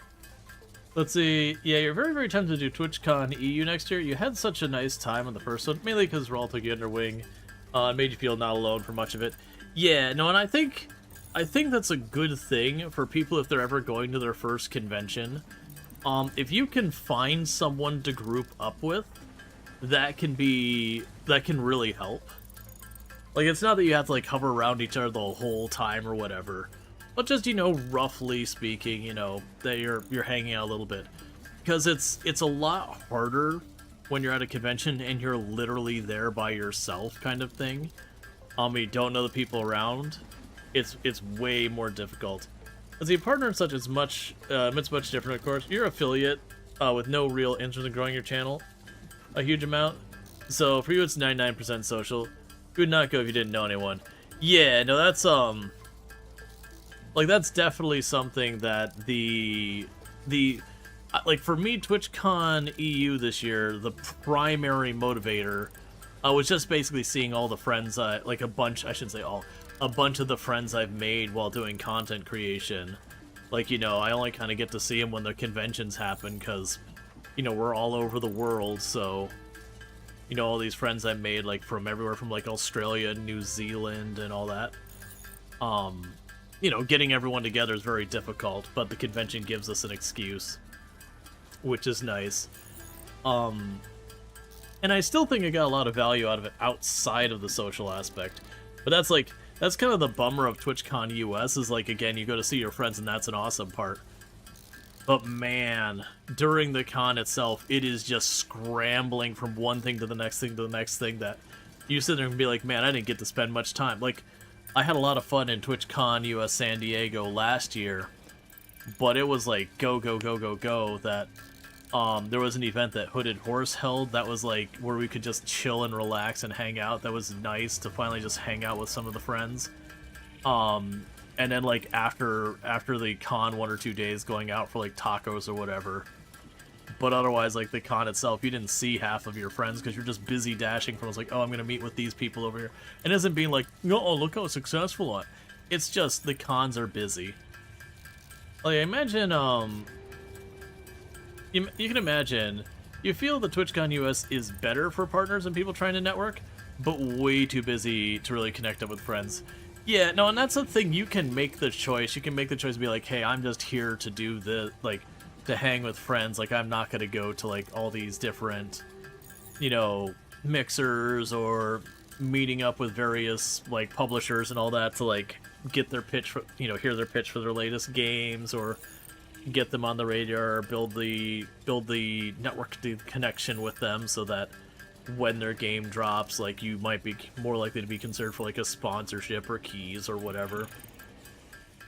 But it's an expensive meetup for friends if you're not local area. Oh yeah, no, that's what was kind of my comment with the previous part, is it's just the unfortunate reality that you know, with friends all over the world, your ability to just kind of like meet up randomly is pretty limited. Everyone's just too spread out.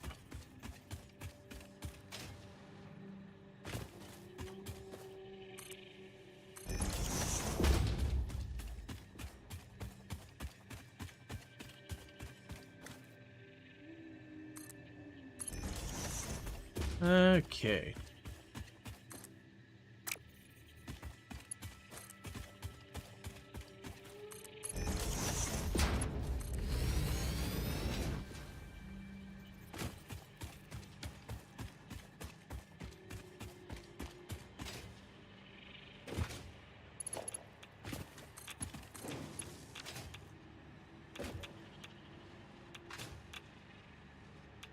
Stop hurting me.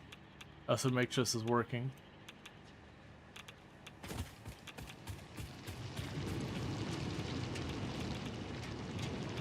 There it goes. Alright, so that should bring the Caterium in, and it'll get all the way in being there. Yeah, it has like a wind-up time. Yeah, sure, it's a big part of why you went this year. So you can see your friends up from US, Aussie, Canada, and all that. Yep. No, absolutely.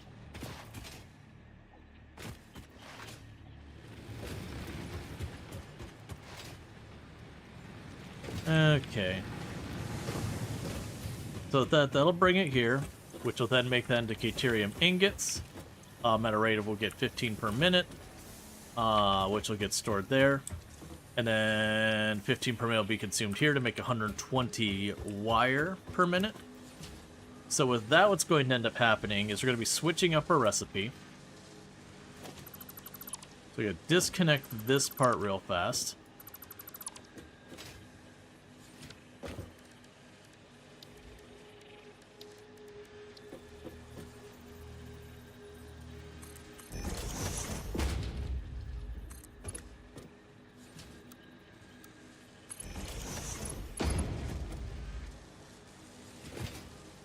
what can we get on this end? So the screws we could potentially move to a different location for more rotors. Hey, Metal Leopard, thanks so much for the raid. Hope you had yourself a good stream. Alright, so I don't know what I'm doing with this set of screws yet. But thanks so much for the raid. I hope you had yourself a good stream and all, and welcome in, raiders.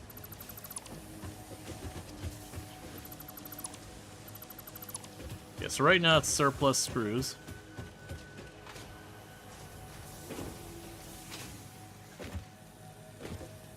The copying of the "let me go ahead and get a raid" message ready, I love it.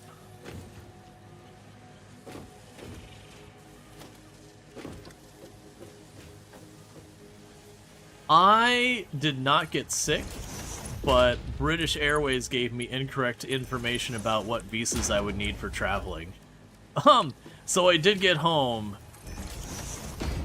but there was a lot of complications.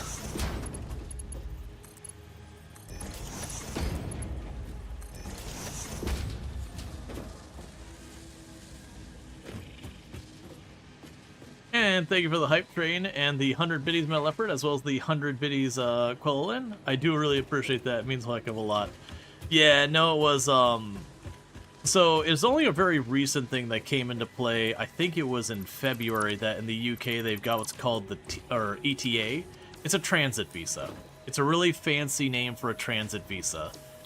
But what ultimately happened with the transit visa is you're supposed to not need it if you're not going into the UK. Like, so if I go to the airport and I just immediately take off from the airport like a layover, you're good.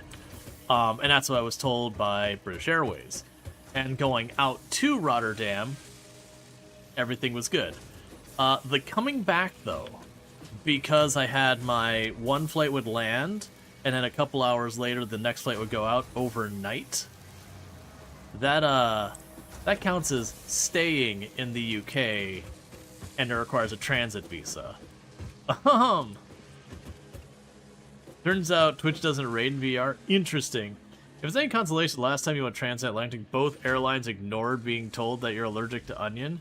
So you had bread, water both ways because they couldn't be bothered to keep the ingredients list on the plane.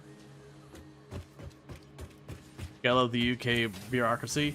Yep, it's right there with the US bureaucracy. I don't know which one's worse. They're just both terrible.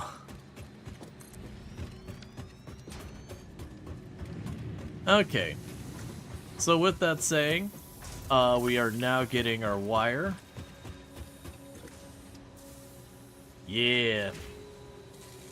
Right now the US is winning, I think. Yeah. Okay, so that slightly increased the production rate of our reinforced plates. Which is really awesome. And it's also removed some of the need on the screws.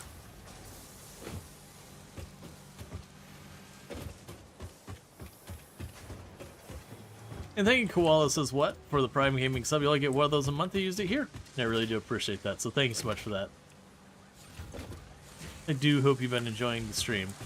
Alright, so it looks like all of these are now running at 100% capacity on 3 of those. So that means the correct answer at this moment would be to add another one.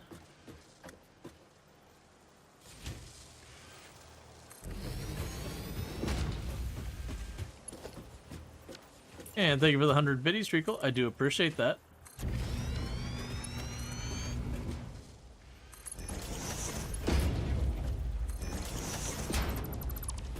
Okay. But check out Metal Leopard played some Peak, so if you like crazy shenanigans of all sorts of chaos and all that good stuff, you can actualize that dream.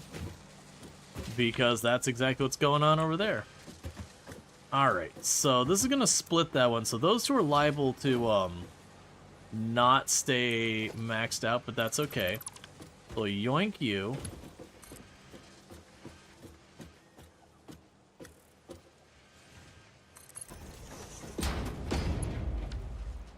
then go here and get our splitter.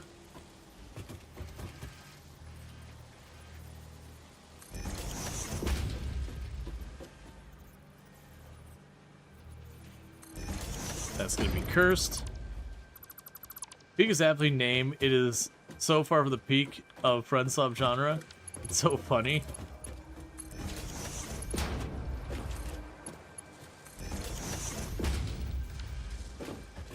Okay, so we've got you two sitting here.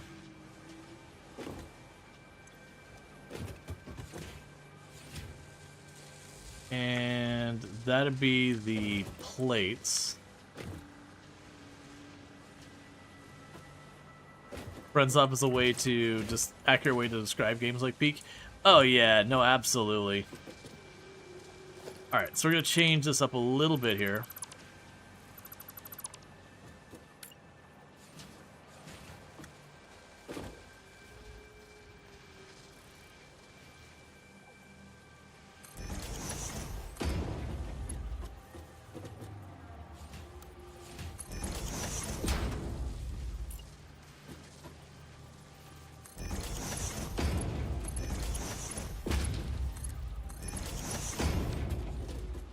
You know what?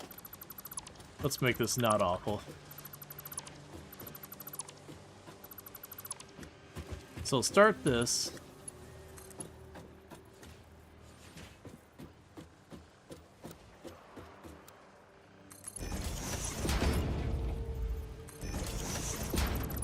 By going like that.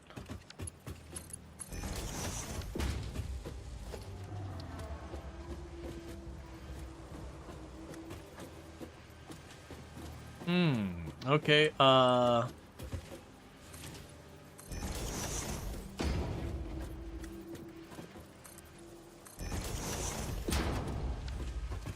you don't know how to play Factorio? I mean, I would say between the two games, Factorio definitely becomes the more complicated of the two. And I say this as someone who very much likes Factorio.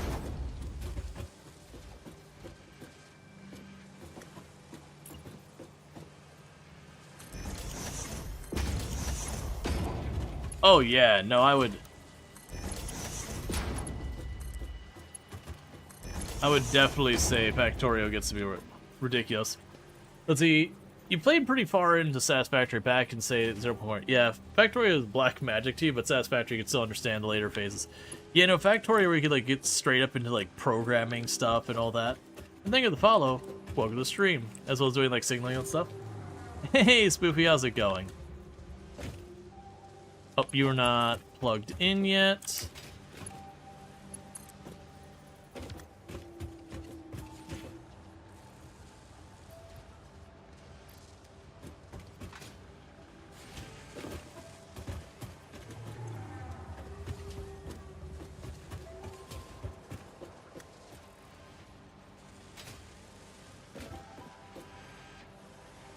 Yeah, this is gonna take a little bit to settle. So what we could do here is for the moment, chuck you both in there. Actually, don't chuck you both in there, that's fine. Yeah, so I think what we're gonna do is while we're waiting for all that to settle in, as we're fast approaching 20% of all this stuff done, we are going to go on a hunt to see if we can't find ourselves another hard drive or something like that.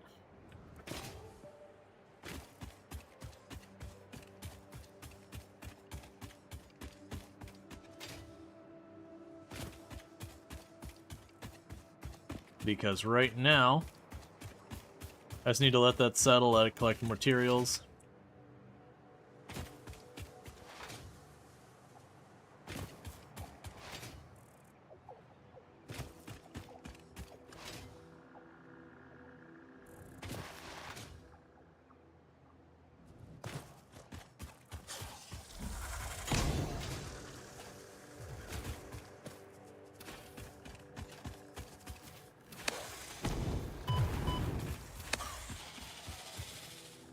All right.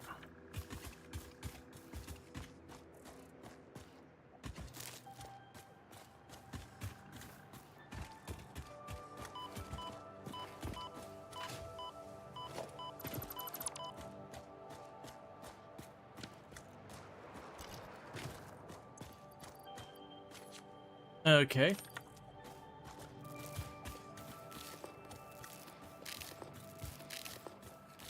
Gotta be up top, right?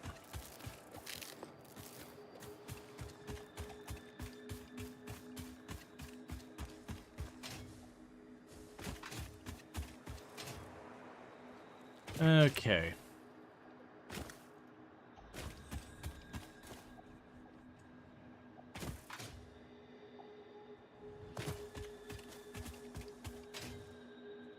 Alright, let's try and get up there. Let's see, why would you say Factorio is more complicated? Oh, so when it comes to Factorio, there's just way more tiers and levels to, like, the amount of stuff you got in there. You've got, like, the whole signaling and password, or, like, not password, signaling and programming kind of aspects that you can do in Factorio. There's just a lot more of those kind of systems available in that game versus, you know, Satisfactory, you got 3D and all that, but whatever. You also have, like, especially now with Factorio having its DLC and all that, that adds layers on layers to the game.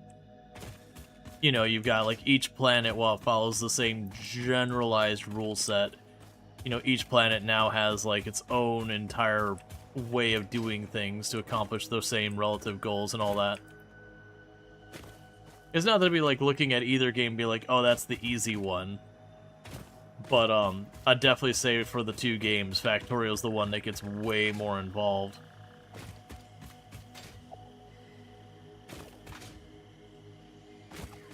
Alright, Mel Leper, you had some, you have a good one. Get that food and all that kind of stuff and all that. Do appreciate the raid and all that. Let's see, oh, the last Factorio Friday says the update to Des was exciting 2.1. Just some cool new features like platform logistics. Yeah, and it does sound like they are winding down,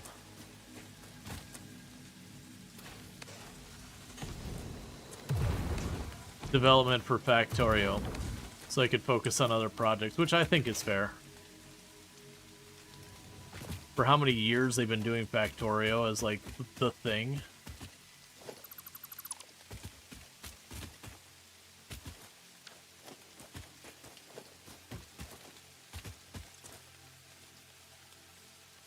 Alright, I need one more frame.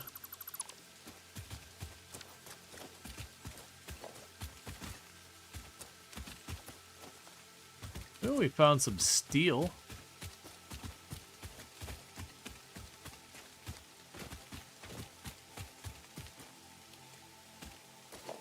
Okay, so we can go special, crafting, do this.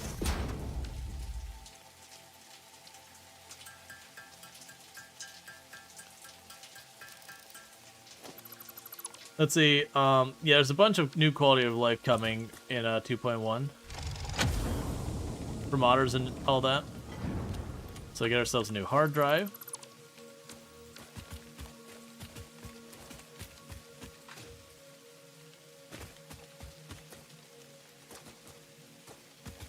All right.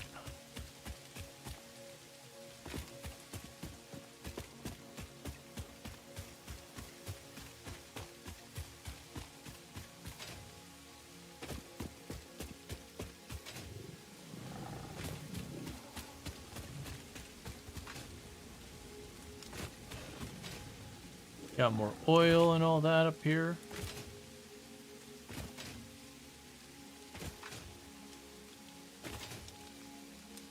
Okay.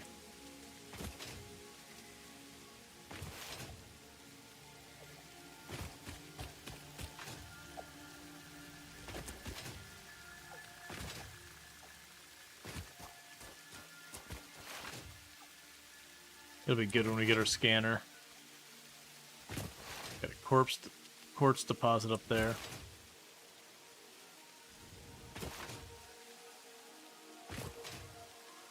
Alright. Let's see.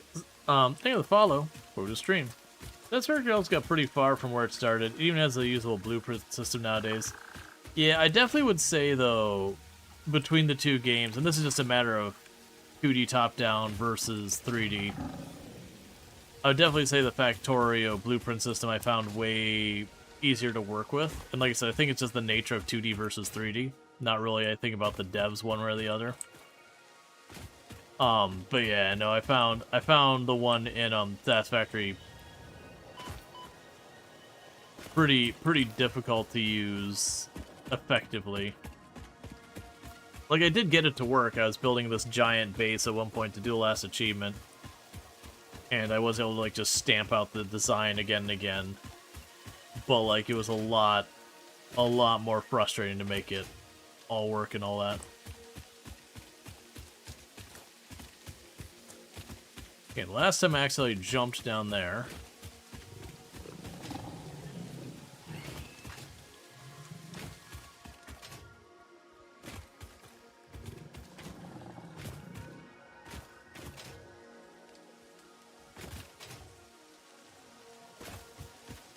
You get those things, which I can't kill quite yet.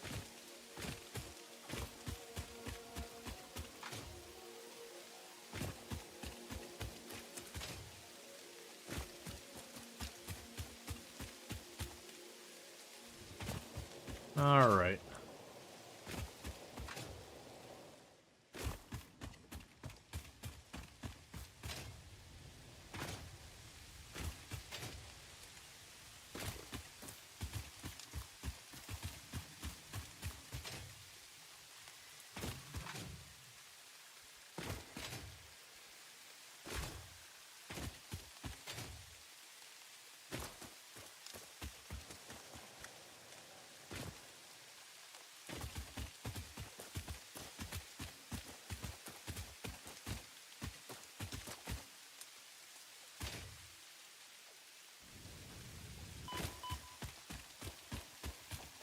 It's fine. What's some ankles between friends?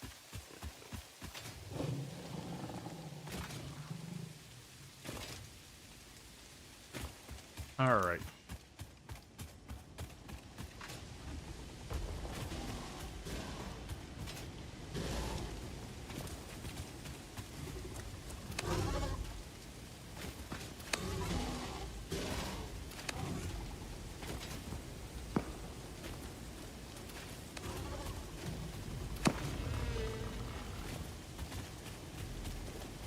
Okay, we'll grab the Mercer Sphere.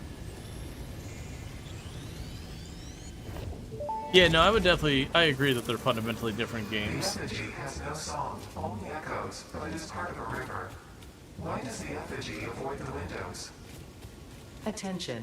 Your brain's operations are outside typical parameters.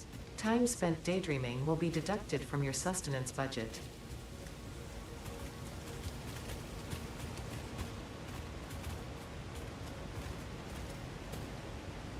Oh, I'm curious.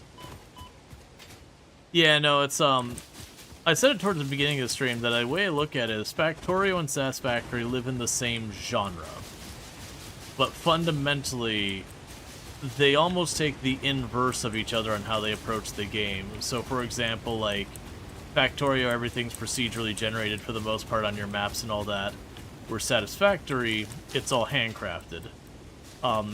Factorio has a very heavy combat-oriented setup that, you know, by default you fight the biters, they do, like, attack your stuff and destroy it and yada yada.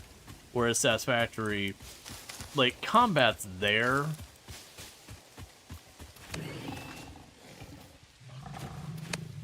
But it's definitely, you know, like, they don't attack your stuff.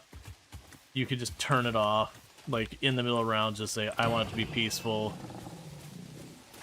So the combat's just kind of there's, like, a little extra something if you want it. Satisfactory is your favorite to watch, is easier to know what's happening. Yeah, no, there's definitely, because of, like, the scale of things, it's definitely a lot easier to follow what's happening in Satisfactory versus Factorio.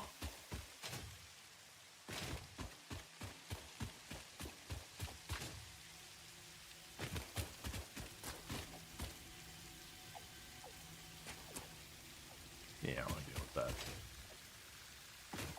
Later on, I've got the stuff to get value from all that. That's fine. I don't think I'm going to jump in the murder hole. just to get something I'm gonna toss in a box and ignore for who knows how long.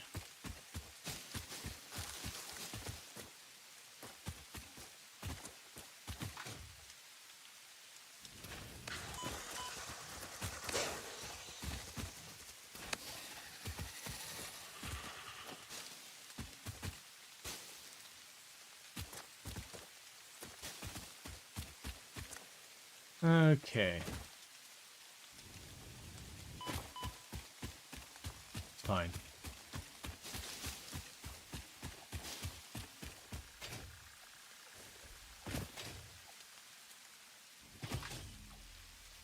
Alright.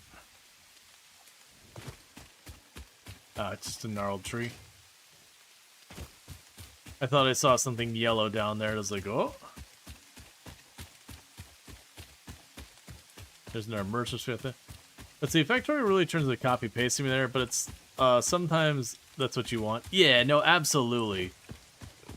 There's definitely a point in Factorio where it's like, okay, my iron node is getting low. You know, copy paste mash like your mining setup directly onto another copper node. You just kind of then just plug it into your trains or whatever. Like, a certain satisfaction, like getting yourself a setup that you know just works and that's easy to repeatable and all that stuff.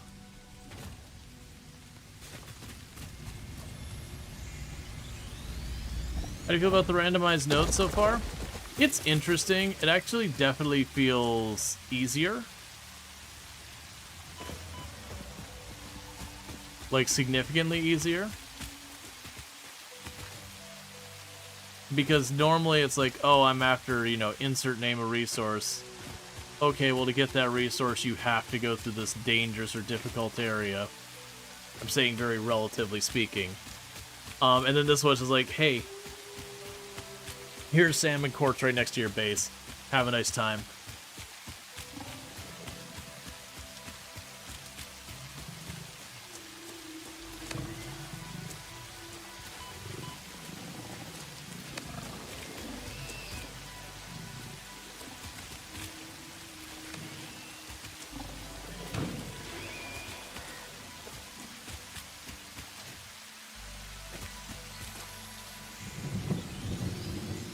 Like, right near my base, like here. This is right at my base. That's bauxite for aluminum later on in the game. I've got my iron. I've got Sam. And that's like really thing. Did they add any difficulties settings similar to randomization? You can increase the amount of resources it takes to do things.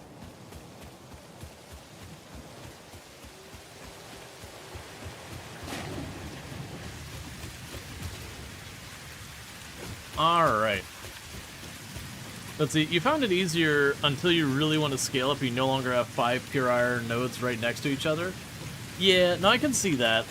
My whole thing is I'm thinking I'm just going to take the time to create a messy network of cables on the ground, or conveyor belts on the ground, and just conveyor belt the stuff half across the map if I've got to. Alright, so you got the quartz. I'm not worried about that. I mean, we can make the shatter quartz. I'm not too fussed by it, though. We still don't have the ability to make the motors yet. Power slugs are waiting on stuff we don't have. The nutrients waiting on stuff we don't have. Oh, we can make the stun rebar. I don't actually care about that, but we'll go ahead and queue it up. Stun rebar ammo unlocked. This applies a moderate electric charge to the target, capable of stunning small creatures and moderately delaying larger ones. This is quite atomically exciting. Alright, we got that. That was a physics joke. Thanks, Ada. I wouldn't have figured it out otherwise. They went more like typical thing, like how nodes are randomized. Yeah, so they've got, what they've got is you can say, okay, like, it'll just, it'll be randomized with everything kind of averaged you can have it randomized where it leans to higher value nodes. You can randomize it where it leans to lower value nodes. Like, you get that kind of stuff. Alright, we're about 20% done. Okay, so you are wood. You are leaves. You are meat. Keep that biomass rolling in. Okay.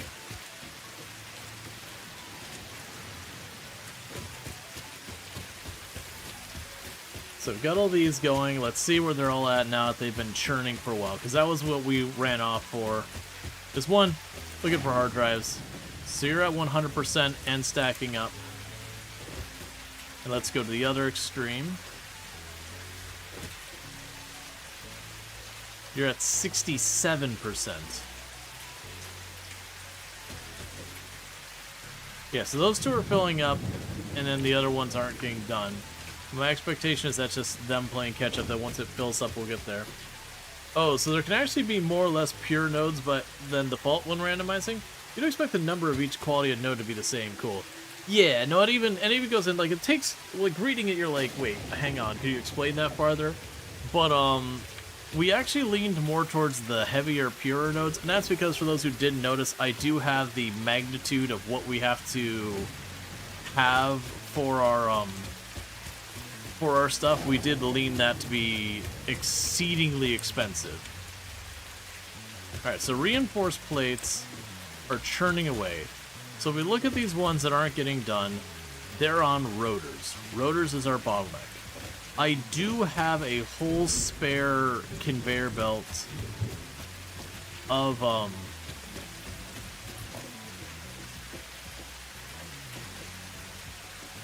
do have a whole spare conveyor belt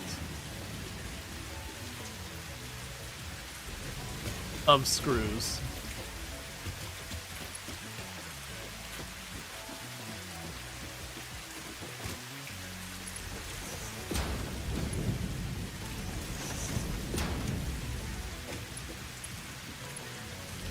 Alright.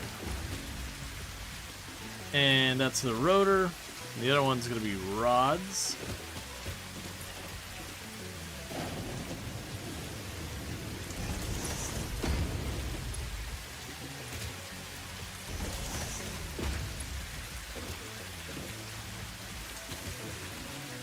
Okay.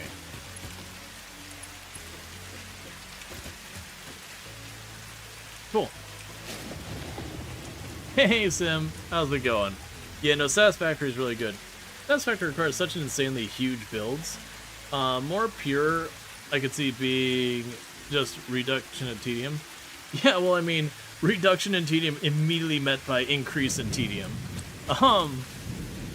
Yeah, can we get a shout out for SimCopter1, our fantastic content creator on the platform. Plays a lot of simulation and strategy games and that kind of stuff. Hope you're having a good one there, Sim.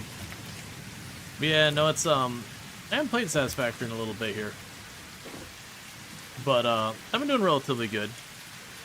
Excited to be checking out the Oxygen Not Included update tomorrow and everything. As well as we're going to have a sponsored segment of Spacecraft.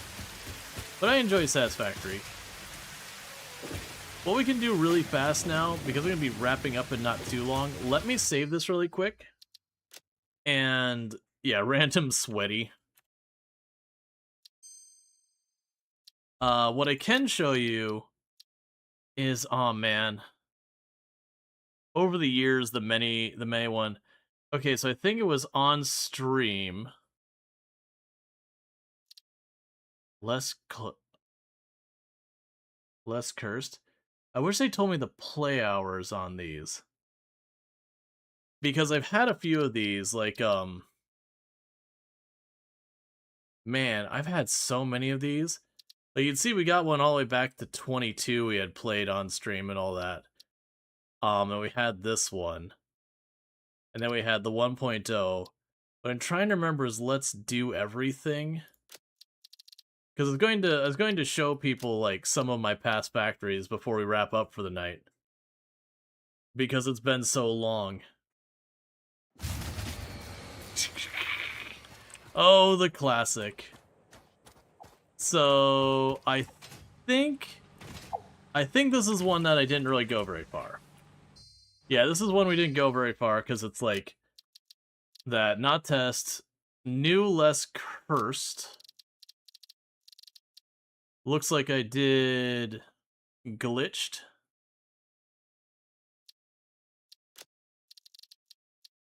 Oh, was this the, this might have been the 1.1 update. I remember my save file got glitched at one point.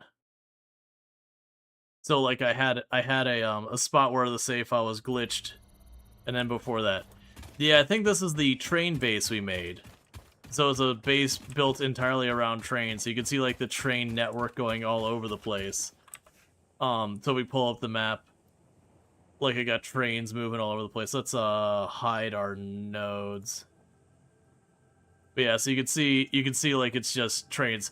But this is what I was talking about before, where, without maximizing our stuff, this is all the more of the map I'm using, is this one segment over here. And this game we completely finished. And I explored the whole map, but we're not exploiting, you know, 70-80% of the map. We're leaving alone. But yeah, no, this is the one we did for our 1.1 run.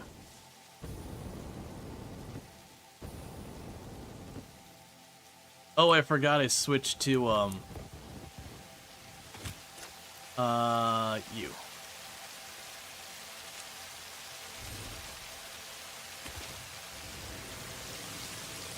Do you think a scarce resource run would be fun? I mean, it wouldn't be bad.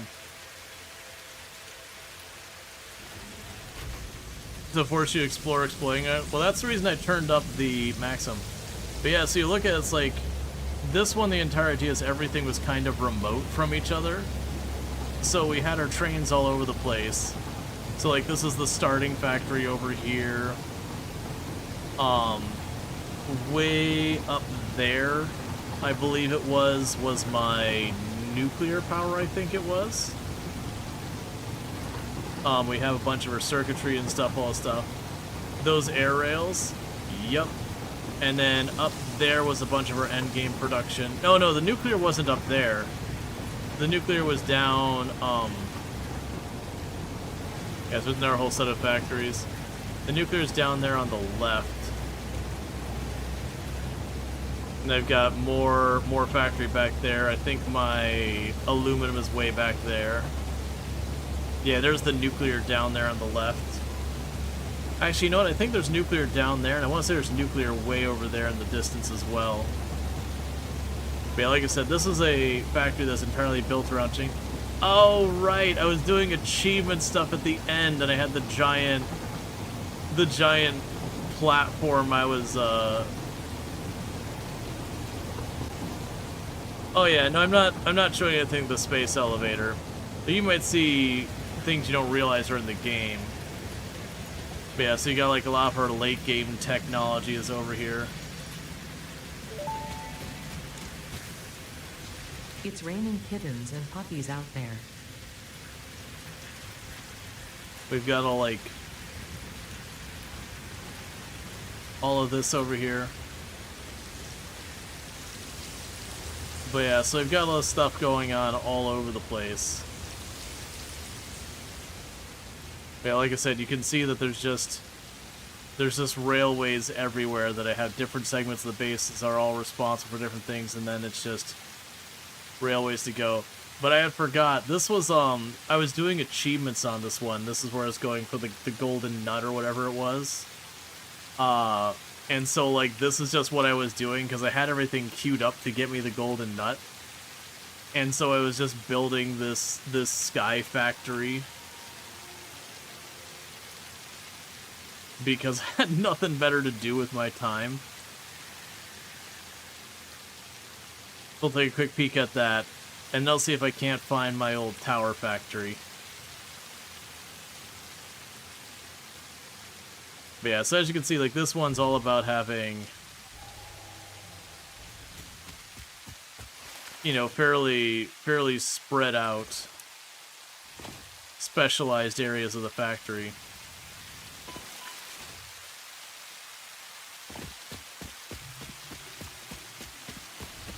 Oh yeah, this is the one that got all glitched. That's right. It effectively duped things on me, and it's like, alright, whatever. I don't care anymore.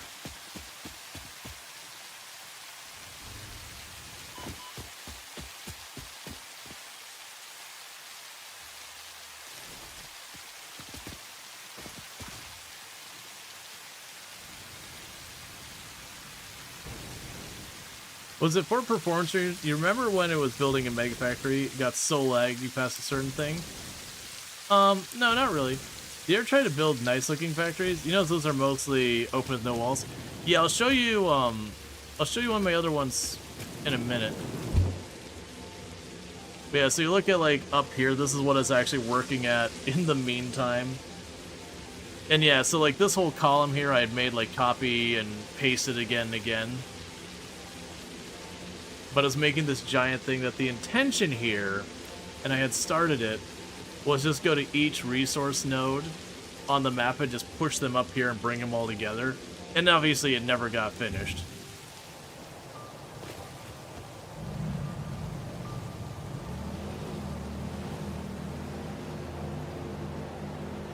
But yeah, so you see like it got all the railing over there. I did the fix mist stuff over here.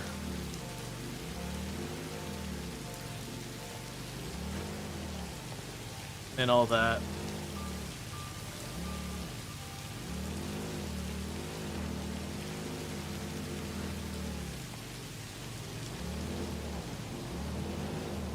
But yeah, so I just made this like ridiculous hallway for zipping around the map and all that.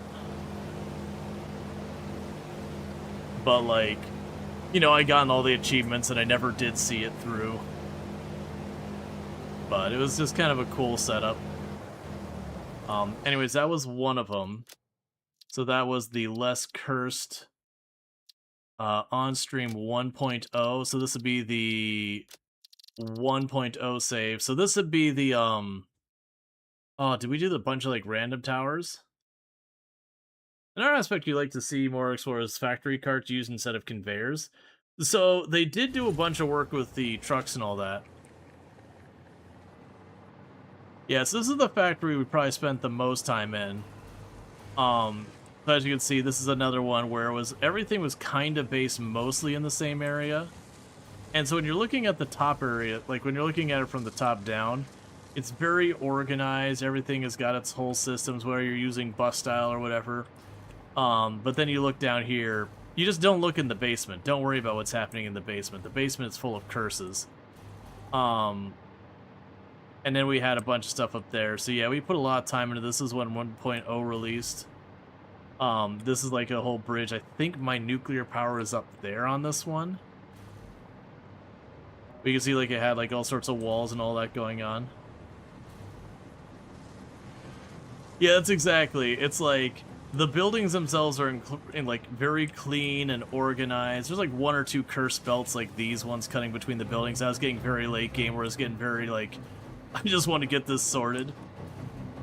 But yeah, so that's another big one. And there's stuff like going out remote where I had to get materials, so we got materials there and there. There's like a couple of trains. You can see I got a train track right there.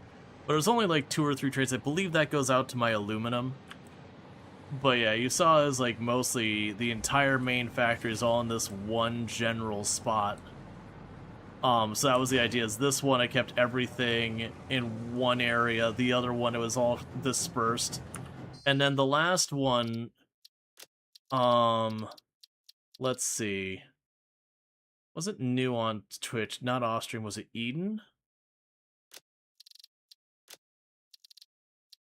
Eden was the factory I did before streaming that I really liked. If it's the one I'm thinking about it, it's the tower. Yeah, this is the one. Yeah, so this is going back many versions of the game. Like many, many versions of the game. That's why you use logistics floors in your factory to hide the spaghetti. Yeah, so it was way more organized earlier on, but so I have like this big VAB kind of thing going where all the belts going vertical you know, vertical right here. Now you got like the spines there, so all the ore goes in here and all that. Like this is before we even had the later tiers of like this was basically end game for its time, and then we got like the exterior there. So you can see where it's like walling it up, so it's like just this giant VAB thing.